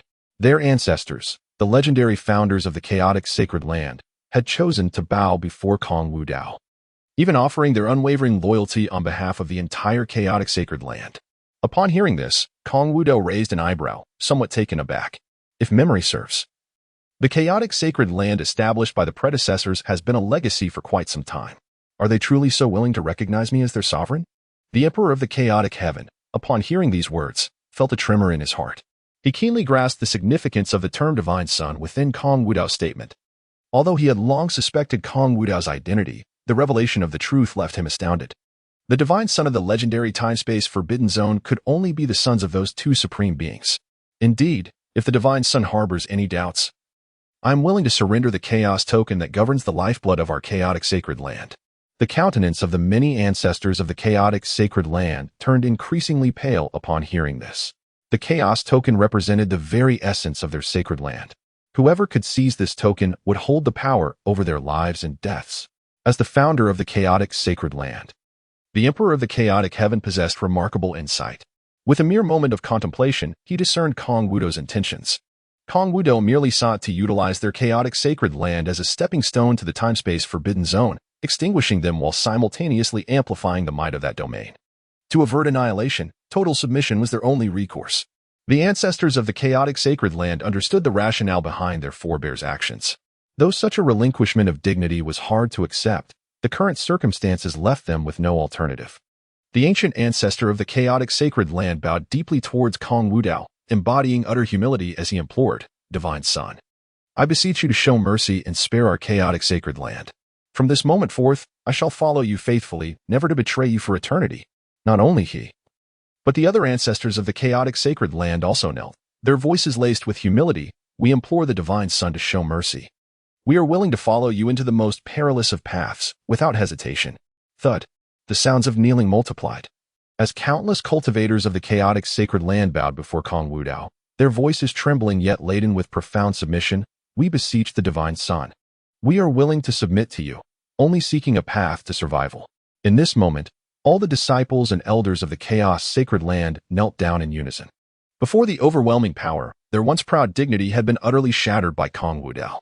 Now, they could only hope for his magnanimity to forgive their previous transgressions. As for Yu Xiao, whose heart had been completely crushed, he exhibited not a trace of emotion. At that moment, he comprehended the profound truth embedded in the worldly adage, "Weakness is the original sin." In Chapter 60, the Supreme is subdued, and the legend falls from grace. The Chaos Token. Kong Wudao fell into contemplation. Truth be told, he held little regard for the Chaos Sacred Land, a force he deemed inferior. He had no need for their subservience. However, the unique geographical position of the Chaos Sacred Land rendered it one of the core regions of the North Xian Dao domain. Should he seize control of the Chaos Sacred Land, his temporal forbidden zone could utilize it as a springboard, potentially allowing him to dominate the entire North Xian Dao domain. Moreover, if he could acquire the Chaos Token, the key to controlling the Chaos Sacred Land, it would effectively stifle any possibility of rebellion from them. Rather than reducing them to mere cannon fodder, keeping them alive as servants would prove more advantageous. Additionally, should the Chaos Sacred Land submit to him, it would further demonstrate the might of his temporal forbidden zone. All within the Chaos Sacred Land, including the esteemed Emperor of Heaven, held their breath, awaiting the final verdict. Kong Wudao's forthcoming words would determine the fate of the Chaos Sacred Land. "Surrender the Chaos Token, and all of you shall allow the strong of my temporal forbidden zone to inscribe slave seals upon you. You may live." At these words, the anxious hearts of the Chaos Sacred Land's people finally found relief, as if they had received a great pardon. Although the imposition of a slave seal was an exceedingly humiliating affair, the fortune of surviving was a blessing beyond measure. What further desires could they harbor? Yet, before they could bask in their relief, Kong Wudao's tone shifted as he cast his gaze upon the Supreme of Heaven. "However, this individual who has offended me must perish." The Supreme of Heaven, who had previously been quite arrogant, was now destined to face the consequences of his hubris. As his words resonated, the recently relieved Supreme of Heaven suddenly froze in place, his complexion paling at an observable rate, his body trembling uncontrollably. Subsequently, he fell to his knees with a thud. Bang, bang, bang. Ignoring the blood that oozed from his forehead, he fervently bowed and prostrated before Kong Wudao, pleading, "Spare me, Lord Divine Son. I am an old fool, blind to my own folly. I beseech you to show mercy and grant me my wretched life." In that moment, the Supreme Being of the Heavens was engulfed in utter terror. He cast aside his dignity, pleading for mercy from Kong Wudao to spare his life. The other ancient ancestors of the Chaos Sacred Land also displayed expressions of compassion, ready to speak in his defense. However, they were interrupted by a voice that resonated like thunder. "The Supreme Being of the Heavens has offended the Son of God, and his sins are inescapable. He must be executed. All members of the Chaos Sacred Land, heed my command and immediately slay the Supreme Being." This world-shattering decree emanated from the great Emperor of Chaos. The tone of Kong Wudao left no room for doubt. The Supreme Being of the Heavens was destined to perish. Should the Chaos Sacred Land dare to defend him, it was feared that in the next moment, Kong Wudao would unhesitatingly unleash the Emperor's edict. At that point, all of their efforts would be rendered futile. Upon hearing these words, the ancient ancestor of the Chaos was the first to react. He erupted with an aura capable of annihilating the heavens and the earth, and then struck directly at the head of the Supreme Being of the Heavens with a palm. Boom! The overwhelming force transformed into a divine spear of destruction, tearing apart the fabric of reality, piercing through the universe, and crashing down upon the Supreme Being. Under the full force of a quasi-emperor's strike, the Supreme Being, whose cultivation was merely at the supreme level, stood no chance of resistance. In an instant, he was suppressed by the terrifying power and exploded into a mist of blood. Even in death, he could not comprehend that he had not fallen by the hands of others, but rather at the hands of his own ancient ancestor from the Chaos Sacred Land. Witnessing this, countless members of the Chaos Sacred Land were astounded. They never anticipated that their ancestral figure would, without hesitation, eliminate their own supreme being. After executing this act, the ancient ancestor of chaos respectfully clasped his hands toward Kong Wudao. My lord, the offender who has transgressed against you has been slain. I beseech you to temper your anger. This scene took even Kong Wudao by surprise. The Emperor of Chaos in the chaotic sacred land possesses an astoundingly swift mind. Indeed, it is truly astonishing how he is deprived of even a fleeting opportunity to retaliate. Moreover, his ruthlessness is remarkable. A venerable ancestor of the chaotic sacred land, executed without hesitation. Yet, one cannot deny that this does bring him considerable satisfaction. However, before he could utter a word, a heart-rending scream shattered the air. Ancestor Kaitian. Turning towards the source of such a desperate cry, one discovers that it is none other than Yu Xiao. At this moment, Yin Xiao's visage is contorted with fury, tears streaming from his eyes. The supreme Kaitian is, without a doubt, the most esteemed and benevolent ancestor in the entire chaotic sacred land. Yet now, due to a single word from Kong Wudao, he has been mercilessly slain by his own ancient ancestor, leaving him utterly shattered in spirit. You are nothing but a pack of heartless beasts. Yin Xiao roars in fury towards the ancient ancestor who executed the supreme Kaitian and the many and different powerhouses of the chaotic sacred land. In this moment, the once proud chaos sacred land appeared strangely unfamiliar to him.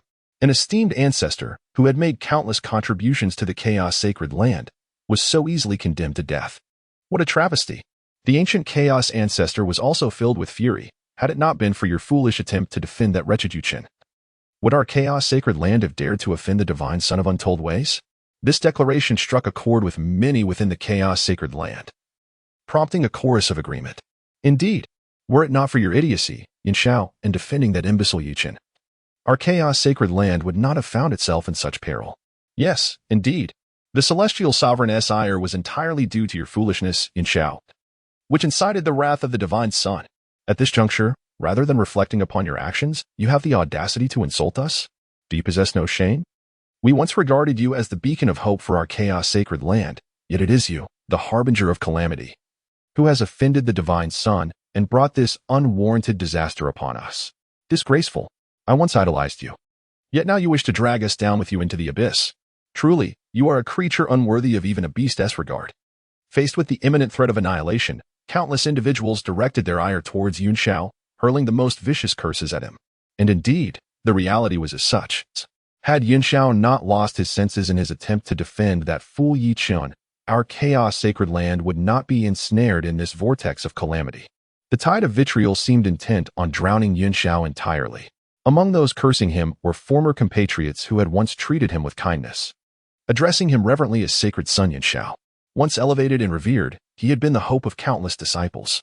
Now, however, he found himself reduced to the lowest of the low, subjected to scorn and derision from all. The stark contrast left Yin Xiao grappling with disbelief. His eyes void of spirit, his disheveled hair cascading around him as he once again collapsed to the ground. He yearned to refute the accusations, yet found himself bereft of any grounds for contradiction. For, as they rightly pointed out, had he not insisted on standing up for Yi Chun, would he have ever been ensnared in such a tumultuous vortex?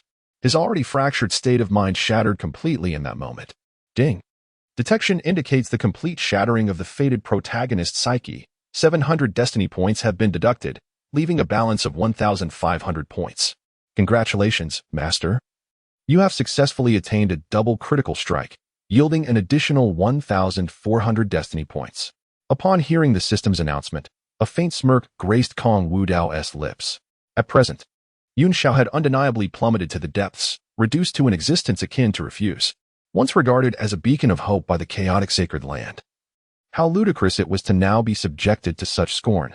Yet, he would offer not a shred of sympathy to the adversary. After all, this is the nature of humanity. This is the realm of cultivation. The weak are fated to be devoured, destined to possess nothing. Chapter 61. A Change of Heart. Condemned for eternity. Your Highness, this wretched creature has previously offended you. At this moment, the primordial ancestor cast a glance at the despondent Yu Xiao. Devoid of any trace of compassion, he once again extended his hands towards Kong Wudao, inquiring if he should take action to eliminate this wretched creature. At this juncture, in the eyes of all the individuals from the chaos sacred land, Yin Xiao had ceased to be their beacon of hope. He had become utterly valueless, even regarded by everyone as a harbinger of calamity, with many wishing for his swift eradication. No need. I have my own plans, came the response. The heavenly mandate residing within Yun Shao had yet to be fully extracted. Allowing another to slay him would merely be a waste. Furthermore, even as a minor embodiment of chaos, he possessed considerable worth. In a fleeting moment, after employing special means to inscribe slave seals upon all the high-ranking members of the Chaos Sacred Land, Kong Wudao nodded lightly, declaring, if that is the case, let today's matter be considered resolved. As his words fell, Kong Wudao formed a hand seal, creating a divine mark, and retracted the imperial decree that had hovered above the Chaos Sacred Land. With the overwhelming imperial pressure dissipating entirely, the ominous cloud that had loomed over everyone's hearts vanished as well. Thank you, esteemed Son of God. We shall devote ourselves entirely, following you through eternity. The many individuals of the Chaos Sacred Land once more bowed deeply, their faces aglow with the joy of survival. Thank you. Thank you for your grace. Son of God. Hearing these words, Emperor Hengtian let out a long sigh of relief and respectfully bowed to Kong Wudao. He dared not delay any longer. With a wave of his hand, divine light flickered deep within the Chaos Sacred Land. A token, bathed in boundless divine splendor and suffused with rich chaotic aura, emerged and gently descended into Kong Wudao's hand. This is the Chaos Token. I beseech you, esteemed Son of God, to keep it safe.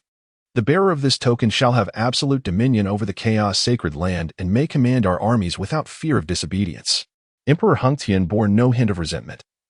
Rather, he felt a sense of relief. After all, their submission to Kong Wudao effectively granted them the backing of the temporal forbidden zone. The current state of the Chaos Sacred Land was one of decline, lacking even a single emperor-level powerhouse. With the assistance of the temporal forbidden zone, it was certain that they could restore their former glory for countless generations to come. Ignoring the flattery of the many Chaos Sacred Land cultivators, Kong Wudao's gaze turned cold and fixated on Yun Shao. How should he deal with this fellow? Yun Shao's innate talent was commendable. He had managed to shatter the shackles of his physique during their previous confrontation, elevating his chaotic body from the threshold realm to a minor completion. If he were to directly extract the bloodline from his chaotic body, it would suffer damage, potentially reducing him back to the threshold realm. However, should he manage to tame him and cultivate him into a loyal hound, the value would be significantly greater. Kong Wudao was intrigued to see what outcomes would arise should he successfully subjugate this individual, seemingly favored by fate itself. Certainly, it matters not that he cannot be tamed. After all, he can hunt at will and extract his chaotic essence whenever he pleases. For Kong Wudao, Yun Shao is merely a mobile repository of vitality, accessible at his convenience. Resolute in his decision, Kong Wudao approached Yun Shao without waiting for a response, his large hand descending upon the crown of Yun Shao's head. Boom. In the next instant, a terrifying force surged forth from his palm, swiftly invading Yun Shao's soul. Kong Wudao, what are you attempting to do? Feeling the violent and tidal pain assaulting his soul, Yun Shao could not help but emit a cry of agony. Yet, under the oppressive force of Kong Wudao, his struggles were utterly futile. I advise you to willingly release your soul, allowing me to inscribe a mark of servitude upon you, thus sparing you from corporeal torment. Taken aback by this proclamation, Yun Shao was struck by a profound sense of humiliation. You wish for me to become your dog? Such delusions. As the esteemed possessor of the chaotic body, a paragon among paragons, how could he ever submit to being controlled by another's whims? You overestimate yourself. Kong Wudao dismissed his protests, intensifying the power in his grasp, heedless of the consequences as he began to tear apart Yun Shao's soul. If he were to completely shatter Yun Shao's essence and render him a fool, it mattered not. At worst, he could simply hunt him down and extract his chaotic blood. Under the weight of Kong Wudao's horrific strength, Yun Shao felt his soul being incessantly torn apart, plunging him into an abyss of unending suffering. Kong Wudao was truly unconcerned with his life or death. If this continued, should he not relinquish his soul voluntarily, it would be utterly obliterated, leaving him a mere shell of a man. Amidst his torment, Yun Shao felt an overwhelming despair. It was crucial to remember that this was within the confines of his sacred chaotic domain, where he had once been the most lauded son of the chaos. Yet now, as he endured such anguish and hopelessness, not a single soul from the chaotic realm came to his aid. Regret coursed through him. Regret for his excessive arrogance in provoking Yichen. Regret for his youthful impetuosity in offending Kong Wudao. I am willing to submit. But before Yun Shao could finish his plea, Kong Wudao abruptly altered his intent. Upon further reflection, he realized that Yun Shao's worth to him was minimal. Thus, it is best for you to depart from this world. With a faint smile, Kong Wudao summoned a power even more terrifying, instantaneously shattering Yunxiao's soul into oblivion. As for taming the destined individual, he has already set his sights on a more promising goal. There is no need for another like Yunxiao. It would be far more prudent to obliterate his soul entirely while preserving his corporeal form. Ultimately, through a unique arcane method, his body could be refined into a mere puppet of my own making. After all, a puppet is undoubtedly more obedient than a sentient being, is it not? Before Yunxiao could articulate the remainder of his thoughts, his soul was utterly shattered by the power of Kong Wudao, his consciousness dissipating completely. Ding! Congratulations, Master, on successfully annihilating the destined protagonist Yunxiao and entirely extinguishing his soul, gaining an additional 1,500 destiny points. Congratulations, Master, on triggering a double critical hit, earning 3,000 destiny points. Congratulations, Master, on acquiring 2,000 fragments of the Chaos Path, 1,500 fragments of the Glaive Path, and 1,600 fragments of the Thunder Path. It has been entirely detected that the Master intends to refine Yunxiao's body into a puppet, and thus, the Master is rewarded with the Source of Soul and the Chaos Scripture, aiding in the creation of a flawless puppet. Upon hearing the system's announcement, Kong Wudao was somewhat taken aback. Have you been secretly upgrading without my knowledge? How have you become so remarkably capable? It is a privilege for me to alleviate the Master's burdens. Rest assured, I shall always remain by your side. After retrieving Yunxiao's body and the Chaos Token, Kong Wudao did not linger further. He mounted the Apocalypse Azure Dragon and departed from the Chaos Sacred Land. Although the pall of despair that had enveloped everyone's hearts had dissipated, the fear instilled by Kong Wudao's earlier dominion still lingered in their minds. Fortunately, the Chaos Sacred Land had not met its demise. Before the projection of the Chaos Emperor faded, he let out a long sigh and instructed the numerous elders and disciples below, immediately disseminate the message. From this day forth, our Chaos Sacred Land shall align itself with the unfettered Divine Sun in the temporal Forbidden Zone. Now that they have submitted to Kong Wudao, they must exhibit unwavering loyalty. As for the two transgressors, Yunxiao and Kai Tian, their names must never be uttered again. Any who dare to mention them shall face execution without mercy. The remaining two elders of the Chaos Sacred Land nodded in agreement. Even though Kai Tian and Yunxiao had perished, they still harbored resentment. Had it not been for these two foolish individuals provoking the unfettered Divine Sun, the Chaos Sacred Land would not have encountered such calamity. Bah! Such individuals deserve to descend to the depths of hell, never to be reborn. Chapter 62. Zixiao Sect. May it be more engaging. Not long after, the announcement of the Chaos Sacred Land's submission to Kong Wudao, becoming a subordinate force of the temporal Forbidden Zone, spread throughout the entire North Xian Dao region. Even the surrounding Dao regions learned of this news, causing a considerable uproar. Kong Wudao? Is he not the divine son of the temporal Forbidden Zone? The Chaos Sacred Land has actually submitted to him? According to recent whispers, the enigmatic figure of Kong Wudao has descended upon the chaotic Holy Land. For reasons unknown, he summoned the edict of the Great Emperor within this sacred realm, compelling even the ancient ancestors of the holy site to bow in submission. The edict of the Great Emperor? Surely, such a decree can only be manifested by those who have reached the esteemed rank of the 7th grade worldly Great Emperor or higher. The time-space Forbidden Zone astonishingly produced this imperial edict with ease. Alas, it seems that the time-space Forbidden Zone is far from the mere shadows of decline suggested by the tales of the myriad realms. It likely harbors profound depths yet to be revealed.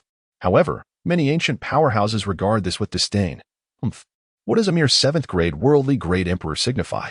Throughout countless epochs, my sect has witnessed the emergence of no fewer than 2 6th grade worldly Great Emperors, not to mention the numerous ancient factions that have previously produced a Destiny Great Emperor. Does the time-space Forbidden Zone dare to influence the myriad realms? Such aspirations are nothing but the folly of a dreamer.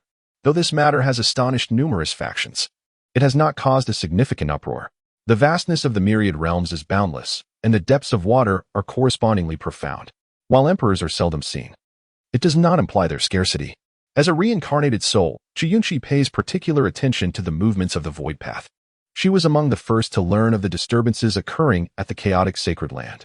Regrettably, although she has been granted a second life, the price she paid was the loss of most of her memories from her past existence. She can only vaguely recall a few significant events that transpired. The Void Path is known for its capriciousness, and if she wishes to cultivate a favorable relationship with it, she must first demonstrate her worth. Despite being a 9th-rank emperor and an ancient ancestor of the Reincarnation Path sect, if the Void Path truly sought to deal with her, It would merely take a flick of a finger. Meanwhile, riding upon the celestial dragon of revelation, the void path, after resolving the matters of the chaotic sacred land, does not intend to return to the temporal forbidden zone just yet. After all, there is still the destined female protagonist of the North Xian Dao region that he has yet to confront, Yi Chen's friend, Lu Qiqing of the Zishao sect. The Zishao sect has now become the undisputed ruler of the North Xian Dao region, boasting a foundation that slightly surpasses the now declining chaotic sacred land. Within the sect, there are two ancient ancestors at the ninth stage of the supreme realm. However, the void path remains entirely unconcerned. Even the mightiest ancient emperors do not warrant attention in the face of the temporal forbidden zone. Two supreme realm powerhouses are but mere ants before it. Change course. Follow me to the Zishao sect, the void path commanded, riding the celestial dragon of revelation, and the group proceeded toward the direction of the Zishao sect. He hopes that this new destined female protagonist will prove to be more intriguing than Yunxiao and Yi Chen. If she is easily dispatched, it would indeed be rather dull. The Zishao sect is situated in the northwest of the North Xian Dao region, on the continent of the North Sea, among the countless towering mountains. Shrouded in ethereal mist, stand magnificent palaces adorned with intricate carvings and golden splendor. Today, the central square of the Zishao sect is bustling with activity. Resembling a sea of people, even many high-ranking members of the Zishao sect, donned in luxurious attire and exuding remarkable presence, have gathered in this location. At the heart of the crowd, hundreds of formidable and extraordinary prodigies stand gracefully, their powerful auras palpable. The hundreds of prodigies present were all chosen by the Zishao sect through a rigorous selection process during the sect's grand competition, representing the most exceptional talents. As all gathered, the sect master of Zishu proclaimed with a resonant voice, "A millennium has passed, and today, the Zishu secret realm, which we have diligently safeguarded, shall be fully unveiled." Within the Zishao secret realm lies boundless opportunity, including legacies left behind by our ancestors. You must seize this opportunity with great care. The Zishao secret realm is the very essence of the Zishu sect. It is said that the former Zishao emperor, before his departure, personally ventured into the Zishao secret realm, leaving behind a legacy uniquely his own. Now, a millennium has elapsed, and the day of prophecy has arrived. Should this batch of prodigies entering the Zishao secret realm inherit the legacies of their ancestors, the Zishao sect will undoubtedly rise to prominence in this world. Who would have thought that we would be fortunate enough to enter the Zishao secret realm in this era? If we can obtain the inheritance of our ancestors, our paths to greatness will surely become unimpeded. Haha, I, Wang Defa, shall elevate the glory of the Wang family and claim the supreme throne. However, amidst the excitement of the many prodigies of the Zishao sect, a strikingly beautiful woman clad in a phoenix-patterned gown stood apart, her lips pressed tightly together, seemingly burdened by unspoken thoughts. This individual is none other than Lu Qiqing, the daughter of the Lord of Zishao sect, a dear friend that Yi Chun and Yun Xiao encountered during their travels. Not only does she possess a beauty that captivates the heart, but her innate talent also marks her as the unrivaled prodigy of the Zishu sect. At this moment, Lu Qiqing extends her delicate hand, revealing two shattered pieces of jade resting within her fair palm. These fragments are known as the Heartlink Blue Jade, capable of retaining a trace of one's original essence. Upon the demise of the individual who left their essence within, the Heartlink Blue Jade will shatter. Why? Why have the Heartlink Blue Jades left to me by brother Yi Chun and brother Yun Xiao, both broken in succession? A pallor washed over Lu Qiqing's countenance. During her earlier travels, by a twist of fate, she had successfully formed a bond with these two remarkable individuals. Both individuals possess remarkable talents and can be regarded as extraordinary figures among their peers. Particularly, Yun Xiao stands out not only as a fellow practitioner from the same realm, but also as the most elite disciple of the chaotic sacred land. With a gifted aptitude that surpasses even Yu Chen's, he has been her closest companion of the opposite gender for many years, and should their relationship continue to flourish, they could become each other's most significant partners on their respective paths. Yet now, the Heartlink Jade gifted by Yu Xiao has inexplicably shattered. What on earth has transpired? Suddenly, Lu Qiqing seemed to grasp something, as a brilliant revelation erupted in her mind. Not long ago, an inexplicable powerful being appeared in the chaotic Holy Land. According to my father, it seems to be someone from the temporal forbidden zone. Could it be? Lu Qiqing's expression shifted dramatically, and she instinctively shook her head in denial. Impossible. Yun Xiao has never offended anyone from the temporal forbidden zone, and they would have no reason to seek his life. This outcome was swiftly overturned by her. if not for the constraints of the time-space forbidden zone. How could the heartfelt jade left to her by Yunxiao have shattered so coincidentally? Chapter 63, The Arrival of the Divine Sun. Yet you do not hasten to bow and welcome him? Just as her thoughts became a tangled mess, a voice, refined yet indulgent, resonated in her ears. Qingcheng, why does your countenance appear so distressed?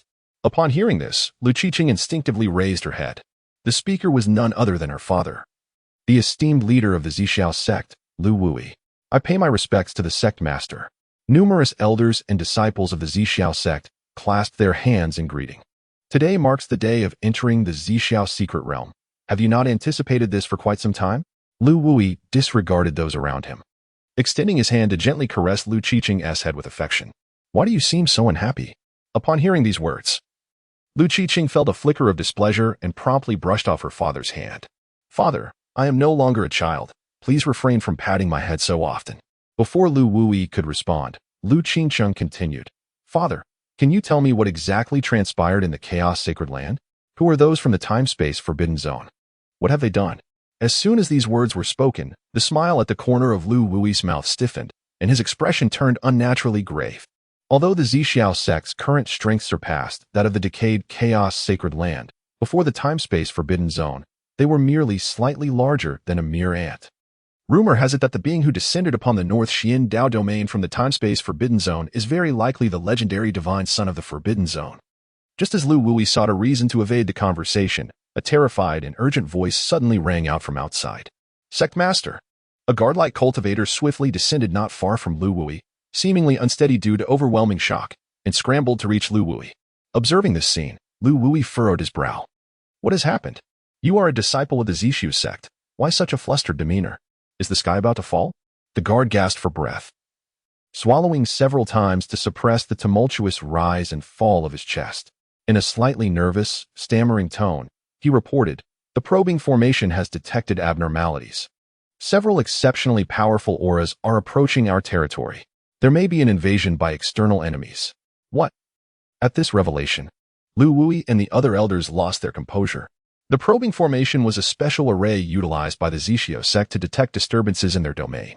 Unless a member of the Zixiao sect entered their territory, unusual fluctuations would not arise. In the current North Xin Dao domain, the strength of the Zixiao sect was undoubtedly among the foremost. Who dares to be so audacious? To intrude upon the territory of our Zixiu sect without so much as a greeting? Truly bold. Humph. Today marks a momentous occasion for our Zixiao sect. Yet such a reckless rogue dares to disrupt our enjoyment. They are indeed courting death.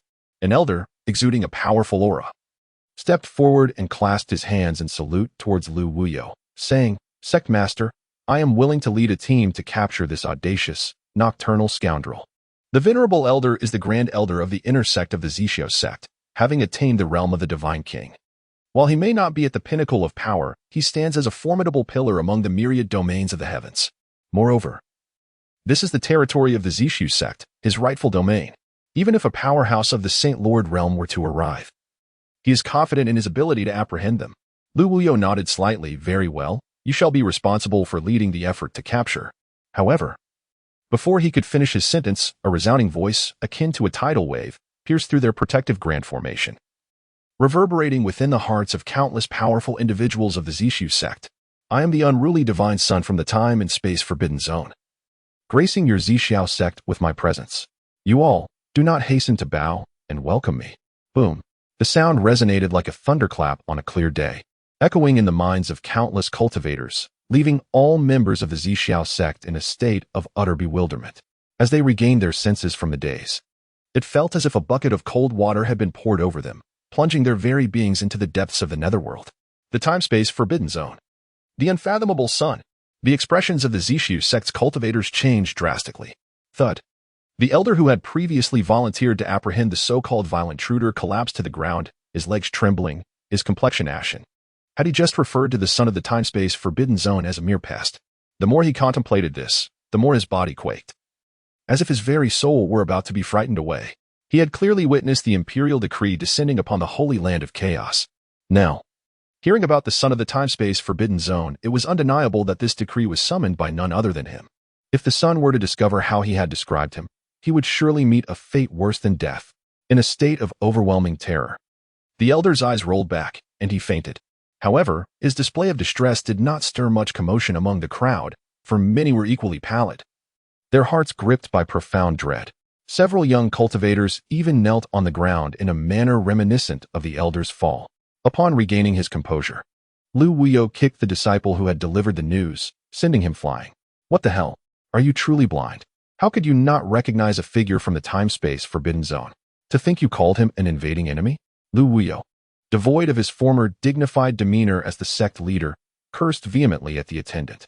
When I return, I shall have your skin. After his furious rebuke, Lu Wuyo dared not linger. He led countless high-ranking members of the Zixiao sect in a grand procession towards the sect's exit. The imperial decree had been witnessed clearly by countless beings in the northern Xiandao domain. If the intruder were to approach, they would be branded with the crime of disrespecting the sun, resulting in the annihilation of the entire Zixiu sect. Once the high-ranking members of the Zixiu sect had departed, many of their top prodigies began to awaken from their stupor. The son of the time-space forbidden zone. Was this the same entity that had recently proclaimed its presence to the myriad realms? As the prodigies engaged in discussion, Lu Qingqing quickly came to her senses as well. The son of the time-space forbidden zone, the void without Dao. She had an unsettling intuition that the death of Yun Shao was likely connected to this very individual. With a firm resolve, Lu Qingqing transformed into a streak of radiant light, hastening towards the exterior of the Zixiao sect. Witnessing this scene, many of the Zixiu sect's prodigies, driven more by curiosity than fear, could no longer restrain their intrigue and followed suit outside the sect. As for the once-in-a-millennium opening ceremony of the Zixiao secret realm, the Zixiao sect was utterly preoccupied and lacked the courage to proceed with it. Should they inadvertently offend Kong Wudao due to negligence, it would spell their ultimate doom. Chapter 64. The Sacred Body of Enlightenment, Dreaming into the Path. Outside the Zixiu sect, a thunderous rumble echoed. The void trembled, and a tempest swept through the air. Brilliant streams of light pierced the heavens, descending upon the protective array of the Zixiao sect. With their arrival, the terrifying aura emanating from them even affected the colossal protective formation, causing it to hum ominously, as if on the verge of collapse. The guardians of the Zixiao sect, having previously heard the profound transmission of the Dao, hastily laid down their weapons and bowed deeply towards the direction of Kong Wudao. We humbly welcome the arrival of the divine son of Wudao. Almost instantaneously, as their words hung in the air, several dazzling streams of light surged from the horizon. Landing not far from Kong Wudao, Lu Wuyo was among the first to notice the figure standing at the forefront of the temporal and spatial forbidden zone, Kong Wudao. Observing the extraordinary and transcendent aura radiating from him, he swiftly deduced the identity of the individual. Lu Wuyo, along with the senior members of the Zixiao sect, did not dare to neglect the proper etiquette and quickly clasped their hands in salute, stating, I am Lu Wuyo, the sect master of the Zixiao sect, here to respectfully welcome the esteemed presence of the divine son of Wudao. We were previously unaware of your arrival, and should we have shown any disregard, we humbly ask for your forgiveness. Rumors had circulated that the son of the temporal and spatial forbidden zone was known for his capricious temperament.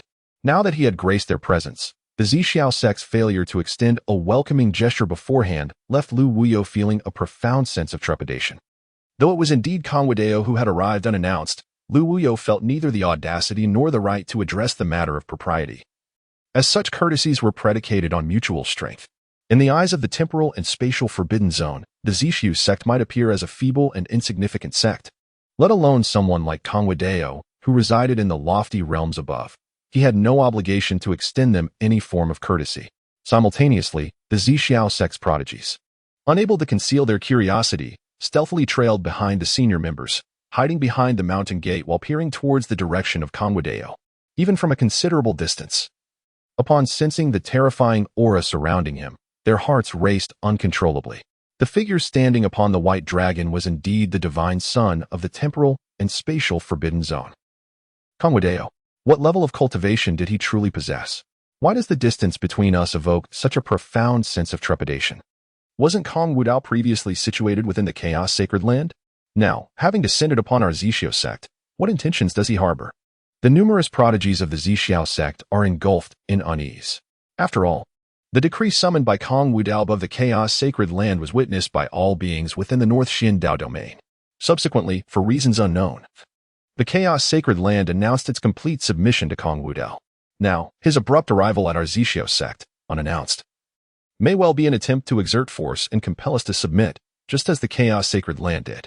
Amidst the discussions among the prodigies, Lu Qingsheng gritted her teeth, her gaze flickering as she fixedly observed Kong Wudao from afar. Despite the considerable distance, she sensed a familiar aura emanating from him, an essence that belonged to the one she admired, Yun Xiao. Simultaneously, a profoundly ominous premonition stirred within her heart. There is a substantial likelihood that Yun Xiao may face peril at the hands of Kong Wudao. At that moment, Lu Wuyo respectfully inquired of Kong Wudao, esteemed master. Your presence graces our Zixio sect. Is there any service we may render to you? As the leader of the sect, Lu Wuyo was acutely aware that the unexpected arrival of prominent figures like Kong Wudao must surely hold significance. Upon hearing this, Kong Wudao paused momentarily and replied with a subtle smile, there is no pressing matter at hand. I have come merely in search of an individual by the name of Lu Qiqing. As these words fell from his lips, Lu Wuyo, who had been wearing an awkward smile, suddenly found his expression frozen in shock. Lu Qiqing? Isn't she his daughter? What could Kong Wudao possibly want with his daughter? For all these years, Lu Qiqing has been cherished and protected, treated as if she were a delicate treasure, never having set foot outside the North Xin Dao domain. How could Kong Wudao know her name? Before he could ponder an answer, a chilling voice resonated from the horizon. The son of Wudao is fortunate to know Qingqing's name. She is indeed blessed beyond measure. Ding. The presence of the destined heroine has been detected, all marked for your perusal, master.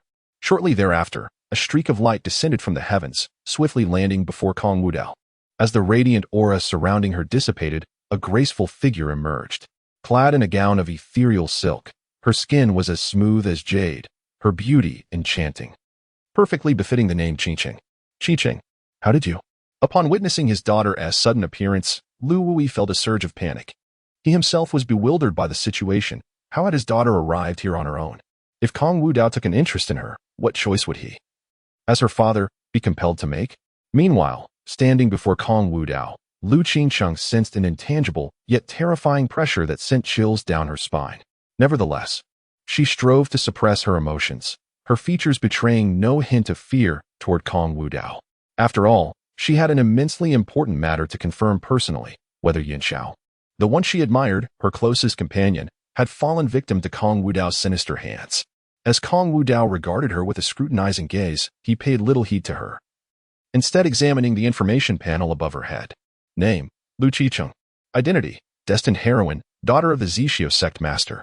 Realm, 8th level of Dao Palace. Physique, enlightened saint body, anomalous. Inception, having successfully awakened the unique divine ability of the enlightened saint body, dreaming into enlightenment. Techniques, Zixiao Heart Sutra, Tai Xian Sword Technique. Xian New Sacred Art. Destined points, 7,000 potential drops of Dao Fragments, Sword Dao Fragment, Water Dao Fragment, Illusory Dream Dao Fragment. An anomalous enlightened saint body, and she has awakened a divine ability that is unparalleled throughout the ages. Regarding the so-called enlightened body, the void path possesses a certain understanding. According to ancient texts, the enlightened body is born to perceive the grand principles of heaven and earth. Those who awaken to such a constitution can communicate with the cosmic laws with greater clarity. Although the enlightened body does not bestow the terrifying chaotic power that the chaotic body does, it possesses a fortuitous divine ability known as Dream of Enlightenment. In this dream of enlightenment, a cultivator who has awakened the enlightened body may, during meditation and sudden realization, have a certain chance of entering an enlightening dream realm. If fortune favors them, they might even receive teachings from an emperor within this dream. Chapter 65, Nipped in the Bud, a terrifying outcome. It can be said that one's constitution is based on strength. The enlightened body, however, is entirely a matter of luck. With favorable fortune, its potential is limitless. Should one be fortunate enough to receive teachings from several emperors in the dream, their life would undoubtedly soar. Naturally, the Zixio sect also benefits from Lu Qingqing's extraordinary ability, which allows it to thrive continuously and even hint at a rising prominence.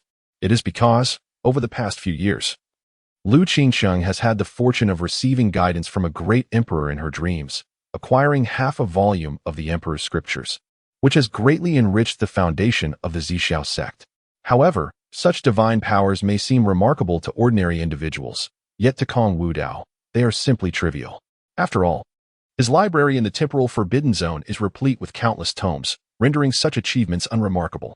The emperor's scriptures, in his eyes, are nothing more than supreme treasures for a sect as insignificant as the Zixio sect. akin to mere waste paper. On the other hand, in Lu Wuyo's perspective, the mutual appraisal between his daughter and Kong Wudao is nothing short of a deeply affectionate gaze. He believes that there is undoubtedly a story between his daughter and Kong Wudao, although he adores his daughter and is reluctant to marry her off. Should the suitor be Kong Wudao, he would wholeheartedly support the union. After all, it is Kong Wudao, the divine child of the temporal forbidden zone. If his daughter were to become the woman of such a figure, whether as a wife or a concubine, the entire Zixiao sect would bask in glory, elevating their status immensely. So, you're Lu Qicheng?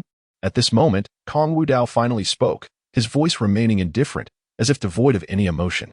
It was said that Yu Xiao was your close friend, with an exceptionally strong bond between you. Upon hearing these words, many members of the Zixiu sect exchanged glances, puzzled by the meaning behind Kong Wudao's statement. However, for Lu Qicheng, a sudden chill gripped her heart, an ominous premonition stirring within her. Nevertheless, she suppressed the unsettling emotions and nodded. Indeed, I share a life-and-death friendship with Yu Xiao. He is my closest companion. After all, she harbored feelings of admiration for Yu Xiao, and she would never deny her affections. Yet, upon hearing this, Lu Wuyo's expression darkened. Did he truly believe his daughter was a fool? Yu Xiao was merely the holy son of the chaotic sacred land. Moreover, previously, the entire chaotic sacred land had submitted to Kong Wudao. Why mention Yu Xiao now instead of seizing the opportunity to forge a closer connection with Kong Wudao? Is that so? A playful smile curled at the corner of Kong Wudao's lips as he gazed down upon Lu Qicheng from his elevated position. Unfortunately, just earlier, Yu Xiao offended me and has been slain by my hand. Now, as his close friend, do you wish to avenge him? From the previous interactions between Yichen and Yu Xiao, he discerned the profound ties among the three. After all, that fool Yin Xiao had sacrificed everything for Yichen. Likewise, Lu Qicheng likely harbored inexplicable emotions for Yin Xiao, perhaps even admiration. Most importantly, his earlier verbal probing had revealed Lu Qicheng's evident regard for Yu Xiao. It was apparent to anyone. After revealing the fact that he had killed Yu Xiao, he knew her emotions would undoubtedly suffer a severe blow, potentially leading her to lash out at him in her emotional turmoil. The rationale for exerting pressure on the Zixiao sect has indeed emerged. Meanwhile, the numerous members of the Zixiu sect, upon hearing these words, found themselves in a stupor, their minds reverberating as if struck by a profound shock. The renowned Yin Xiao of the Chaos Sacred Land, whose name resonates throughout the entire North Xiandao domain, had awakened the legendary Chaos Body. His life story is replete with resplendent legends, and given time, he was destined to stand at the pinnacle of all realms, becoming one of the most formidable beings. Yet now, he had perished before even leaving the North Xiandao domain. Furthermore, he was slain by Kong Wudao. Why would he kill Yin Xiao? What did you say? Upon hearing these words, Lu Qicheng felt as though she had been dealt a fatal blow. Her mind went blank, and her pupils constricted like pinpoints. Although she had long suspected that Yu Xiao had likely met with misfortune, hearing Kong Wudao's statement confirmed her worst fears, causing the pent-up turmoil within her to finally breach its dam.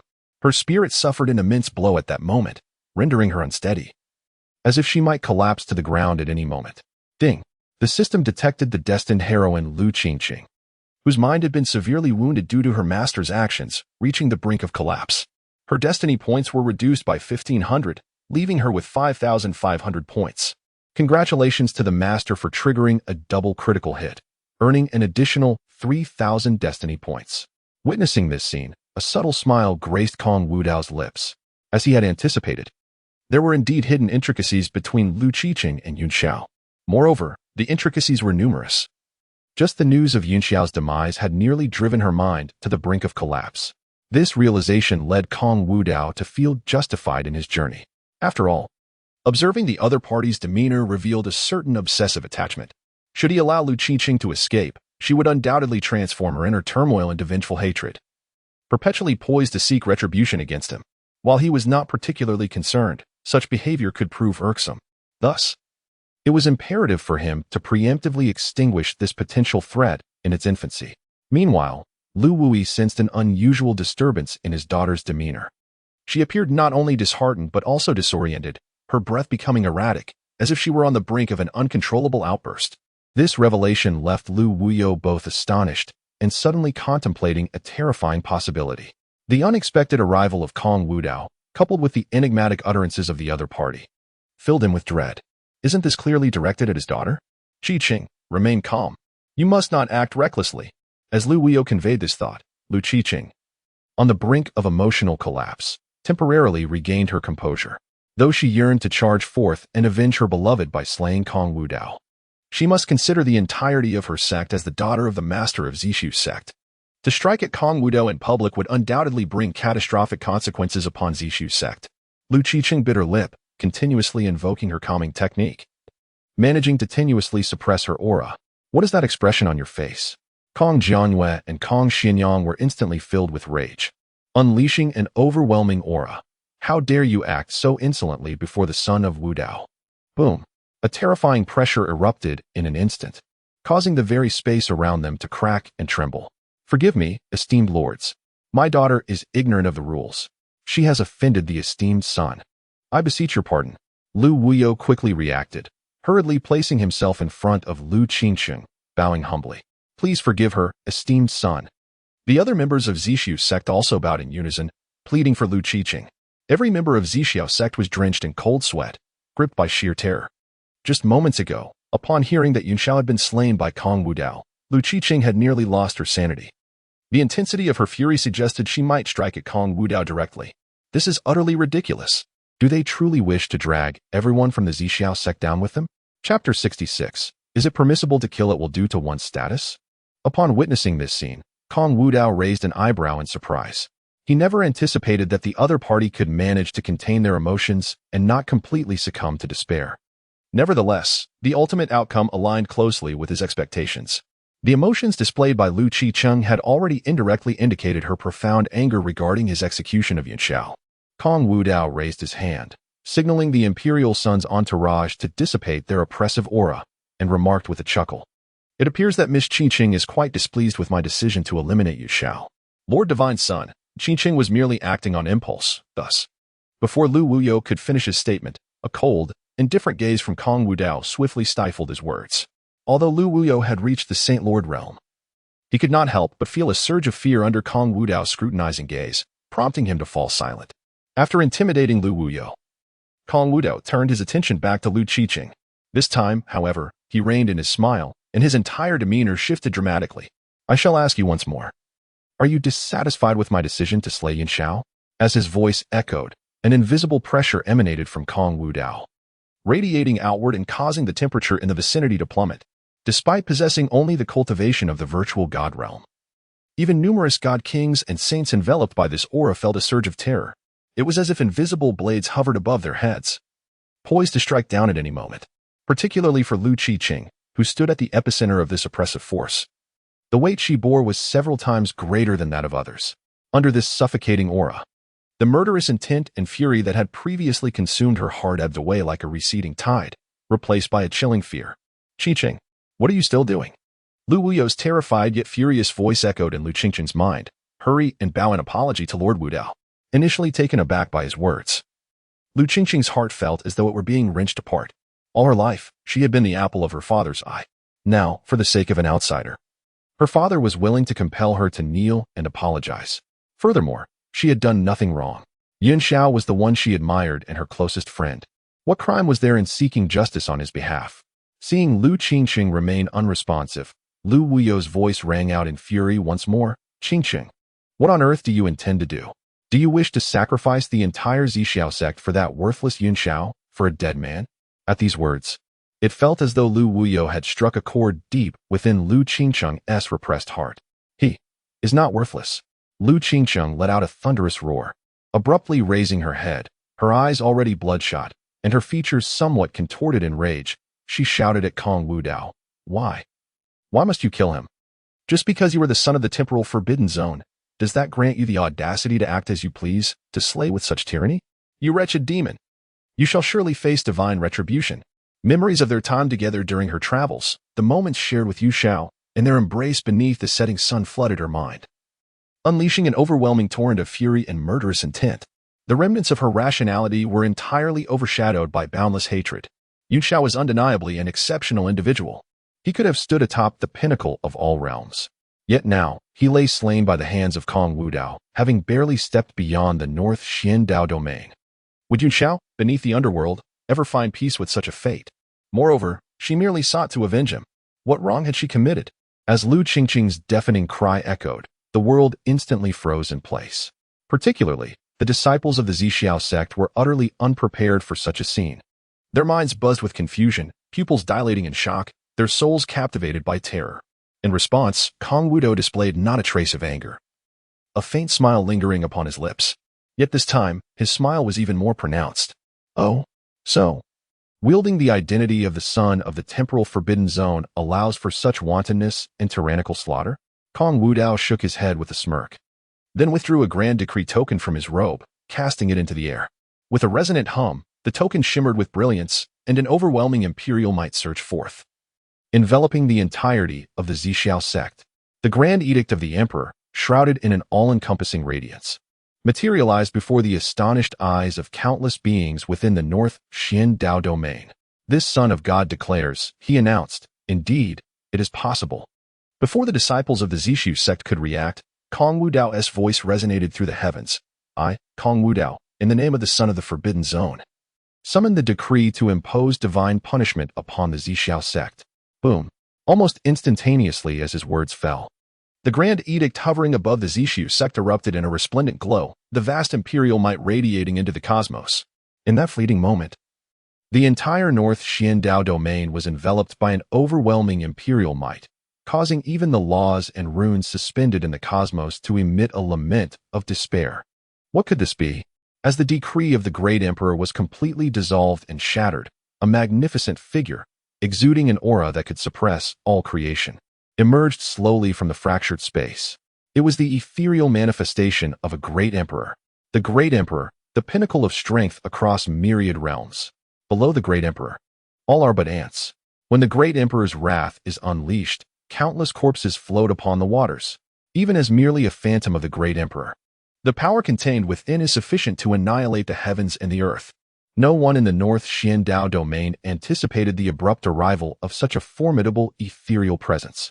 Then, under the terrified gaze of the multitude, that magnificent figure towering above the 9 heavens unleashed an immense imperial might, extending a colossal hand towards the Zixiao sect below with a thunderous clap. Boom. The divine palm, forged from boundless imperial power, loomed like an ancient divine mountain, obscuring the eternal azure sky. As the hand descended, the very firmament was utterly overturned, fracturing into countless abyssal cracks as dark as spider webs. All beings beneath this hand appeared as insignificant as ants, devoid of any power to resist.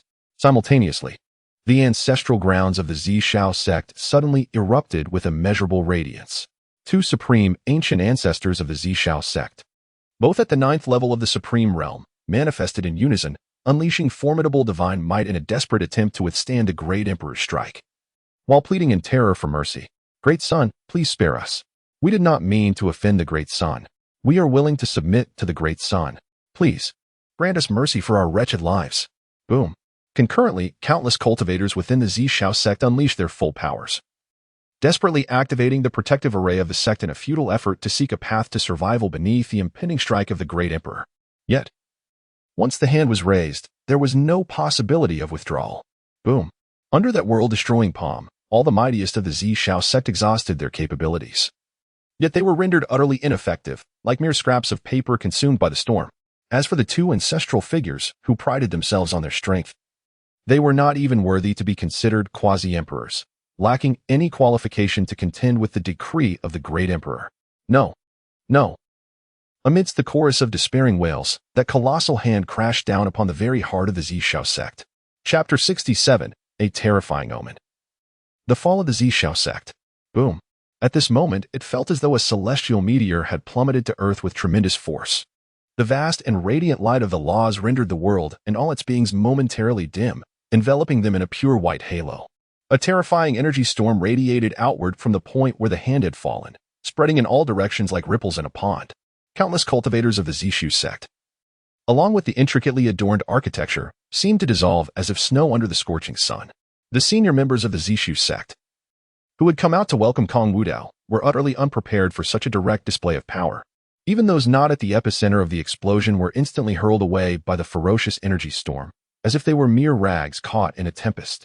Meanwhile, Kong Wudao had long summoned a special divine tablet, conjuring a unique barrier of laws that completely shielded him from the surging storm of energy. He and his companions remained untouched by the tumultuous waves of power. Time became an abstract concept, and only after what felt like an eternity did the cacophony of shattering heavens and collapsing earth begin to subside. Numerous beings in the northern Xian Dao domain were momentarily dazed, taking a while to regain their senses after being shocked to the core. However, when they instinctively turned their gazes toward the realm of the Zishu sect, they were struck as if by lightning, left utterly stupefied. The clouds and skies surrounding the Zishu sect appeared to be violently torn apart by an unfathomably terrifying force. Even though the grand edict of the emperor had vanished, the remnants of destructive thunder still crackled and rolled above, exuding an aura that sent chills down the spine. A half-step quasi-emperor's throat quivered as he murmured in a dry and trembling voice, "Is this the power of the emperor?" For those cultivators born in recent times, the most they had ever witnessed was the phantom of an emperor, but they had never seen one unleash their power.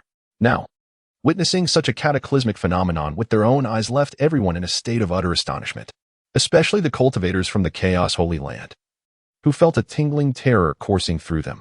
That grand edict of the emperor was undoubtedly summoned by Kong Wudao. After all, not long ago, the Chaos Holy Land had just been threatened by him with this very decree. Yet, none of them had anticipated that Kong Wudao would so abruptly employ this imperial edict in the northern Xian Dao domain. This instilled both fear and profound reverence for the void path within them. Had it not been for the foresight of their ancestors, who led the entire chaotic Holy Land to submit to the void path in advance, they would have surely been reduced to mere ashes beneath this decree. Truly, they owe a great debt of gratitude to their predecessors. Even the primordial ancestor and the other elders of the chaotic Holy Land felt a surge of relief at this moment. Fortunately, they had chosen to yield and show humility swiftly. Otherwise, they would undoubtedly have met their demise.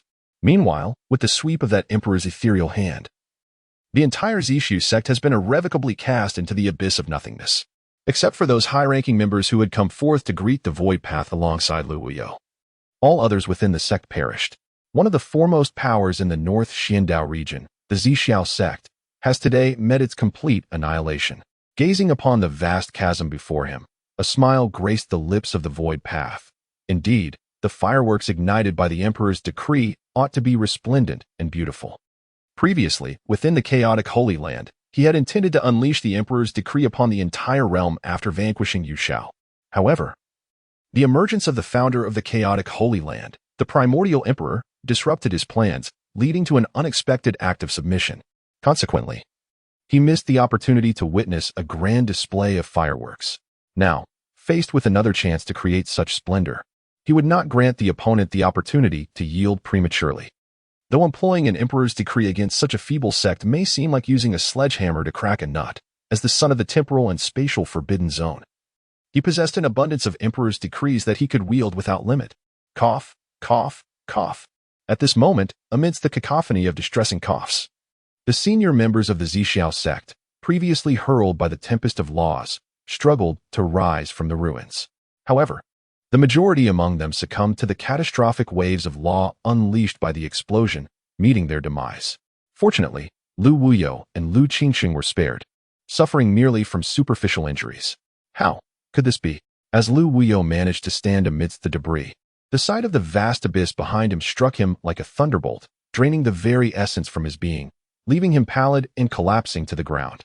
The Zixiao sect is no more. With its countless temples and 100,000 disciples, in the briefest of moments, it had been utterly obliterated, leaving only a handful of survivors, particularly Lu Qingxing, who sat numbly among the rubble, staring vacantly at the former site of the Zixiao sect, her mind a complete void. Ding. Detection indicates the annihilation of the sect to which the host, the daughter of destiny, belonged. 2,500 destiny points have been deducted, leaving 2,000 points.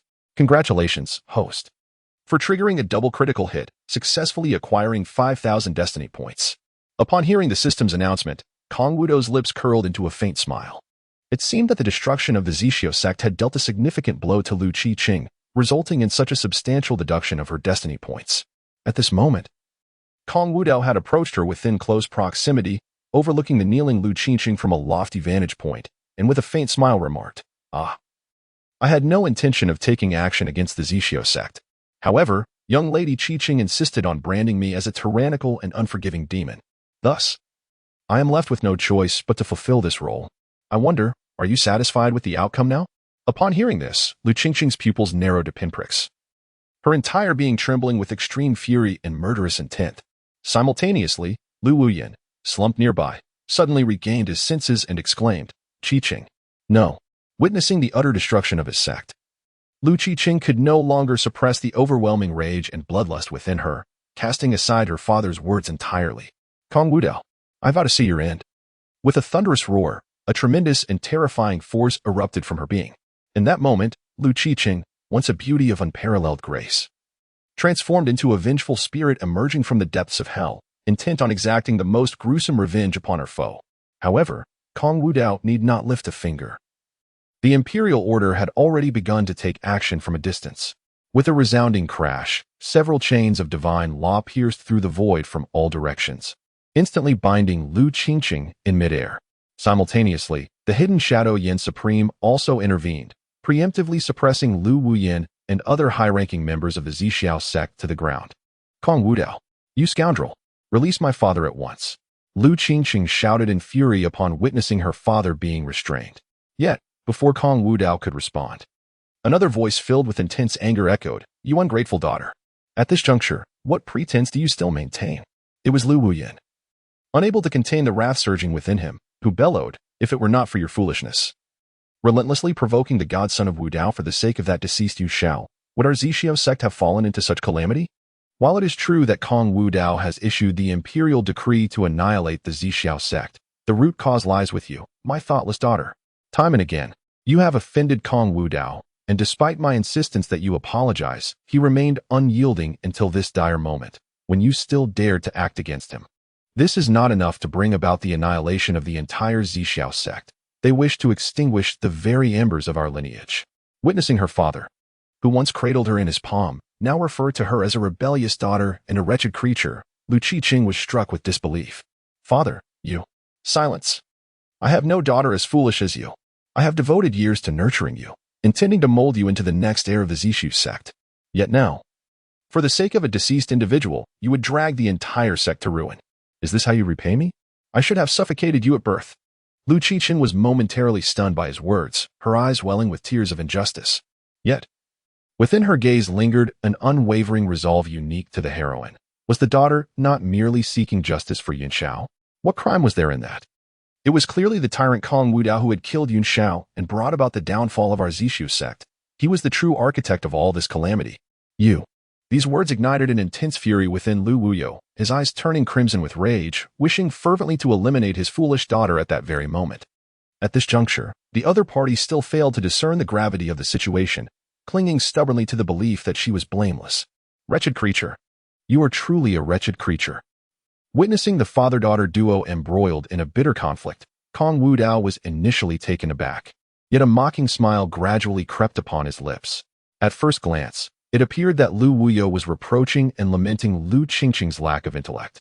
In truth, he was attempting to distance himself from her actions, signaling to Kong Wudao that Lu Qingqing's misdeeds bore no connection to him. He harbored the hope that Kong Wudao would, in turn, show mercy and spare his life, preserving the last flicker of the Zixiao sect's legacy. However, according to Kong Wudao's life principles, once one had taken action, there could be no retreat. Enough, enough. There is no need for further contention. Kong Wudao's words abruptly interrupted the heated exchange between the father and daughter. They simultaneously ceased their quarrel, their gazes filled with apprehension as they turned towards Kong Wudao. His gaze first settled upon Lu Wuyo.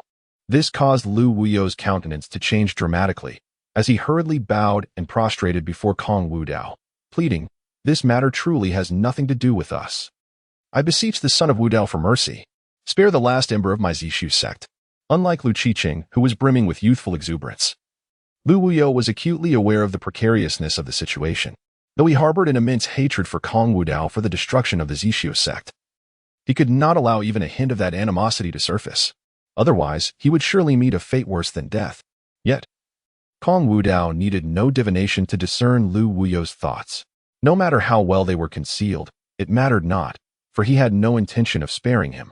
As the saying goes, if a child is untrained, it is the father's fault.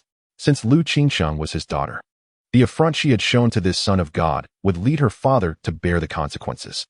Kong Wudao made a gesture as if wielding a blade before his own throat. In an instant, the hidden Supreme Shadow understood and unleashed a lethal divine power upon Lu Wuyo. Boom! A colossal axe, formed from the essence of shadows and imbued with supreme might, came crashing down upon Lu Wuyo below. A sickening sound of flesh tearing echoed as Lu Wuyo, unable even to utter a cry of despair, was obliterated into a miasma of blood. Father! Witnessing this scene, Lu Qiqing let out a heart-wrenching wail. Although their prior interactions had been somewhat unpleasant, watching her father perish at the hands of Kong Wudao filled her heart with an inescapable sorrow. Yet, even at this moment, she could neither admit nor accept that all of this was her fault. It's all you. It's all you. Lu Qiqing roared in fury. Kong Wudao, you beast more vile than a mere animal. Your tyranny knows no bounds. Surely, you will face divine retribution.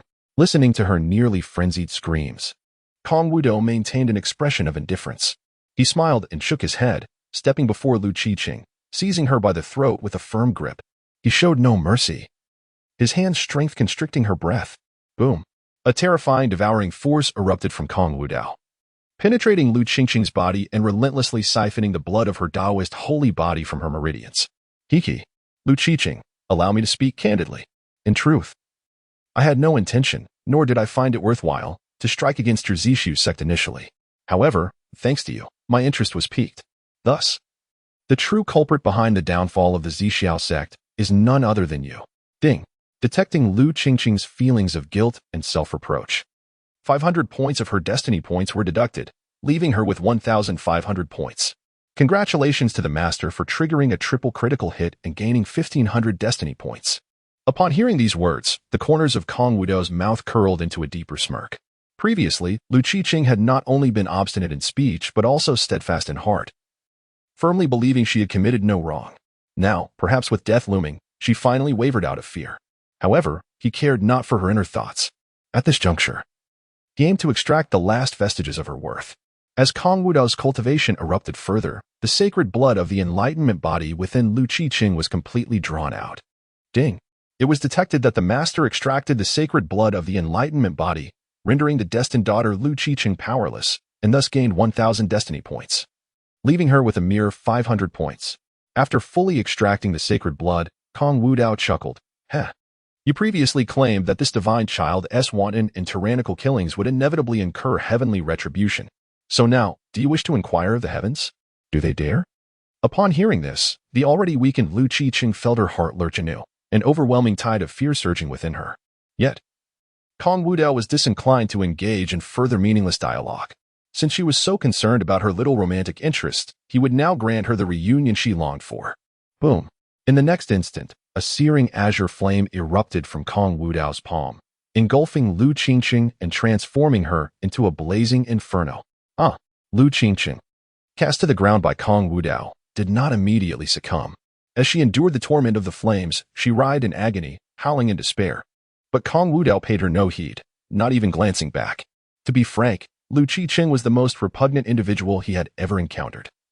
A veritable embodiment of naive virtue. He had never imagined such utter foolishness and sanctimoniousness could exist in the world. For the sake of a deceased individual, she disregarded the lives of everyone in her sect, provoking him with such irrationality.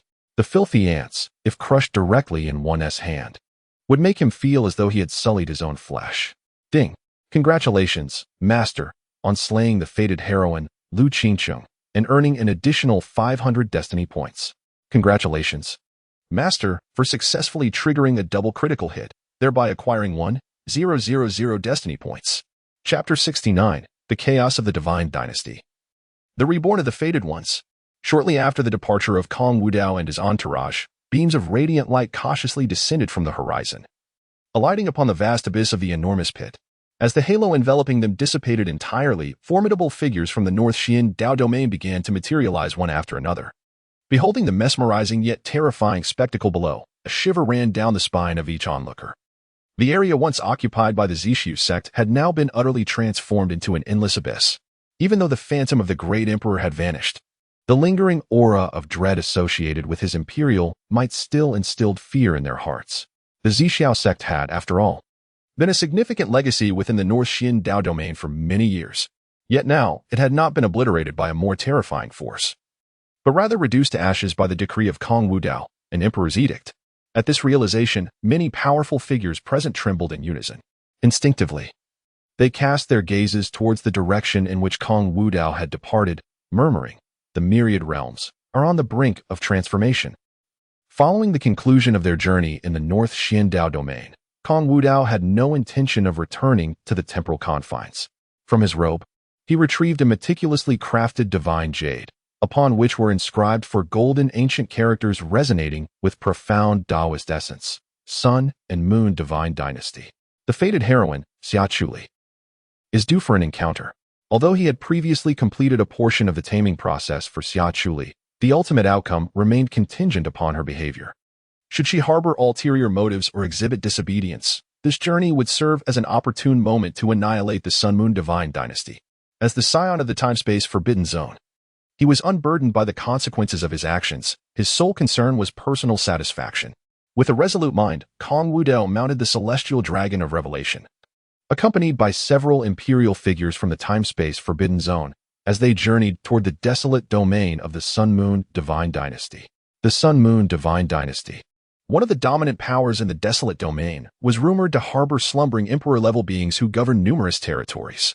However, recent days had seen the Sun-Moon Divine Dynasty engulfed in extraordinary turmoil. The catalyst for this unrest was the inexplicable resurrection of Chu Tian, the legitimate heir of the state protector, who had been executed for treason. Through unknown means, he had rallied a multitude of feudal lords in the borderlands to rise in rebellion. Caught unawares, vast territories of the Sun-Moon Divine Dynasty had been seized by Chu Tian, inciting widespread panic and instability throughout the realm. Within the Grand Hall of the dynasty, countless ministers and generals convened. "Your Majesty, that scoundrel Chu Tian approaches with great force. The northern strongholds in Tianshan Valley have fallen consecutively, with his army advancing upon our northern Liang territory. If northern Liang succumbs, our northern domains shall surely fall into his hands. Yet, we find ourselves with no soldiers to deploy. Of the 18 feudal lords, 12 are in league with that scoundrel. Meanwhile, the eastern wastes and western desert are also under siege by the rebel forces, and we cannot spare any troops. Your Majesty, I beseech you, I am willing to lead 100,000 elite troops into battle against the rebels." Listening to the clamorous voices of the ministers and generals below, the ruler of the Sun-Moon Divine Dynasty, Xia Xinyuan, perched upon the dragon throne, found himself beset by a profound headache. He could not comprehend how Chu Tian, whose entire family had been annihilated alongside him, could suddenly return to life. How could he so effortlessly incite rebellion among the feudal lords? Why did so many troops willingly submit to his command? Though the dynasty boasted numerous powerful beings, the war that had erupted was within their own territories. The overwhelming might unleashed by such formidable entities would undoubtedly be catastrophic, potentially leading to the utter destruction of their realm. Even more troubling was the fact that the mastermind behind this upheaval, Chu Tian, had remained elusive since issuing a perplexing challenge. If they were to shatter their territories without locating him, it would be a calamitous loss. Consequently, they found themselves ensnared in Chu Tian's rhythm, compelled to engage in battle with mere ordinary legions, while the truly powerful could scarcely intervene. "Convey the orders forthwith. I command the esteemed General Zhang Wuji of the Sun-Moon Divine Dynasty to immediately abandon the reinforcements destined for the eastern wilderness and hasten northward to quell the insurrection in Bailong." Throughout the vast expanse of the Sun-Moon Divine Dynasty, General Zhang Wuji stands unparalleled in his mastery of military strategy. Should he engage in combat with a mere ordinary legion, Zhang Wuji would undoubtedly be the trump card for the Sun-Moon Divine Dynasty's resurgence. In the land of Bailong, within a certain lofty expanse of the celestial mountain, a strikingly handsome man, clad in a black robe, with sword-like brows and starry eyes, sits before a chessboard. The arrangement of black pieces manifests a formidable encirclement, ensnaring numerous white pieces within. He chuckles softly, "Ah, Chu Tian, your talent is indeed extraordinary." At that moment, a voice, hoarse yet laced with laughter, resonated. Whether in the realms of cultivation or in the arts of music, chess, calligraphy, and painting, your innate talent far surpasses that of others by several folds. Following the sound, one could behold the speaker seated opposite Chu Tian. This being, no. This entity could scarcely be deemed human. It was a skeletal figure, devoid of flesh and blood, enshrouded in an eerie aura. Particularly striking were the two flickering crimson flames that blazed within its inky eye sockets, evoking an unsettling sensation. This skull is no mere relic. It is the esteemed ancestor of the current sovereign, Xia Xinyuan. Once, he vied for the throne against Xia Xuanyuan's grandfather, but upon suffering defeat, he was cast out and stripped of his royal title. Throughout countless epochs, he endured, biding his time and willingly sacrificing countless drops of his own essence to traverse the path of necromancy. Ultimately, he offered his corporeal form as a sacrifice, achieving the exalted realm of the Crimson Dust Emperor.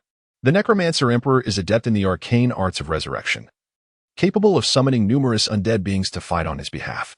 Thus, it can be said that the Necromancer Emperor requires no vast resources to forge his own imperial army. Through his divine necromantic powers, he can ceaselessly summon legions of skeletal warriors and armies of the undead. He himself embodies an entire battalion. Your praise is unwarranted, esteemed senior. Were it not for your timely assistance, I, Chu Tian, would have been at a loss on how to exact vengeance upon the Sun and Moon Divine Dynasty. At this juncture, an overwhelming surge of murderous intent welled up in Chu Tian's eyes. Once, as the legitimate heir of the State Protectorate, he basked in unparalleled glory, commanding respect throughout the Sun and Moon Divine Dynasty. Yet, due to the illustrious achievements of the State Protectorate, which seemed to overshadow the throne itself, the higher echelons of the Divine Dynasty sought to eliminate him, fabricating accusations to tarnish their name. In the end, they dispatched numerous formidable beings to obliterate the entire State Protectorate, despite the collective efforts of his family to escort him away from their home. He could not escape the relentless pursuit of the Divine Dynasty's elite. In a desperate bid for survival, he was ultimately driven to leap into the forbidden depths of the Sun and Moon Divine Dynasty, the abyss of the undead. Just when all, including Chu Tian himself, believed his demise was certain, perhaps it was the fierce unwillingness and resentment in his heart that turned fate in his favor. Plummeting into the abyss, he inadvertently absorbed the myriad essences of the undead and received the aid of the Necromancer Emperor hidden deep within. Thus, he awakened the revered body of the king of the undead, the Netherworld Necromancer. This physique is remarkably attuned to the arcane powers of the Necromancer Emperor. In retribution for grievances with the Sun and Moon Divine Dynasty from many years past, the Necromancer Emperor devoted his entire life as learning to imparting knowledge to the other party as much as possible. He even personally emerged from seclusion to become a pillar of support for Chu Tian, all in the pursuit of jointly overthrowing the Sun and Moon Divine Dynasty, which they both loathe. Note, here, it is worth mentioning that the narrative surrounding the Sun and Moon Divine Dynasty serves as a foreshadowing link to the realms beyond, as subsequent chapters have already begun to reveal. This is not an intentional spoiler. Rather, some individuals persistently cling to this detail.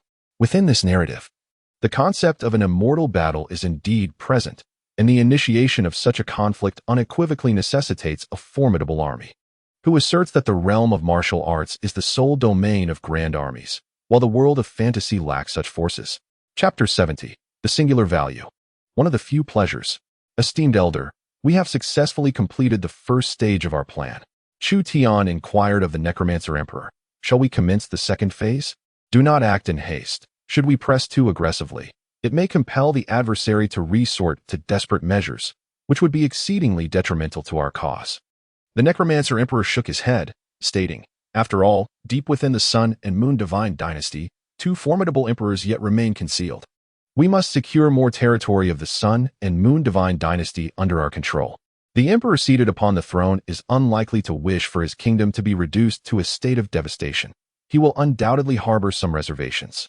The Necromancer Emperor has astutely discerned the concerns of the Sun and Moon Divine Dynasty. Ultimately, this realm does not belong to him. It is the dominion of the Sun and Moon Divine Dynasty. He would feel no sorrow if it were lost. Instead, it is the Sun and Moon Divine Dynasty that would feel the anguish. Hence, the initiative in this conflict lies squarely with them. At this juncture, a streak of light descended from the heavens, landing before Chu Tian and the Necromancer Emperor. Kneeling on one knee, the messenger clasped his hands and proclaimed, I report to both esteemed lords that, according to intelligence relayed by our scouts, the Sun and Moon Divine Dynasty has dispatched the champion Marquis Zhang Wuji, leading an army of 300,000, who are now advancing towards our frontline forces. Upon hearing this, Chu Tian raised an eyebrow. The champion Marquis Zhang Wuji, the one heralded as the youngest war god of the Sun and Moon Divine Dynasty? Esteemed Elder, allow me to confront this so-called champion Marquis. As the legitimate heir of the Duke of the State, He is well-versed in military strategy and exceedingly adept at leading troops into battle. Were it not for that emperor's previous actions in dismantling his duke's household, the champion marquis possesses every assurance of his ascendance. Today, he intends to discern whether this so-called champion marquis can truly stand on par with himself. However, upon receiving the consent of the Lich Emperor, Chu Tian promptly set forth, intending to personally lead the charge against the champion marquis on the front lines.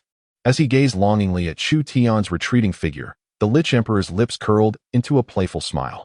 How amusing! Despite having once tasted death himself, he remains so naively optimistic.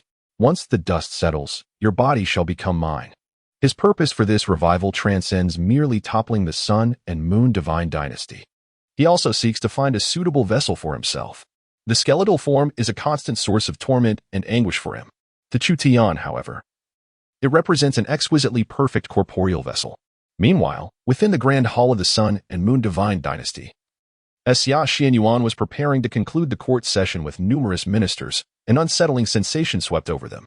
They felt a terrifying power descending upon the realm of the Sun and Moon divine dynasty from the heavens. This aura was unmistakable. Having encountered the void path before, Xia Chuli, upon sensing this formidable presence, became utterly convinced that the force arriving in their territory was none other than the void path itself. Father, it is the divine son of the void path. The divine son of the void path has descended upon our Sun and Moon divine dynasty. With Xia Chuli's exclamation, Xia Xianyuan and the ministers were momentarily taken aback, subsequently rendered speechless in shock. The void path is recognized as the most exalted and esteemed figure among the younger generation within the temporal and spatial forbidden zones. How could such a being inexplicably manifest in their divine dynasty? Regaining his composure from the daze, Xia Xianyuan promptly rose. Quickly, dispatch orders at once. Let the guards of our Sun and Moon divine dynasty lift the defensive spells. We must not offend the divine son of the void path. Everyone, accompany me to personally welcome the divine son. As for the so-called rebellion within the divine dynasty, Xia Xianyuan and his ministers had entirely cast it aside. They believed they could quell any insurrection at a later time. However, failing to show due respect and inadvertently offending the void path would likely render their divine dynasty beyond salvation, even if divine beings were to arrive. Above the territory of the Sun and Moon divine dynasty, the army, having received urgent communications from the higher echelons, promptly parted to create a passageway for the arrival of the void path. Upon witnessing its descent, countless soldiers respectfully bowed and saluted. We pay our respects to the divine son of the void path. Such a grand display took the void path by surprise. The killing intent radiating from this battalion clearly indicated their readiness for battle. It was evident that they were not merely assembled to greet him due to his arrival. Could it be that the Sun and Moon divine dynasty is embroiled in conflict? Before the void path could ponder further, a deep voice resonated from the horizon. We are honored by the presence of the divine son of the void path. Our Sun and Moon divine dynasty has failed in its welcome. Please, divine son, do not take offense. At the moment the words fell, a myriad of luminous figures surged from the sky. Xia Xianyuan, the ruler of the Sun and Moon divine dynasty, accompanied by a significant number of high-ranking officials, descended before the void path. Upon seeing the leading figure of the void path, even Xia Xianyuan could not help but be momentarily taken aback, especially as his steed was a dragon of the Saint Realm, the king of dragons, heavenly awakening azure dragon. What is even more unsettling is the fact that the individual in question is remarkably youthful. Yet, the aura exuded from their every gesture resonates with the presence of a divine being traversing the mortal realm, imbued with an innate transcendence. Even as a sovereign of a nation, he could not help but feel a pang of inadequacy. Xia Xianyuan hastily bowed deeply before the assembly of ministers.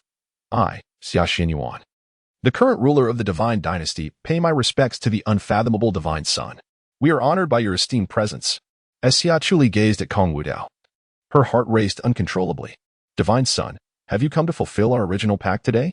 Previously, when she had taken the initiative to visit Kong Wudao, he had promised to grace her divine dynasty with his illustrious presence. Indeed, Kong Wudao replied with a slight nod. However, I cannot help but notice that your divine dynasty has mobilized such a considerable military force. Could it be that a conflict is imminent? Upon hearing this, Xia Xianyuan was reluctant to divulge his nation's internal matters. He quickly responded with a smile, "It is merely a trivial matter. I beg your pardon for the inconvenience. Divine son, you have traveled extensively, and we have prepared a banquet in your honor. I kindly invite you to join me in the palace." Kong Wudao did not press further, as he accompanied the many prodigies from the realm of temporal and spatial restrictions to the imperial city alongside Xia Xianyuan. A sudden notification from the system echoed in his mind. Ding. It has been detected that in this world, apart from the fated heroine, Xia Chuli, there exists another surge of destined power. The precise location has been meticulously marked for the master, the Sun and Moon Divine Dynasty, in the land of Northern Liang. At this revelation, Kong Wudao's brow subtly raised. Thus, it appears that the Sun and Moon Divine Dynasty harbors yet another protagonist of destiny. This revelation is rather intriguing. Concurrently, from the information gleaned through the system, a conclusion emerges. It seems that the Sun and Moon Divine Dynasty is currently mobilizing such a formidable army, likely in connection with this unknown protagonist of destiny. After all, every individual marked by destiny is a unique prodigy chosen by the Dao, capable of stirring the very currents of the Sun and Moon Divine Dynasty. Nevertheless, he remains indifferent. Ultimately, the only value this individual brings to him is a modicum of amusement. Chapter 71. A disastrous defeat. The Son of God personally leading the charge? Amidst a throng of ministers from the Divine Dynasty, Kong Wudao arrived at the imperial city of the Sun and Moon Divine Dynasty, akin to a celestial body surrounded by its stars. However, as he traversed the city, he noticed the formidable presence of the Sun and Moon Divine Dynasty's army patrolling the skies above. Particularly within the imperial palace area, countless soldiers clad in golden armor, exuding an even more potent aura, were stationed at intervals, adhering to the highest standards of security. Observing this scene, Kong Wudao inquired nonchalantly, "Surely something significant must have transpired within the Sun and Moon Divine Dynasty for you to dispatch such a large force to guard the city." Upon his words, Xia Xianyuan, who was guiding him, along with the ministers, halted their steps in unison. Recognizing that another evasive response would be disrespectful to the Son of God and could easily provoke discontent, Xia Xianyuan prepared to disclose the matter at hand. Suddenly, a panicked shout erupted from outside the hall. A soldier clad in armor from the Purple Mansion realm rushed in, his face etched with terror. Witnessing this commotion, Xia Xianyuan's expression darkened, and he rebuked, "Do you not see that a distinguished guest has graced our Sun and Moon Divine Dynasty? What manner of chaos is this?" Yet, even in the face of the sovereign's furious inquiry, the soldier remained visibly agitated, seemingly unable to conceal the fear that gripped his heart. Ultimately, his knees buckled, and with a resounding thud, he collapsed to the ground near Kong Wudao and Xia Xianyuan. Bowing his head deeply, he spoke in a voice quaking with trepidation, articulating each word with great effort. "My lord, the nation's ruler, we have suffered defeat at the front lines. The 30,000 troops dispatched to northern Liang for support have been utterly annihilated. Our esteemed champion, Lord Zhang Wuji, has perished on the battlefield, beheaded by the traitorous forces." A thunderous roar echoed in the air. These words resonated like countless peals of thunder, suddenly erupting in the minds of Xia Xianyuan and numerous divine realms. The overwhelming shock rendered them all momentarily dazed, as if they had plunged into an endless reverie. How can this be possible? That army of 300,000 is the elite of the Sun and Moon Divine Dynasty. Moreover, the commander leading them is none other than the illustrious champion marquis of their dynasty. As the champion marquis, Zhang Wuji has, in past campaigns to quell rebellions, achieved victory after victory, never once tasting defeat. Yet now, personally leading an army of 300,000, he not only failed to rectify the situation, but suffered the complete annihilation of his forces, ultimately perishing on the battlefield himself. Such an outcome is utterly unacceptable to all the ministers of the Divine Dynasty. They had been eagerly awaiting news of a resounding victory from champion Marquis Zhang Wuji, but instead, within mere hours, they received tidings of total defeat. Standing nearby, Kong Wudao raised an eyebrow, conjecturing to himself, based on the information previously acquired. The entity that has vanquished the champion Marquis of the Sun and Moon Divine Dynasty is highly likely to be this so-called destined protagonist. How intriguing. It appears that this fated individual may indeed possess great prowess in military command. This has certainly piqued his interest. After all, during the Era of Devastation, when he was merely 13 years of age, the temporal confines were designed to hone his skills. It was also during this time that he commanded a vast army into battle, and not until he turned 16 did this unique trial reach its conclusion. Throughout those 3 years, he led his troops in countless campaigns, mastering the art of warfare to an extraordinary degree. Through numerous skirmishes, his forces had never suffered a defeat. Now, possessing the capability to annihilate the Sun and Moon Divine Dynasty's army of 300,000, and having slain the destined champion of the Sun and Moon Divine Dynasty, he is indeed eager to assess the prowess of his opponent. How could this be? How could it be like this? At this moment, unable to contain the fury bubbling within him, Xia Xianyuan unleashed a roar, a full army of 300,000, and yet, in less than 2 short hours, they have all been annihilated. Could it be that fellow Chu Tian has the legendary spirits aiding him? However, upon remembering that Kong Wudao was still present, Xia Xianyuan hastily suppressed his astonishment, took a deep breath, and once again bowed deeply. I apologize for causing the divine Sun Wudao to witness such a spectacle. The truth of the matter was as follows. Xia Xianyuan did not shy away from revealing everything, laying the situation bare. Moments passed, and upon learning the circumstances, a smirk of amusement further graced Kong Wudao's lips. The individual known as Chu Tian, is he not the quintessential protagonist destined by fate? Pursued relentlessly by countless formidable warriors of the Sun and Moon Divine Dynasty, he ultimately finds himself compelled to plunge into the abyss of the forbidden territory. Just when everyone presumed him to be on a path to certain demise, he inexplicably resurrects, returning with unparalleled vigor. This resurgence stirs the very winds of change throughout the Sun and Moon Divine Dynasty. Given this momentum, should the dynasty fail to present an adversary capable of matching his prowess, it is but a matter of time before the entire realm faces upheaval or, inevitably, collapse. Furthermore, his strategies are remarkably astute, opting for an invasion from the borders, seizing numerous pivotal strongholds. He then employs a tactic of surrounding the central city by expanding outward, gradually encroaching upon the territory of the Sun and Moon Divine Dynasty. This approach is undeniably repugnant and seemingly insurmountable. After all, the primary battleground lies within the territory of the Sun and Moon Divine Empire. Should victory be attained, the entire realm would be left ravaged and stagnated for centuries. Conversely, defeat would culminate in the complete overthrow of the Sun and Moon Divine Empire, leading to a change in dynasty. At that moment, an ethereal and melodious voice unexpectedly resonated. Father, over the years, I have also delved into military strategy and have led troops into battle on several occasions. Xia Chuli stepped forth from the crowd, bowing to Xia Xianyuan, and continued, currently, our Sun and Moon Divine Empire lacks suitable generals. I implore you, Father, to permit me to once again lead the army to quell the chaos in Beilong. No. This statement was swiftly met with Xia Xuanyuan's rejection. Though you have commanded troops before, this situation is of a different magnitude. The rebellion has already ignited like a wildfire. At worst, I could seek the assistance of our ancestors at the royal tombs. Even if the territory is devastated, our empire would merely delay its development for several centuries. Xia Xianyuan had always held a deep affection for Xia Chuli. She was his precious daughter, and he was unwilling to let her take such risks. But Father, Xia Chuli yearned to plead further. Yet, a clear and resonant voice interrupted. I, the son of time and space, am also adept at leading troops. Why not, Sovereign Xianyuan? Bestow upon me the command of the army? I shall personally quell this rebellion for your divine empire. What say you? Chapter 72. The army assembles. 150,000 troops are sufficient. As these words fell, countless ministers and generals of the Sun and Moon Divine Empire turned their incredulous gazes towards the speaker. Kong Wudao. What? The son of time and space wishes to assist our Sun and Moon Divine Empire? Not only were the many powerful figures of the Divine Empire taken aback, but even the numerous prodigies from the time and space forbidden zone behind Kong Wudao were equally astonished. They had not anticipated that their own son would be inclined to intervene in this matter. Unfazed by the surrounding stares, Kong Wudao maintained a calm demeanor. He was no benevolent savior. Every action he took was calculated for personal gain. Firstly, he genuinely wished to encounter this so-called fated protagonist, Chu Tian, as a form of diversion.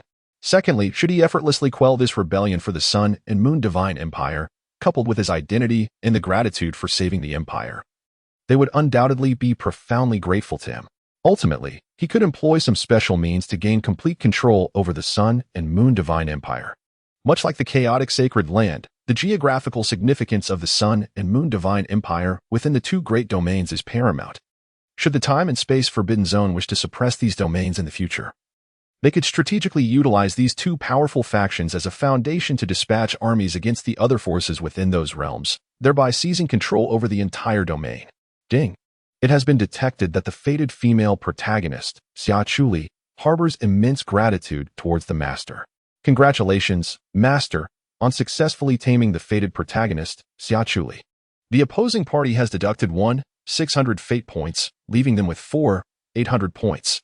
Congratulations on triggering a triple critical hit, earning an additional 800 fate points. The taming progress for Xia Chuli stands at 40. Suddenly, the system's announcement startled Kong Wudao, who was taken aback.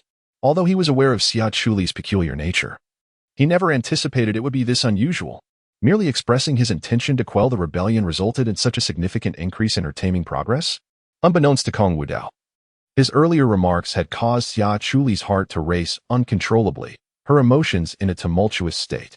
Of course, she was fully aware that Kong Wudao's words and actions were not intended to foster a closer relationship with her. Rather, he intervened out of personal interest in the matter. Nevertheless, she felt immense gratitude. If anyone else had made such comments, she would have dismissed them outright, even perceiving them as a deliberate attempt to seek attention. However, if it was Kong Wudao, the rebellion that threatened their divine dynasty could undoubtedly be quelled entirely. After a brief silence, Xianyuan and the others from the Sun and Moon divine dynasty, who had been momentarily lost in thought, collectively regained their senses, their expressions filled with delight. Xianyuan, in particular, bowed deeply in respect to Kong Wudao, expressing his gratitude. Thank you, Lord Wudao, for your assistance. Although Chu Tian's earlier performance had astonished many within the Sun and Moon divine dynasty, when compared to Kong Wudao, it was as if the brilliance of the sun was starkly contrasted against the flicker of fireflies. In the northern Liang region, amidst a brutal battlefield strewn with corpses and flowing rivers of blood, the chilling winds carried the heavy scent of carnage, swirling with the dust of despair, reminiscent of wailing spirits. Is this truly the champion marquis that the Sun and Moon divine dynasty takes pride in? Pathetically fragile, on a platform constructed of countless skulls, Chu Tian stood resolutely in a black cloak, holding in his hand a lifeless body that refused to close its eyes. The owner of this severed head is none other than Zhang Wuji, the champion of the Sun and Moon divine dynasty. As for the so-called elite force of 300,000 troops from the Sun and Moon divine dynasty, they have all been transformed into a spectacle for his amusement. After a few derisive chuckles, Chu Tian casually tossed the head aside, and a dense black mist surged forth, rapidly spreading outwards from its epicenter. Countless skeletal remains enveloped by this dark energy began to undergo a bizarre transformation, as if bestowed with life once more. They creaked and groaned as their joints twisted into an upright position. This is the essence of Chu Tian's spectral powers, a divine ability that allows him to resurrect the fallen warriors from the battlefield through the eerie essence of necromancy, ultimately converting these corpses into his own legion of the undead. Of course, this extraordinary method of transforming the dead into specters was imparted to him by the Necromancer Emperor. Indeed, you have truly grasped the greater part of my necromantic arts. Unbeknownst to him, a swirling mass of black mist suddenly appeared behind Chu Tian, coalescing into the figure of the Necromancer Emperor. Following the previous battle, the elite forces of 300,000 from the Sun and Moon divine dynasty have been utterly annihilated. It is likely that they will refrain from launching a counteroffensive in the near future. Henceforth, we need only to seize the final stronghold of Bailiang, and the entire territory of Bailiang under the Sun and Moon divine dynasty will be irrevocably ours. However, there is one thing the Necromancer Emperor did not mention. Not long ago, he sensed several presences that do not belong to the Sun and Moon divine dynasty infiltrating the imperial city. A subtle sense of foreboding began to stir within him. Yet he paid it little heed. After all, a figure of great significance from the outer realm stood behind him. With the likes of Chu Tian as scapegoat within their ranks, no matter how much the Sun and Moon divine dynasty sought external aid, it would ultimately bear no impact on their grand design. Beneath the imperial city of the Sun and Moon divine dynasty, in a bid to better assist Kong Wudao, Xia Xianyuan issued a decree to mobilize an impressive army of 1 million. In an instant, the borders of the imperial city became a bustling scene, teeming with countless soldiers clad in golden armor, exuding an overwhelming aura of slaughter. Across the myriad realms of the universe, every doctrine possessed its own military force, after all.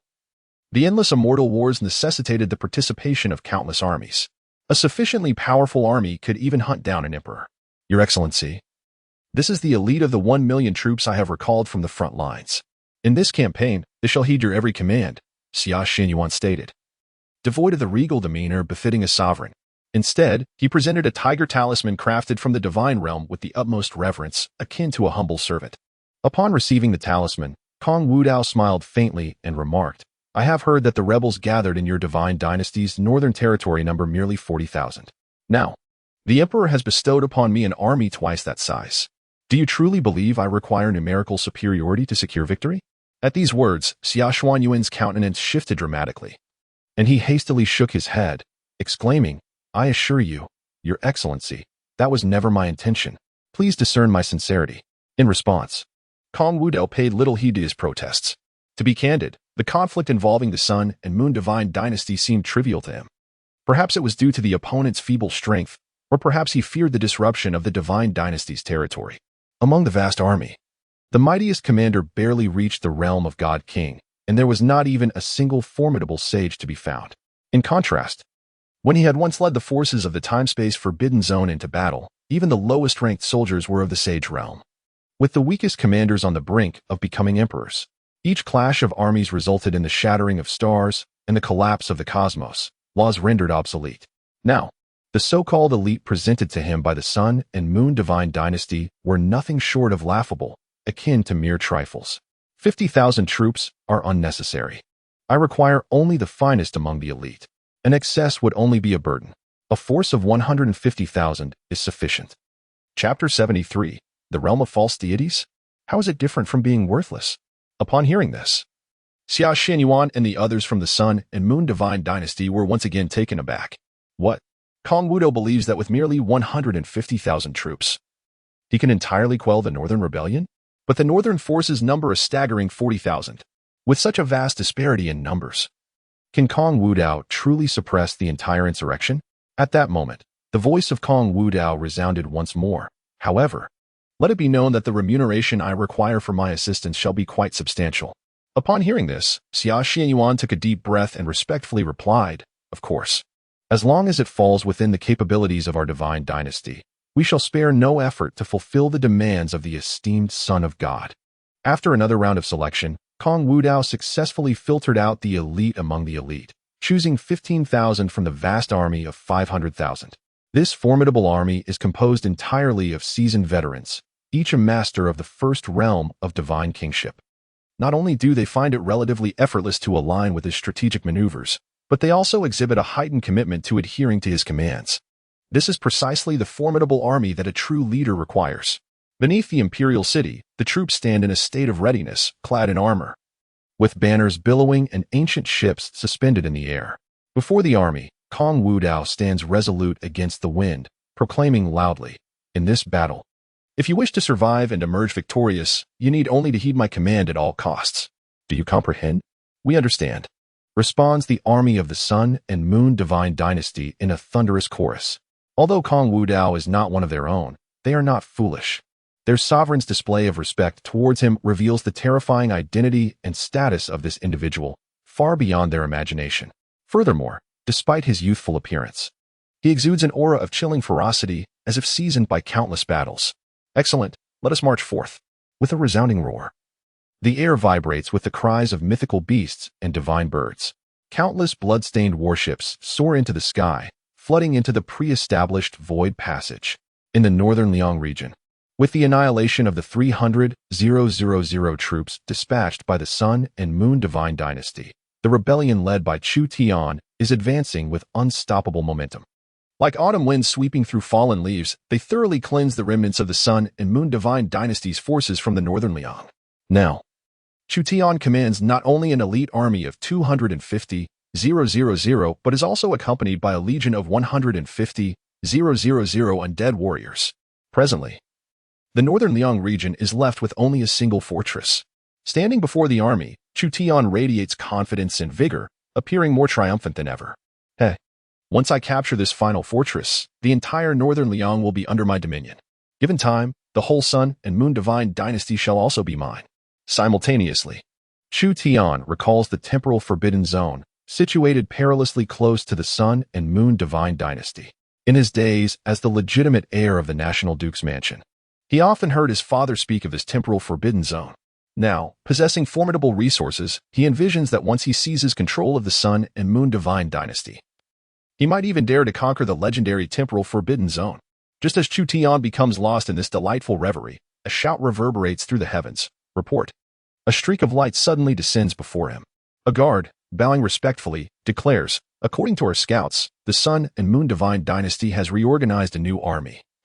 Advancing towards the northern Liang region, it is estimated to be around 150,000 strong. Upon hearing this, Chu Tian raises an eyebrow. Has the Sun and Moon Divine Dynasty become impatient with itself? Previously, the elite army of 300,000 sent to the northern Liang was utterly annihilated. Yet now, they dare to dispatch another force, albeit a mere contingent of 150,000. Isn't this clearly a way of delivering vegetables to oneself? Heh. The minds of those old fellows in the Sun and Moon Divine Dynasty have truly rusted. Chu Tian shook his head with a smile. Heaven has its paths, yet he chooses to stray. Hell presents no door, yet he forces his way in.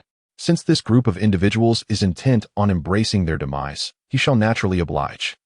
Moments pass and suddenly the heavens are engulfed by ominous clouds. An oppressive aura of death and destruction, accompanied by thunderous roars, slowly sweeps across the horizon. Hundreds of miles away from the army led by Chu Tian, a boundless fleet of ancient warships emerges. Upon these vessels stand countless soldiers of the Sun and Moon Divine Dynasty, clad in armor, their eyes glinting with cold, murderous intent. It is, however, Chu Tian's gaze instinctively fixates on a figure clad in white, standing at the bow of the ship. Due to the great distance and the pervasive mist that obscures detection, Chu Tian struggles to discern the features of this figure, let alone perceive their true aura. Yet, when he glimpses the pair of eyes shrouded in divine mist, piercing through endless space and locking onto him, Chu Tian feels as if he has been irrevocably marked by a primordial beast, sending shivers down his spine. Perhaps it is the instinct of a consciousness that has faced death before. In this moment, his mind is filled with a singular thought. This person is immensely perilous. Who is this individual? When did the Sun and Moon Divine Dynasty give rise to such a character? Could it be a prince long sealed away by the dynasty? As Chu Tian ponders, the figure standing at the bow, Kong Wudao, also perceives Chu Tian's subtle gaze. Almost instinctively, he turns towards the source of that scrutiny. Simultaneously, a voice from the system resonates. Ding! The destined male protagonist has been detected. All details have been marked for the Master S review. Name, Chu Tian. Identity, eldest son of the National Duke S Mansion of the Sun and Moon Divine Dynasty. Inheritor of the necromantic legacy. Cultivation, first level of the void spirit realm. Physique, ethereal necromantic body, entry phase. Techniques, 9 nether necromancy, underworld malevolence. Treasures, ethereal flame, bone demon halberd, necromancer's coffin. Destiny points, 9,000. Potential drops of Dao fragments. Necromantic Dao, halberd Dao, ethereal Dao. After reviewing Chu Tian's profile, a broader smile appears on Kong Wudao's lips. The opponent possesses quite a high number of destiny points. Alas, their cultivation seems somewhat lacking. Having already faced death once, they have now been granted the great fortune of rebirth. Yet their cultivation barely reaches the first level of the void spirit realm. What distinguishes this from mere waste? Shaking his head, Kong Wudao felt disinclined to ponder further. Advance the entire army. Chapter 74. The Clash of Forces, Total Collapse. Almost instantaneously after Kong Wudao's command, an explosive roar reverberated through the air. Countless warships erupted with divine beams of light, striking fiercely into the ranks of the army commanded by Chu Tian. Chu Tian reacted swiftly, urgently issuing orders. Quick. Form ranks. Defend at once. The rebel forces under Chu Tian's command, seasoned from countless battles, responded with remarkable alacrity. Yet, just as they managed to withstand the first wave of divine light bombardment under Kong Wudao's command, innumerable soldiers armed with bows and arrows were already ready to unleash their volleys. Fire! With the command from the leading general, a cacophony of whistling arrows filled the air. The sky was darkened by a multitude of arrows, akin to a meteor shower, piercing through the void and shattering the earth beneath in vast swathes. The ground trembled with a thunderous roar. An energy storm surged upward. Deploy the siege-breaking spears. Continue the assault. But the onslaught was far from over. Kong Wudao ordered the summoning of several colossal bronze spears, each towering 100 feet high, directly propelling them into action. Such immense spears were designed for breaching formations or demolishing fortifications. One thrust could obliterate a substantial portion of a city that soared hundreds of feet high. The army before him was exceedingly feeble, a stark contrast to his expectations. He had no desire to engage in pretense or adhere to so-called military protocols. It was far more efficient to crush them head-on. The divine spears, typically requiring the simultaneous invocation of dozens of divine kings, were effortlessly hoisted by Kong Wudao with a single hand. Meanwhile, bolstered by the assistance of the Imperial Sun sequence within the time-space restricted zone, Chu Tian's outnumbered rebel forces were utterly outmatched, already on the brink of collapse. Especially Chu Tian, who found himself somewhat dazed. He had never anticipated such a sudden and terrifying assault from his adversaries. All troops, follow me. But just as Chu Tian drew his battle blade, ready to lead his forces into a countercharge, a thunderous explosion erupted from the void. He felt several terrifying forces rapidly tearing through the fabric of reality, hurtling towards him with alarming speed. Instinctively, he turned toward the sound, and upon witnessing the scene before him, his pupils involuntarily contracted. In the distance, several colossal bronze spears, shimmering with an endless silver radiance, surged forth with an overwhelming might, piercing through vast expanses of space, heading straight for him. The divine piercing spears. Chu Tian let out an incredulous exclamation. The sheer number of broken divine spears, not to mention the hundreds of divine kings required to simultaneously activate them, and the considerable time needed for preparation, made it astounding how that young cultivator from the Void sect could so effortlessly hurl them forth. The surface of the broken divine spears was inscribed with numerous annihilation formations. The defensive formations assembled by the rebels were utterly powerless, crumbling like mere scraps of paper. Boom.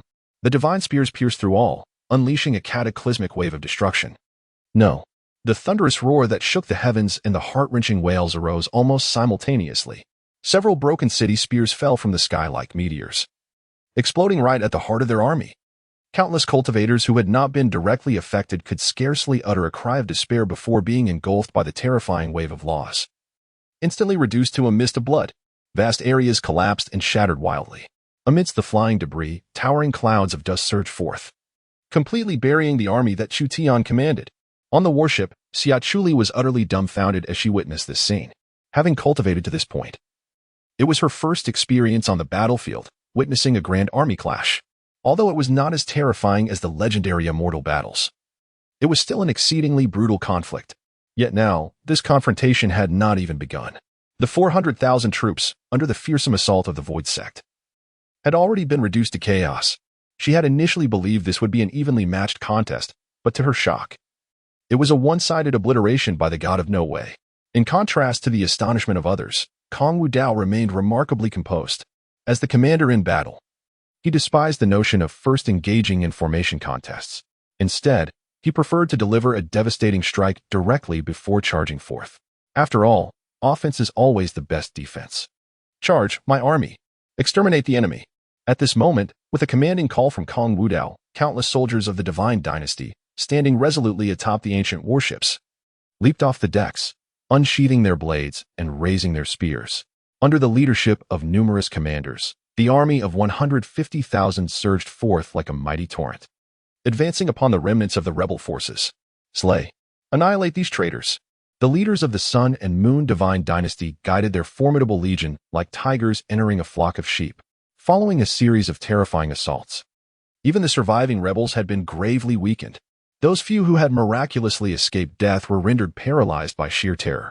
Before they could regain their senses, they were utterly overwhelmed by the charging forces of the Sun and Moon Divine Dynasty. Cough, cough, cough. Grasp your swords, if you wish to live. Seize your swords and charge forth.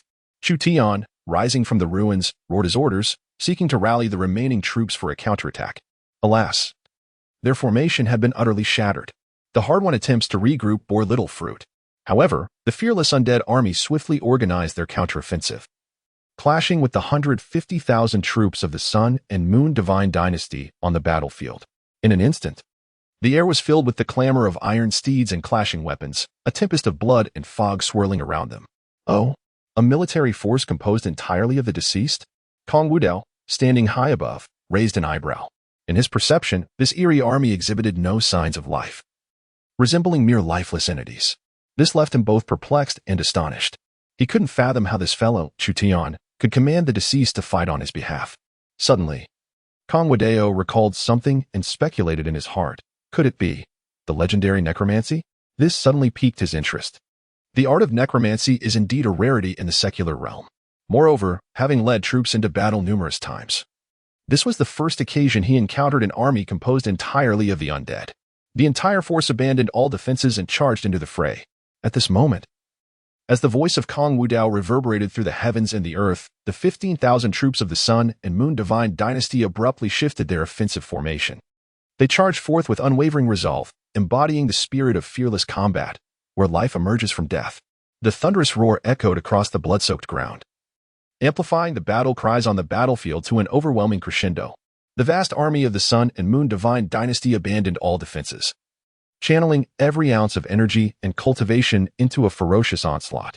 From the very beginning, the forces led by Chu Tian had sustained severe losses, caught off guard and thrown into disarray. Now, faced with such a frenzied and sanguinary assault, even though they held numerical and skill advantages, they could not withstand even the briefest of moments before beginning to crumble entirely. Chapter 75. Unleashing Full Power. Is this all? How could it be? Witnessing his once mighty army being ruthlessly cut down like mere weeds, the recently triumphant Chu Tian found his spirit shaken, as if he were adrift in a realm beyond comprehension. Logically, a typical army encountering a force vastly superior in number would likely abandon the offensive, opting instead to seek opportunities through defense. The previous champion of the Sun and Moon Divine Dynasty, Zhang Wuji, had employed such a strategy. Yet, he ultimately fell victim to a cunning trap, resulting in the annihilation of 30,000 of his elite troops through encirclement. However, the army led by Kong Wudao, despite being numerically inferior, not only initiated the attack but launched a frenzied and lethal assault upon them. At that moment, a mocking chuckle interrupted his racing thoughts. "Hey, are you Chu Tian?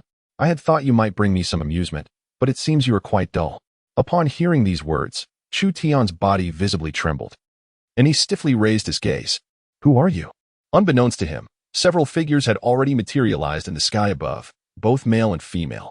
Yet, their appearances were remarkably youthful, exuding an aura that sent shivers down one's spine, particularly upon catching sight of one woman among them. Chu Tian's pupils involuntarily constricted. This woman was none other than the esteemed Princess Xia Chuli of the Sun and Moon Divine Dynasty. However, Xia Chuli was revered as the cherished jewel of the Sun and Moon Divine Dynasty, the most beloved daughter of the sovereign, and a figure at the pinnacle of power.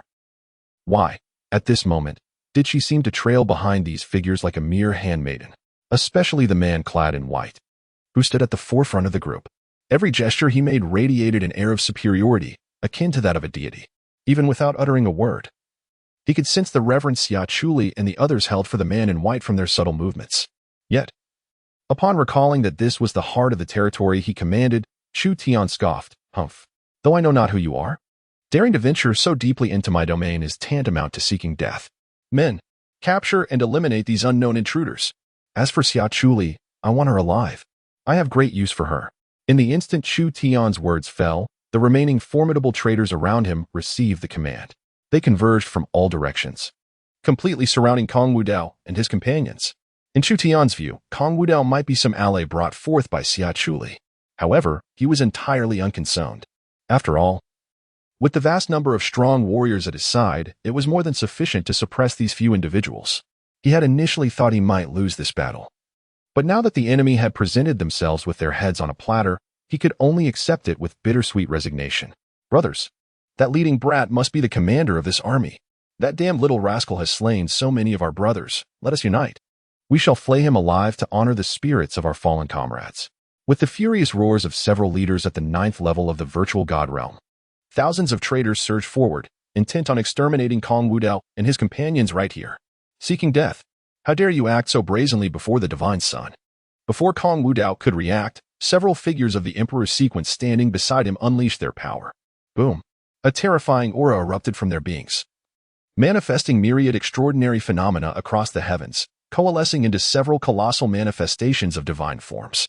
Amidst the tremors of the void, these divine embodiments simultaneously unleashed their wrath upon the encroaching cultivators.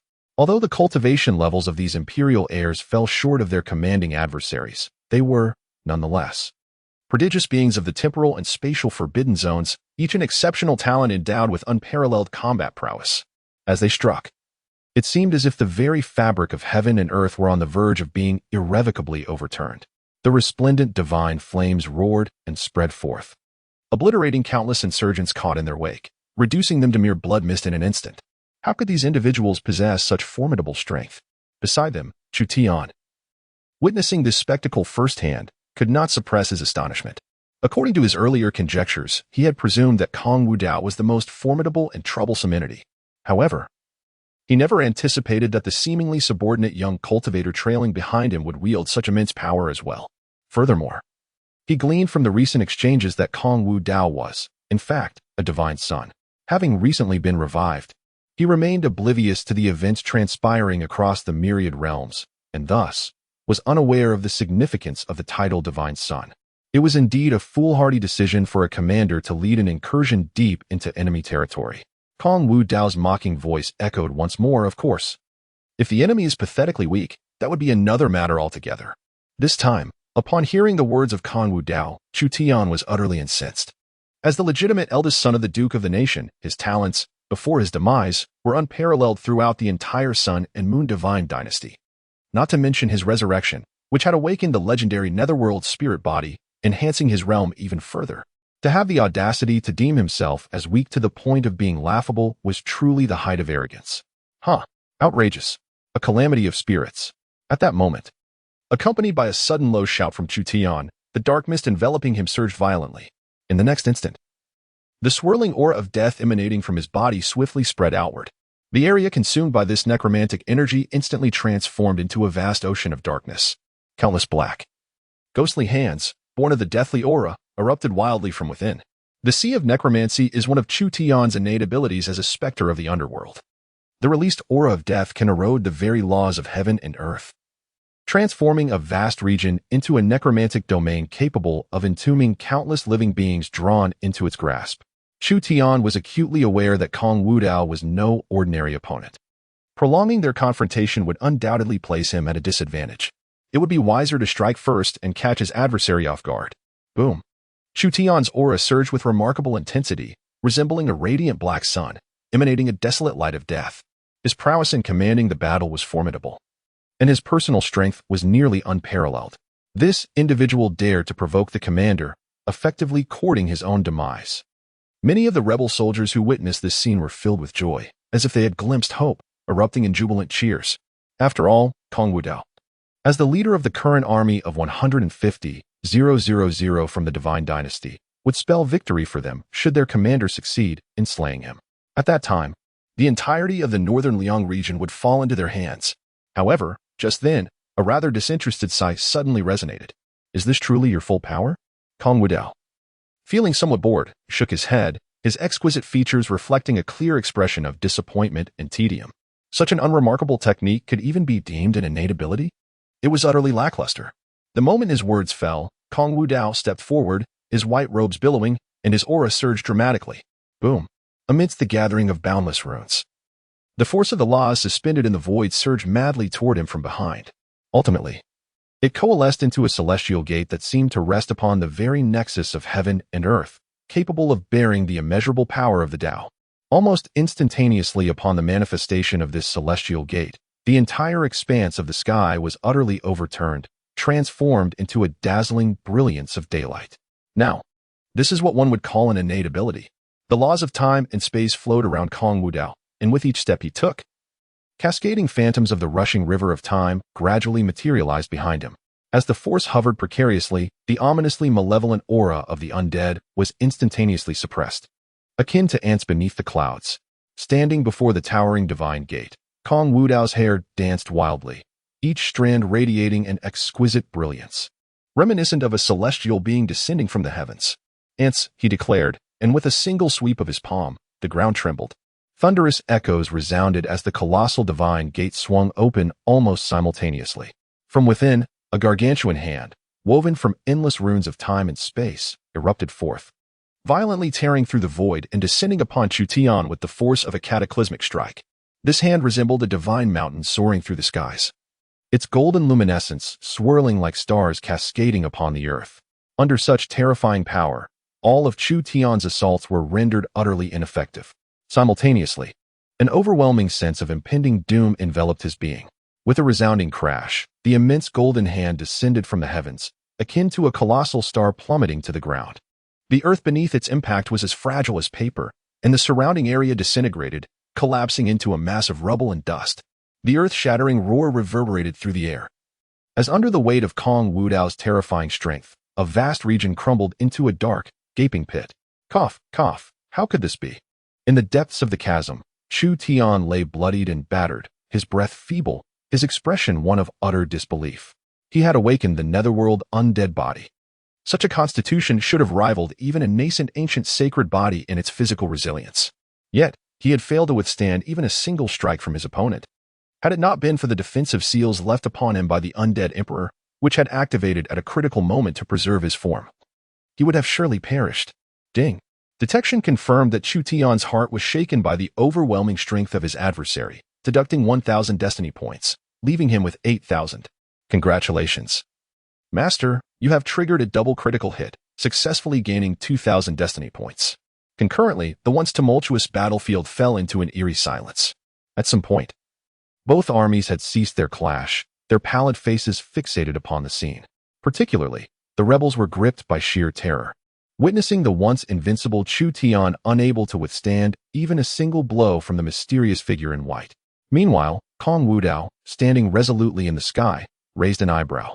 The aura that had just erupted seemed to indicate some form of unique protective enhancement. This young man harbored some formidable ally behind him. Furthermore, it was highly likely that this ally was an emperor-level powerhouse. Why, one might ask, was he referred to as an emperor? This is due to the recent activation of the powers of the primordial space-time divine eye. Even if a saint-level expert were to bestow their protection upon Chu Tian, it would be futile to obstruct his strike and safeguard Chu Tian's life. Only a sovereign-level powerhouse would possess the capability to achieve such a feat. Moreover, the mark concealed within his body emanates a potent aura of the undead. Chu Tian is not only able to utilize this mark to deflect his own attacks, but can also derive an abundance of life force from it. Chu Tian, there is something amiss with this fellow. You are not his match. Do not linger in battle. Quickly devise a means of escape.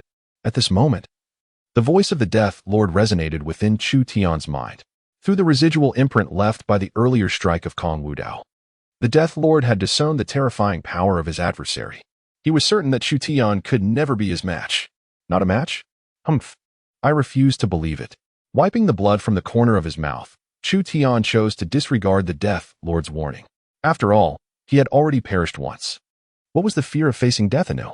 Moreover, the awakened nether spirit body bestowed upon him boundless vitality. It could even absorb the blood and essence of the battlefield to mend and rejuvenate his wounds, even if reduced to mere shreds of flesh by Kong Wudao. As long as a single drop of blood remained, he could resurrect through such a formidable constitution. Boom. Chu Tian gritted his teeth, recklessly igniting the boiling essence of his blood, unleashing an even more terrifying aura of death. Simultaneously, the inky darkness that enveloped him began to transform. At a visible pace, it shifted from pitch black to a vivid crimson, imparting an even more ominous sensation. Perhaps it was due to this reckless act that he gained a profound new understanding of death. In this moment, his nether spirit body underwent a miraculous metamorphosis once again. This truly left Chu Tian in a state of both surprise and delight. He never anticipated that the pressure imposed by his opponent would ultimately serve as an opportunity for his own advancement. Haha, I must extend my heartfelt gratitude to you. Were it not for your influence, I might not have achieved such a near-death breakthrough. Chu Tian regained his confidence. Now, it is my turn to bestow upon you. But before he could finish his grandiloquent statement, boom, Kong Wudao, exhibiting a lack of martial ethics, unleashed another palm strike. The golden giant hand, forged from the boundless power of time and space, descended like a colossal mountain. The ferocity of this eruption is even more terrifying. Before the colossal hand descends, the affected space has already begun to twist and distort.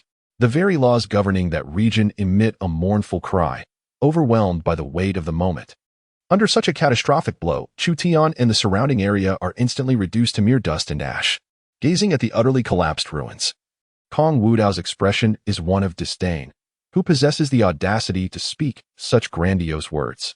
Yet, a flicker of confusion crosses his mind. As the system has not issued a notification of Chu Tian's demise, he is well aware of the nature of the netherworld's undead. Akin to an indomitable cockroach among countless physiques. As long as a fragment of flesh or a drop of blood remains, there exists the potential for complete regeneration. It seems his recent strike has left a trace of bloodied tissue behind. No matter, a few more blows will suffice. Although directly slaying a fated individual will not trigger a double critical hit, Kong Wudao remains unconcerned. His pursuit of the destined ones is driven purely by amusement. However, the uselessness of Chu Tian, who brings him no pleasure and dares to boast before him, compels him to consider scattering his ashes. Chapter 77. The Emergence of the Undead Emperor, a figure from beyond.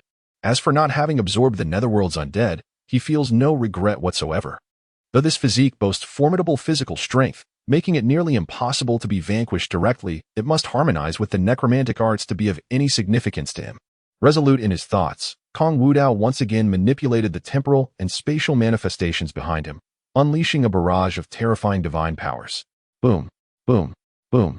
Under the incredulous gazes of all present, countless beams of divine law relentlessly struck the location previously occupied by Chu Tian. The blazing radiance of divinity melted everything in its path, shattering and annihilating the area that had already been reduced to an abyss. In the face of such overwhelming force, it was inconceivable for Chu Tian to leave even the slightest trace. It seemed that even the laws governing that region had been thoroughly obliterated, transforming it into an absolute void. Cease at once. Just then, a voice, both furious and resonant, reverberated through the heavens and the earth. Thunderous roars followed, as a terrifying force, accompanied by an all-encompassing black cloud, surged forth from the horizon. Kong Wudao furrowed his brow slightly, lifting his gaze to the sky.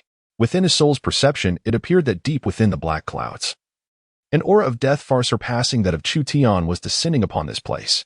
Moreover, it was imbued with a faint yet discernible imperial will, which, even before its complete manifestation, had begun to exert an inexplicable influence over the laws of the universe. It seemed that the unknown imperial realm powerhouse behind Chu Tian could no longer restrain themselves from intervening. As this bizarre phenomenon abruptly unfolded, the battleground, which had been steeped in bloody carnage, fell into an eerie silence, with all eyes instinctively drawn toward the heavens.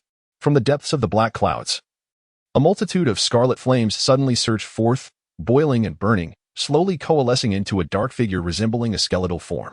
The figure before them was none other than the Death Emperor.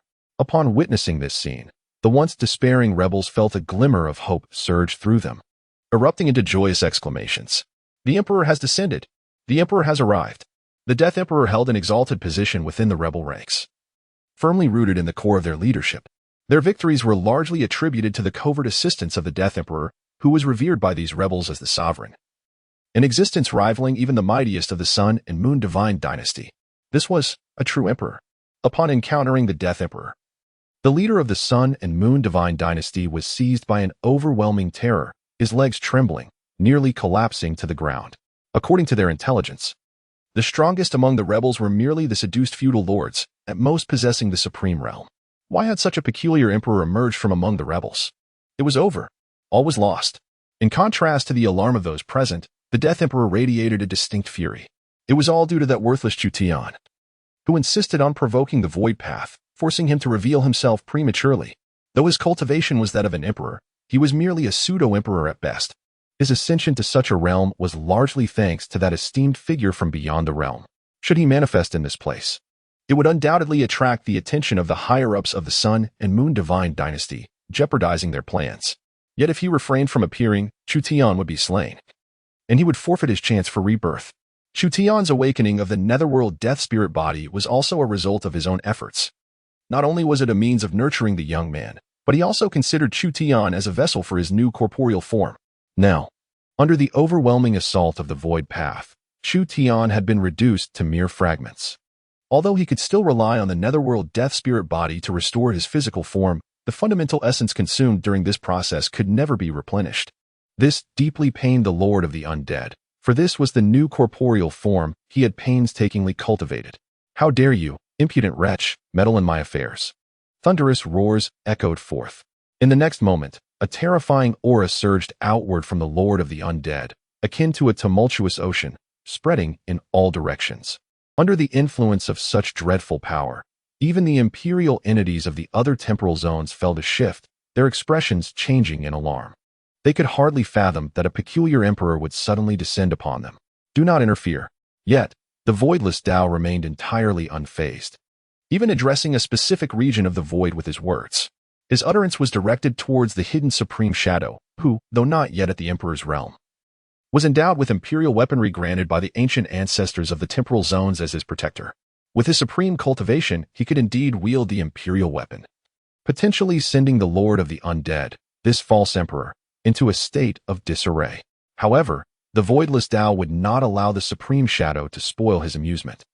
After all, a being who, having lost their corporeal form, could still attain the status of an emperor through the essence of the undead was indeed a rare phenomenon in the mundane world. As a plaything to relieve his boredom, it was quite acceptable. Yet, the voidless Dao's words, upon reaching the ears of the Lord of the Undead, took on an entirely different meaning. The Lord of the Undead revealed a mocking glint in his eyes, looking down upon the voidless Dao with disdain. Do not intervene. You have destroyed the corporeal body I painstakingly nurtured, nearly thwarting my grand design.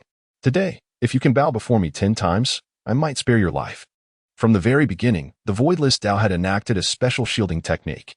Even the mightiest of emperors could not discern his true identity through his aura.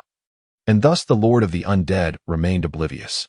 Although the presence of the voidless Dao exuded an extraordinary demeanor, suggesting he was not of the Sun and Moon Divine dynasty, so what? He had powerful allies from beyond the realms backing him. What did he have to fear from this young upstart? Moreover, upon his arrival, he had thoroughly sealed this location using a unique method of the undead. Even the ancient figures of the Sun and Moon Divine dynasty would require at least the time it takes to burn an incense stick before detecting his aura. That span of time was more than sufficient for him to subdue his adversary. Chapter 78. The Arrival of the Imperial Weapon. Suppressing the Lord of the Undead. So, you claim to be brave, do you? At that moment, amidst the frozen stillness of the universe, a sudden sound of a faint, mocking laughter echoed, emanating from Kong Wudao. Contrary to expectations, his expression remained entirely composed, with a serene smile gracing his lips throughout. However, an undeniable transformation had taken place within his demeanor, exuding an icy, intangible pressure that enveloped the atmosphere. Even the Death Emperor could not help but furrow his brow, sensing that something was amiss. Yet, before he could utter a word, a tremendous explosion erupted. Kong Wudao unleashed a terrifying divine might, striking forth with a golden palm imprint. Remarkably, this golden imprint was not aimed at the Death Emperor, but rather plummeted towards the collapsed ruins behind him. How dare you? The Death Emperor thundered in fury, preparing to retaliate. Yet, it was too late. The palm strike, infused with the essence of destruction, collided forcefully with the nearly reconstituted Chu Tian. This time, the wave of destruction surged like molten lava, completely obliterating Chu Tian along with the shattered realm. Not to mention that Chu Tian had no strength left to spare even a trace of flesh. He was utterly reduced to nothingness, leaving no ashes behind. Ding! The master has slain the destined hero, Chu Tian, successfully acquiring the remaining 7,000 destiny points. This worthless being, is he truly the corporeal vessel nurtured by you? Old fool? Kong Wudao slowly lifted his gaze, a playful smirk curling at the corners of his lips. I sincerely apologize. This divine offspring cannot endure fright. I inadvertently let my hand slip. All your painstaking efforts have been rendered futile. The Death Spirit Emperor remained in a daze for quite some time. Perhaps it was the disdain Kong Wudao showed towards his imperial dignity, referring to him as an old fool. Or perhaps it was simply the shock of witnessing Kong Wudao dare to strike down Chu Tian before his imperial presence. Insolence! Boundless fury surged to his head, and a terrifying aura of death erupted forth. Boom! Countless explosive bolts of black lightning shattered the void, weaving through the skies like a dense web. Under the pressure of such an apocalyptic scene, everyone felt an overwhelming sense of impending doom enveloping their hearts. The army of the Sun and Moon Divine dynasty, unaware of Kong Wudao's true trump cards, now harbored despair. In their eyes, even if Kong Wudao held a remarkable status, he was merely a member of the younger generation. No matter how many hidden cards he possessed, it was unimaginable that he could easily suppress an emperor. Well. The aura surrounding the Death Spirit Emperor grew increasingly terrifying. The entire realm began to dim, shrouded in darkness and howling winds. Yet, before the Death Spirit Emperor could extend his hand to suppress Kong Wudao, a derisive laugh left him momentarily stunned. You dare to call this filthy creature devoid of an imperial body, an emperor? Kong Wudao's contempt deepened. Clearly a grotesque abomination. How dare it claim the title of emperor? After all, a true emperor must condense an invulnerable imperial body. Currently, he is but a skeleton. What merit is there in discussing the imperial body? However, he is not something as insignificant as Kong Wudao, who can be ridiculed. Before the Death Spirit Emperor could unleash his wrath, Kong Wudao's voice resonated first. Ingyan. Suppress this fellow first, leave him half alive. Do not allow him to die too easily. Buzz. In the next instant, the world once shrouded in deathly mist suddenly burst forth with radiant light. Countless rivers of brilliance, composed of the laws of the Great Dao, surged forth from the fissures of the void. In an instant, the black clouds formed from deathly energy were dispersed, and the entire sky had transformed into a pure white expanse. Simultaneously, the Death Emperor sensed an ominous aura descending from above, locking onto him completely. That was. Instinctively, he raised his gaze. Above him, the azure sky, under the onslaught of a terrifying force, shattered like glass, fracturing into numerous fissures. Crack! The void erupted with a thunderous roar. A magnificent tower, adorned with countless runes and cascading with myriad divine hues of imperial essence, suddenly manifested from the rift in space. An imperial weapon. The Death Emperor's countenance changed dramatically. He had never anticipated that behind the youthful figure of the Void God realm stood a formidable entity capable of wielding an imperial weapon. Yet, his reaction was swift. He quickly countered. Boom! The imperial intent swirling around him surged violently. Soul Banner, arise. With a grand motion of his hand, the Death Emperor summoned forth a colossal abyssal vortex in the fabric of space. Countless vengeful spirits, seemingly emerging from the depths of hell, transformed under his command into a dark crimson battle flag, fluttering in the wind. The Soul Banner possesses the ability to absorb the souls of the realm, converting them into catastrophic death energy. It is also the Death Emperor's intrinsic imperial weapon. Following the several rounds of battles in the Sun Moon Divine Dynasty, Chu Tian had secretly gathered numerous souls for the Death Emperor, offering them as a sacrificial sustenance for the Soul Banner. Perhaps sensing the terror of the immense tower above, the Death Emperor unleashed the full might of the Soul Banner without reservation. Heavenly Soul Annihilation. As he wielded the Soul Banner with a vigorous flourish, a torrent of death energy surged skyward. It transformed into a vast, rushing black river, sweeping towards the tower. Roar! Amidst the tumultuous waves of the Dead Sea, countless grotesque and fearsome specters opened their gaping maws, lunging forth with a horrifying ferocity, as if intent on dragging all living beings into the abyss of death. Humph! Such a peculiar entity truly believes itself to be an emperor? The Shadow Yin Supreme paid this no heed. As a pinnacle sovereign of the temporal and spatial Forbidden Zone, his cultivation techniques were, of course, the most elite.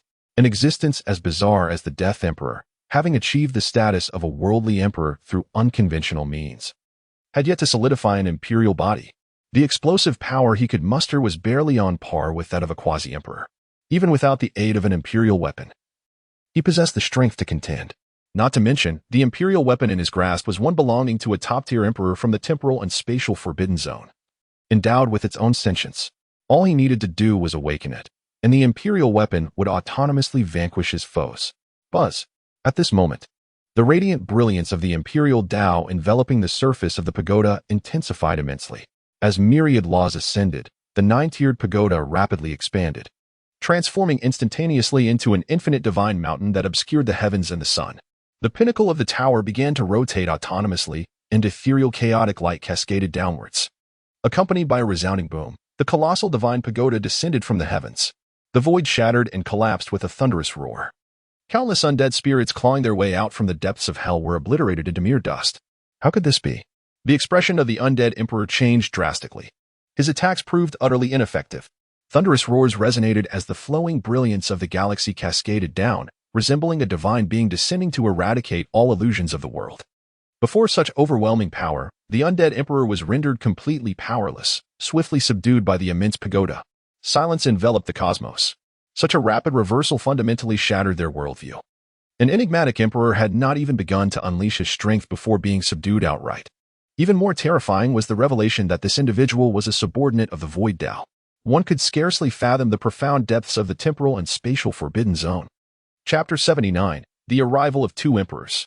Salutations to the Divine Son of the Void. Thunderous roars. At this moment, a terrifying wave of energy emanated from the horizon. And with the dispersal of imperial brilliance, two colossal rifts in the void were formed.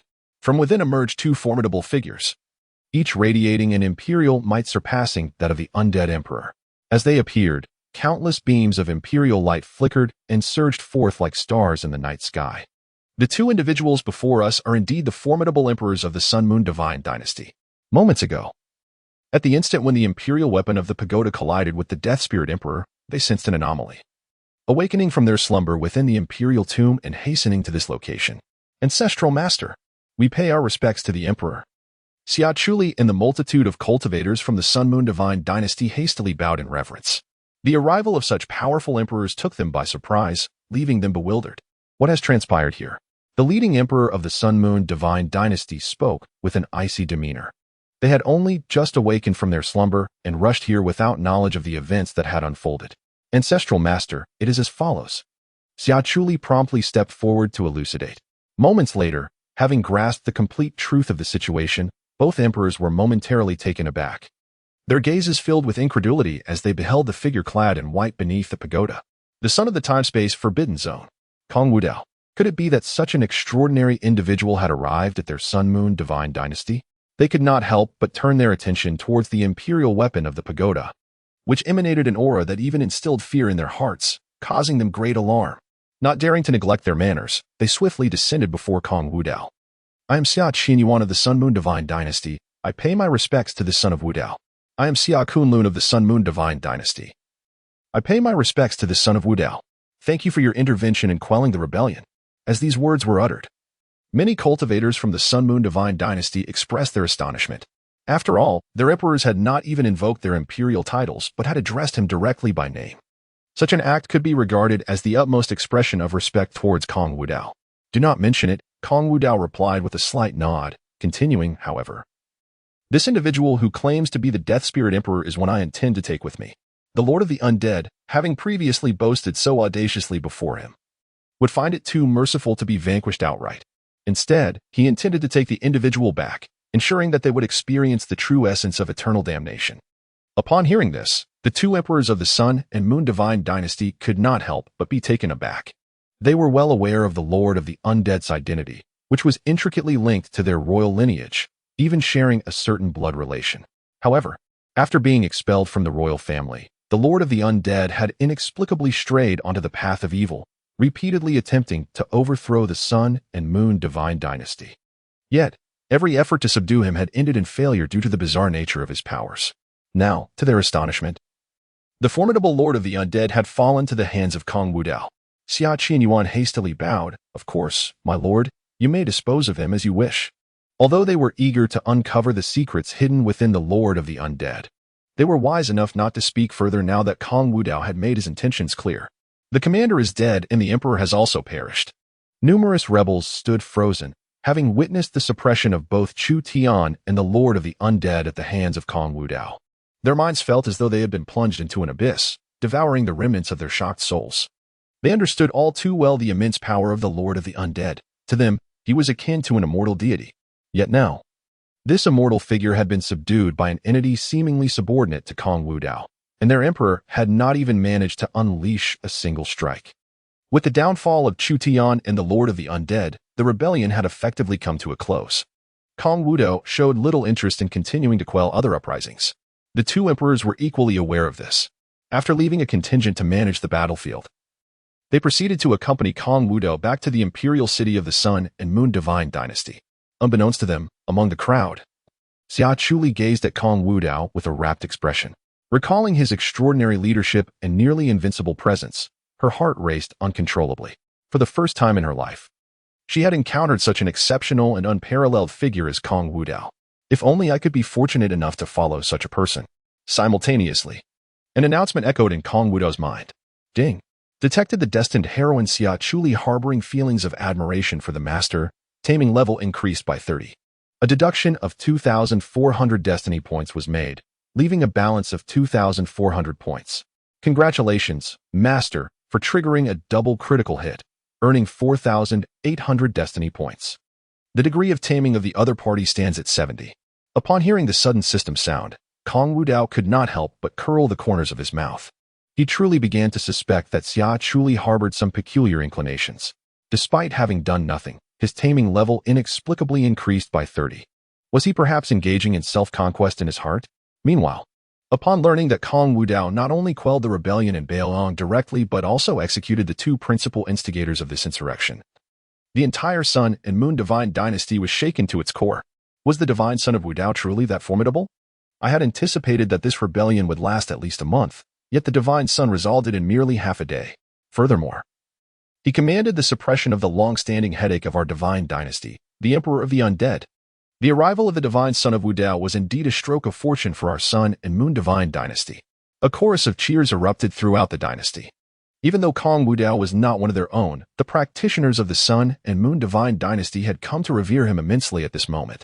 To express their gratitude, the royal family of the Sun and Moon divine dynasty organized an extraordinarily lavish banquet in his honor. Within the central main hall, the grand feast was underway. The crowd surged like an ocean, with all seated being the most esteemed practitioners of the Sun and Moon divine dynasty. The esteemed guest, Kong Wudao, occupied a position even more distinguished than that of the current sovereign of the dynasty.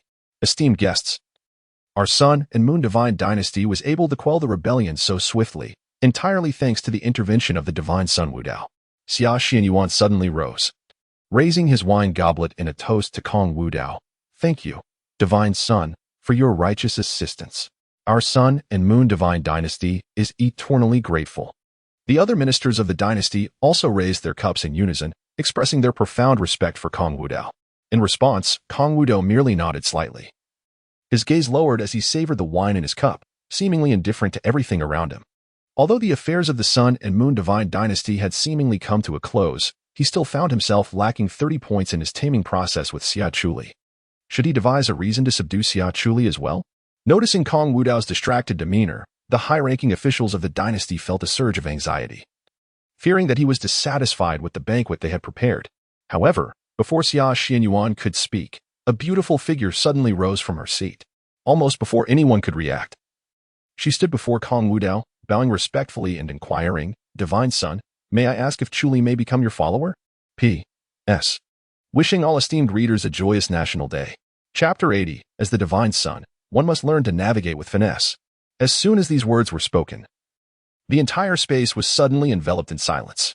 Almost instinctively, everyone's gaze converged upon Xia Chuli. Particularly, the ministers of the Sun and Moon divine dynasty were rendered utterly astonished, their eyes bulging as if they might pop from their sockets at any moment. It is important to note that Xia Chuli, as the eldest princess of the Sun and Moon divine dynasty, is rightfully regarded as the treasured jewel of the dynasty. Now, in broad daylight and amidst a large crowd, their esteemed princess boldly declared her intention to become a follower of the void path. How could they not be astonished? Chuli, you, especially Xianyuan Xia, the father of Xia Chuli, was so shocked that he felt as if his soul had transcended the earthly realm. He had always been aware of his daughter's character.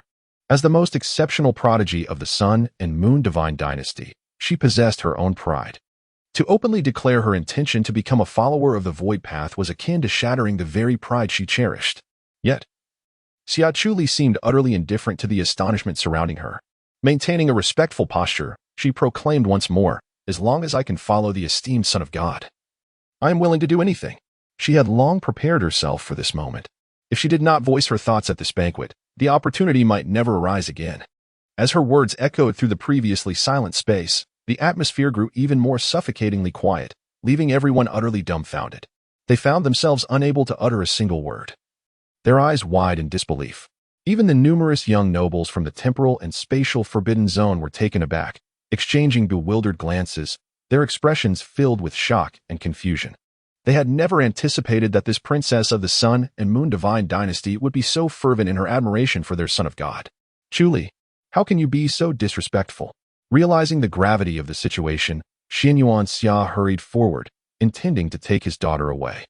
He understood all too well the esteemed status of the Void. With the profound heritage of the temporal and spatial forbidden zone, the Void Path had no need to seek followers from the outside. With countless exceptional talents cultivated over the ages, there was no necessity for his daughter to pledge her loyalty. To become my follower? The corners of the Void Path's mouth curled slightly. He was aware of the peculiar nature of this destined heroine, but he never expected her to take such initiative, which was indeed intriguing. However, he sensed that she still harbored certain ulterior motives. It was merely that she coveted his identity as the son of the temporal and spatial forbidden zone. Given the proximity of the Sun and Moon divine dynasty to his domain, should Xia Chuli become his follower, she would no longer need to live in fear of annihilation by the temporal and spatial forbidden zone. The Void Path's conjecture was not far off. Xia Chuli's determination to follow him was not solely due to his charismatic persona. It was also rooted in a strategic consideration of the benefits to the Sun and Moon divine dynasty. Becoming a follower of the Void Path was an extraordinary opportunity for her and the entire dynasty. Yes, I implore the Son of the Void to grant me an opportunity. Xia Chuli maintained her respectful gesture, reiterating, if the esteemed Son of God is concerned, I am willing to swear an oath by my heart of the path, vowing that I shall never betray the Son of the Void for all eternity. As these words fell, Xia Xianyuan instinctively grasped Xia Chuli's hand, his gaze occasionally darting toward Kong Wudao. Now fully aware of the situation, he understood his daughter's actions. The atmosphere was heavy with silence. Kong Wudao sat languidly at his seat, savoring the wine in his cup, deliberately withholding an immediate response, which only added to the oppressive ambience. Those present at this banquet were the elite of the Sun and Moon Divine dynasty. Yet, their every move seemed to be completely under the control of Kong Wudao, who instilled a sense of dread that made them hesitate to breathe too forcefully. Finally, that chillingly indifferent voice broke the silence. Your talent is indeed commendable. However, it is still insufficient. You are not worthy of becoming my follower. At these words, not only Xia Chuli, but all the high-ranking officials of the Sun and Moon Divine dynasty felt their hearts plummet in disbelief, completely unprepared for such an outcome. Not worthy. Xia Chuli's complexion turned ashen, her pupils appearing unfocused. She had envisioned countless scenarios in her mind, yet never anticipated that Kong Wudao would speak in such a manner. Her crimson lips pressed tightly together, her beautiful eyes dimmed by the crushing blow, with hints of tears welling beneath the surface. She appeared as though she might crumble, resembling a delicate white flower caught in a fierce wind. Struggling to suppress the turmoil within her heart, she whispered in reluctant acceptance, I understand. My lord. It seems Chuli has been overly ambitious and delusional. Indeed, although I am the most outstanding prodigy of the Sun and Moon Divine dynasty, I am still vastly inferior compared to the heirs of the temporal Forbidden Zone, not to mention the fact that the other party is the most esteemed son of that realm. Xia Chuli forced a self-deprecating smile, intending to depart when Kong Wudao's voice resonated once more. Your current cultivation is merely at the Dao Palace realm, is it not? Wait until you achieve the Void God realm. Then you may come to the temporal Forbidden Zone to seek me. What? Xia Chuli abruptly lifted her head, her pupils widening in shock as she gazed incredulously at Kong Wudao. Seated high above, Kong Wudao's eyes were as calm as a tranquil lake. With a casual wave of his hand, a storage ring flew forth and gently landed in Xia Chuli's palm. Since you wish to become my follower, your cultivation must not be too weak. The resources for cultivation within this ring shall be considered an early reward from me. After all, the resources contained within this storage ring were rather ordinary, yet they could serve as a means to win hearts. As his words concluded, Xia Chuli and the other high-ranking officials of the Sun and Moon Divine dynasty were left utterly bewildered, their minds momentarily blank. The reversal arrived with such suddenness that it caught everyone completely off guard. Kong Wudao's gaze was calm, as everything lay within his control. Humans are undeniably peculiar beings. Things obtained too easily are seldom cherished, nor are they regarded as rare. His actions served not only to admonish Xia Chuli but also to subtly manipulate her, ensnaring her within his rhythm, making her more susceptible to his influence. She must understand that to become his follower, she must first offer him everything she possesses. Chapter 81. The Acknowledged Rival, the daughter of the Celestial Lord of the Eternal Twilight. Upon regaining his senses from his reverie, the monarch Xia Xianyuan was filled with overwhelming excitement, trembling all over. His daughter had indeed become a follower of the divine son of the temporal Forbidden Zone. Thus, the matter that had long caused the Day and Moon Divine dynasty much concern had finally reached a conclusion. Chuli, why do you still stand there in a daze? Quickly express your gratitude for the divine son's great favor. The words spoken startled Xia Chuli, awakening her from her reverie. She hastily bowed in respect, exclaiming, Thank you. Son of Heaven, I shall not disappoint you. Ding. The system detected that the destined heroine, Xia Chuli, had been thoroughly captivated by her master, resulting in a 30 increase in the taming process. Congratulations to the master for successfully taming the destined heroine, Xia Chuli, and acquiring the remaining 2,400 destiny points. Congratulations for triggering a triple critical hit, earning 7,200 destiny points. Congratulations for completing the first taming task, receiving a reward of 5,000 destiny points. Note: a successfully tamed individual of destiny will exhibit unwavering loyalty to the master, their life and death entirely under the master's control. As the system's voice faded, another system panel materialized before Kong Wudao. Name: Xia Chuli, tamed. Identity: the long princess of the Sun and Moon Divine dynasty, loyal servant to master Kong Wudao. Will: controllable. Divine soul, controllable. Life and death, controllable. Upon seeing the newly manifested system panel, Kong Wudao understood the implications. A fully tamed individual of destiny had effectively become his puppet, the only distinction being that they retained their own consciousness. Naturally, should he desire, he could manipulate and alter their will through the system options. It could be said that now, everything about Xia Chuli was within his grasp. The banquet continued with fervor. Although Xia Chuli had yet to officially become Kong Wudao's follower, the matter was already settled. The atmosphere of the banquet grew increasingly vibrant, with even influential ministers expressing heightened respect for Xia Xianyuan due to this development. This served to enhance the camaraderie between ruler and subjects, thereby further solidifying the royal authority of the Sun and Moon Divine dynasty. Perhaps due to her tame state, Xia Chuli's gaze towards Kong Wudao became increasingly fervent. In a voice almost feverish in its intensity, she whispered, "Son of Heaven, I will not let you down." Within the temporal forbidden zone, as the expedition to the Sun and Moon Divine dynasty concluded, Kong Wudao arrived at the temporal temple to report his observations to his father, Kong Wuji. My son, why do I sense that you are not entirely satisfied with the outcome of this journey?" Kong Wuji remarked with a faint smile. In response, Kong Wudao chuckled lightly and shook his head. The results of this journey did indeed deviate from my expectations. Perhaps I had placed too much hope in the so-called prodigies of this revived era from the outset, leading to a sense of disappointment with the eventual outcome. After all, none of the individuals deemed as fated by the system managed to pique my interest. Often, before their potential could even manifest, I easily overcame them, rendering the experience rather dull. Rest assured, according to my estimations derived from the ancient ancestor of the Forbidden Zone, the era of resurgence has only just begun.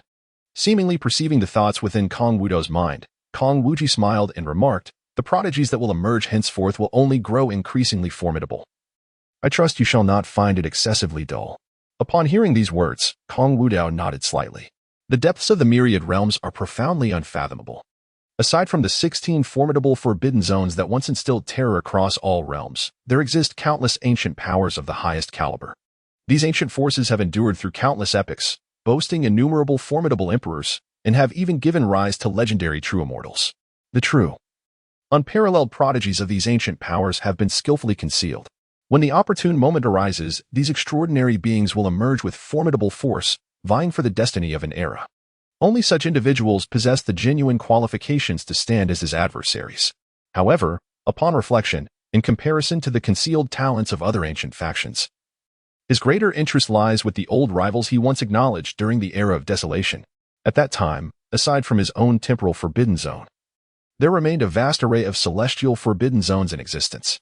The unparalleled transmitter within this domain is also one of his most esteemed adversaries. The daughter of the celestial light sovereign possesses two formidable innate qualities. Among the opponents he acknowledges, she stands as the most gifted and powerful young entity, without exception. Were it not for his recent awakening of two innate qualities due to the system's influence, he would truly lack absolute confidence in subduing her. As Kong Wudao pondered in silence, the voice of Kong Wujie resounded once more. "By the way, I assume you will traverse the myriad realms in the future. The guardians of the supreme realm might be somewhat lacking. Would you like me to arrange for several emperors to accompany you?" Upon hearing this, Kong Wudao paused momentarily, then smiled gently and shook his head. "I appreciate your kind offer, father, but it is unnecessary. I already possess numerous imperial decrees bestowed by our ancestors. There is no need to trouble the esteemed emperors of our domain." Most importantly, if his father were to assign several emperors to accompany him, the thrill of the journey would diminish considerably. Furthermore, in this era, the laws are inherently incomplete. The involvement of powerful emperors could easily lead to backlash, thus it is quite unnecessary. Well, you have already expended one imperial decree on this outing. I shall procure a few more for you shortly. Since you prefer not to have emperor guardians, I will instead arrange for several self-defensive imperial weapons for you. Hearing his father's remarks, Kong Wudao couldn't help but feel a wave of exasperation, given that his current cultivation had yet to reach even the sacred realm. The notion of acquiring imperial weapons for defense seemed rather absurd. Does this not allow those who are likewise referred to as the younger generation of monks to experience the profoundness of the Great Dao? Meanwhile, in a certain expanse of the starry sky across myriad realms, a thunderous roar reverberates. A white dragon formed of rolling thunder traverses the cosmos, emanating a luminous aura that transforms everything into a blinding daylight. As the thunderous dragon bellows, it incites a tumultuous fracturing of vast spaces. Strikingly, at the heart of the swirling halo of laws, a rectangular object, softly glowing with a faint luminescence, gradually emerges from the ocean of principles. Upon closer inspection, the surface of this rectangle is inscribed with countless ancient runes, its entire form exhibiting a crystalline transparency. Indeed, it is a crystal coffin. Within this crystal coffin lies a figure, a woman whose beauty transcends worldly comprehension, akin to a celestial maiden from a painting. She lies serenely within the crystal coffin, her lips adorned with a tranquil smile. Her silver hair, reminiscent of moonlight, cascades naturally behind her, reaching down to her waist. The gown she wears, akin to ethereal raiment, appears woven from a peculiar material, as delicate as a cicada's wing. This attire accentuates her graceful and exquisite curves, rendering her the epitome of artistic perfection. Especially striking are the silver-hued runes enveloping her, infused with an extraordinary divine power, further elevating her already transcendent aura to a realm of sanctity. Under the influence of such power, even the laws of the universe, which drift and ebb, find themselves drawn in, seamlessly merging into the crystal coffin. Suddenly, the woman's eyelashes flutter gently. Following this, those eyes, which had been closed for countless ages, finally begin to open slowly. In that fleeting moment as her gaze unveils, it is as though a brilliant divine light has ignited within the infinite expanse of the starry sky. The beauty is not only resplendent, but also breathtaking. With a series of cracking sounds, the crystal coffin shatters completely, and this breathtaking figure gracefully steps forth from within, observing her unfamiliar surroundings. A trace of bewilderment flickers in her enchanting eyes. Has this slumber truly spanned over 1,000,000 years? I wonder how my father and the heavenly light forbidden zone fare. As if recalling something, the woman gazes towards the horizon of the realms, murmuring softly, "The path of emptiness. Have you awakened now?" Chapter 82. The imprint of the ancient Great Dao. So many great leaks. After parting ways with his father, Kong Wudao did not remain idle. He resolved to enter the temporal sanctuary for seclusion and cultivation. With a mere thought, the system interface abruptly materialized before him. Master, Kong Wudao identity, progeny of the temporal forbidden zone, son of the ethereal empress. Son of the temporal emperor realm. First level of the void god realm lifespan. 1, 822, 358 physique, void chaotic body. 5, 000, 999, 999 source opening temporal divine eye. 5, 000, 999, 999 heaven swallowing demon blood. 5, 000, 999, 999 primordial Dao bone. 206 fragments. 5, 000, 999. 999 progress of the 3,000 great avenues. Void avenue. 1, 000, 999, 999, Spear Avenue. 1, 200, 999, 999, Chaos Avenue. 2, 000, 999, 999. Intermediate content omitted.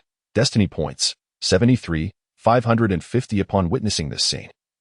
A subtle smile graced the lips of Kong Wudao. Although his recent endeavors had not been entirely exhilarating, he had indeed amassed a considerable number of destiny points, over 70,000. If he were to invest all of them into enhancing his physique, his power would experience a profound transformation. System, how many times have the celestial hunts accumulated? He inquired. Replying to the master, a total of 15 celestial hunts have been accumulated for you, came the response. At these words, Kong Wudao nodded slightly, deciding to engage in the celestial hunts only after completing his seclusion. Time swiftly passed, and half a month had elapsed. During this period, he elevated his 4 primary physique progressions to 30,000. The remaining destiny points were entirely devoted to augmenting the hunting progress of the 3,000 great avenues.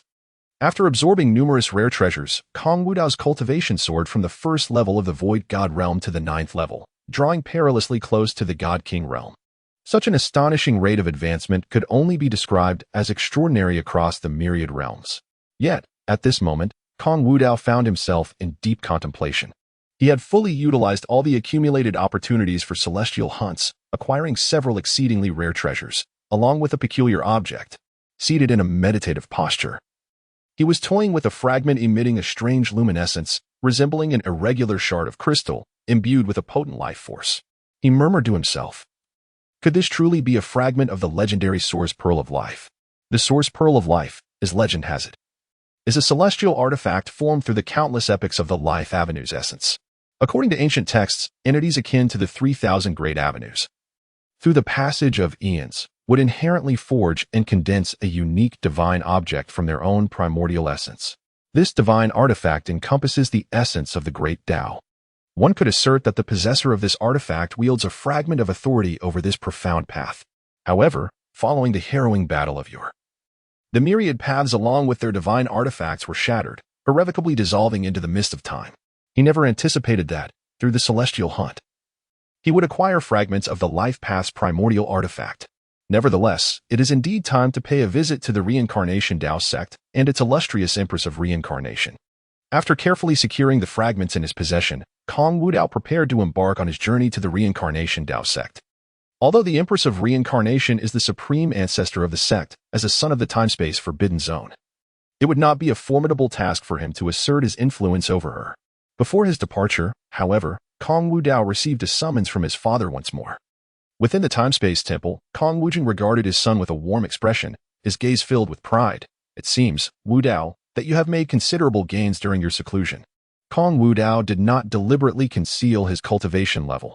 The aura of the 9th layer of the void god realm was unmistakable. Even Kong Wudao, as his father, was profoundly astonished by this revelation. Since the day of Kong Wudao's emergence, merely a fortnight had passed, and he had ascended from the 7th layer of the Dao Palace realm to the 9th layer of the void god realm. Such a rapid advancement is truly remarkable in the annals of the myriad realms. I have summoned you for a significant matter. During your seclusion, a phenomenon of radiant light has emerged in the Tianshao Dao domain. According to my calculations, an ancient treasure is poised to manifest in this domain. I surmise that this artifact may even trace its origins back to the primordial age, possibly the legendary imprint of the ancient Dao. Should you succeed in absorbing it, the benefits would be substantial. The mention of the ancient Dao imprint startled Kong Wudao. Throughout the history of the myriad realms, aside from the resplendent era of the myriad heavens and the tumultuous epochs of the ancient chaos and the fall of empires, the least documented yet most captivating period is undoubtedly that of the primordial age. Ancient texts delineate the timeline of the myriad realms into 5 distinct eras: the primordial era, the resplendent era of the myriad heavens, the ancient chaos era, the era of the fall of empires, and, following a span of 100,000 years post the fall of empires, the era now referred to as the Era of Desolation, this era being relatively stable, thus not chronicled by the beings of the myriad realms. And now, we find ourselves in the era of revival of the myriad heavens. In the resplendent era of myriad realms, countless doctrines flourished, while the 16 great forbidden zones transcended the mundane world, leading to the splendor of the entire cosmos. Conversely, during the ancient age of chaos, turmoil erupted across the realms, with myriad beings lamenting in despair, thrust into depths of suffering. The 3,000 avenues were utterly shattered during that epoch, ravaged by the cataclysmic wars. As for the age of empires, it emerged in the aftermath of that harrowing conflict, marked by the subsequent clashes of diverse forces across the realms, resulting in the downfall of numerous illustrious emperors. The most enigmatic of all, the primordial era, remained shrouded in mystery. According to legends, it was a time when chaos began to recede and the primordial essence took shape. The entirety of the myriad realms, along with other grand worlds, even the fabled celestial realm, existed as a singular entity. It is said that during this period, countless innate beings and chaotic deities were born within this vast world, capable of obliterating numerous minor realms with but a thought, exerting tremendous pressure upon the cosmos. Yet, for reasons unknown, this state of existence changed. This realm, once a cohesive whole formed by various great worlds, has been utterly shattered. Fragments of countless worlds now scatter across the cosmos, ultimately giving rise to the immortal realm and numerous other relatively independent grand worlds. Among these myriad fragments, the immortal realm stands as the largest and most boundless. The imprint of the ancient paths from the primordial era is a true embodiment of the complete Tao, far surpassing the 3,000 paths of the glorious epoch of the heavens in strength and magnificence. It is said that the secrets of eternal origins are concealed within the imprint of the ancient Tao. Not only emperors, but even the legendary true immortals of longevity yearn for such a precious treasure. However, the position of the Tianshao Dao domain is exceptionally unique, serving as a neutral domain. At this moment, Kong Wudao continued, only cultivators below the Saint Realm are permitted to enter. Those above this realm will face the terrifying backlash of the Great Dao, leading to their demise. Therefore, for this journey, I shall dispatch several top-tier divine kings as your guardians. As for the decree of the emperor, You shall not be able to utilize it for the time being. However, rest assured that the path ahead is devoid of danger, allowing you to act freely. The news of the Tianxiao Dao domain has already spread to several surrounding realms, and numerous immortal sects and long-lived families will send their most exceptional ancient prodigies to partake in this event. Upon hearing this, Kong Wudao's eyes brighten with evident delight. The news has reached several realms? Could it mean that many fateful individuals, no, exceptional talents will arrive? Chapter 83, Reactions from All Sides, Talents Gather. The myriad realms are vast and boundless, with countless traditions. The significant events occurring in the Tianxiao Dao domain will undoubtedly attract numerous prodigies to converge. Where is this so-called land of trials? This is truly a land ripe for the harvesting of the naive. It seems that the endeavor to tame the Empress of Reincarnation shall be further delayed. The corners of Kong Wudao's mouth curved slightly. The celestial sky domain. Is it? One can only hope that it brings me a modicum of amusement. Meanwhile, the emergence of the ancient Great Road S imprint within the celestial sky domain is sweeping through various realms like a tempest. In an instant, the vast cosmic expanse is alive with countless divine thoughts colliding with one another. The most enigmatic imprint from the primordial era has surfaced. Such a superlative artifact. The Tiandasong must possess it. As the myriad realms awaken and prodigies arise, the competition within the celestial sky domain is likely to be fraught with peril and bloodshed. If one could obtain such a divine object, ascending to the status of an emperor would surely be a foregone conclusion. Perhaps it may even facilitate the realization of a legendary destiny. The Golden Crow Divine Mountain of the Sun God domain has already declared its intention to participate. A pinnacle lineage among the demon race. It is said to command the flames of the sun. With a mere flicker capable of incinerating the heavens and boiling the seas, an awe-inspiring terror. Those prodigies venturing into the celestial sky domain are bound to encounter formidable adversaries. Yet, the elite demon factions planning to enter the celestial sky domain are not limited to this one, as the deep-sea dragon clan also harbors intentions to join. Not only the demon race, but also the legendary ancient witch clan has resolved to dispatch their top prodigies to the celestial sky domain for a contest. Moreover, our human race's esteemed lineage, the Tianshan sword sect, seemingly intends to send forth its carefree sword master as well. It is said that this unparalleled prodigy possesses 4 roots of the 5 elements primordial sword bone. Furthermore, it has been rumored that the Red Dust Monastery, renowned for its assembly of women who practice the arts of severing worldly ties, will also dispatch exceptional prodigies. The Red Dust Monastery? Is that not the sect composed entirely of women, practicing the path of detachment from worldly desires? The powerful figures from various sects engage in lively discussions. The secrets surrounding the upcoming emergence in the celestial sky domain are manifold, naturally drawing countless sects eager for a share of the spoils. However, soon the discourse among the crowd reached a tacit consensus. Yet, one must consider, with such monumental events unfolding, the recently awakened time-space forbidden zone is likely to send representatives as well, is it not? The son of the time-space forbidden zone, Kong Wudao. It is said that this individual is a monstrous existence, having recently decimated the foremost prodigy of the chaotic sacred land during his visit to the North Xian domain. His power is boundless. Nonetheless, some descendants of top sects scoffed at this, deriding, chaotic sacred land? What a pitiful fallen force that is. Kong Wudao is truly pathetic. What skill is there in flaunting power on the territory of such a wretched sect? Yet, can a prodigy who slumbers in the age of ruin truly compare to us who thrive in the age of revival? I yearn to witness the realm of Tianxiao, to discern whether the whispers about the void path are as wondrous as they claim. In the cycle domain, within the esteemed cycle sect, the revered Empress of Reincarnation, a supreme ancestor of the sect, is acutely aware of the impending events concerning the Tianxiao Jade. Perched upon her throne, she cradles her delicate chin in contemplation, her thoughts drifting into the depths of reflection. Since her rebirth, she has forgotten many occurrences from her previous life. Although she possesses some understanding of the happenings within the Tianxiao domain, the specifics elude her memory. Yet, one truth remains indisputable. The Void Path has engaged in fierce confrontations with the prodigies of other factions within the Tianxiao domain, igniting conflicts among the forces behind them. A faint smile tinged with bitterness graces the Empress's lips as she ponders the formidable strength of the Void Path. It is inevitable that treasures of the Tianxiao domain will fall into their grasp, rather than allowing others to expend tremendous effort in seizing them. It would be wiser to covertly assist the Void Path, thereby securing a personal favor in return. As an Emperor-level powerhouse, the Empress possesses an acute sensitivity to her surroundings. She senses that the day the void path intends to pay a visit is not a mere whim, but rather a calculated maneuver aimed at her. She even harbors doubts that they may know something of significance. Shaking her head, the Empress dismisses such thoughts and murmurs, based on the memories of her past life. Since the emergence of ancient artifacts in the Tianqiao domain, the fundamental laws of the myriad realms seem to have awakened completely, resulting in the appearance of numerous ancient secret realms. Even the legendary 10 Wonders have resurfaced, leaving traces in the world. To secure more leverage for future dialogues, preparations must be made in advance. Meanwhile, in the temporal forbidden zone, the void path remains oblivious to the turmoil ignited in the outside world. To better prepare for the journey to the Tianqiao domain, the void path has utilized special methods to refine the previously preserved Yuntian body into a supreme puppet.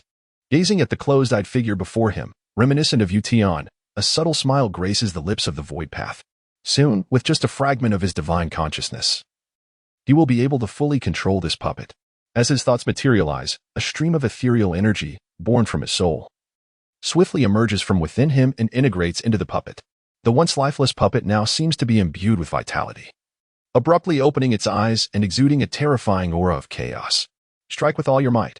Upon uttering these words, the puppet receives its command. It harnesses the fearsome power of chaos and unleashes a devastating punch toward the void path. Boom. A terrifying energy storm surged forth in all directions. Yet, the colossal puppet, imbued with formidable power, was effortlessly caught by the void path with a single hand, remaining immovable. The strength was commendable, justifying my prior decision to refine those 2 saint-level puppets as materials. After undergoing his meticulous reforging, Yunxiao's form has barely ascended to the 9th level of the Divine King realm. This is largely attributed to the 2 saint-level puppets he acquired during his previous celestial hunt. One wonders whether the enigmatic realm beneath the Yellow Springs would provoke existential doubts in Yunxiao upon witnessing this spectacle. After his corporeal form was elevated to the 9th layer of the Divine King realm by Kong Wudao, he found that even his most formidable strike could not compel Kong Wudao to budge an inch. The lofty aspirations he harbored in life now appeared as mere jest in the face of Kong Wudao. After carefully stowing away the puppets, Kong Wudao slowly exited the sanctuary of time and space. The next step was to embark on a journey to the celestial Dao domain. It is hoped that this expedition of harvesting could bring some semblance of satisfaction to this divine scion. Chapter 84. Arrival at the celestial Dao domain. The rebirth of the emperor?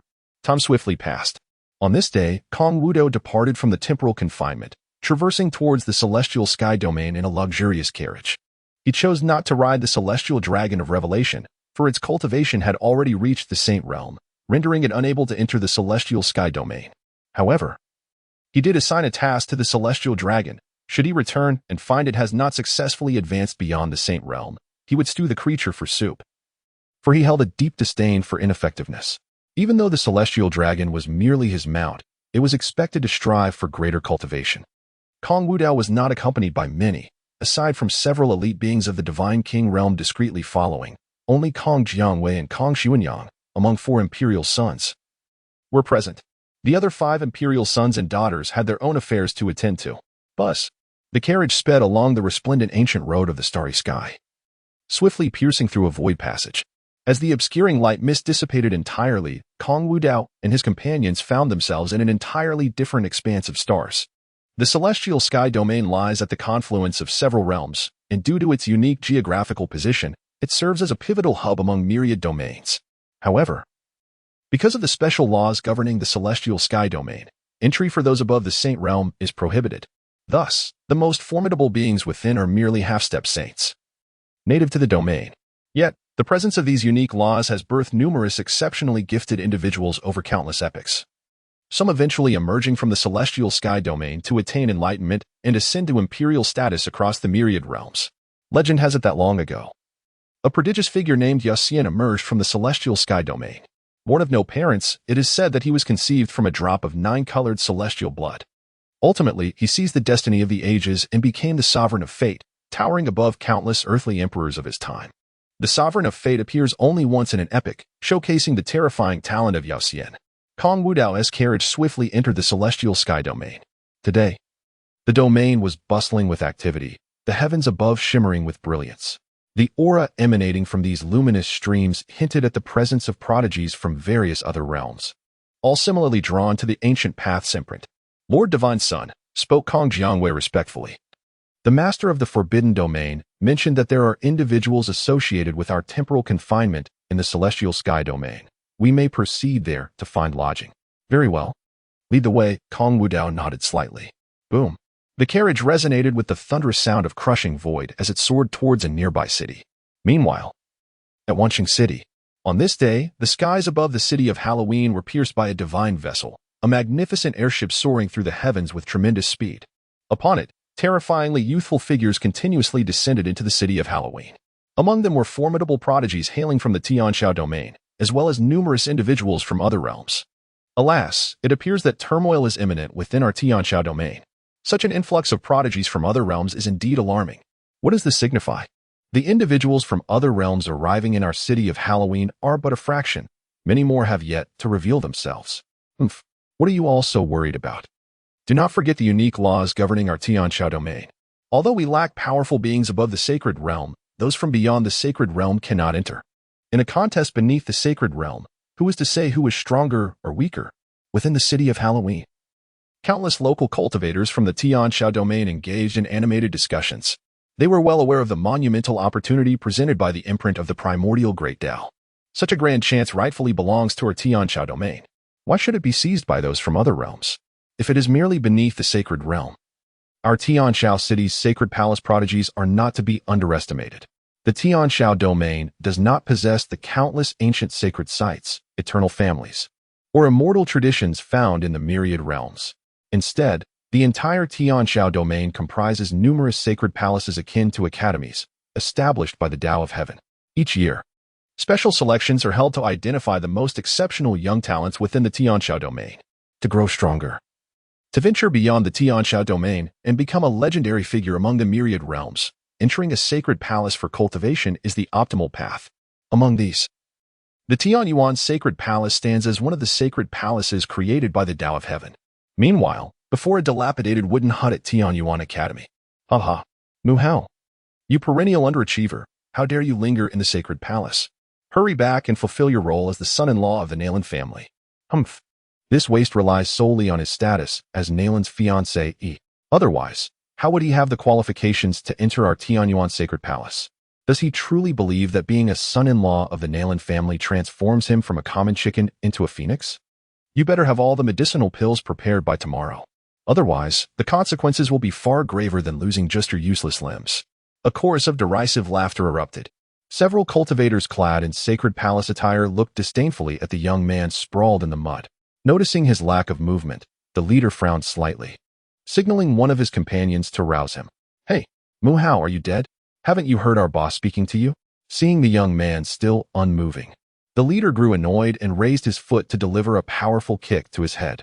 However, at that moment, the young man in the muck trembled, extending his hand and swiftly grasping the foot that was aimed at him. How dare you, you worthless fool! Before the individual could finish his harsh words, Mu Hao lifted his head, his icy gaze radiating an insatiable murderous intent, causing the surrounding temperature to plummet. The expressions of several nearby cultivators turned pale in response. What is happening?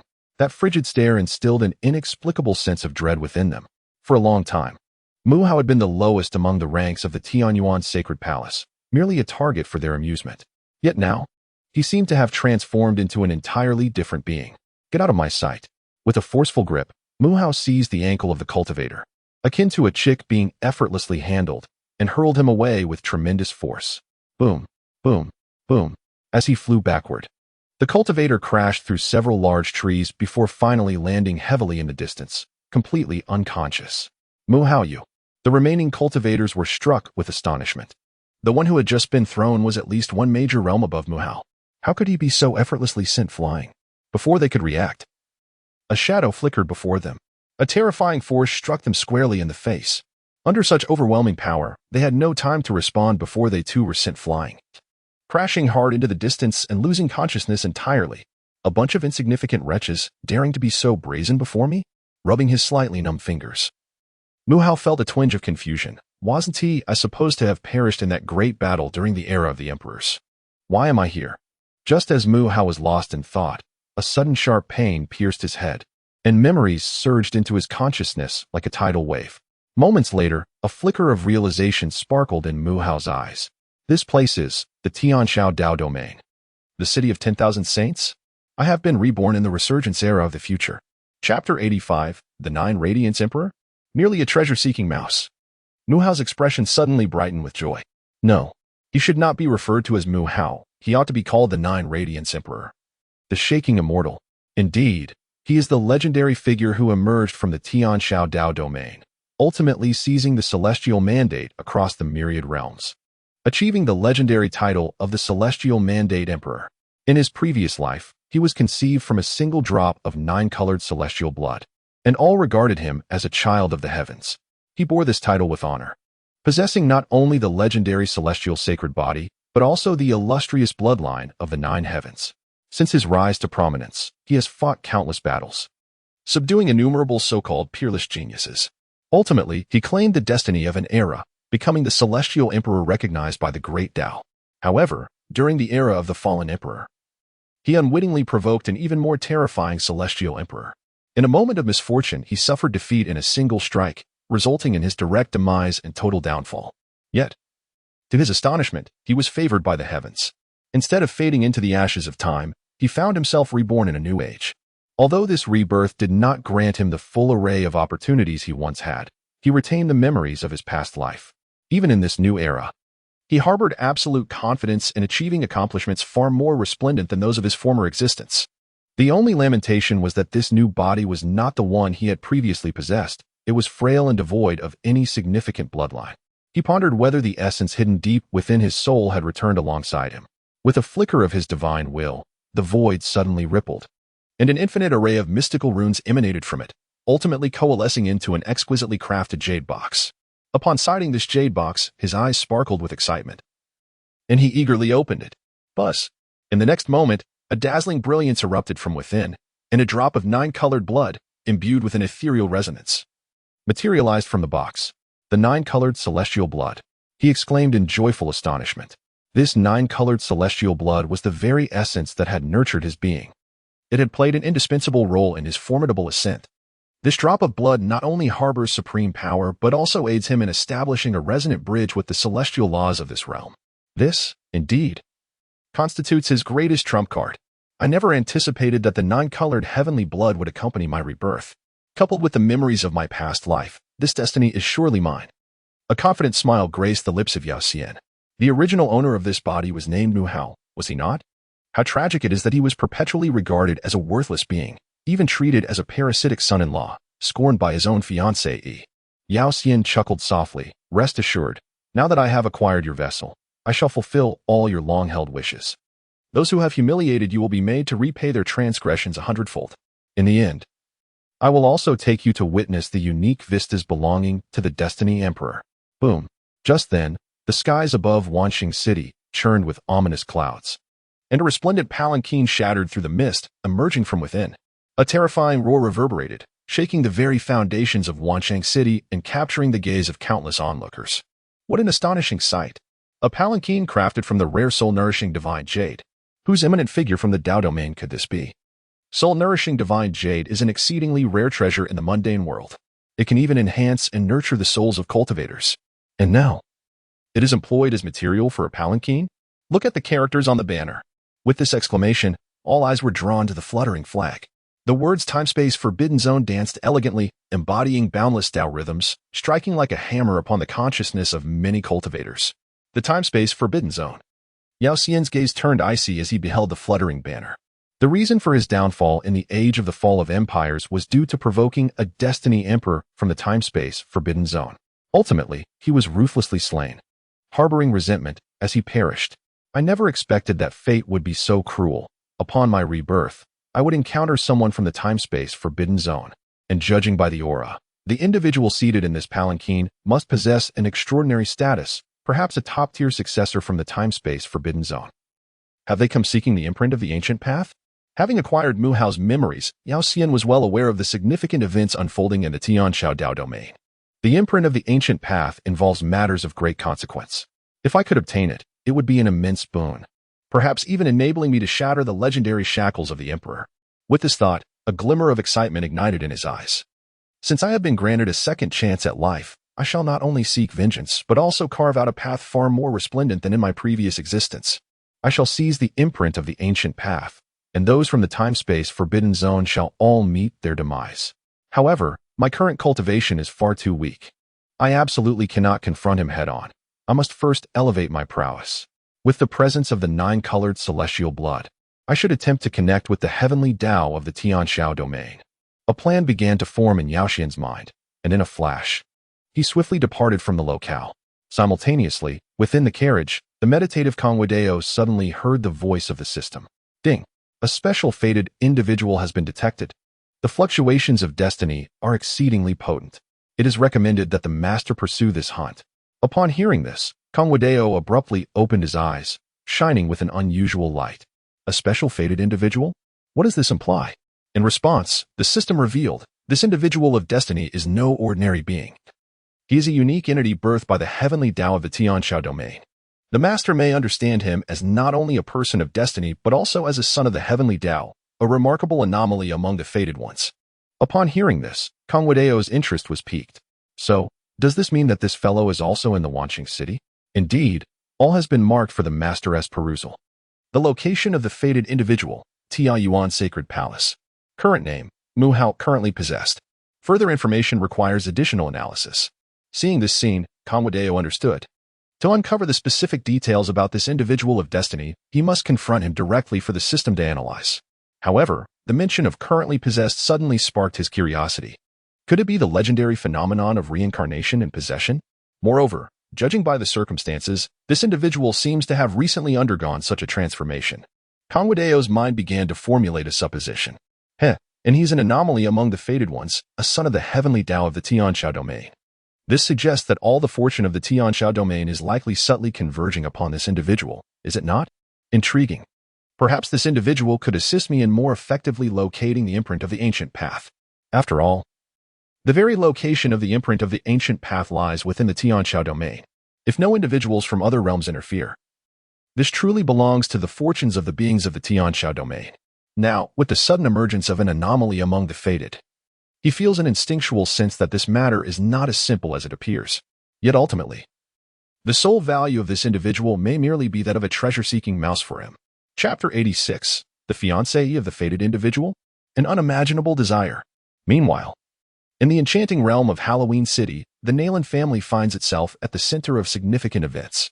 The esteemed patriarch, the revered ancestor of the Nayland lineage, has awakened from his slumber. All members of the Nayland family stand in respectful anticipation outside their ancestral home, as if preparing to welcome an illustrious guest. Amidst the crowd, a strikingly graceful figure captures attention, a vision of beauty exuding an ethereal elegance. Clad in a flowing gown that accentuates her curves, she radiates an allure that incites an irresistible desire for conquest. This enchanting lady is Nayland Chiron, the cherished daughter of the Nayland family and the betrothed of Mu Hao. Originally, she was engaged in her cultivation at the Heavenly Origin Sacred Palace, but a sudden message from her grandfather summoned her home with urgency to prepare for the arrival of a distinguished individual. This left Nayland Chiron both perplexed and intrigued. What kind of individual could command such reverence from the Nayland family? One of the 4 esteemed clans of Wanqing City? Suddenly, a thunderous roar erupted from the horizon, as a streak of light descended at an astonishing speed upon the Nayland family's domain. A formidable being, a 9th-tier deity, emerged first, emanating a terrifying aura that exerted pressure in all directions, gazing down imperiously upon the prostrate members of the Nayland family below. Are you the people of the Nayland family? His voice resonated like a great bell, causing the entire Wanqing city to shudder. Indeed, this humble servant welcomes your esteemed presence. The elder of the Nayland family swiftly soared from the crowd, kneeling respectfully in midair. The arrival of the Wudao divine son graces our Nayland family with unparalleled honor. The elder of the Nayland family had once been an ordinary guard in the temporal Forbidden Zone. As he aged, the Forbidden Zone granted him permission to return home, bestowing upon him a wealth of cultivation resources to aid in his establishment and growth within the celestial realm. Such circumstances are ubiquitous across the myriad realms. They not only serve to highlight the benevolence of the master, but also function as a means of disseminating influence, strategically positioning pawns and spies throughout the celestial domains. Although the ancestral figure of the Nayland family possesses cultivation at merely the 9th level of the Divine King realm, within the unique and law-defining Tianxiao Dao domain, such stature is indeed considered formidable. This time, He received news early on that the divine son from the temporal forbidden zone would be making a stop at the Nalan family estate. As a former ordinary guard of the temporal forbidden zone, he had certainly heard tales of the divine son's legendary stature. The arrival of such a significant figure had filled him with excitement and joy for quite some time. Meanwhile, the younger generation of the Nalan family below stood frozen in awe upon witnessing the demeanor of their esteemed ancestor. Their astonishment stemmed not only from the respect displayed by their ancestor, but also from the young figures towering above them in the heavens, whose presence was overwhelmingly breathtaking. Despite appearing to be of a similar age, the terrifying aura radiating from these individuals evoked a profound sense of insignificance before the vastness of the sky. It was likely that a mere action from these young figures could obliterate the Nalan family entirely. At that moment, the palanquin suddenly shimmered with divine light, and a figure adorned with resplendent law runes emerged, resembling a youthful deity. An even more terrifying aura abruptly filled the atmosphere. Everyone understood that this was the young prodigy they were about to welcome, the divine son of the temporal forbidden zone, Kong Wudao. A few audacious young women dared to steal a glance at the front. Upon catching sight of Kong Wudao's striking features, they felt their souls momentarily dizzy. In a single phrase, he was the epitome of a celestial being descended to the mortal realm.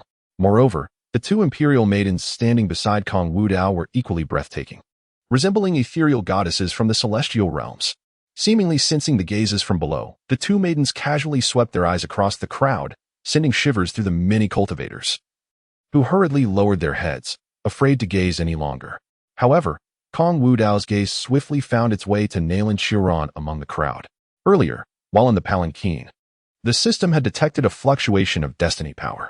Name, Nalan Chiron. Identity, young mistress of the Nalan family, true disciple of the Tiangong Sacred Palace. Fiancée of the Chosen One Muhao. Realm, first layer of the Dao Palace. Physique, lunar sacred body, undamaged, capable of comprehending lunar power, a top-tier furnace physique, whose primordial ink can assist the possessor in comprehending lunar power and enhance cultivation aptitude. Techniques, Taishian Heart Sutra, Sacred Yuan Sword Technique, Tai Chi Body Refinement Method. Destiny Points, 8,000 possible drops of Dao fragments. Ice Path, Alchemy Path. Kong Wudao raised an eyebrow, intrigued by the revelation of the lunar sacred body. According to his understanding, the Taiyin sacred body is not only an exceptional alchemical physique, but also an unparalleled sacred body remarkably suited for pill refinement. After all, the awakening of the Taiyin sacred body allows one to, in a sense, command the Taiyin flame. This flame transcends the 5 elemental forces, although it is indeed a fire. Its inherent temperature is notably gentle. Utilizing the Taiyin flame for pill concoction results in a higher success rate. However, one aspect leaves him somewhat perplexed. Despite the fact that the individual possesses the Taiyin sacred body, their other qualifications seem rather average. Yet, the celestial mandate points they possess amount to a staggering 8,000. This led him to ponder whether it was due to the presence of Mu Hao's fiancée that he received an abundance of celestial favor. After all, this was in accordance with what the system had previously indicated. This Mu Hao is undoubtedly extraordinary, possessing a destiny and fortune that is strikingly formidable. Amidst the crowd, Nalan Chiron also sensed the scrutinizing gaze of Kong Wudao. Having held an utmost reverence for Kong Wudao, she involuntarily trembled, lowering her eyes instinctively, too timid to meet his gaze. Due to her exceedingly alluring figure, enhanced by the charm of the Taiyin sacred body, many looked upon her with lustful eyes. However, Kong Wudao's gaze remained aloof, as if regarding her as nothing more than an inconsequential object. Your Excellency, have I inadvertently offended you? Noticing Kong Wudao's silence, the anxious elder of the Nalan family grew increasingly tense, hurriedly inquiring in a hushed tone. He had no illusions that Kong Wudao was interested in his granddaughter. After all, he had previously served as a guard in the temporal forbidden zone and understood the significance of the son of the temporal forbidden zone. With but a mere beckon of his finger, he could effortlessly summon exceptional women from myriad realms. How could he possibly be drawn to his granddaughter, who merely possessed a modicum of beauty?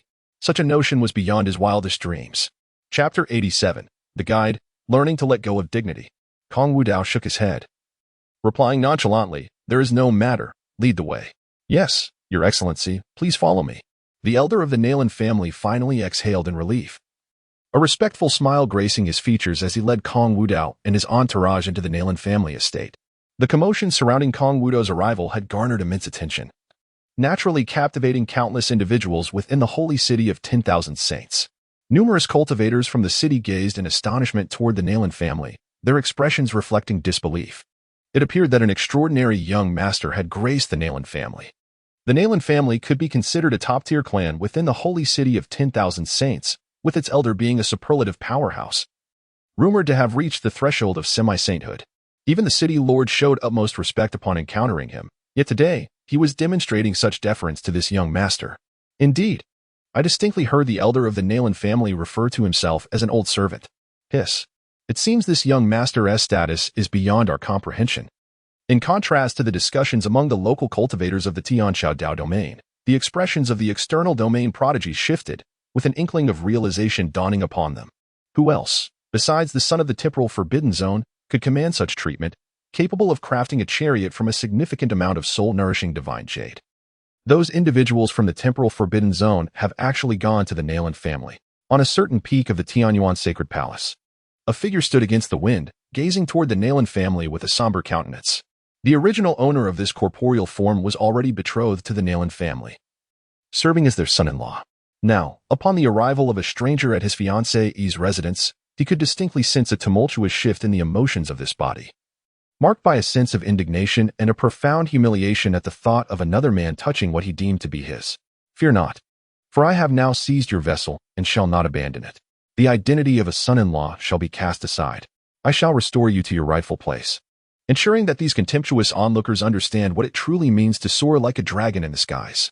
Even if it were not for the original owner, Mu Hao, I would still choose to confront these beings from the realm of temporal restrictions.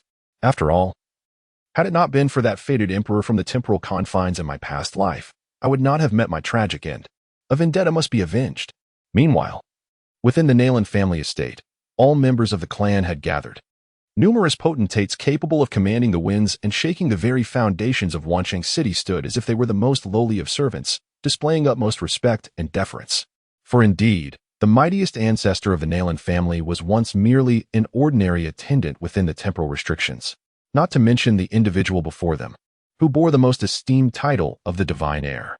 Do not feel constrained by my presence. Act as you normally would, said Kong Wudao. As he set down his teacup, his demeanor calm and gentle. Despite occupying a position of high authority, he exuded an aura of cultured elegance, akin to a refreshing spring breeze.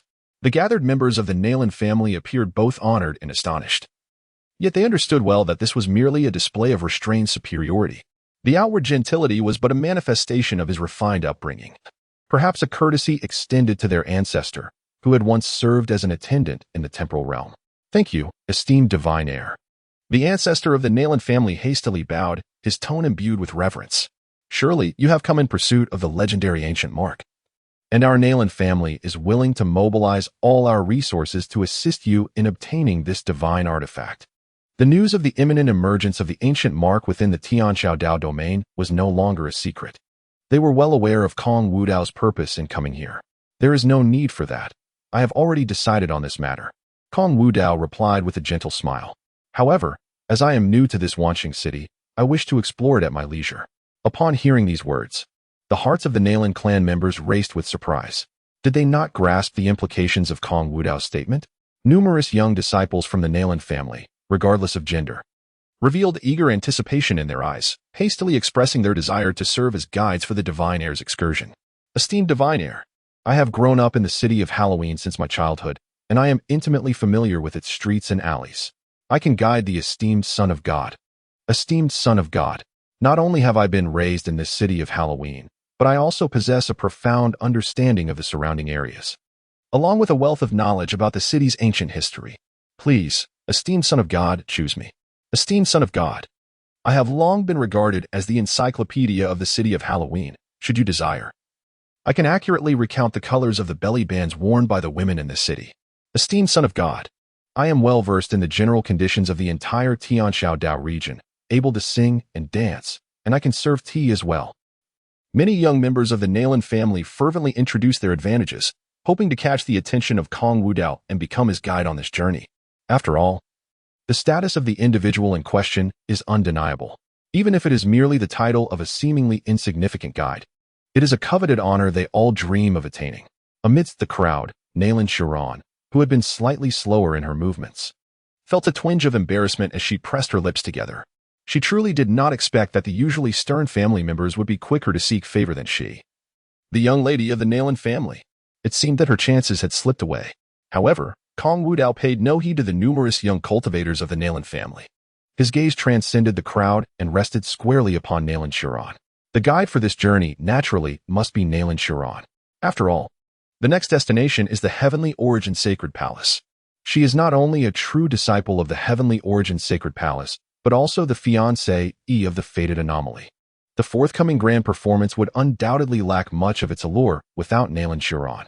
One cannot help but wonder if Miss Nalan will become the guiding star for this divine journey. As the voice of Kong Wudao, laced with a hint of amusement, reverberated, the previously bustling space fell into an eerie silence. All gazes instinctively converged upon Nalan Shuran, particularly those young disciples of the Nalan family who had been fervently introducing themselves only moments ago. Their eyes now brimmed with jealousy, almost threatening to spill over with bitterness. Shuran, what are you still doing standing there? A resounding shout from the Nalan family's ancestor jolted Nalan Shuran from her stupor. She hurriedly stepped forth from the crowd and, under the watchful eyes of all, humbly knelt, her head lowered in reverence, saying, "Thank you, divine son, for your recognition. It is Nalan Shuran's honor to serve as your guide on this journey." As the eldest daughter of the Nalan family, Nalan Shuran had been groomed as an heir. Accustomed to grand spectacles, she understood the importance of humility in the presence of someone as formidable as Kong Wudao, far exceeding her expectations. One must learn to set aside pride and adopt a posture of utmost respect. Chapter 88. The Young Master, Terrifying Backlash. At that moment, the voice of the system suddenly echoed. Ding! Detecting the fated female lead, Nalan Shuran, expressing submission to the master. Should the master opt to eliminate her directly, or choose the path of taming? Upon hearing this, Kong Wudao pondered briefly before making a subtle decision, opting for the path of taming. After all, Nalan Shuran's family held a slight connection to his temporal domain. Directly crushing her might tarnish his reputation. Moreover, her continued existence held greater value for him. Ding! The taming degree of Nalan Shuran has been raised to 8. Her fate points have been deducted by 800, leaving a balance of 6,200 points. Congratulations to the master for triggering a double critical hit, successfully obtaining 1,600 fate points. Kong Wudao nodded slightly and smiled. Rise. I intend to visit the Heavenly Origin Sacred Palace in Wanqing City. I would appreciate your guidance, Miss Nalan. Yes. With Kong Wudao's consent, Nalan Shuran dared to stand, responding with utmost respect. Though she was unaware of his reasons for visiting the Heavenly Origin Sacred Palace, she was astute enough not to pry. With the choice of guide for Kong Wudao's journey now established, the expressions of the other young disciples from the Nalan family suddenly turned despondent. Although Nalan Shuran was their family's eldest daughter, the magnitude of this opportunity falling upon her truly stirred feelings of envy within them. After making the necessary preparations, Nalan Shuran led Kong Wudao towards the Heavenly Origin Sacred Palace. Kong Wudao had assigned other tasks to Kong Xianyang and the other imperial offspring. On this journey to the Heavenly Origin Sacred Palace, Kong Wudao was accompanied solely by Kong Jianyue and Nalan Shuran. Their passage was unimpeded and under Nalan Shuran's guidance. The trio soon arrived before the grand entrance of the Heavenly Origin Sacred Palace. The gate, crafted from Xianwang meteorite iron, soared several hundred feet high, capable of accommodating numerous flying vessels simultaneously. Flanking the entrance stood 2 disciples tasked with guarding the palace that day. Upon recognizing Nalan Shuran, the disciples promptly bowed respectfully, exclaiming, "Greetings, Senior Sister Nalan." Nalan Shuran was one of the 10 most esteemed disciples of the Heavenly Origin Sacred Palace, and as the eldest daughter of the Nalan family, she commanded great respect among her peers. Nodding slightly, Nalan Shuran turned to introduce her companions, stating, "These 2 gentlemen are esteemed guests from my Nalan family, intending to explore our sacred palace." At this declaration, the disciples finally took notice of Kong Wudao and Kong Jianyue standing behind her. The moment they laid eyes on Kong Wudao, they were struck by an inexplicable force that sent tremors through their very souls, instilling within them an overwhelming sense of insignificance. They felt as though they were the most inconspicuous specks of dust in the cosmos, beholding the glorious sun of an awe-inspiring sky. What heightened their trepidation was the realization that, despite appearing to be of similar age, the disparity between them felt like an insurmountable chasm, one that they could not hope to bridge, even in a lifetime of striving. Simultaneously, a conjecture formed in their minds. The 2 gentlemen mentioned by Nalan Shuran must undoubtedly be heirs of elite powers from other realms. After a prolonged moment of dazed silence, The two disciples finally regained their composure and hurriedly clasped their hands in salute, saying, "We are honored to meet you, esteemed gentlemen. Your presence in our heavenly origin sacred palace truly brings glory to our esteemed establishment. Please, allow us a moment to inform the elders of our sacred palace." If they were merely ordinary individuals, a mere trace of their aura would suffice for entry into the sacred palace. However, the overwhelming presence of Kong Wudao and his companion, coupled with their status as guests of the Nalan family, rendered them exceptional. This rendered them cautious, preparing to notify the elder of the sacred palace to personally welcome Kong Wudao. However, Kong Wudao interrupted the actions of the two disciples with a casual remark. "I merely came to wander about. Now that Miss Nalan has made her intentions clear, there is no need for such formality." The two disciples hesitated, wanting to say something more. Yet, upon feeling the faint impatience in Kong Wudao's gaze, their expressions shifted dramatically, and they quickly bowed their heads, stating, "Yes, sir, you may enter directly." Although the actions of the other party were somewhat against protocol, they were merely ordinary disciples of the sacred palace, earning only a meager stipend in spirit stones for their duty. There was no need to risk their lives over such matters. It was not until Kong Wudao passed through the mountain gate, his aura completely vanishing, that the two disciples felt as if they had been granted a reprieve, exhaling deeply. One of the younger disciples, visibly anxious, remarked, "Brother, with such a formidable young lord arriving at our Tianyuan sacred palace, if we fail to report this to the elders, might we invite trouble? After all, the Tianyuan sacred palace is one of the foremost cultivation academies in the Tian Dao domain, housing many proud and talented individuals. If an indiscreet individual were to offend Kong Wudao, would it not bring disaster upon our sacred palace? Fear not. Let us not forget that it is Sister Nalan who is responsible for guiding that young lord," replied the slightly older disciple. As the true heir of our Tianyuan sacred palace, Sister Nalan would not allow anyone to dare offend him. Not to mention, the unfamiliarity of these two young lords would surely attract the notice of the other elders. At the same time, the older disciple pondered, what kind of background does this young presence possess to command such deference from their esteemed Sister Nalan? Deep within the Tianyuan sacred palace, an elderly man engaged in a game of chess with the Grand Elder suddenly paused, his hand gripping a piece frozen in midair. His previously composed features now betrayed an expression of incredulity and shock. "Palace Master, what has transpired? Why do you bear such a countenance?" inquired the Grand Elder, perplexed. The aged figure before him was none other than the Palace Master of the Tianyuan sacred palace, the esteemed Tianyu Jinren. Tianyu Jinren did not respond to the Grand Elder's question. His face grew increasingly pale. Suddenly, he stood up abruptly, even overturning the chessboard before him. Yet he paid no mind to his own display of rudeness, turning his gaze towards the mountain gate of the sacred palace.